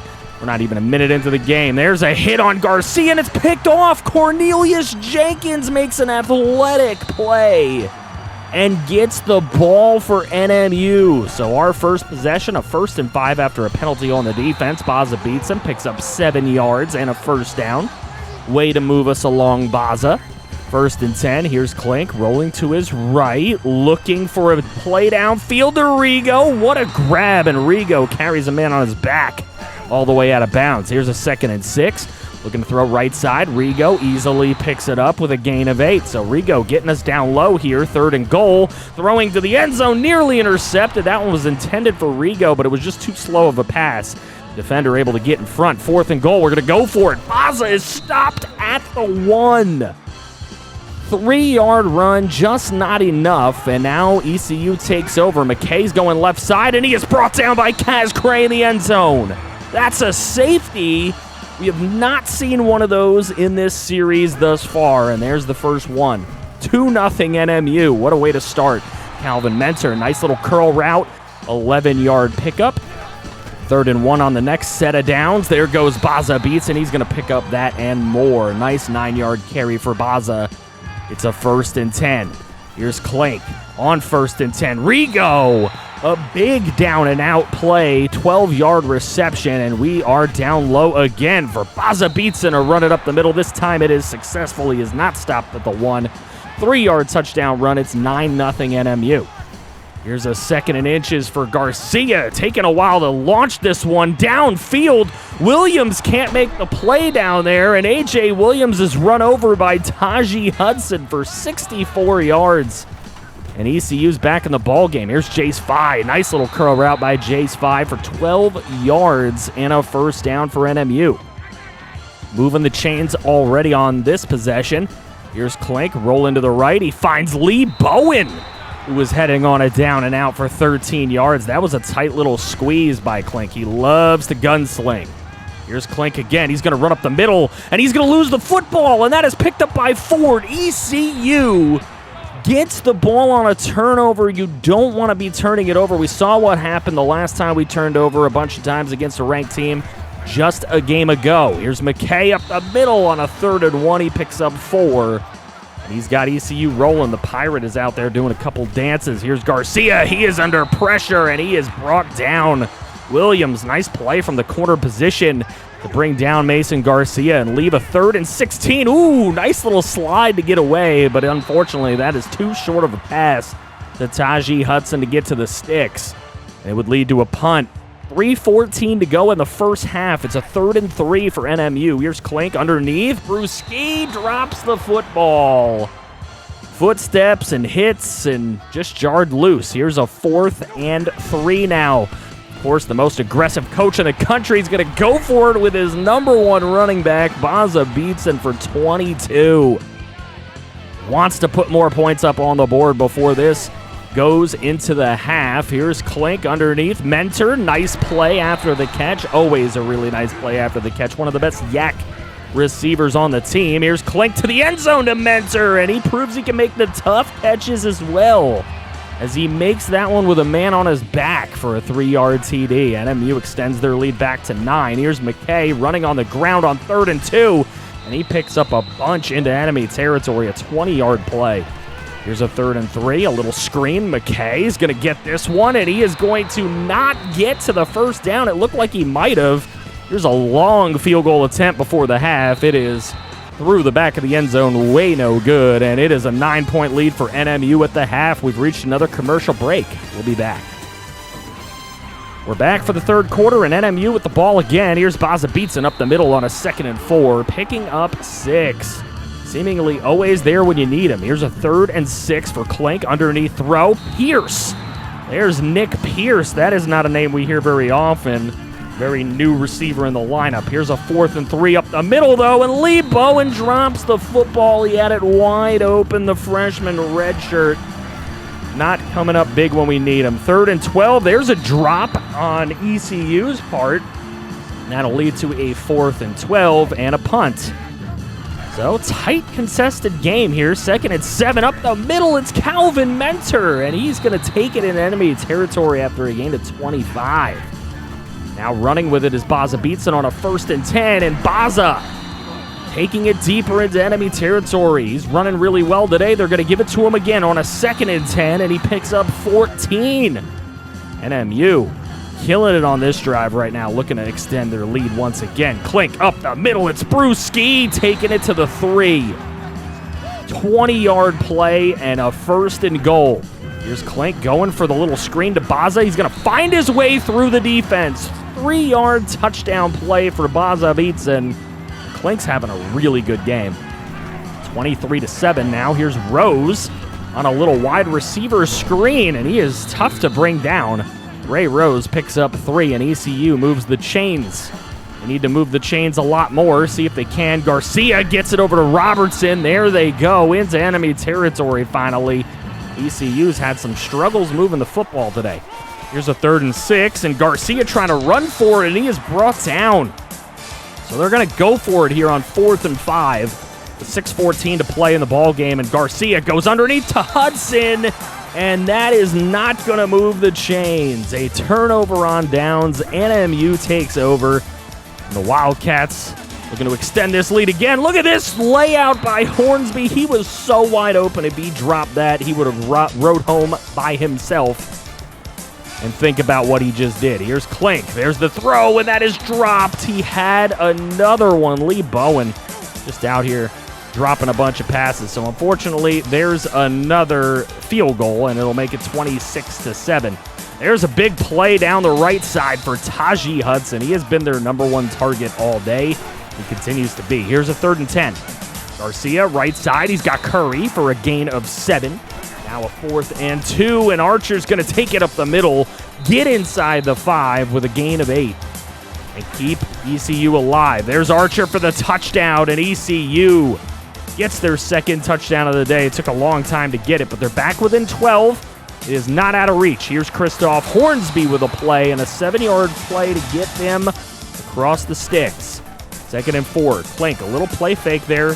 He could have taken it himself, but he had a wide open Rigo Ramirez for 37 yards and a score. 33-14. Here's Garcia to Curry. That's going to get across midfield and keep this going. A nice 26-yard play. Garcia now starting to sling the ball a little bit. Underneath, this time to Ray Rose, who's going to also pick up a 1st down of a gain of 14. But only 1:40 left in the game. Time is not on ECU's side, and Hudson is jarred loose from the football. It's going to be a 4th and inches now with 1:36 remaining in the ball game. And Garcia's going to hand this one to McKay. A run on 4th down is a turnover on downs, and that is going to do it. Baza Beatson 193 yards on the ground, plus a receiving touchdown as well. 3 TDs for Klink in the air. Baza Beatson, of course, led the way as a main target, both not only getting handoffs, but he also caught himself a little screen pass for a touchdown. Mentor and Ramirez led the way as far as wideouts are concerned and tight ends. We didn't have any sacks in this game, but Cornelius Jenkins comes away with another pick. NMU Wildcats at 2-2 will be playing their first MAC conference game today against Buffalo. Now, Buffalo's coming in 1-4, and we've had very good numbers against them in the past. Today, we have 3 visiting prospects, and they are big ones. We would really like to secure them here today in the Superior Dome at home, the Kibbe Dome. NMU starting with the football first. It's Alejandro Klink on a 2nd and 3, getting that one out to Rigoberto Ramirez Jr. as he's pushed out of bounds after a gain of 21 yards. Later on, another 3rd and 3. Klink under heavy pressure, not able to find an intended target there. And they would have to punt. So Buffalo with the football. Here goes Henderson, the star running back. Al J. Henderson with a 5-yard carry and a 1st down. 2nd and 8 now. It's Casey Case. What a name. As he takes the football himself, and he's going to run really heavily all the way down to near the 30-yard line in enemy territory. 3rd and 9, Casey Case with a little pump fake, and then a deep throw to the end zone, and it's intercepted by Cornelius Jenkins. What a play from Cornelius Jenkins, and he gets the football back for the Wildcats, and Klink really quick over to Jace 5 for a 12-yard catch. Then back over to Rigoberto Ramirez Jr. for a nice 15-yarder, and another 1st down. Here's a 3rd and 6 for NMU. Klink deep down the middle to Christoph Hornsby as he's going to go all the way to the house with a 46-yard touchdown grab. Hornsby having a better year than last year already. Here's Casey Case looking for a response to that score, and he's not able to hit his intended target. Brought up that 4th and 2. Here's a 3rd and 19. Klink rolling to his right, and he's going to find Brewski. Nowhere near the 1st down marker after a gain of 10. It'll be 4th and 9. Buffalo ends up with the football, 1st and 10. There's L.J. Henderson brought down, but a flag on the play. He's pulling on his face mask. He wants the face mask call, and he is going to get it as Buffalo's going to get that extra 15 yards from Steve Estes' face mask. And that'll set up Buffalo here on a 3rd and goal. Casey Case going to take it himself into the end zone for a 2-yard touchdown run. 3rd and 4 for NMU on their ensuing possession. Clink rolls to the right. He finds Brewski. Nice completion for a 13-yard gain. NMU now tied in the ball game, looking to score, and they got Hornsby again. Hornsby with a little shimmy shake for the score. Touchdown NMU. They take the 14-7 lead. It is now 3rd and 9 for Buffalo. Casey Case finds a wide open Davis for a 1st down. Dragged down from behind after a gain of 25. Here's a 2nd and 5, and Case is going to throw this one away. Flag on the play, though. It's a pass interference. No idea how there could be pass interference when the ball was thrown so far out of bounds. But here's a 3rd and 3 for Buffalo later on, and there's another nice defensive play. Bringing down Casey Case and forcing an incomplete pass. However, Buffalo's going to go for it here on 4th and 3. From the opposing side of the field, they're going to get it over to Watkins. There's Casey Case trying to bring Buffalo back into this one. Down just 1 score here before the half. Here's Case giving it to L.J. Henderson up the middle, and he weaves his way into the end zone. So now NMU with not a lot of time left in this half, stuck in a tight game, and there's Clink sacked. So Buffalo has a chance to take a lead before the half. There's Case with a long throw to Jamari Gassett, setting up this really long field goal. It's about a 56-yarder. It is up and not even close. No good. And that is how they would go into the tunnel. A tie game at the half. First commercial break. We'll be back. And we're back for 3rd and 9 in the second half. Buffalo with the football. They would like to take a lead here and maybe be on the way to a bit of an upset here. Marcus Davis with a 14-yard play. Buffalo's been one of the worst teams in the MAC for the last couple of years, but there's L.J. Henderson with a really nice run on 3rd and 9. Ballsy to run the football there. Here's a 1st and 10, and Casey Case picking up 15 yards for a 1st down. Buffalo on the move. They're going to go with Casey Case again. Little hold on to the football and take off for 10 yards. Here's a 3rd and 3. Case trying to do it again. But this time Van Gooten gets back there with his friends and makes the play. A TFL for Van Gooten. And they would force Buffalo into the field goal. But Buffalo has their first lead of the football game. And there's Lee Bowen with a 17-yard play up the middle. Getting a 1st down. Now Clink going to give it to Baza Beatson. Beatson's going to run. This is a big run. 16 yards. For the big man, Baza. Now 2:59 to go, 3rd quarter. Clink rolling to the right, and he finds Hornsby. Hornsby has played extremely well in this game. 2nd and 10, they're going to give it to Baza again, and Beatson on that counter play. He's been very dangerous this year on that particular run. So now 1st and 10 for Clink. He's going to roll to his right, and he finds Hornsby underneath. Hornsby taking off, and he's inside the 2. Christoph Hornsby was near another TD. But here's a 1st and goal, and Baza Beatson will take it from a yard out for a touchdown and give NMU the lead back. Wildcats with a 21-17 lead. This has been a tightly contested ball game here against Buffalo. And Casey Case loses 3 yards on a 3rd and 1. Miles Burrow with a nice play. Here's Calvin Mentor on the return from the punt. And Mentor takes it the other way and finds some daylight. Calvin Mentor up the right sideline. 10-5 touchdown. The reigning Jet Rogers return man of the year with a big punt return for a touchdown. We start the 4th quarter now. A 3rd and 9. What a play from the new strong safety freshman Steve Estes. That'll end up getting the football back here for the Wildcats. Clink rolling to his right. He finds Brewski. Ski into the open field. He will score as well. The offense is coming alive. 62 yards for Brewski.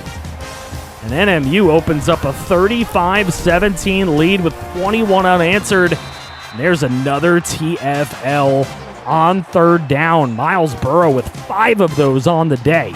It's a 4th and 9. Buffalo has no choice but to go for it. They're going to run the football on 4th and 9. Who's calling the plays here? Well, NMU would end up getting the football back, and on 4th and goal, why not go for it? Rigoberto Ramirez Jr. for the quick little touchdown. It's a 42-17 game. And Buffalo just trying their hardest, just can't get it done. Alejandro Clink with a great game, 300 yards, 4 touchdowns. He's your player of the game today with a 75 completion percentage. Love to see it. Baza Beatson, 81 yards and a touchdown. He really didn't get a lot of carries here today. Hornsby, 120 yards, 2 touchdowns. You know what the most important stat of that is? 0 drops from anybody on this team. No one dropped the football. That's not something we could say last year, so that is really, really promising. Miles Burrow, 11 tackles, 10 by himself and 5 TFLs. Absolutely huge on the day. That Cornelius Jenkins pick in the end zone really helped set a tone as well.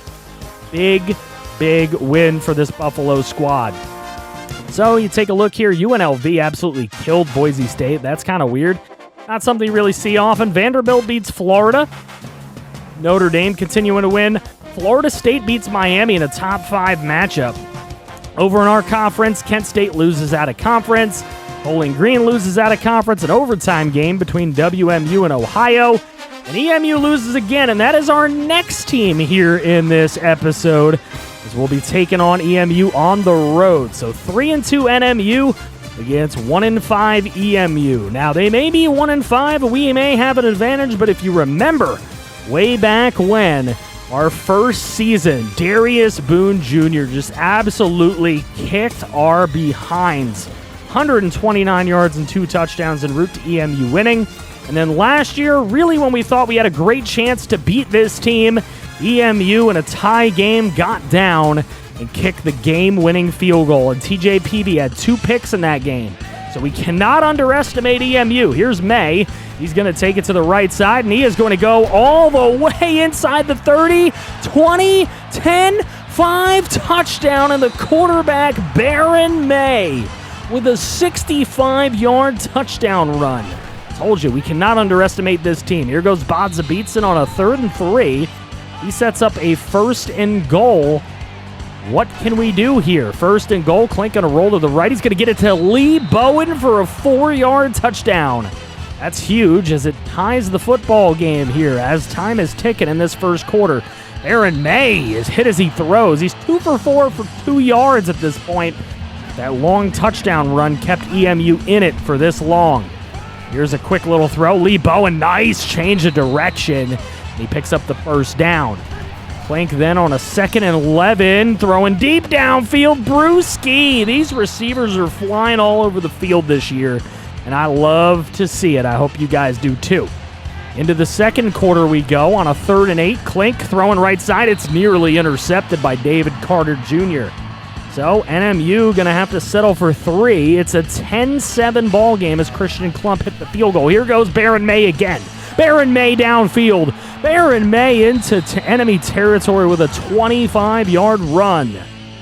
That leaves a 2nd and 2 here later on. May's going to hand it off. Darius Boone Jr. There's our old friend. He's no longer a key player on the team, but he is a piece. EMU's gotten a little bit better. Here's May again, going to throw right side, and that one is incomplete as he threw that one away.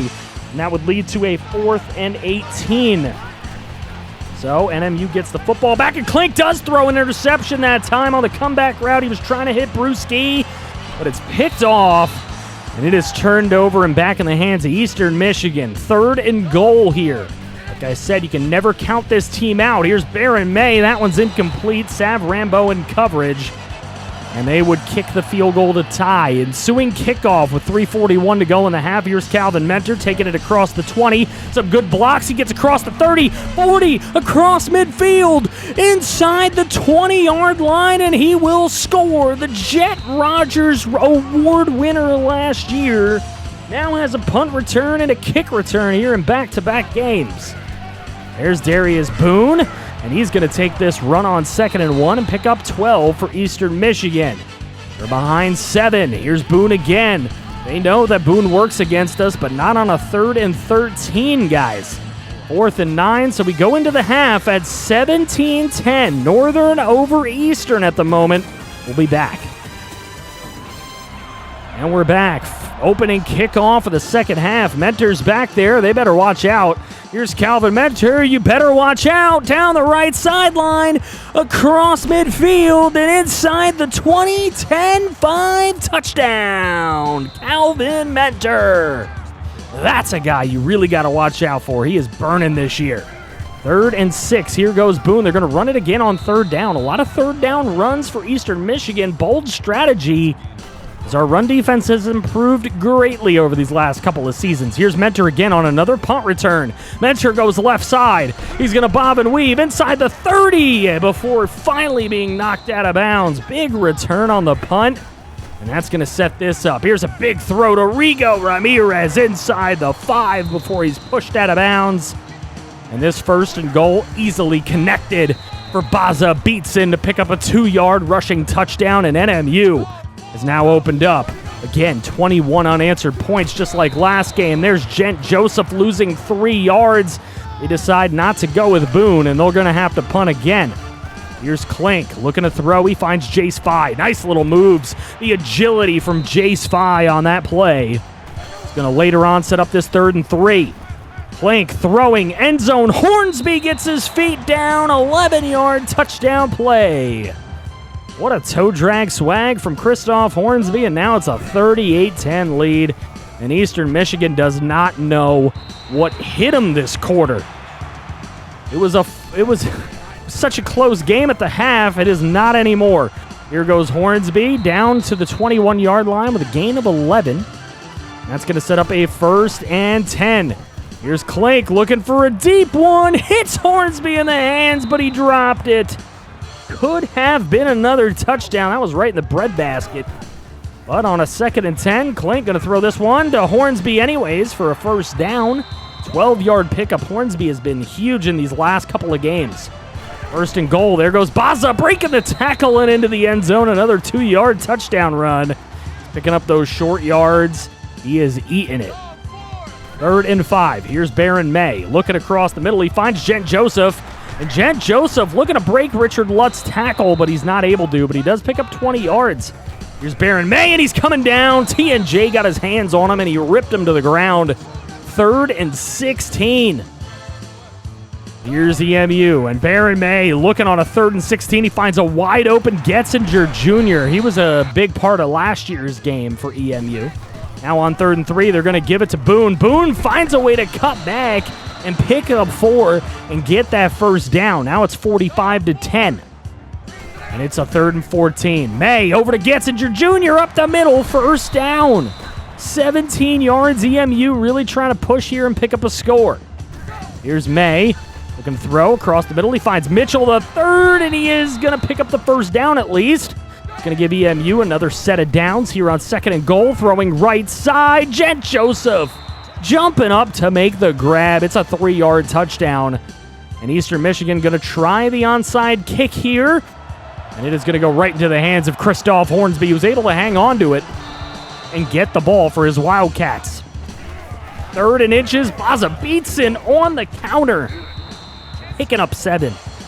20 seconds to go. Here's Baza Beatson up the middle. He's got a lane. Touchdown. 9 yards. And Baza Beatson just continuing to pick up touchdowns, but it's Calvin Mentor getting player of the game as he had 2 touchdowns in the return game today. Klink had a nice game. Baza Beatson picked up 3 touchdowns. Not a big volume for him. In the receiving game, a nice spread yet again. And you'll love to see that. Couple of sacks for TNJ. Richard Lutz made a lot of tackles out there. Miles Burrow and Hannibal Marbles contributing as well by getting a couple of sacks. Love to see that. There were no interceptions or forced fumble today, but look at that. Mentor, 219 kick return yards. With the Northern Michigan Wildcats have had a rough couple of seasons in the MAC Conference at 3-9 and 5-7. But now they've improved quite a bit, and they're sitting at 4-2 with a big game against number 22 Northern Illinois looming. The game gets off to a tragic start as the Huskies' senior redshirt quarterback Dustin Fletcher takes an option keeper up the right hashes for 75 yards on the first play from scrimmage. Junior quarterback Alejandro Klink evens the score with this 46-yard connection to fellow junior Jace Pye, and we're tied at 7. The Northern Michigan defense does a fantastic job of standing up quarterback Dustin Fletcher on second down and running back Ontario Brown on third down to force a field goal. The hit on Fletcher is going to leave him out for 2 weeks, so NIU has to turn to the junior redshirt backup Ethan Hampton. Junior wide receiver Christoph Hornsby makes a wild adjustment for this sweet 23-yard grab to get NMU in business. That led to Klink looking for a score at the end of the half, but he took it himself and dove into the end zone to give the Wildcats the lead at the half, 14-10. Both offenses were fairly stagnant in the third quarter until Fabian McCray breaks a tackle and takes the slant 75 yards to the house to tie the game at 17. Hampton then completed a 24-yard pass late in the fourth to set up the next play, which was this 4-yard touchdown run by Ontario Brown. And on the last play of the game, Klink gets sacked with a man open, and NIU escapes Marquette with a 24-17 win. The Wildcats may be getting better season after season, but they've still never beaten the Huskies. The injured Fletcher took away player of the game with his 9 carries for 113 yards and a touchdown. Our next game was on the road against Ohio, who was going white out just for us, and they were ready as Walter Wilbon II took the opening kickoff 66 yards to set up their offense nicely. Freshman safety Steve Estes was in on the tackle on 2nd and goal and on 3rd and goal to stuff the Bobcats and force them to take just 3. On the ensuing kickoff, Calvin Mentor one-upped Walter Wilbon with a beautiful return of his own as he takes it down the left side of the field for a 107-yard touchdown and an NMU 7-3 lead. That lead was short-lived as the Ohio O-line had perfect blocking to spring Say Bangura loose for 73 yards, which led to a short 2-yard touchdown run to cap off the drive and put the Bobcats back in the driver's seat. NMU was driving down the field when the ball hit the stone hands of Christoph Hornsby and ended up in freshman redshirt free safety Ralph Wright's hands off a shoestring catch, as he would have had a pick six if Alejandro Klink didn't grab his ankles at the last second to save the touchdown. And Ohio was able to get a field goal on that drive. The Wildcats offense stalls and Walter Wilbon lets a punt drop in front of him, but it gets past him. He misses and it's fallen on by true freshman corner Keandre Akenji. That led to this 9-yard strike from Klink to tight end Rigoberto Ramirez Jr. for the 1-point lead at the half. A little past midway through the third, Klink tosses a short one to Hornsby, and he fakes out a defender en route to a 25-yard touchdown score to put NMU up 21-13. Unfortunately for the Wildcat defense, Bangura continued to bang our rushing defense with absolutely no lube. Hell yeah. And his 31-yard run led to a 9-yard touchdown scramble here by quarterback Donnie Jackson. 2-point conversion was good on Jackson's pass to top wideout Marcus Allen. Later in the fourth, Klink hits wide receiver Bruce Ski across the middle, and he slips into the end zone quickly to get the Wildcats back on top. Ohio had one last chance to get down the field and tie, but the pass rush got to Donnie Jackson, and the turnover on downs handed the Wildcats a 28-21 victory on the road. Klink had 3 touchdowns. The next week, we learned that 4-star wide receiver John Henderson has chosen to stay in state, but it's with the Michigan State Spartans instead of us. Good, then get the hell out of my life. Who needs you? Beat it. Leave me alone. Another in-state recruit, 3-star free safety Tyler Moore, is going to Central Michigan, though we weren't nearly as high on him. Next victim for the Northern Michigan Wildcats was to be the Ball State Cardinals, and they were confident they could beat their 2-7 opponent. A nice methodical drive put NMU on top 3-0, but our suspect run defense struck again. We found ourselves down 7-3 after this 10-yard improv scramble by speedy junior redshirt quarterback Kael Kelly, and we could tell that he'd be a problem today. After another Wildcat field goal, he continued scrambling enough for more Ball State points as their kicker drilled a 53-yarder. to get the Cardinal lead to 4. Lee Bowen then caught a nice 22-yard pass to ensure this offense could get another 3 on the board heading into the half and make it 10-9 Ball State. Klink throws a short one in the early fourth quarter to running back Baza Beats, and then he breaks loose down the sideline for 42 yards and a Wildcat touchdown. Then Klink takes a read option in himself for the 2-point conversion to make it a full 7-point lead. Later on, Klink was able to hit Rigoberto Ramirez Jr. for a 23-yard gain that set up this scoring play. A 16-yard score on a Klink pass to Calvin Mentor. A late drive by Ball State was thwarted when K.L. Kelly was intercepted by A.J. Williams to cap off a scoreless second half and give Northern Michigan a 24-10 win at home to secure the best record in Wildcat history. Klink passed for 288 and 2 touchdowns in the win. The next Northern Michigan game was to go on the road against Central Michigan, and we found ourselves down 6-0 in the second quarter until Christoph Hornsby made 2 huge plays, taking a pass up the middle for 48 yards and then catching a corner route in the end zone for a 24-yard touchdown catch to put NMU up by a point. Jace Fye then beat the press and made a grab behind 2 defenders to give the Wildcats a 14-6 lead at the half. Lee Bowen makes a couple of nice catches to get NMU downfield late in the third. And on the first play of the fourth quarter, Baza Beatson took it in from 5 yards out. Klink in the offense got the ball back, but his first pass of the possession is cut off and intercepted by free safety Maxon Hook, who takes it the other way until Calvin Mentor can finally run him down and make a touchdown-saving tackle. Unfortunately, Jordan Ingram punched it in anyways from 5 yards out. On the first play of the new possession, Brewski makes a big catch over the middle, but he's smacked and the ball pops loose. It's recovered by sophomore redshirt corner Mike Edwards, and it's advanced to the red zone where Jordan Ingram would again pick up a short yardage touchdown. But he's stuffed on the 2-point conversion attempt, and we have ourselves a 1-point lead.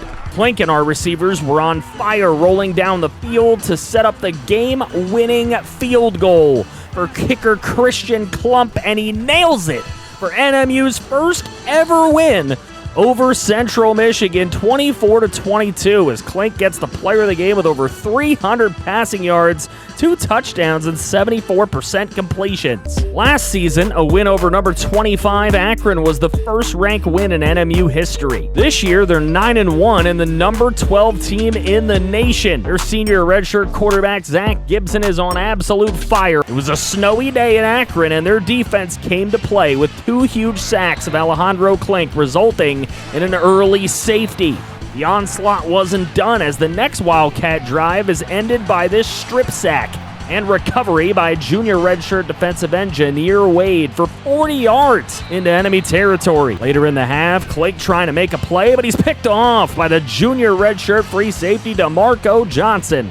And it's returned all the way to the house, 83 yards for a pick 6. The NMU offense is sputtering as the great Zach Gibson again adds to the Akron lead with a 6-yard touchdown to his senior tight end Tristan Brank. Now the punishment to Klink doesn't end as Curtis Fan Jr. breaks Jason Taylor's career sack record at Akron. Surprisingly, Klink goes down on a non-sack play, but he's out. And we're going to have to turn to true freshman backup Igor Ingolf. Now he picks up a huge 4th down here, and then he's hurt as well as the third quarter comes to a close and we're forced to run 2 running backs in the backfield. The option offense ends up working and the Wildcats have their first score of the day. The 2-point conversion is no good. Safety Richard Lutz makes a clutch tackle that ends up forcing a punt. Igor Ingolf was back in the game, but he couldn't find anyone open, and he tried to force one to Hornsby, and it's picked off. Ingolf found Beatson late for a tutty, but it was too late as the onside kick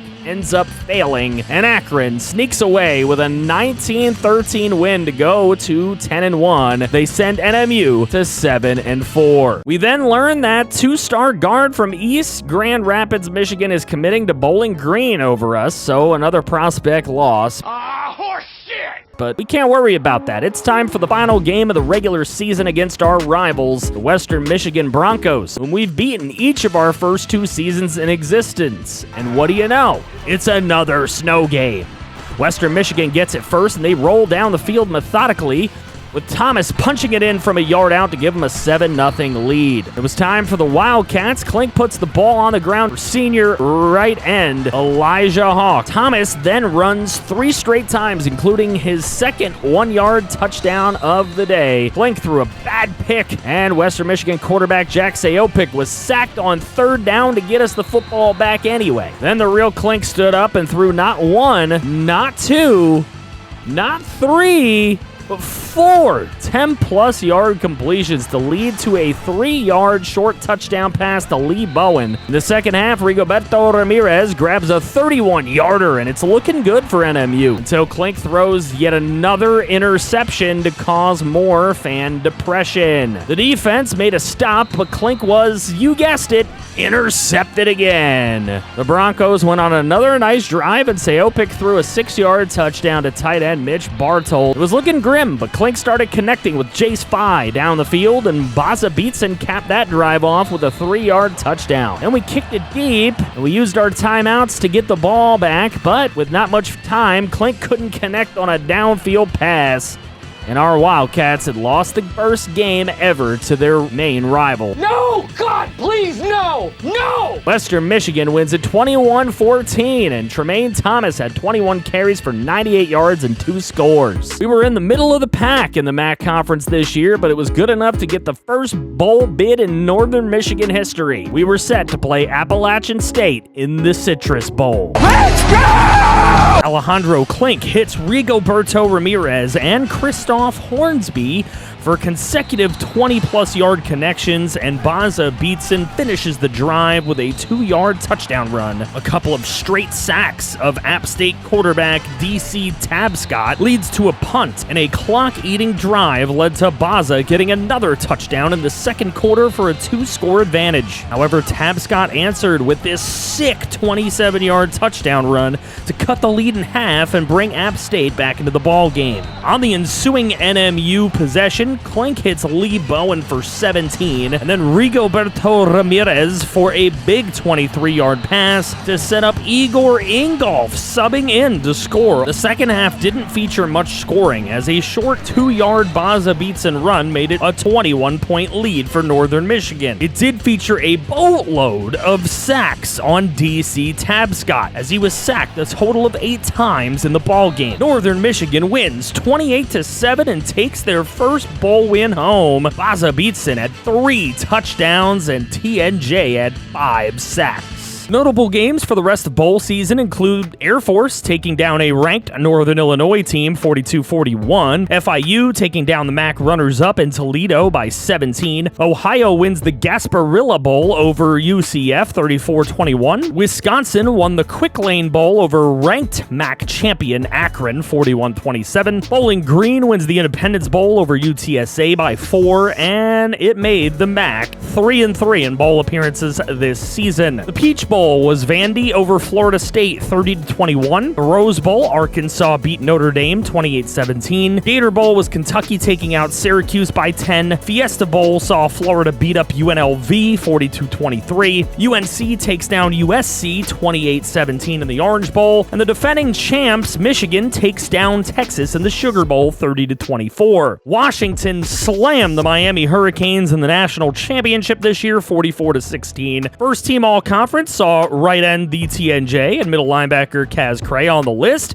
and strong safety Steve Estes made the freshman All-NCAA team. Wide receiver Calvin Mentor repeated as first team All-NCAA and All-MAC Returner of the Year and the Jet Rogers Return Man of the Year award. And before we roll into the offseason, we find out that Alejandro Klink, our quarterback, has broken the school career passing touchdown record. He also broke a school career passing yards record. Akron hires John Donovan after Marcus Arroyo leaves for Penn State. Ball State fired Mike Tressel, who scurried to Iowa to be their defensive coordinator, and they hired Will Korn as their new head coach. CMU fired Jim McElwain, who will now be Akron's OC, and they brought in Tim Plow. EMU fired Mike Leach, and he's now the offensive coordinator at Old Dominion, and he was replaced with Tim Ledger. And NMU had Dave Zimmerman leave to West Virginia, and they're going to replace him at a later date. Only 2 players are leaving the squad this season as we graduate tight end Clint Long and fullback Gordon Bergstrand. In recruiting, we had the 39th ranked class in the nation by signing 18 players, including 2 4-stars and 13 3-stars. Who were they? There are many to be excited about. Running back Jonathan Tucker is going to be an absolute demon when Baza Beatson graduates. Defensive tackle Travis Jones will likely be our DT2 this upcoming season. Joey Long is another quarterback athlete that's likely going to take a red shirt. I really wanted to get strong safety Rob Mason and outside linebacker Chris Washington, but they chose Wisco and Purdue, respectively. Rodney Nixon's going to be a really nice corner for us in the future, and most of everybody else is going to be buried on the depth chart for at least this season. I really wanted 88 speed outside linebacker Jamar Hayford, but he hated NMU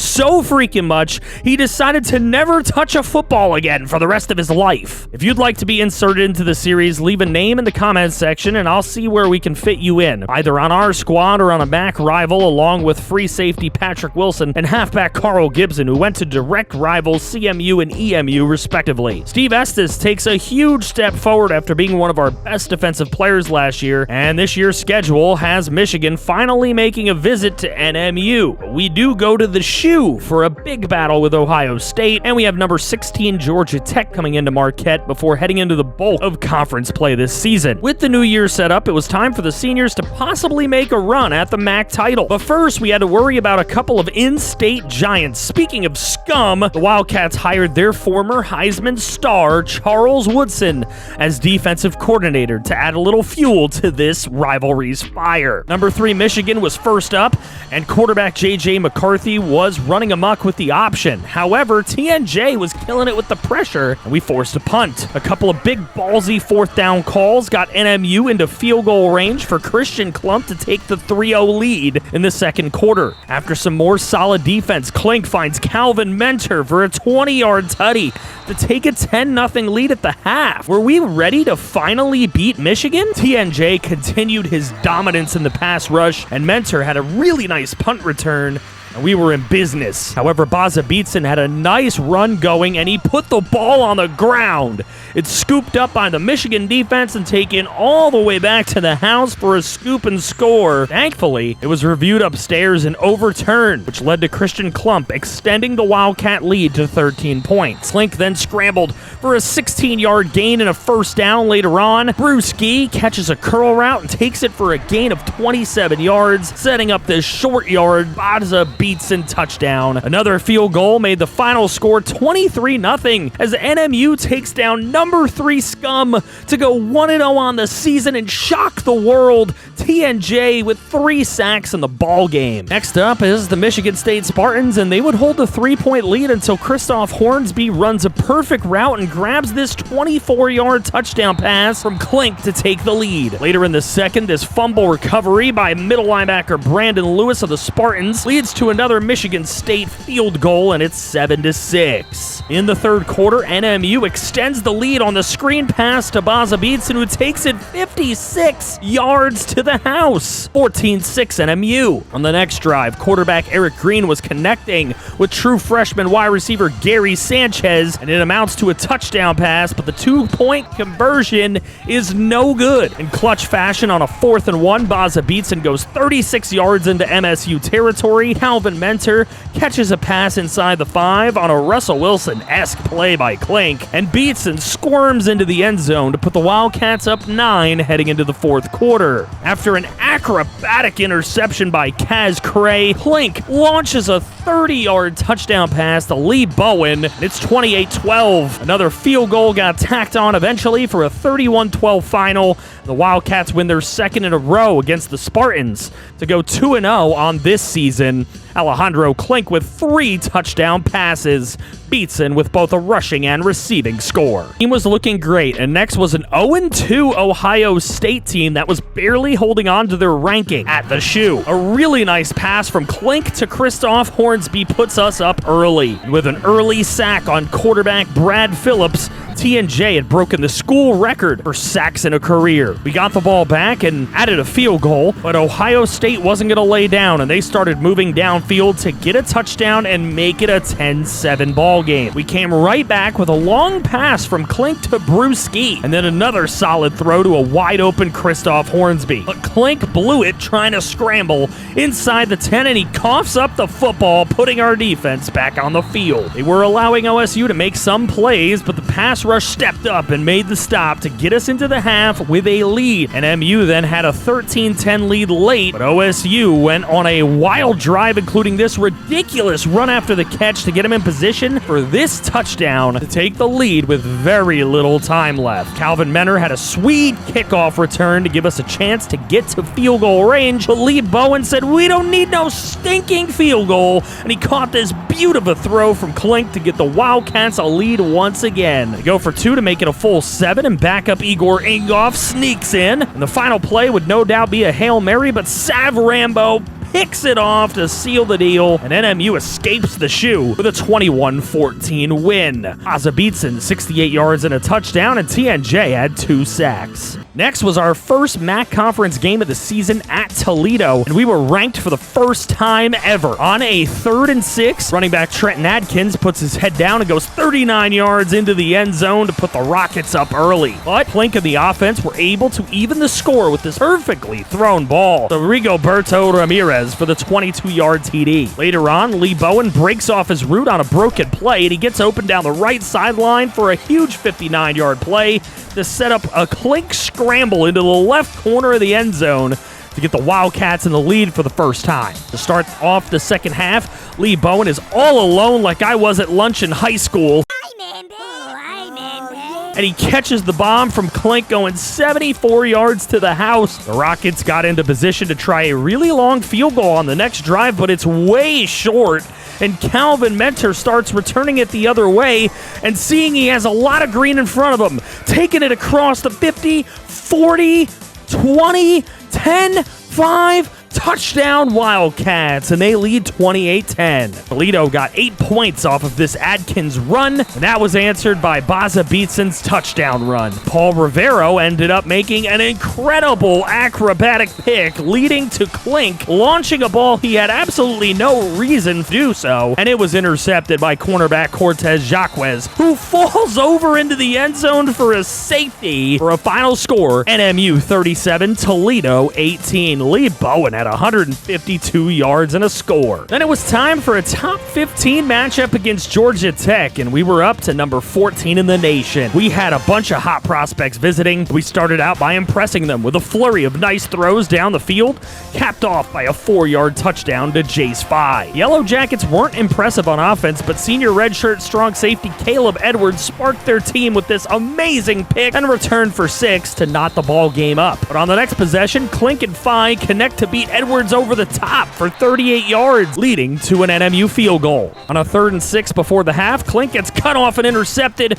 by the redshirt freshman corner Leo Williams and taken for the second pick 6 of the day to give Georgia Tech their first lead. On the next possession, with the first half coming to a close, Williams gets the better of Klink again, setting up a field goal, extending the Yellow Jacket lead to exactly 7. Quarterback Paris Garrett is strip sacked by Miles Burrow, and Christian Klump ends up missing the field goal. But after an important sack to get the ball back, NMU goes on a careful scoring drive to tie the game early in the 4th quarter. Late in the game, while trying to run some of the clock down, Baza Beatson breaks free for 44 yards and a scamper. There was time for Georgia Tech, but Paris Garrett is sacked. Curtis Sears can't get to the marker on a 4th down, sealing a 24-17 win at home for the Northern Michigan Wildcats. Baza had 138 yards, 2 touchdowns. The recruits were impressed, and we had 3 commitments stemming from the Wild win. Now it was time for yet another ranked showdown, this time against our nemesis, the number 18 Northern Illinois Huskies, as we were up to number 11. To start off with a bang, Calvin Mentor blows away the NIU defense for an 82-yard touchdown connection with Alejandro Klink. But after a beautiful run after the catch by tight end George Grums, the Huskies had a field goal to answer. Then, Klink thought he had Mentor open, but free safety Brian Richards said, "Not today!" Not today. and NIU had the ball back. Ontario Brown was back to destroying our run defense, as he always has in this series, and fullback Will Walker capped off the drive with a short score. We needed a spark down 3 points, but pressure got to Klink, and he was picked yet again. Some way, Miles Burrow catches a ball that bounces off his knee for an interception of his own to prevent more Husky points. A huge 40-yard reception to Mentor got us a tying field goal, and on the last play of the half, Klink throws a fuck-it ball downfield on 4th and 16 into the hands of Brewski for 49 yards and a touchdown. We went into the tunnel up 7 somehow. After our defense tortured NIU quarterback Ethan Hampton, Klink hit Lee Bowen a couple of times, leading to Baza Beatson's 8-yard touchdown for a 2-score lead. Late in the game, Hampton hit true freshman Joe Parham for a touchdown, but the onside kick went right to Christoph Hornsby, so we win, right? Nope. Klink throws his second pick to Bird in the same game, and he scampers all the way to House to knot the game at 24. An unlikely hero in Brent Gilliam emerged, catching a couple of huge passes, getting the Wildcats close enough for Christian Klump to hit this game-winning field goal, and Northern Michigan barely escapes with a win.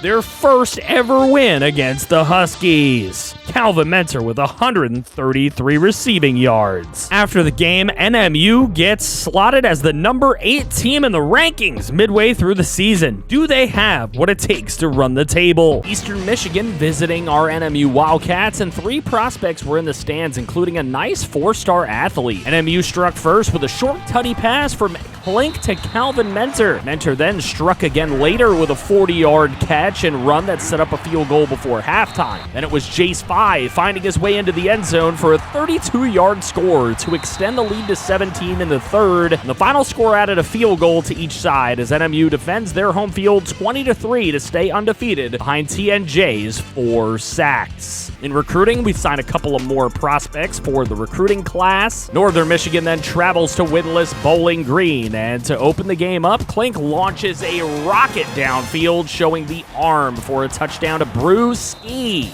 Bowling Green then gets on the board with 3, and Klink answers with a touchdown pass to Christoph Hornsby for the 14-3 lead. Klink to Rigoberto Ramirez gets the offense in range for this throw to Calvin Mentor, who is so wide open, you could park a 757 between him and a defender. Then after the defense holds again, Klink finds Hornsby for 23 and Rigo Ramirez for 17, and then he goes right back to Rigoberto for his 4th passing score of the half and a 28-3 halftime lead. Third quarter, Klink rolls right and finds Hornsby in the back of the end zone for 6 more Wildcat points. Bowling Green fans, there's a little bit of silver lining as quarterback Wyatt Graham makes this crazy fadeaway throw to Alex Cochran for a 21-yard score. But on a 3rd and 21, Rigoberto Ramirez makes a clutch grab for 25 yards and a first down. The drive then continued until Klink threw an interception, and Bowling Green maybe had a chance? Except the defense held, and Calvin Mentor had a nice punt return. That set up Klink for another touchdown pass, his NMU record 6th in the game, to Jace 5. Another school record was later broken when Baza Beatson ran his 43rd career rushing touchdown in to make it a 49-10 win on the road for the Wildcats. After the blowout win, 4 more recruits sign on, including a punter who's going to be next year's starter after Jacques Nitris will graduate. Snow game in the Dome, which I know the comment section loves, as NMU hosts Buffalo. Klink gets started fast again with an 18-yard strike to Lee Bowen for the first touchdown, and soon after came a short 7-yard strike to Calvin Mentor for the second one. Buffalo then cut the lead in half with a Derek Franz 3-yard touchdown run, but Calvin Mentor answers back by taking the ensuing kickoff 107 yards to the house for a tutty. Ensuing Buffalo possession, Franz with the football, and he tosses it behind the pitchman. TNJ is able to scoop it up and take it in for another NMU touchdown. Before the half, Klink rolled to his right and he was under heavy pressure before getting it away to tight end Rigo Ramirez for a 5-yard score to give the Wildcats a 35-7 halftime lead. But after a Buffalo field goal, Klink is under pressure, rolling right, and he launches one into the end zone for an interception. That would lead to Rob Collins hitting pay dirt from 3 yards out to get the game within 18. Ozabitson takes a handoff and eats 28 yards of field for Klink to hit Rigo Ramirez for his 4th touchdown pass of the game as he leads the Wildcats to a 42-17 win at home. The win got us a brand new wide receiver recruit, and we're going to need some of those as 4 of ours are seniors right now. Central Michigan visits Northern Michigan with some beefy linemen in the stands in attendance. The dangerous return man, Calvin Mentor, takes the opening kickoff, gets a wall of blockers up the left side of the field for a 106-yard opening kickoff return for a touchdown.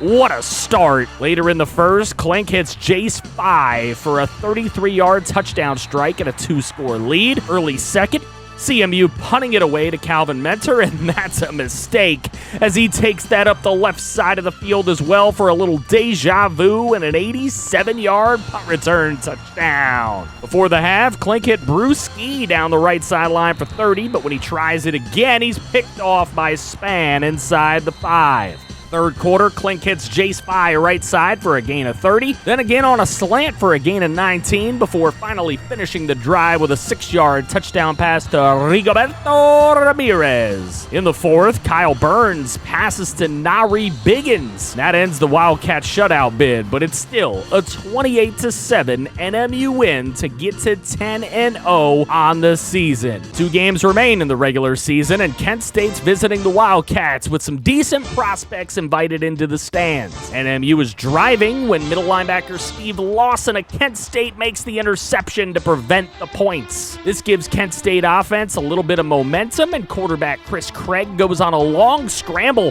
all the way in for the first score of the game. Klink then throws one across the middle that's picked off by corner Andy Hill as he was trying to get it to the playmaker Mentor, and that pick 6 is going to make it a 14-point lead for the Golden Flashes. Upset alert, but this NMU offense is too high flying for that, and Christoph Hornsby runs a perfect route to leave the Kent State defense in the absolute dust for an 80-yard touchdown to cut the lead in half. Craig then tries to get one to his playmaker, and Kaz Cray makes the play for the interception. NMU ball in the red zone. Klink then scrambles to his left, trying to outrun defenders, and he sneaks into the end zone for a touchdown to tie the ball game at 14. Craig then drops back to throw and has it intercepted again. This time it's A.J. Williams, and the Wildcat offense got the ball back. Klink rolled right looking for a man, and he hit Calvin Mentor in the end zone for the lead. Down 14, NMU rolls right back to lead it 21-14 at the half. Kent State got the game within 4,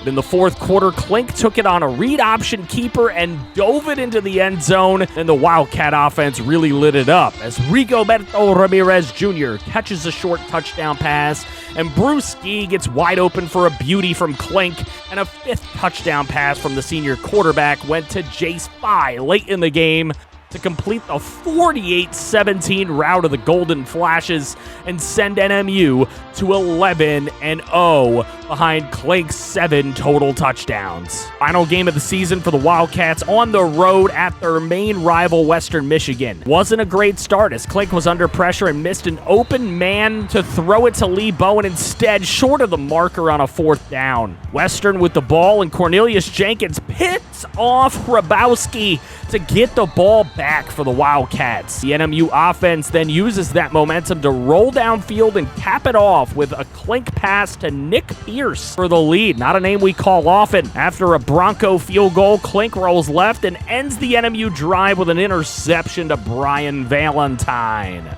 Defense then makes the stop for NMU, and that high-flying offense came to play with a long toss to wide open Christoph Hornsby, who takes it all the way in for a score and a new school record as Klink throws his 31st touchdown of the season, beating his freshman total of 30. Rabowski has TNJ breathing down his neck, gets it away, and it's picked off by Sav Rambo, who's going to stroll in a clear lane to the end zone for 6 more NMU points. Then later, Klink throws a beauty to Lee Bowen for 17 yards and another Wildcat touchdown.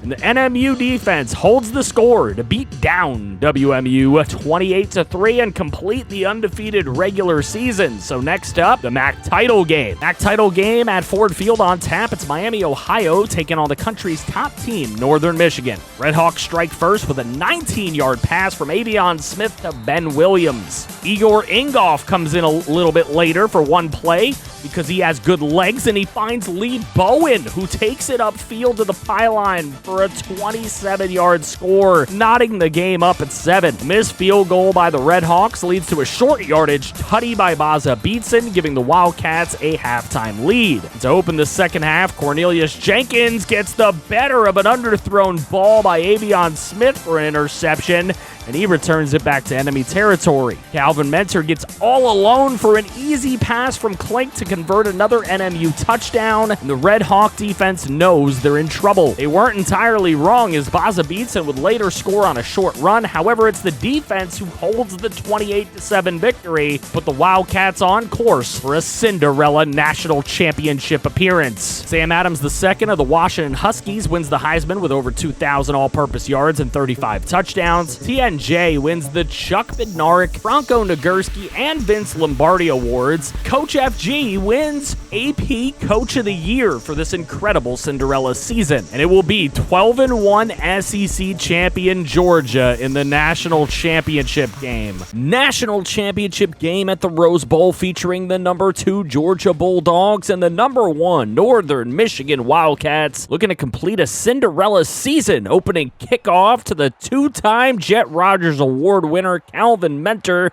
who takes it to the right side of the field and cuts across the 30 before being brought down near midfield after a good return. Short throw to Jace Fye on a 2nd and 8 goes for a first down, and on 1st and 10, Klink scrambles to the right and throws towards Fye again, who's wide open for the game's first touchdown. NMU leads 7-zip. Georgia's first offensive possession starts slow with a 3-yard loss, but Vandegrift hits Jesse Dean for a nice gain to set up the 3rd down conversion to Brian Cooper. Brock Vandegrift can run, and he picks up a 1st down, and then he goes on a long run after keeping it on the read option for a 40-yard touchdown to tie the game at 7. Wildcats try to get Baza Beatson going on the ground, and then Klink launches a 50-50 ball that Jace Fye makes a brilliant play on. But the Georgia defense was after Klink, and Baza picks up a 4th and 2 to keep the drive alive. But on 1st and 10, Klink rolls to the right, and he gets a little bit greedy, going for it all, and it's intercepted in the end zone. The NMU defense was holding quite well until Vandegrift hit TJ White for a 1st down just before the first quarter break. On the other side of the break, Vandegrift was missing passes, and the Wildcats get a 3rd down stop. Christoph Hornsby was able to pick up a big 3rd down conversion, and Baza had a nice run on 1st down. That Bulldog pressure got to Alejandro Klink, and they ultimately made a 3rd down stop to get the football back. A weak punt gave Georgia great field position, but it came down to 3rd and 7, and Vandegrift had way too much time to find Philip Hubbard for a 1st down. Then Vandegrift gets a beauty off to TJ White, who just smoked Cornelius Jenkins for the lead. Wildcats trying to score before the half, and Klink had a ton of time, but Bruce Ski was rock trying to catch it deep. Lucky for NMU, Hornsby made a clutch catch on 3rd down, unfazed by a big hit. Calvin Mentor then picked up a nice 9 yards on 1st down, and Jace Fye picks up 10 on 2nd to keep the chains moving. But on 1st down, Klink is taken down by Nate Grant, who some of you may remember heavily recruited back in Season 2. What a jerk. On 2nd and 17, Klink goes for too big of a chunk, and he's pressured on 3rd down. and he has to throw it away. Out of kicker Christian Klump's range, the Wildcats go for it on 4th down, and Klink is drilled trying to run for the 1st down, and he has a hard time getting up. He's hurt. At halftime, it's 14-7, and Georgia gets it coming out of the half. Klink has an abdominal strain, and he's done for the 3rd quarter. And Georgia, facing a 3rd and 3, is able to pick it up with another nice TJ White grab. Vandegrift hits Phillip Hubbard for a 20-yard gain, and Booth has his best run of the day. NMU defense was able to get it to 3rd and 10, but a boneheaded face mask on a tackle by safety Steve Estes gets him the 1st down anyway, and an absolutely insanely stupid encroachment from Hannibal Marbles puts Georgia in position to just hand it to Booth and pick up a 21-7 lead. First possession of the second half for the Wildcats goes horribly with Igor Ingolf at quarterback, as he just shows all of his inexperience in so many ways in the biggest game of the season, just taking forever to get rid of the football and taking unnecessary chances throwing the football deep. Georgia took over and had a big 3rd and 7, and Dean runs a middle screen, picking up 15 yards and a 1st down. The game headed into the 4th quarter, and NMU was in trouble. They got it to 3rd down again, but they couldn't stop Booth from getting past the sticks. Then Booth was literally throwing punches at our defense, and on 3rd and 3, Vandegrift actually missed a pass, and the Bulldogs had to settle for a field goal. Alejandro Klink was back in the game. Could he lead the comeback?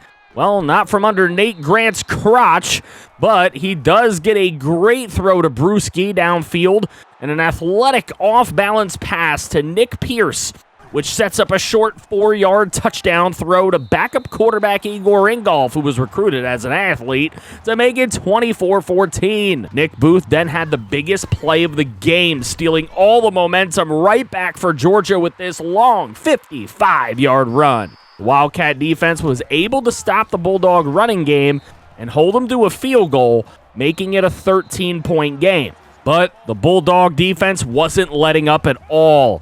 And not only does Brewski drop a long pass, but it's illegal touching, making it a huge 3rd and 15.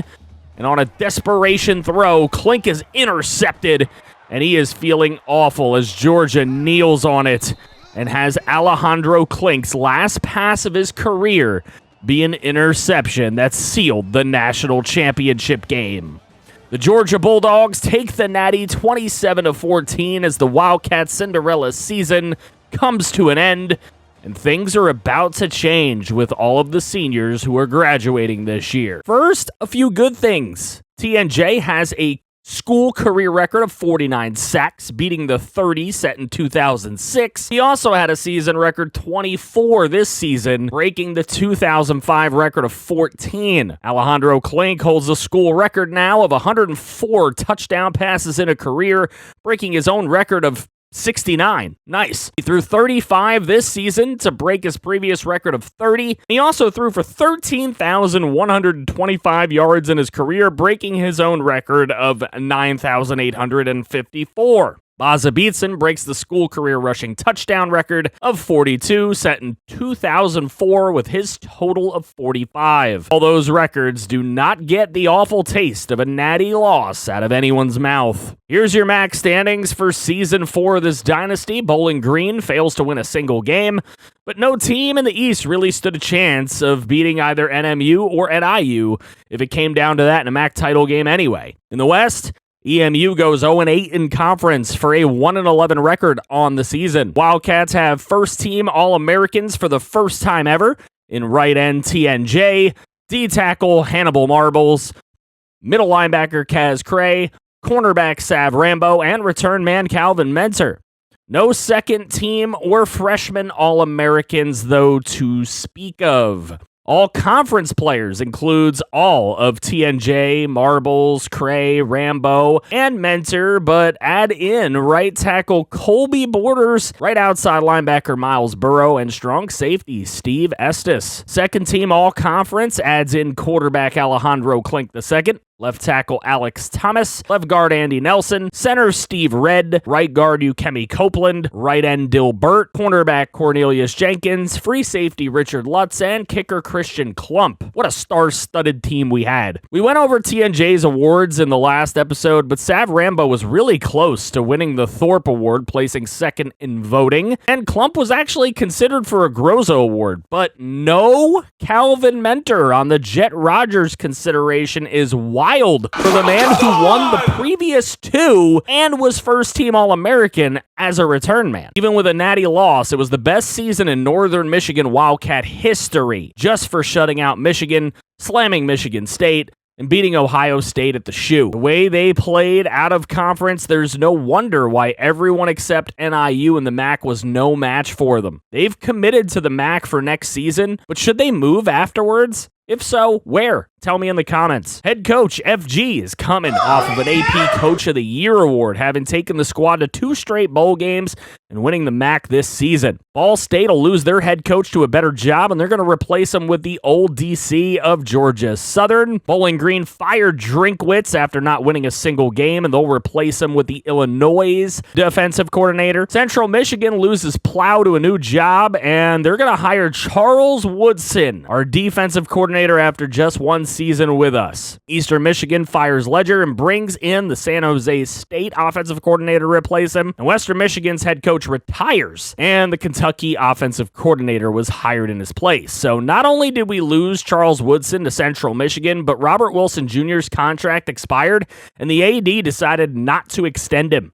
So we're going to have to find 2 new coordinators. But first, we lost a ton of players, and this team is not going to be the same. Tight end Rigoberto Ramirez Jr. will enter the NFL draft after a wonderful career where he caught for 2,642 yards and 23 total touchdowns.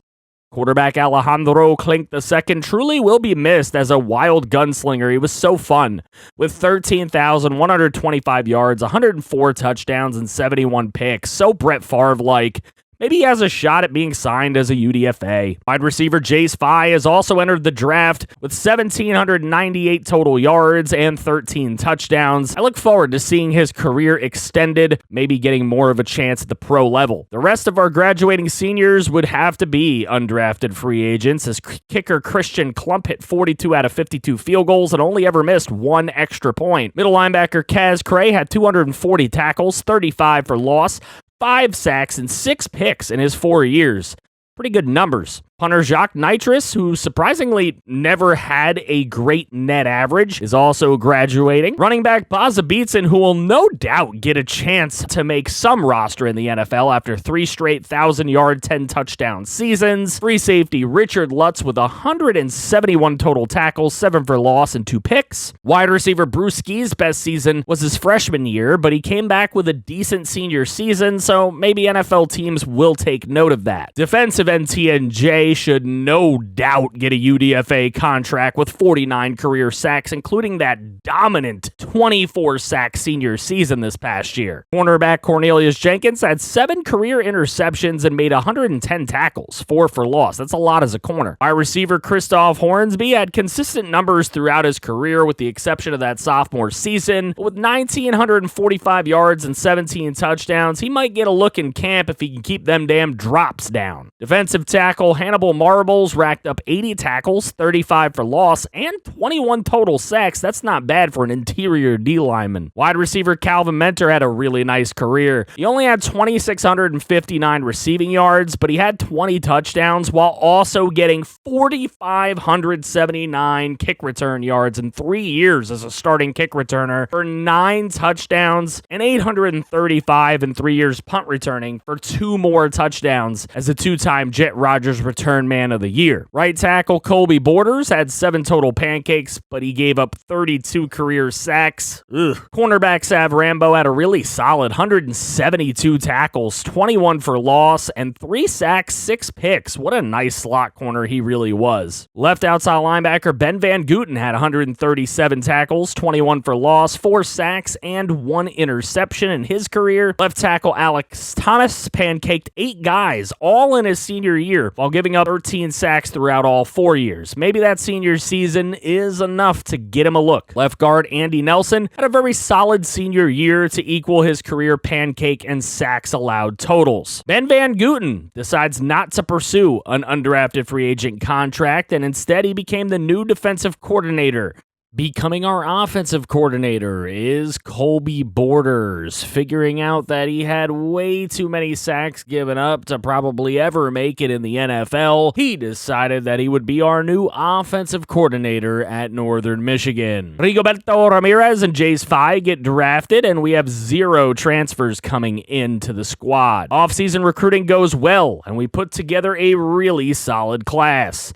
Punter Nick Boyd will replace Nitrous, as he's our only player outside of our region that we were to recruit, as he got really interested when we sat at 6-0. So I'm excited for the punter from Alabama. All of our other signees right now are from Michigan, Illinois, Ohio, Pennsylvania, Minnesota, and Wisconsin. So very, very regional here. Also keep an eye on wide receiver Justin Burley, who chose Western Michigan over us. Not that he'd have a great chance of playing as a Wildcat anyway. All in all, it's good for the 7th best recruiting class in the nation, just ahead of Alabama and Georgia. Despite committing to the MAC Conference for one more season, this schedule will not be easy with a completely new roster of starters. We start with a national championship rematch in Athens against the Bulldogs. Then we go to the Big House for our yearly battle with Michigan. Number 7 North Carolina and number 13 Illinois come in before we get into the bulk of MAC Conference play featuring number 12 NIU, who always gives us fits, even this past undefeated season. After Georgia running back Nick Booth helped put away the national championship for the Bulldogs, the season ended in disappointment for the Northern Michigan Wildcats. Seniors like Alejandro Klink playing their last game were bittersweet as to how far they took the team last season, quoting Moneyball by saying, "When you lose the last game of the season, nobody gives a shit." Now, most of these championship players are gone. It's a new era for Wildcats football, so let's meet them. The new starting signal caller is true junior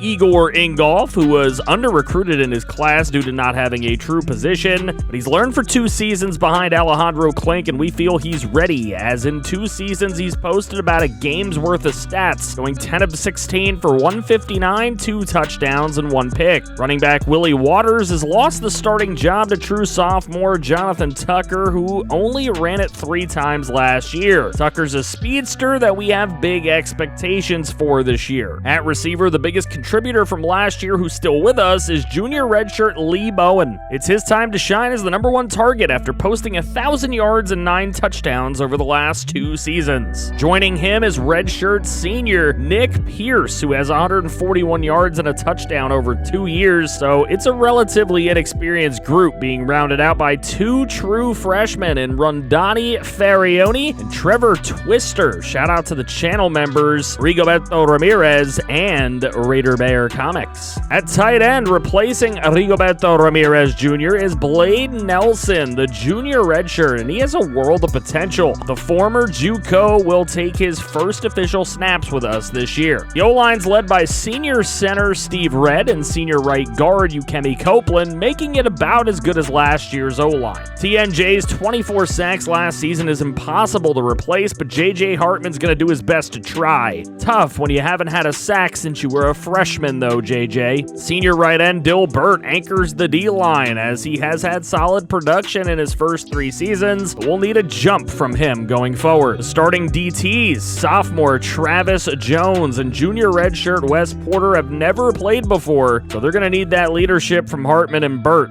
At left outside linebacker, Charles Cabral was never really meant to be a starter, and he's very inexperienced. In the middle, it's senior Lawrence Kemp, who has 17 tackles spanning his first 3 years. More inexperience, and they're going to have to be held together by the glue of the defense, the captain, right outside linebacker, senior Miles Burrow. Miles has 136 tackles, 40 for loss, 9 sacks, and 4 picks in his career thus far. True junior A.J. Williams is now CB1, and he has an an interception in each of the past 2 years, but we're going to need more from him this year. Joining Williams is senior Paul Rivero with 3 career interceptions, and true junior Keandre Akenji with 1 career pick. Starting at free safety, it's true freshman Jordan Seymour. Shout out to channel member and fellow creator Kaz Cray. He looks to be special. Our second captain of the team, starting strong safety Steve Estes. True junior was also part of that championship roster, and he's been a consistent tackler. We're also going to need him to be more of a playmaker back there. We recruited kicker Jason Johnson a long time ago, and he's finally going to get to start as a redshirt junior. And finally, there's punter Nick Boyd taking the place of Jacques Nitrous. True freshman punter. There's just so much inexperience on this roster thus far.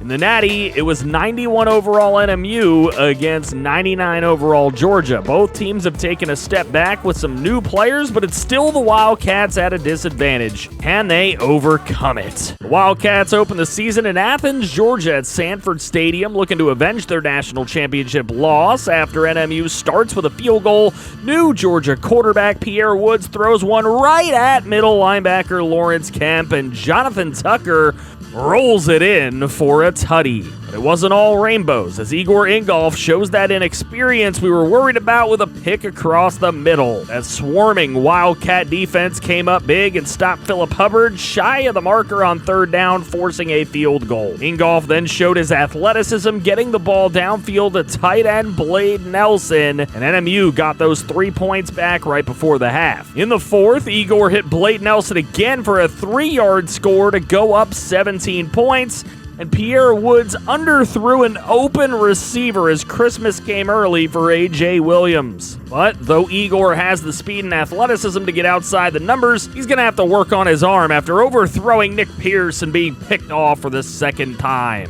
That's okay, because Pierre Woods is inexperienced as well, and he was dropped by Wes Porter, forcing a 4th and 31. The Bulldogs had no chance in picking up, and Igor came right back downfield with a Mahomes-like off-balance throw to freshman Rondani Fadioni to run up the score and get that revenge on the Georgia Bulldogs by a score of 27-3. J.J. Hartman, TNJ, what's the difference? He had 3 sacks, and we dropped Georgia to 0-2 on the year. Time for the annual Northern Michigan versus Michigan rivalry game, and this year it's at the Big House. Early on, Ingolf has to pick up a big 3rd and 12 to 5th wideout Jacob Morris, and on 3rd and 3 later on, he holds on too long and he's sacked, and the Wildcats got to settle for 3. The Wolverine drive stalls, and it's a long field goal attempt that falls just short of the back of the end zone, taken by running back / return man Jonathan Tucker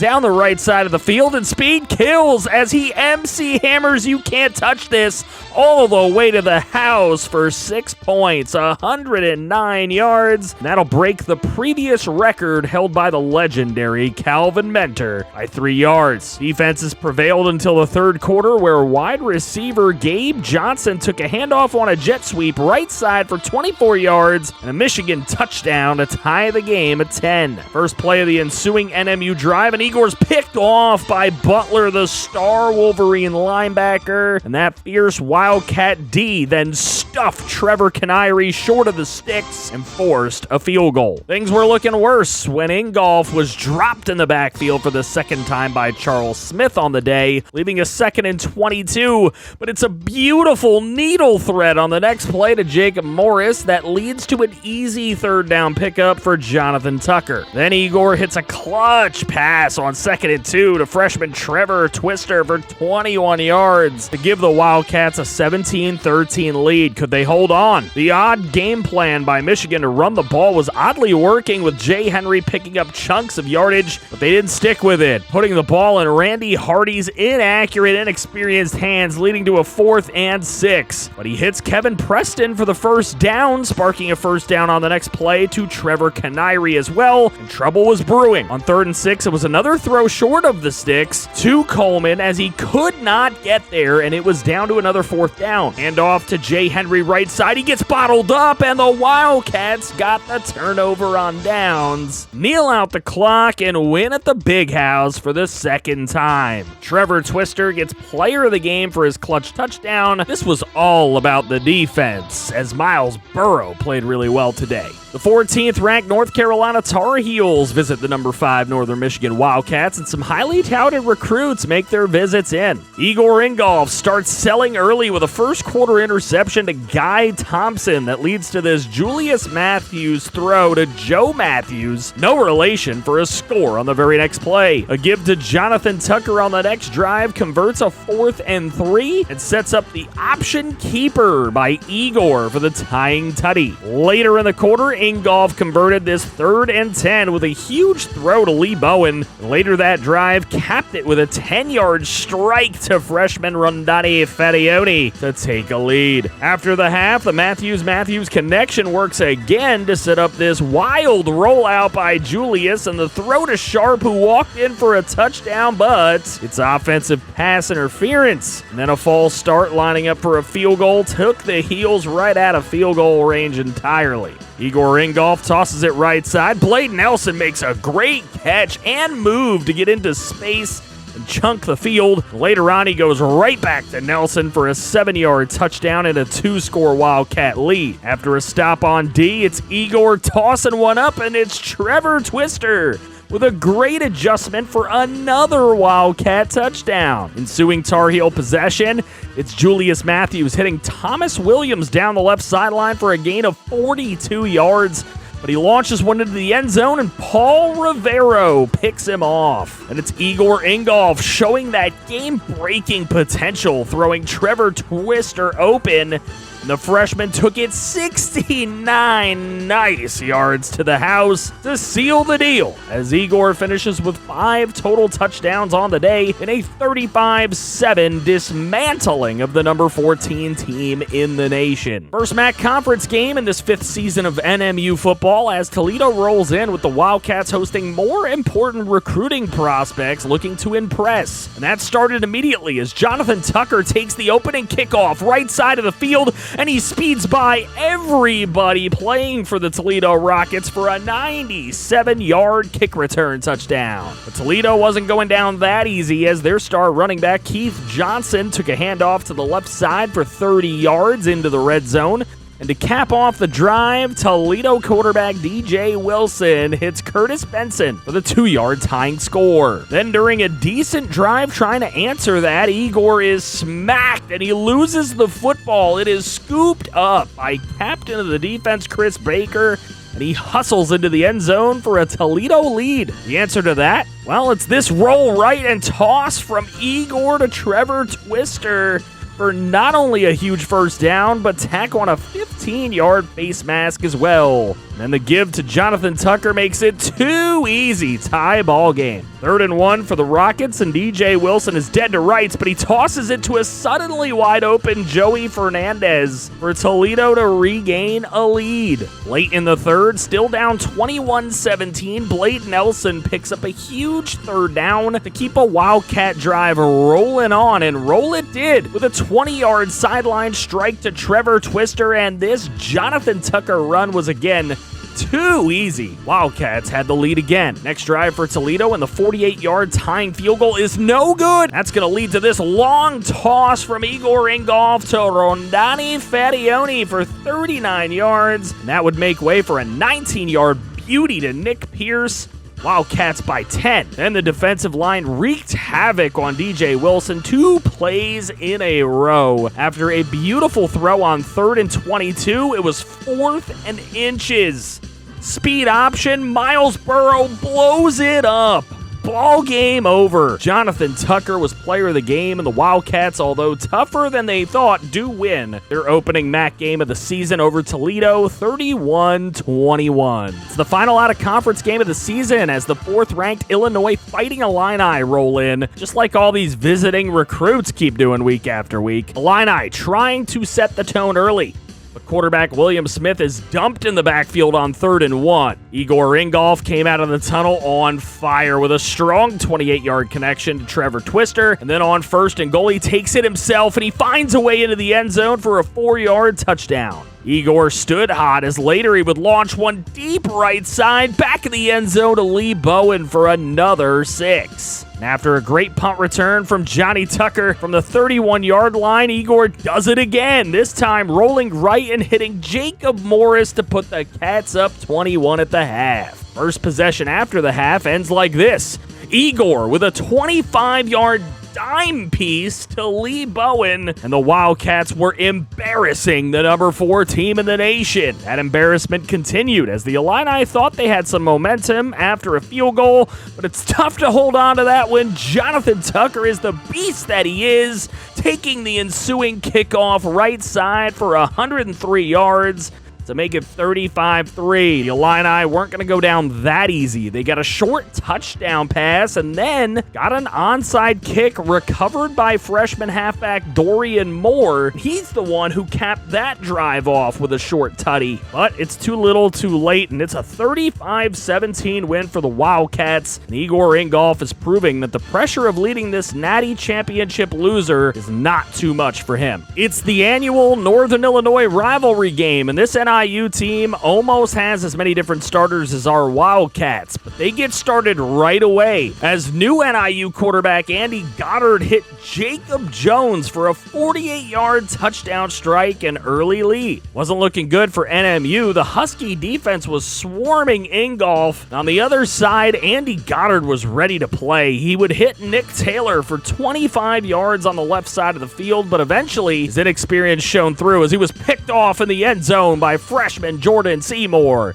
And the Wildcats had some new life. Third down, where NMU was unsuccessful till this point as Rondani Fadione makes a great play to not only catch it, but break free from the Husky defense and take it 69 nice yards for the tying touchdown. The next drive would be Andy Goddard's turn to get swarmed by a defense, and then Igor hits Trevor Twister for 22. And NMU running a play with 5 seconds left in the half. It pays off as Lee Bowen scores for 6. In the third quarter, it was Igor Ingolf with a dime again to Rondani Fadione for the second time in the game to extend that lead to 21-7. In the fourth quarter, a horrible offensive play call becomes a turnover on downs, and it leads to Farione's third touchdown catch of the ballgame. Andy Goddard tries to make a big play, but he can't get it over Paul Rivero's head. He had a man.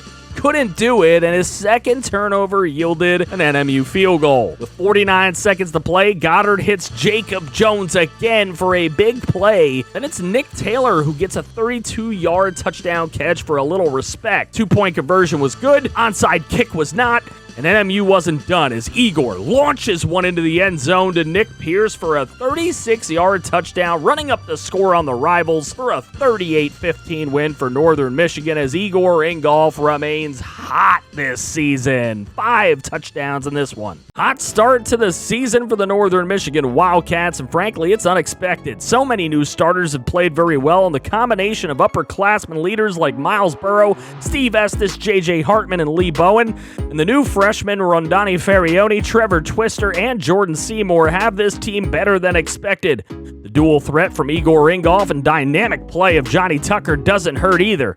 On the road at the rival EMU's whiteout game, they had a drive going too, and quarterback McBride is intercepted by our corner A.J. Williams. A long methodical drive then ends with a 1-yard touchdown pass to Rondani Farione for the lead. The next NMU drive was a quicker strike with this Igor Ingolf pass to Jacob Morris, getting taken all the way in from 28 yards out for another tutty. A nice rollout and a beaut of a pass to Trevor Twister for 25 yards sets up a very easy 7-yard touchdown to Blade Nelson, and a 52-yard punt return by Jonathan Tucker gave Ingolf enough time to throw his 4th tutty of the day. Second one to Farione as NMU led by 28 at the half. Coming out of the half, Tucker gets a pass from Ingolf in open space for 48 yards and an NMU touchdown. And then he receives and returns a punt 66 yards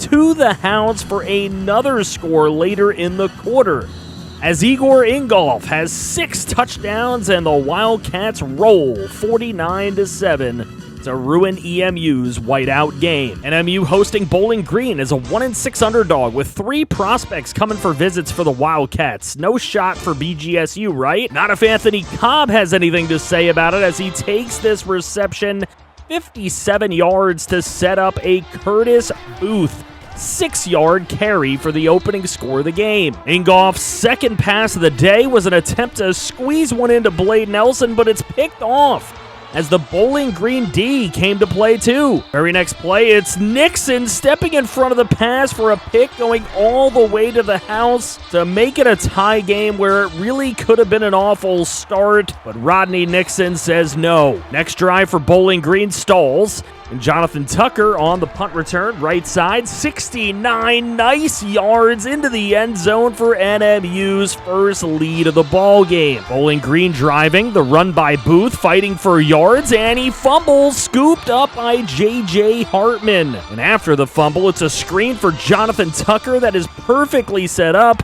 Excellent blocking, and he scores from 36 yards out to extend that NMU lead. Another nice Bowling Green drive is stopped when Wyatt Graham throws his second interception of the half to Rodney Nixon, and NMU had some time to add a field goal. Long drive after halftime ends with another NMU touchdown, and after a BGSU field goal, Jonathan Tucker takes that ensuing kickoff 99 yards all the way to the house to put the game on ice, and later it was stamped shut by Paul Rivero, who picks off a Wyatt Graham pass and then returns it all the way back for a pick 6. Jonathan Tucker had 340 all-purpose yards and 4 TDs in the 48-10 win for the Wildcats. NMU risks their undefeated season on the road against lowly Buffalo, and the first drive is made easy with a 3rd and inches pass completed to Rondani Fadioni for 30 yards inside the 5-yard line, which is then capped off by another short Blade Nelson catch on the season for the touchdown.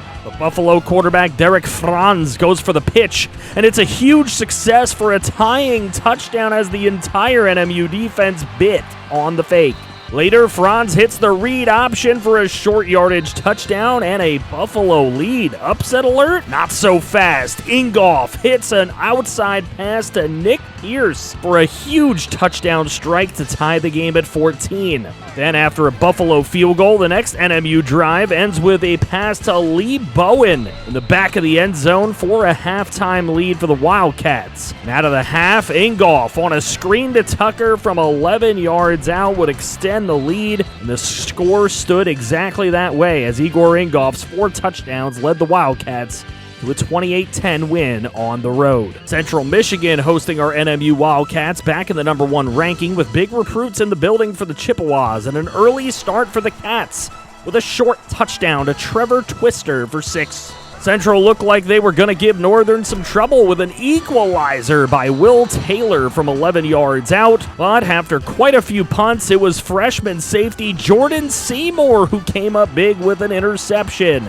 And that gave way to an easy Blade Nelson score again for the NMU lead, and they never looked back. First, it was a punt to Jonathan Tucker, big mistake anyway, as he takes it left side and all the way down the sideline for an 86-yard punt return tutty. Later in the fourth, Tucker again, this time off the inside handoff, hitting pay dirt for a 21-point lead, and an extra run-up of the score with under 10 seconds to go on a pass to Lee Bowen made the final 35-7 Northern Michigan on the road to get to 10-0 behind Ingolf's 3 touchdowns.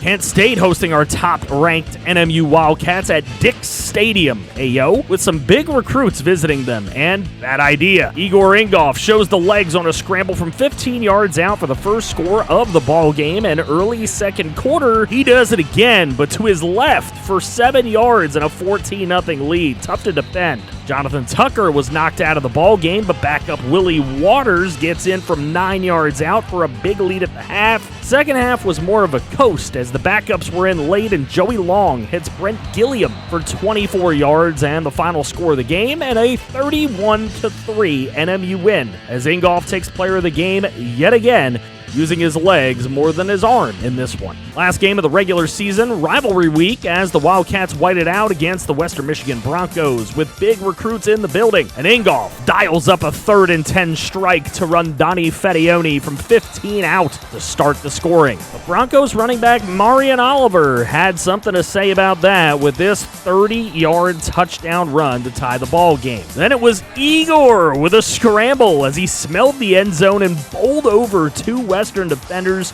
with a 12-yard score. It was another coast in the second half for NMU as Ingolf got in as time expired to run the score up to 27-10 in favor of the Cats and nab another Player of the Game honors with 3 touchdown scores. At the end of the regular season, your NMU Wildcats blew the MAC West out of the water, obviously, with their undefeated season, and it will be the Miami, Ohio Redhawks in the MAC title game once again, as they barely get the best of Kent State in that East Division. MAC title game at Ford Field in Detroit, and it's the Redhawks versus the Wildcats. It was NMU with it first as Jonathan Tucker's strong monster run gave way for Igor Ingolf to have the opportunity to hit this rollout tutty to Blade Nelson from 20 yards out, nabbing the early lead. Later in the first quarter, it was Ingolf on the keeper and a short yardage touchdown. Redhawks get a long drive going and cap it off with a short rushing score for Jasper Taylor to cut the lead in half, and the defense keeps them in it at the end of the half by picking off this Igor Ingolf pass that was likely to prevent some NMU points. But it was another smooth second half for the Wildcats as the only score came from Ingolf to Blade Nelson to secure a 24-7 NMU win and a highly likely national title appearance behind his leadership. The defensive ends, Dilbert and J.J. Hartman's performance with 2 sacks each really helped out. The Northern Michigan Wildcats were MAC Conference champs once again and awaited other conference titles to play out, including last year's champion and new rival, Georgia, who would play Arkansas, and in-state powerhouse rivals, Michigan, who would play Illinois. That's 3 teams playing conference titles whom NMU had already beaten just this year. But it appeared that Oklahoma was on their way to the Natty with only 1 loss and no title game to play. Jonathan Tucker got Heisman votes, but not many, as Arkansas running back Joe McAfee comes away with the award. Lawrence Kemp wins the Chuck Bednarik Award with J.J. Hartman close behind, and Paul Rivero getting some consideration. J.J. Hartman gets the Bronco Nagurski Award, though, with his 17-sack season. That also got him the Lombardi Award as well, and Lawrence Kemp took home the Dick Butkus Award. Paul Rivero did get his recognition as the best defensive back with his Thorpe Award, and as expected, Jonathan Tucker wins the Jet Rogers Return Man of the Year Award with his 6 total return TDs. Conference title games, thankfully, saw Georgia lose to Arkansas, while Michigan was able to get a close win over Illinois.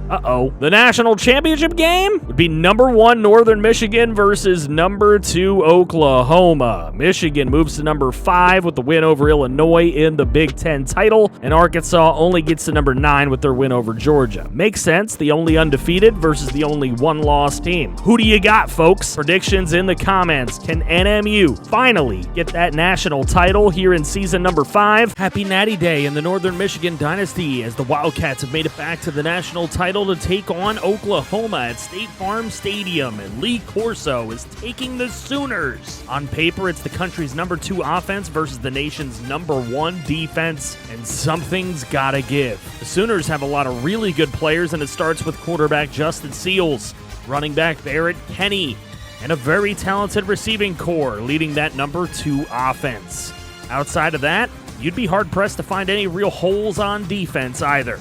Northern Michigan lost last season's Natty to Georgia, and they'll look for a different outcome today as we are underway at the national championship as Jonathan Tucker, and he's going to take it right side across the 15, across the 20, and knocked out of bounds at about the 29-yard line. 1st and 10 for the NMU offense, and Jonathan Tucker's going to take the football for a 9-yard run, setting up a 2nd and 1 play. On that 2nd and 1, it's Jonathan Tucker up the middle. That's going to go for a 1st down and a gain of 8 yards. NMU offense moving early. 2nd and 10 later on, it is Jonathan Tucker up the middle, and he is pounded after a gain of 9. Big hit. On 3rd and 1, a read option play for Igor Ingolf as he slides with a 1st down. First quarter clock ticking away. 2nd and 7, Igor Ingolf right side to Rondani Fettione for a 4-yard reception. And it's Jonathan Tucker taking it up the middle and bobbing and weaving his way through before fumbling, but it's picked up by Farioni. So NMU keeps possession here, under 2 minutes remaining in the first quarter. Igor Ingolf takes the snap, and he's going to throw this one short to Farioni. Big part of the offense thus far with a gain of 3. 2nd and 7. Ingolf rolling it to the right, throwing to Blade Nelson, wide open, and the tight end will score. 10-yard touchdown. NMU on top 7-0. Here's Barrett Kenny for the OU offense. 7-yard run on first down. Leaving a 2nd and 3. Here's Seals. Looking to throw. He's got plenty of time. He's hit by Hartman, and he comes down. A sack of a loss of 3. Seals takes the snap, gives it to Kenny. Kenny will roll over the defense and pick up a big Sooner first down, still on his feet. Flag on the play, and it would be a face mask. 2nd and 8 for Oklahoma. Big throw left side. Doherty can't get his feet down, incomplete. It'll be 3rd and 8 for Oklahoma. Here's Seals, giving it to Kenny. Kenny punching some guys. He's gonna get a no-gainer on that play. Instead, it's gonna be an Oklahoma field goal attempt. Straight on, long field goal. It's good. Oklahoma cuts into the lead. 4:15 to go in the half. Igor Ingolf rolling, throwing, finds Trevor Twister down the right side into enemy territory. A gain of 38 yards. Next play is Jonathan Tucker on first down, up the middle, and a gain of 9.5. Not quite a first down yet. 6 for 54 to open his day. 2nd and inches. NMU offense. Here's Igor Ingolf. After the snap, it's knocked away. What a deflection for Jerome Lane. Ingolf opens 4 of 5 on 3rd and inches. It's Tucker, picks up 3. That's a first down for NMU. 1st and 10. Ingolf under some pressure, hit as he throws, but he gets it to Farioni for the first down and 21 yards. Ensuing first down, Ingolf up the middle. He's got Jacob Morris for 12 and an NMU score. NMU opening up an 11-point lead, heading the extra point. And that was good. So 14-3. Here's Justin Seals, and he's going to take it and break it all the way up the left side into enemy territory. A gain of 27. Dangerous with the legs. 2nd and 10. He shows the arm. That's a big throw to King. Mike King, the speedy receiver, with a 48-yard grab for an instant Sooners score. Jonathan Tucker going right side, picking up 5 yards on a 2nd and 5. 8 runs for 62 for his day. Here's a 1:39 to play. Ingolf throwing left side, gets Lee Bowen for the first down and more with a gain of 9. Ingolf going to give it to Jonathan Tucker, and he is going to tough run, 9 yards. 55 seconds to go in the half. Tucker's going to get it back on 2nd and 1. He picks up the first down. 42 seconds. Ingolf rolling to his right, looking for an open man. He will throw it to Lee Bowen. That's going to pick up 8 yards. 31 seconds. Here goes Tucker looking to pick up the first, and he will get it barely. 27 seconds on the clock is ticking away for Ingolf and the NMU offense. Ingolf throwing downfield, knocked away. Corey Smith with a hell of a deflection. 21 seconds to go. Ingolf on 2nd and 10. Looking to throw, and he's intercepted. Smith making another big play, and that's a turnover. OU with the football. Not a lot of time to go first half. Here's Seals looking to throw. He finds Doherty, the number 1 wideout. He breaks free inside the 30 to the 22 with a 40-yard reception. With 4 seconds on the clock, OU's not going to take any chances. Splits the uprights on a field goal. It's a 1-point lead for Northern Michigan at halftime. This is a hell of a natty, folks. Don't go anywhere. We're back, and it's the second half, and there's a run right side for Kenny, and Kenny busted a lot of tackles here. 8-yard pickup on a 2nd and 11 to make it 3rd and 3. Here's Seals throwing left side. He's got King. He's speedy, but he didn't break any tackles as he gains 2. Leaves a 4th and 1. So it'll go back to NMU. Here's Tucker running the football and picking up 6 yards. 3:09 to play in the third quarter. Tucker on a little screen, not able to get there. He picks up a yard. It'll be 3rd and 3 for the Wildcats. Here goes Tucker on a run, traditional. And he has been so good at those today. 9-yard pickup, 92 yards on the day for Tucker. 2:17 to go. They're going to give it to Tucker again. 2:17 in the third quarter. A 9-yard pickup. Pickup after pickup for Jonathan Tucker. 3rd and 1. Give it to him again. Why not? And another pickup for him of 4 yards. 1st and 10. Here's Ingolf. He's going to roll to his right. Ingolf is going to take off with the football. Ingolf making guys miss, and he's out of bounds around the 10 with a 16-yard scramble now on 1st and goal. Ingolf again looking to get out of trouble. He's scrambling, and he's in the end zone. Touchdown, Igor. 10-yard touchdown run, and NMU going to extend that lead once again. It's going to get to 21-13, and Justin Seals going to try to do something about it, but he goes down. Sacked for a loss of just 1 by Dilbert. 2nd and 11. Here's Seals with 38 seconds to go in the 3rd, and that's a throw to Howard Archie. What a name. 6-yard reception. It'll be 3rd and 6 now as the 3rd quarter's coming down to the close. Seals has plenty of time and a very inaccurate, crappy throw. Jordan Seymour was in the area, and they'll have to punt it away. Jonathan Tucker takes it, goes right side, shifting, and he is going to find the edge. Jonathan Tucker into enemy territory with a 31-yard punt return. There's a throw from Ingolf to Blade Nelson on a 6-yard play. It'll be 2nd and 4. 2nd and 4 for the Wildcats. Ingolf, right side throw. Nelson makes the catch again, breaks the tackle. Nearly intercepted, a very tight grab for Nelson. It'll be 1st and 10 for the Wildcats. The give is to Jonathan Tucker, who doesn't really go anywhere there, just 1 yard. 3:55 to go in the football game. Give it to Tucker again. Why not?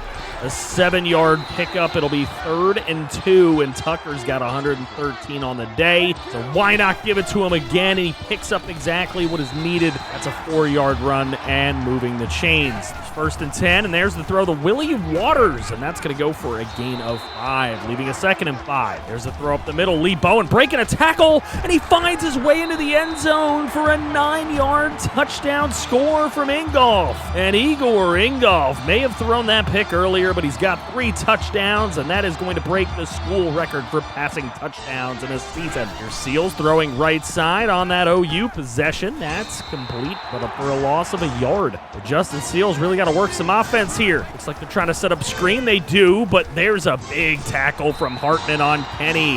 That's a loss. It'll be 3rd and 15 now.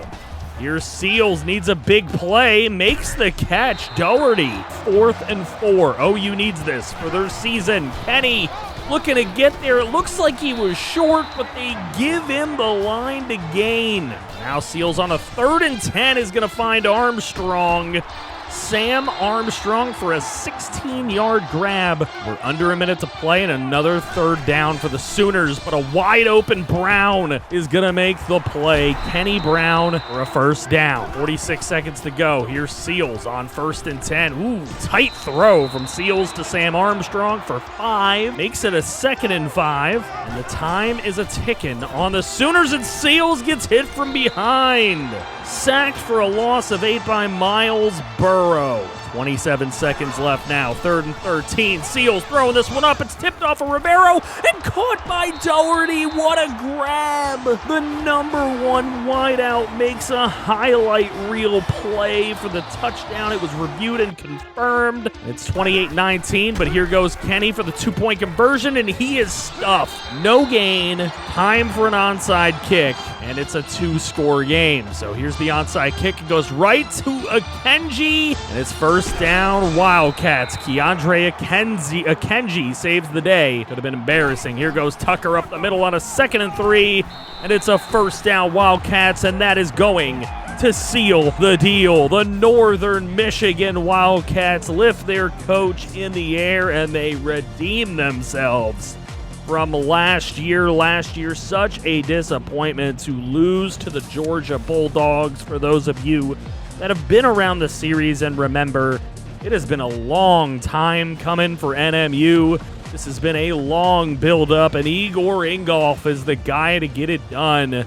4 touchdowns total in this game, all 28 points accounted for in some way by Igor Ingolf. And your Wildcats are national champions with a 28-19 win against the Oklahoma Sooners.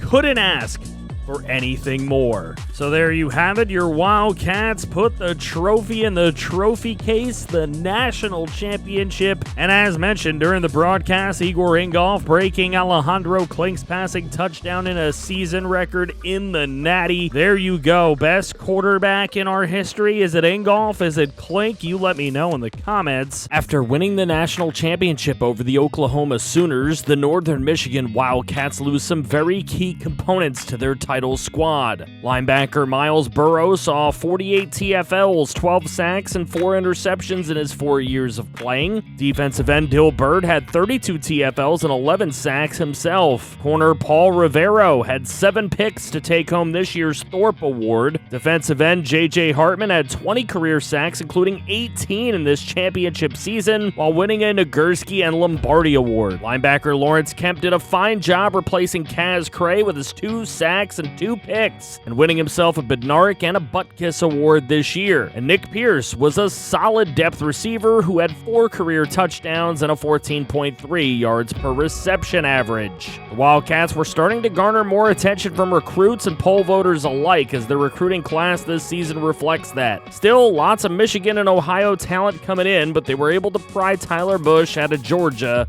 And all that talent had the class ranked in the top 25 at number 22. The schedule for Season 6 saw NMU open at home against the rival Wolverines before traveling to Ole Miss and Michigan State. Fresno State coming in would be the final out-of-conference game before hitting that MAC schedule. By the end of the season, it was a date at Ford Field with Miami, Ohio for the MAC title. And this read option keeper from Redhawks quarterback Melvin Williams goes for 48 as Miami U looks to get on the board. However, next play, Williams' throw into the corner of the end zone is picked off by A.J. Williams of NMU for a touchback. Late in the half, it's 6-0 Cats when Igor Ingolf hits Jacob Morris down the left sideline to put Jason Johnson in range to hit another field goal before the half. And late in the game, Miami has to go for it on 4th and 8, and it's a sack.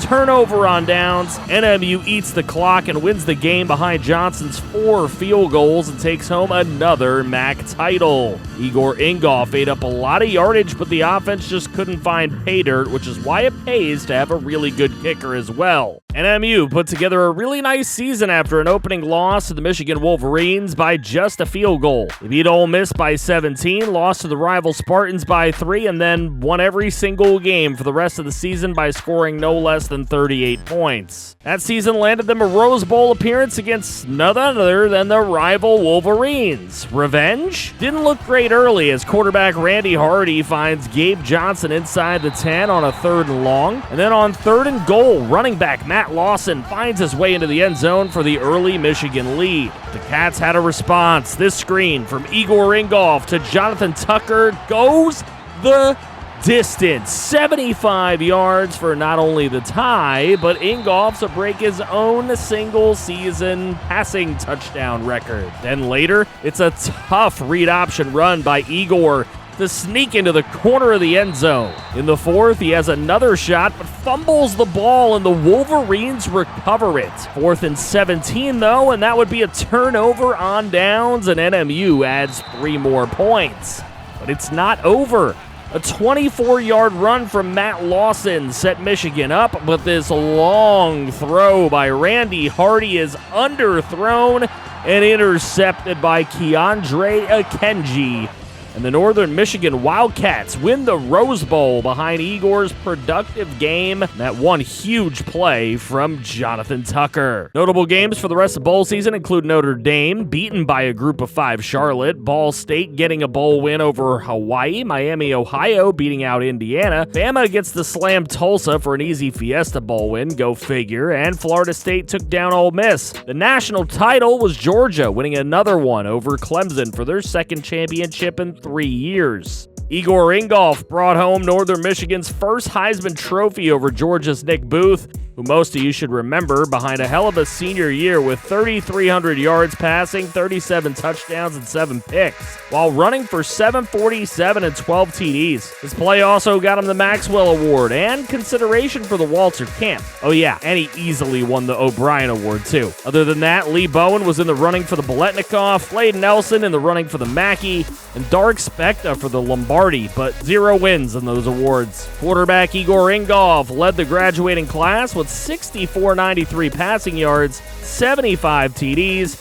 and 995 rushing yards with 21 TDs there. Kicker Jason Johnson would go on to be a 4th-round pick with his 25 out of 26 field goals made without ever missing an extra point. Backup running back Willie Waters had 991 and 14 TDs in his last year, which would be enough to make him a 2nd-round selection. Strong safety Steve Estes got a look in the 2nd round as well with 4 career picks, and so did cornerback A.J. Williams with his 9 career interceptions. Tight end Blade Nelson had 2 really good starting seasons with 1,169 nice yards and 18 scores. DeAndre Akenji, unsung hero of the Rose Bowl, had 4 career interceptions. Lee Bowen will go down as an underrated contributor in his 4 seasons with 2,460 yards and 25 touchdowns. Finally, pretty sure Dylan O'Morta was a subscriber submission as well, and he leaves us with 4.5 career sacks and 12 TFLs. It was another year of signing some great local recruits while spreading the wings out a little bit more, signing a DN from Florida, linebackers from Wisconsin and Texas, a D-tackle from Maryland, and a safety from South Carolina. All that is good enough for the 6th best recruiting class in the nation with 8 4-star recruits coming in.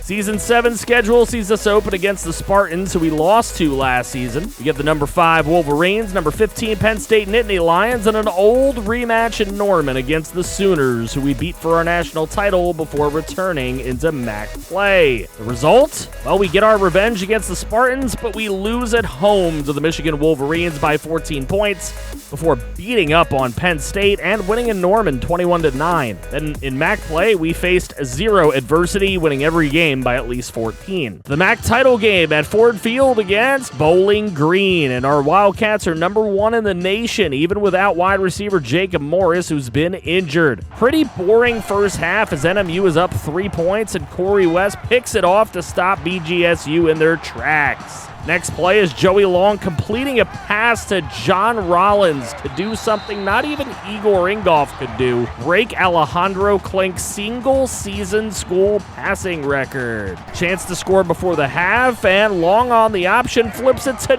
no one, and it's a fumble recovered by Bowling Green. First drive of the second half, ill-advised throw is intercepted by Rima Nelson, Blade's little broski, and it sets up the Wildcats to just give the ball to Jonathan Tucker for the easy score and 10-point lead. Fourth quarter, 3rd and 8, and Andrew Noble throws an incompletion over the middle as Bowling Green will settle for 3 to get the game back to 1 score.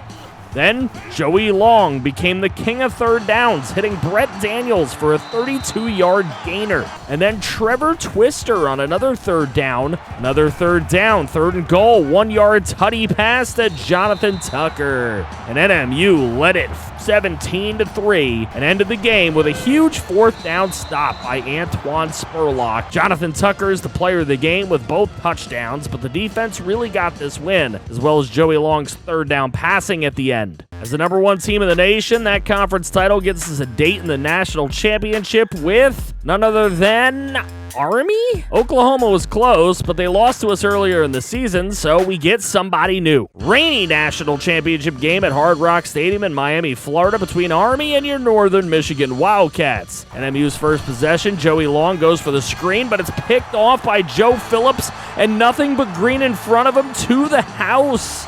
And Army scores first. Army threatens later, and Eddie Swanson drops a pick, which leads to 3 more Army points. Last play of the 3rd quarter, and Joey Long finds Trevor Twister deep across the middle inside the 20, breaks a tackle, and takes it all the way to get NMU back into the game heading into the 4th. 3rd and 11 for Army, and Dark Specta finds his way to the quarterback for the 2nd time in the game to get the ball back for the Cats. Conversely, for NMU, Joey Long picks up a 3rd and 4 on the ground before he hits Rondani Farioni for 16 yards and a 1st down. 3rd and 2 with 40 seconds left, and Long is sacked for a loss of 7 by Jeremy Lloyd.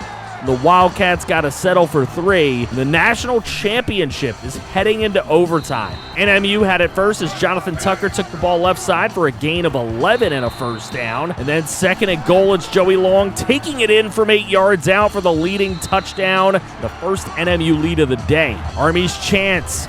And on 1st down, Corey Davis is sacked.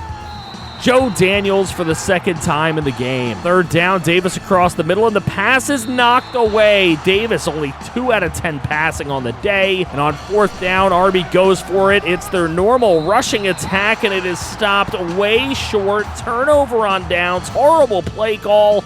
And the Wildcats have done it. What a comeback. Did not lead till overtime, and they win 17-10 in the national championship for their second in 3 seasons. Joey Long's 2 total touchdowns earn him player of the game. Other notable bowl games include Toledo and Northern Illinois beating Mountain West teams, and Bowling Green taking down Minnesota, while the MAC's only bowl loss comes from Miami, Ohio, who loses to Arizona State, and our rivals Michigan win the Orange Bowl over USC. Wideout Mike Bell breaks the school record for receiving touchdowns in a season with 15. Joey Long breaks Igor Ingolf's passing touchdowns in a season record, as well as Alejandro Klink's passing yardage in a season record. Jonathan Tucker graduates with 27-19 career yards, a 5.9 per carry average, and 18 touchdowns rushing. 960 and 10 touchdowns receiving, and almost 3,000 total return yards with 7 total TDs. What a star. Defensive tackle Travis Jones is a third-round pick with 12 career sacks. Corner Rodney Nixon's a fourth-rounder with 7 career interceptions. And tight end John Rollins is a 7th-round pick with a big senior year, catching for 627 and 6 TDs. Eddie Swanson graduates with 4 career interceptions. Rima Nelson had a nice senior year, making an impact. And finally, we lose freshman quarterback Jamal Green, who transfers to Coastal Carolina citing homesickness. What a baby back. But we have an incoming transfer, and that's freshman strong safety Kyle Edwards coming in from NC State, who thinks he can replace Eddie Swanson. The recruiting focus this season was far more national than local this time, and that dropped our ranking just a little bit, as the Wildcats take the number 17 recruiting class this season. That's big for this reason. With their second national title as a member of the MAC Conference and their 4th straight 12-win season with 3 natty appearances, Northern Michigan Wildcats were invited to join the Big Ten to keep their rivals with Michigan and Michigan State going, and maybe even ignite them even more. The conference switch meant 10 conference games, and the 2 non-conference were old friends Central and Western Michigan. How would NMU do in their first season in the Big Ten? Very well, actually, as they go undefeated. Their 2 toughest games were a win over number 23 Ohio State by 21 points,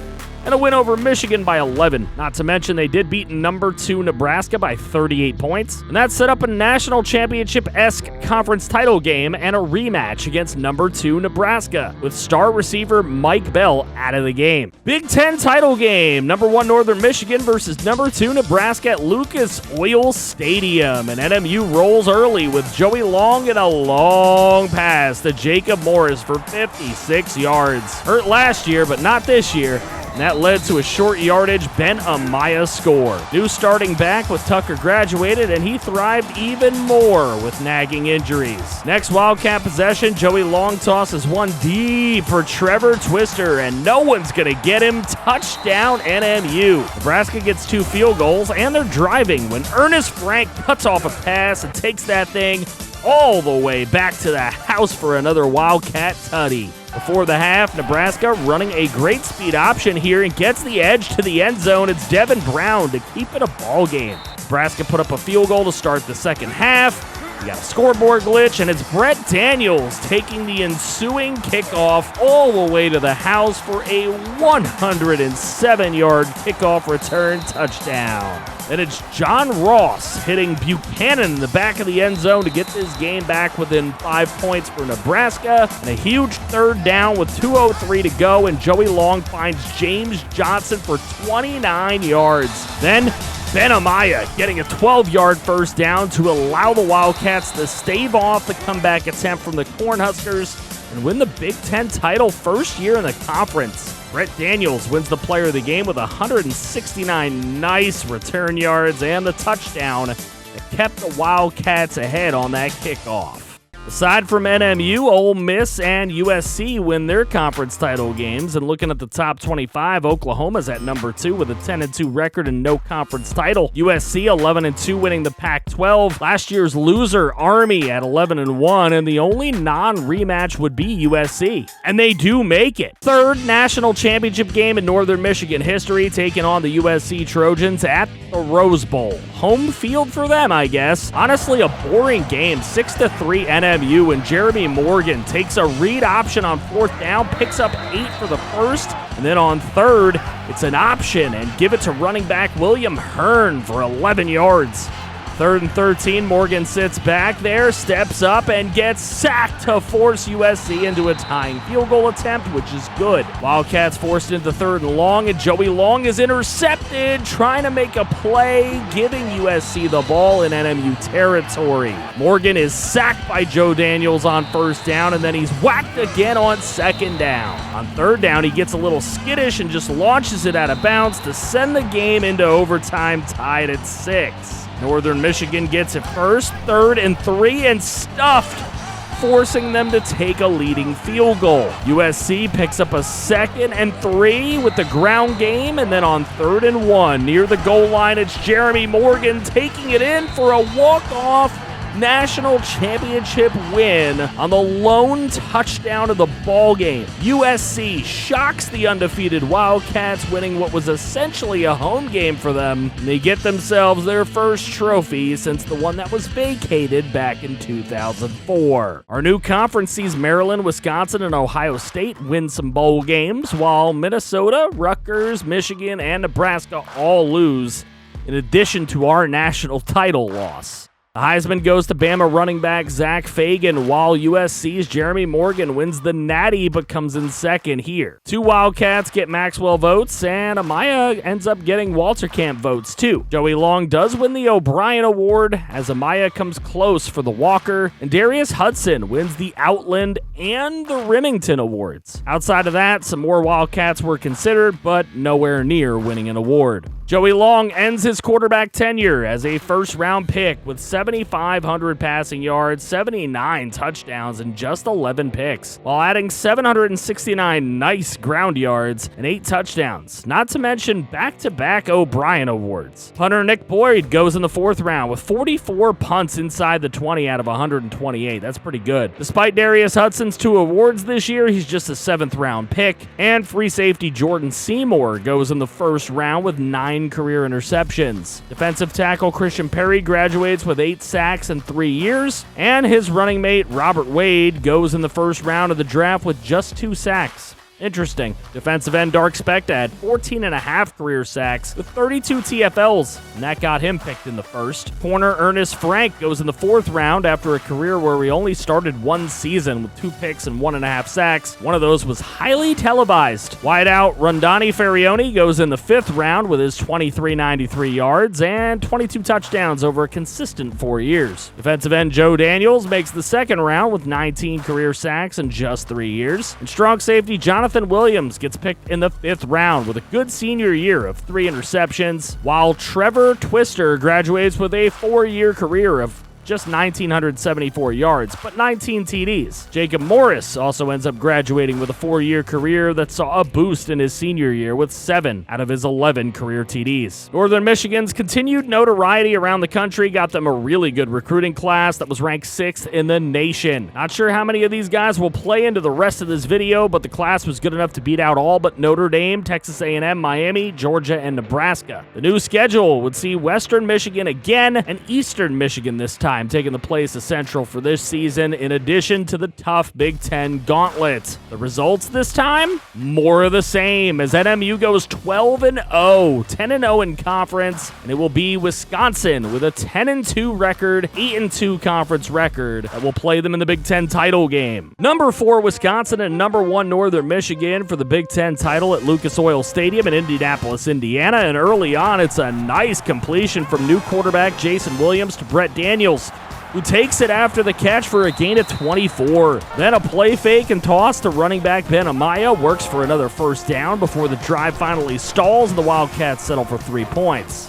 For the Badgers, it's Larry Dean on a gain of 11 for a 1st down, and then Isaac Thomas picking up another first down and a gain of 7. The Badgers get the tying field goal. Second half, it's Jason Williams on the move as he gets really close to the first down marker. So on the next play, it's Ben Amaya getting 15 on the rush to set up the 49-yard field goal, which is good for the lead. Next Badgers possession, and their signal caller, John Lewis, is eaten up by Wendell Morgan and then Adam Taylor on consecutive plays to set up a 4th and 30, punting from their own end zone, and a nice return will set up great field position. Brett Daniels with a tough gain after the catch from Williams for 16 yards, but the Badgers D holds, and it's a Wildcat field goal and a 6-point lead for NMU. Wisconsin offense has a tough time, and on 3rd and 9, it's short of the stick, so NMU will take over. Jason Williams to James Johnson on a 3rd down, picks up 16. On 3rd and 3, it's Ben Amaya running for 7 yards and another first down. 2nd and 9, there goes Ben Amaya with a beastly run for the game's first touchdown late in the 4th quarter. The Badgers' time is ticking. Wisconsin's not going to go down lightly with a huge throw to the 2. Caught by Sam McLeod for 51 yards. That would set up Isaac Thomas for an easy 2-yard touchdown run to get Wisco back in it. The onside kick is recovered by Northern Michigan, and Ben Amaya picks up the 1 first down they need en route to his Player of the Game honors and a 2nd straight Big Ten title for the Wildcats. He and the defense started in this one for sure as they likely send NMU to another natty. That Big Ten championship was NMU's closest game all season, just ahead of the 6-point win at the Big House. Every other team on the schedule lost to the Cats by at least 21 points.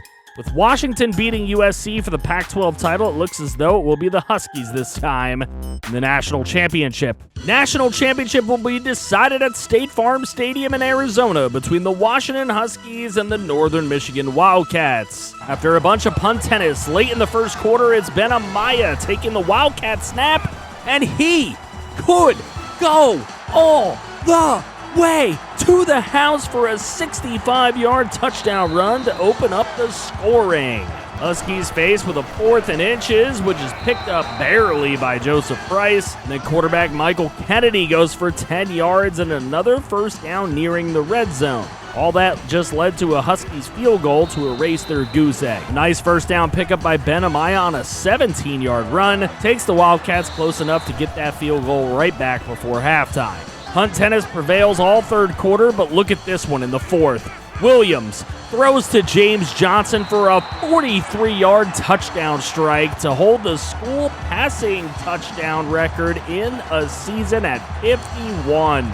Washington offense is backed up 3rd and 24, heavy pressure, and it's intercepted. The chance to add a field goal for NMU is missed. No good. And the Huskies' last shot, Kennedy throws a deep right sideline pass, which is intercepted by Matt Anderson to seal the deal. And the Northern Michigan Wildcats are champions once more. Brian Strong had a 5-sack game on this defense that has been brilliant year after year. What a program this has become, and truthfully, one of my favorite series to play in all my years of content creation. Wideout Mike Bell breaks the career receiving touchdown record with 38. Jason Williams' 51 touchdowns this season broke Joey Long's record of 42. And in a look at all our school records, Klink, Long, and Williams all share the passing records, no Ingolf. Mike Bell and Rigoberto Ramirez Jr. get on the receiving records list, and TNJ broke every sack record that could not be unbroken. And only Baza Beatson ever found himself in the rushing books. NCAA records, though, Jonathan Tucker and Calvin Mentor make it with really long returns, but that's about it for our squad. The Heisman goes to Notre Dame running back Jacob Van over Kennedy of Washington, Jeremy Morgan of USC,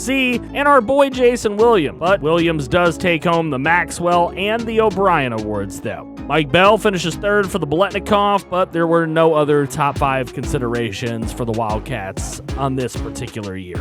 Other bowl game results, Minnesota, Michigan State, and Nebraska all win, but Penn State, Illinois, Michigan, and Wisconsin all lose for a 500 total record for the Big Ten in bowl games. Our last exiting class includes running back Ben Amaya, who amassed 3,395 yards and 42 touchdowns in 3 seasons, which made him a first-rounder. E.J. Moeller had 2 Mackey Award contending years as a starter, and he'll be a first-rounder as well. Marty Melton had himself 4 interceptions in 3 years as a starter to go first round, and 2 more first-rounders. One of those is Mike Bell, who had 3 decent seasons and 38 touchdowns, including a couple nagging injuries, and Matt Anderson is the other one, as he had a fantastic senior year with 3 sacks, 7 picks. Free safety Kenny Bolden's leaving early as a 4th-rounder with a solid starting junior year. Right tackle Mark Williams declares early as a 6th-rounder with 78 pancakes. No wonder they call him IHOP. Wideout James Johnson's leaving early as well after a nice contributing junior year, but nothing crazy, which is why he's a 6th-rounder. DN Wendell Morgan had a really nice junior year and will take his 5.5 sack year to declare early as a 7th-round pick. And wide receiver Brett Daniels might get some looks as a UDFA because he had a 7-touchdown senior season for NMU. What a series. One of the best storylines I have ever had the pleasure to follow, in my opinion, and it's up there with the story of the MLB The Show 19 Mariners, the Madden 20 Washington franchises. 3-9 our first year and played games, 5-7 before finally getting bowl eligibility and a bowl win at 8-5 in year number 3. Then our original sim-year recruit class goes 13-1 as seniors, losing that national championship to Georgia in heartbreak fashion, but they built the culture that allowed us to take down the Oklahoma Sooners at 14-0 just 1 season later. First sim-year, lose a couple of games early, but take that Rose Bowl over a team we lost to in that year,